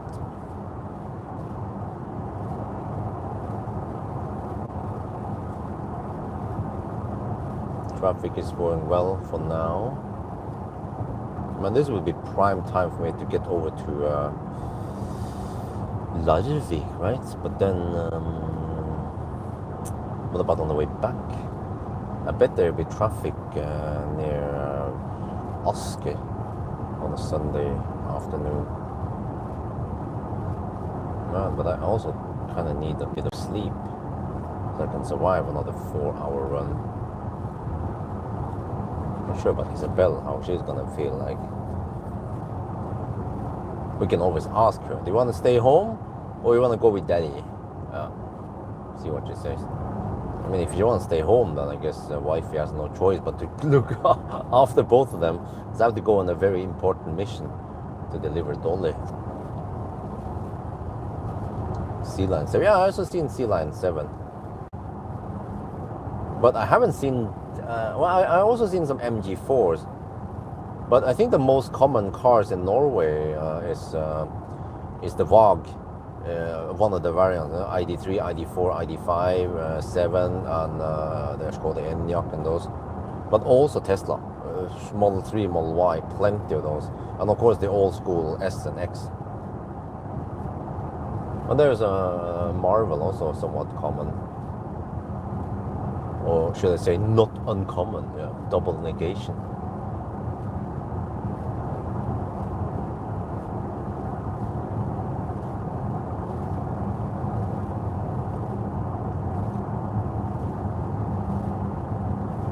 There's a Taycan in front of us. And then actually lots of BZ4X taxis. And of course regular people also buying Toyota BZ4X. I guess they don't care about punishment points because they don't punish the battery.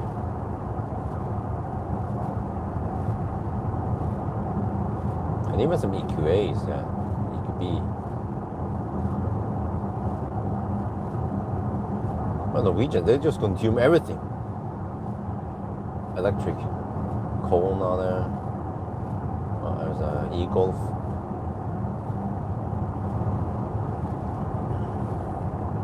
Yeah, someone offered me to borrow an e-Golf FL300, but I just don't know when I have time to test it. And also some Soul, 30 Soul. I could use the adapter and then hammer it, but I'm supposed to ship the adapter soon. So I don't know when I have time for it, and I just have to take care of the press cars and the other stuff going on first. Look at that, Tesla, wow. Lots of Teslas and oncoming. But yeah, Korean cars also seem to be popular here. Nero and Kona, and also Soul in different variants.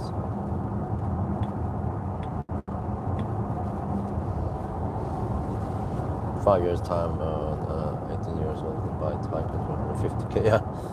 Yeah.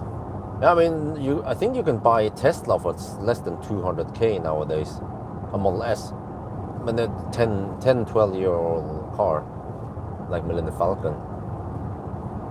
Well, I guess one day if I would dare to buy back Millennium Falcon, it's not going to be that expensive anymore. Probably have to go for extreme makeover with Valdemar and some other places to restore paint and whatever. Yeah. But as long as we have the right people to repair them, then Millennium Falcon will have eternal life. Oh, I'm down to 11%. Okay, seems like 50% was enough. But we're now at 976 kilometers. Around 20 kilometers left. No, yeah, 18 kilometers left. All right. Almost done. At 9:38 now.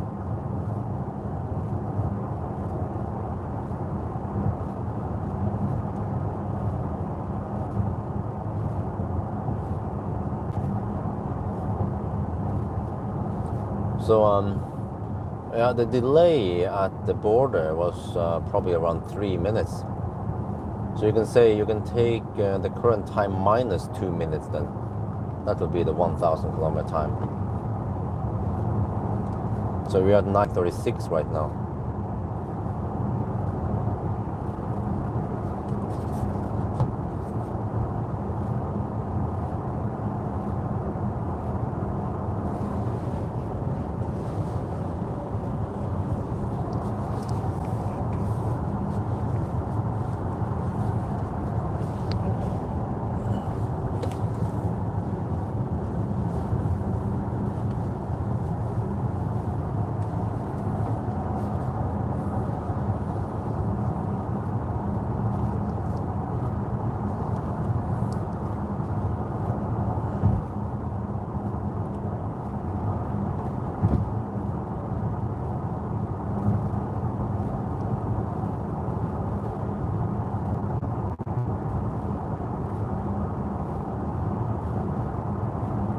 What the heck is that?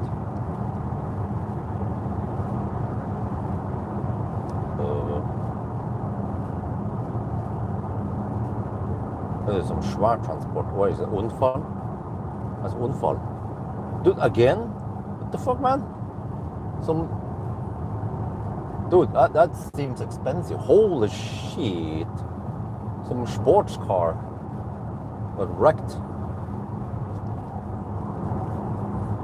How the heck did that happen? In the ditch?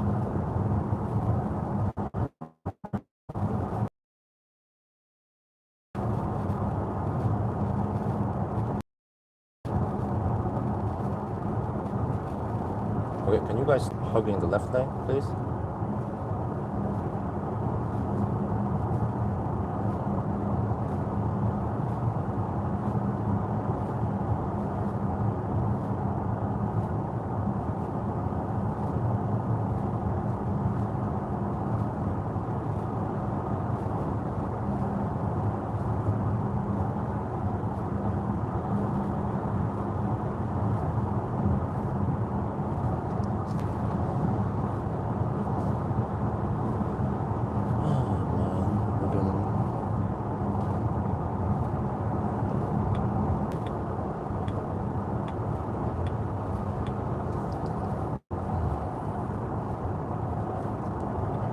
Okay. 983. 11 kilometers left. Wait, did I count correctly now? Instead of ending 1 minute, we have to hit the 2 minutes. Yeah, that sounds about right. I actually don't know exactly how much time we lost at the border, but it's possible that it was, yeah, 3 minutes. Oh, we also have this slowdown here. Shit.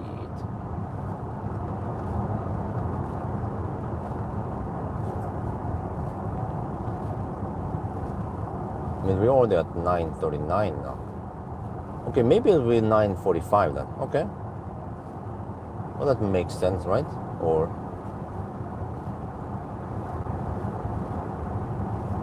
so just 5 minutes faster. 10 minutes sounds like a lot. So we are currently at 9:40. Okay, okay. Check here. Zip, and then. No, what? There. 9:85. Wow, there's still 9 kilometers left. It's going to be 9:45.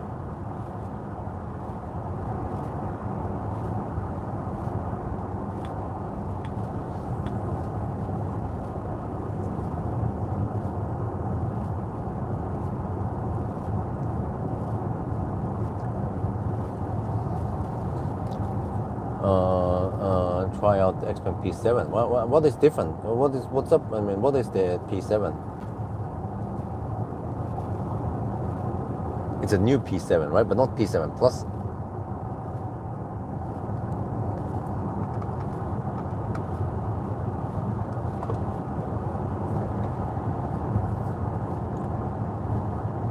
Okay, now it boils down to how fast I can hammer the last 7 kilometers, but yeah, I think we need to round it up to 9:45. It's a bit unfair to round it down to 9:40, right?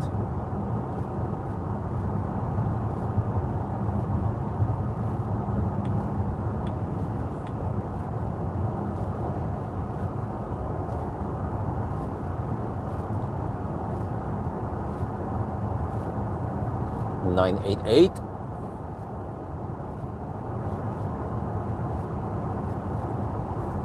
Oh, 9:42 now.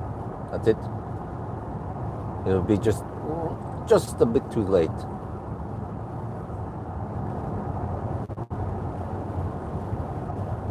Updated all the cars now. Wow, nice.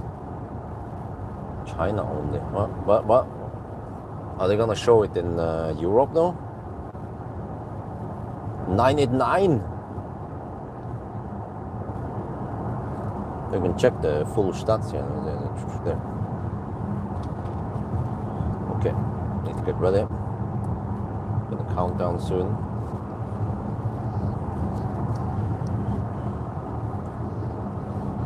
Uh, 994. Okay, 990. But it's already 942.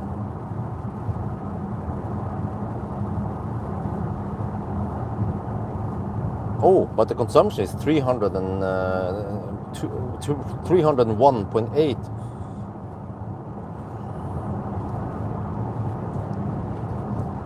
$302 now, okay. It was a lot lower once we passed through Oslo.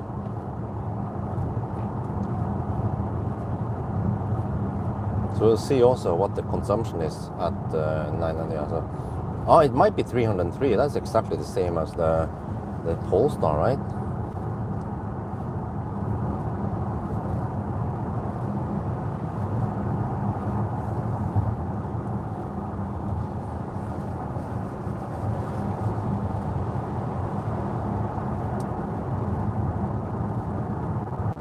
$991, $992.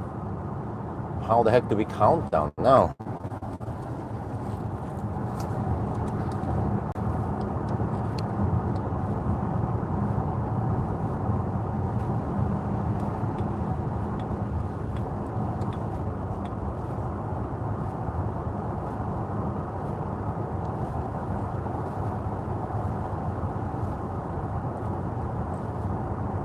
Okay, let's do the countdown. There is no decimal, but we're gonna extrapolate it. 991, 992, 9993, 9994, 9995, 9996, 9997, 9998, 9999, 9999, 9999. 1,000, and then consumption 303, exactly the same as the Polestar, but time 9:46. The way we count now is to take the current time minus 2 minutes because we lost some time at the border control. So it becomes 9:44. Okay, so that's 9:45. 5 minutes faster than the Polestar 3. Woohoo!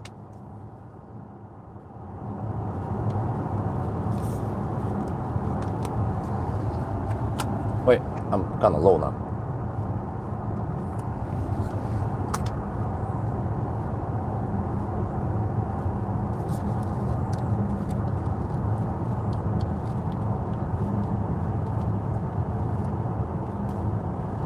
Oh, very low range. Charge the car as soon as possible. I have 6% left and I still need to get back home. So I'll be home with 3%. Okay, at least I didn't charge too much.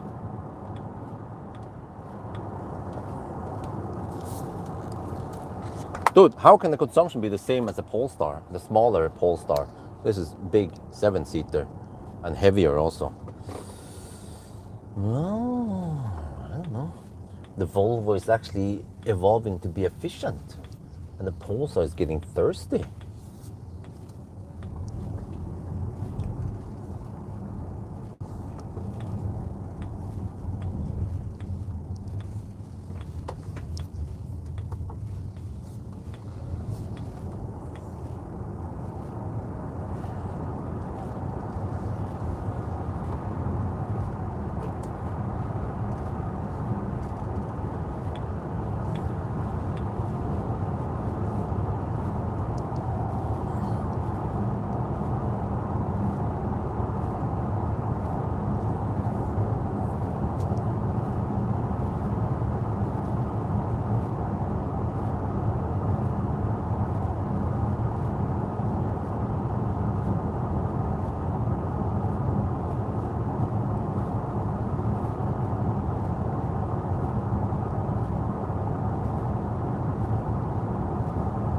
Wheels boy, is that the white boy living in China?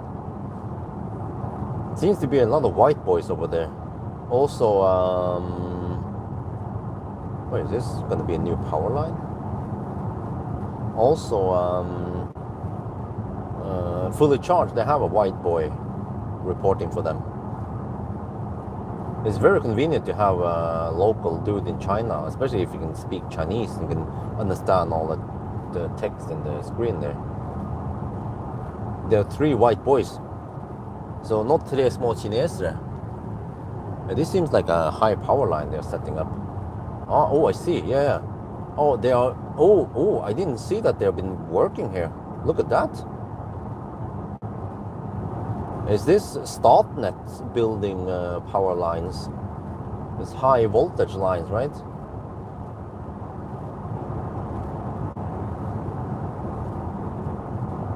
Oh, thank you very much.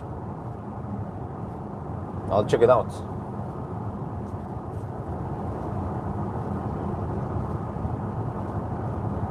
Oh, I'm down to 5%. Scheiße. Hilfe, Hilfe. It's getting low. I need to get back home to wifey and the Kinder.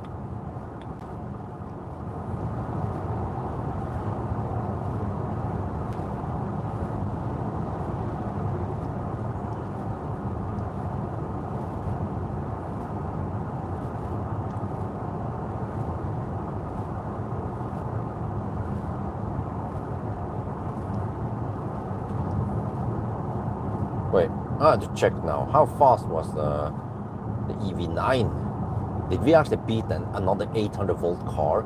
Lol. But they'd be like, yeah, but I like your videos, Björn, but the EV9 is only 100 kilowatt hour. Or 98 or whatever it is. This is 111 kilowatt hour. Of course, it's better than. I thought the 800 volt was superior. But that's just so 2005, because now we're talking about 900 volts in the Neo. And those so-called 800 volt cars that Kia operates on, like, don't remember, but they are only at 500 to 550 volts. It's almost a bit blasphemy to call it 800 volts then.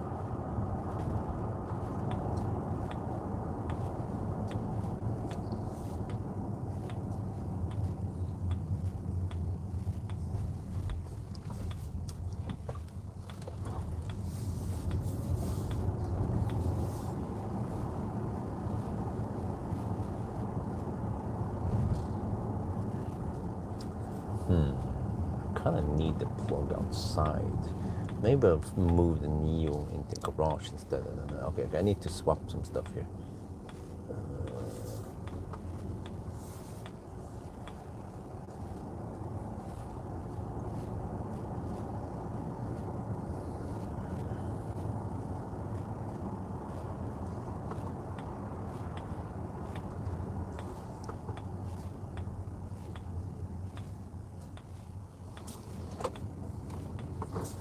Let's do the zigzag test here.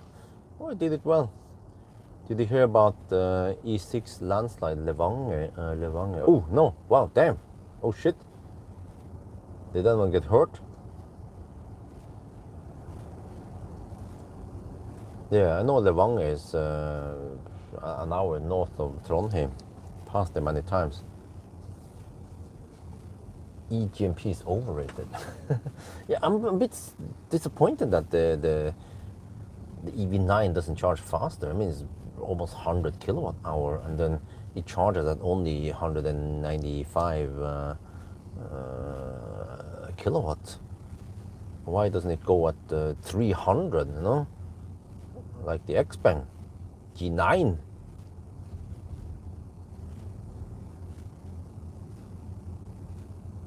So, well, maybe because the 800 volt is hyped.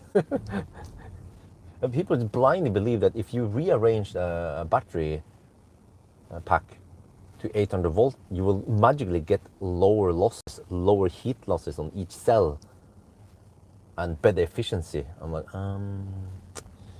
well, someone has fooled you, or you fooled yourself. 100 is gone. Shit. That's gonna take 2 years to repair. In Norway, you know, it's gonna take 2 years to repair 100-meter road on E6. There'll be detours for a long time and massive stau. But if that was Japan, they would fix it in 1 week. Okay, where do I park now to get the EL8 spot?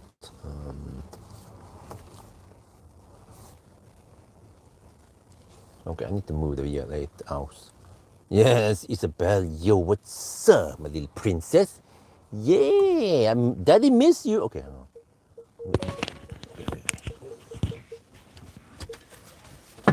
Okay, so I need to now move the out.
Okay, let me see.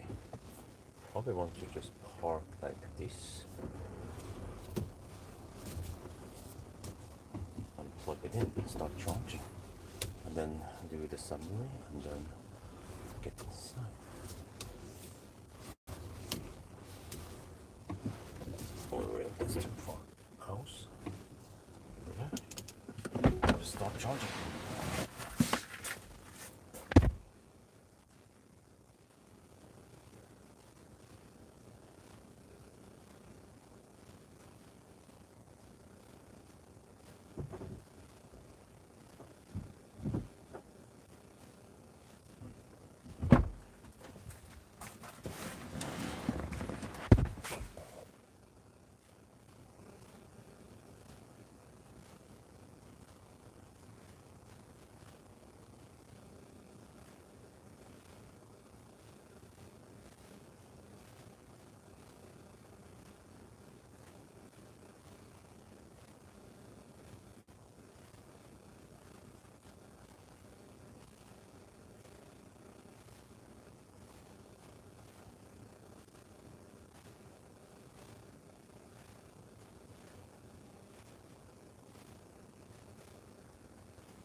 timber is so slow to react.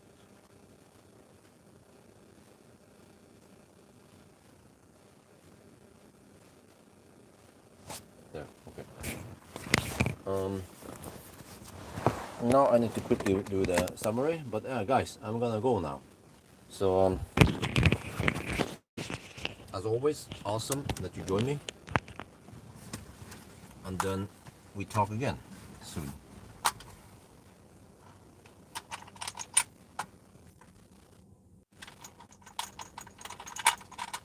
Yeah, have a nice Sunday drive.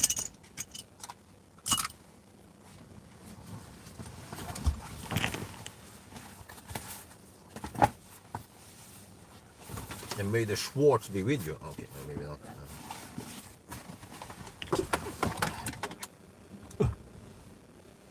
And thank you for the help, June, for checking out some stuff. I'm gonna strongly consider going to IAA. Quality time, yes. Family time now.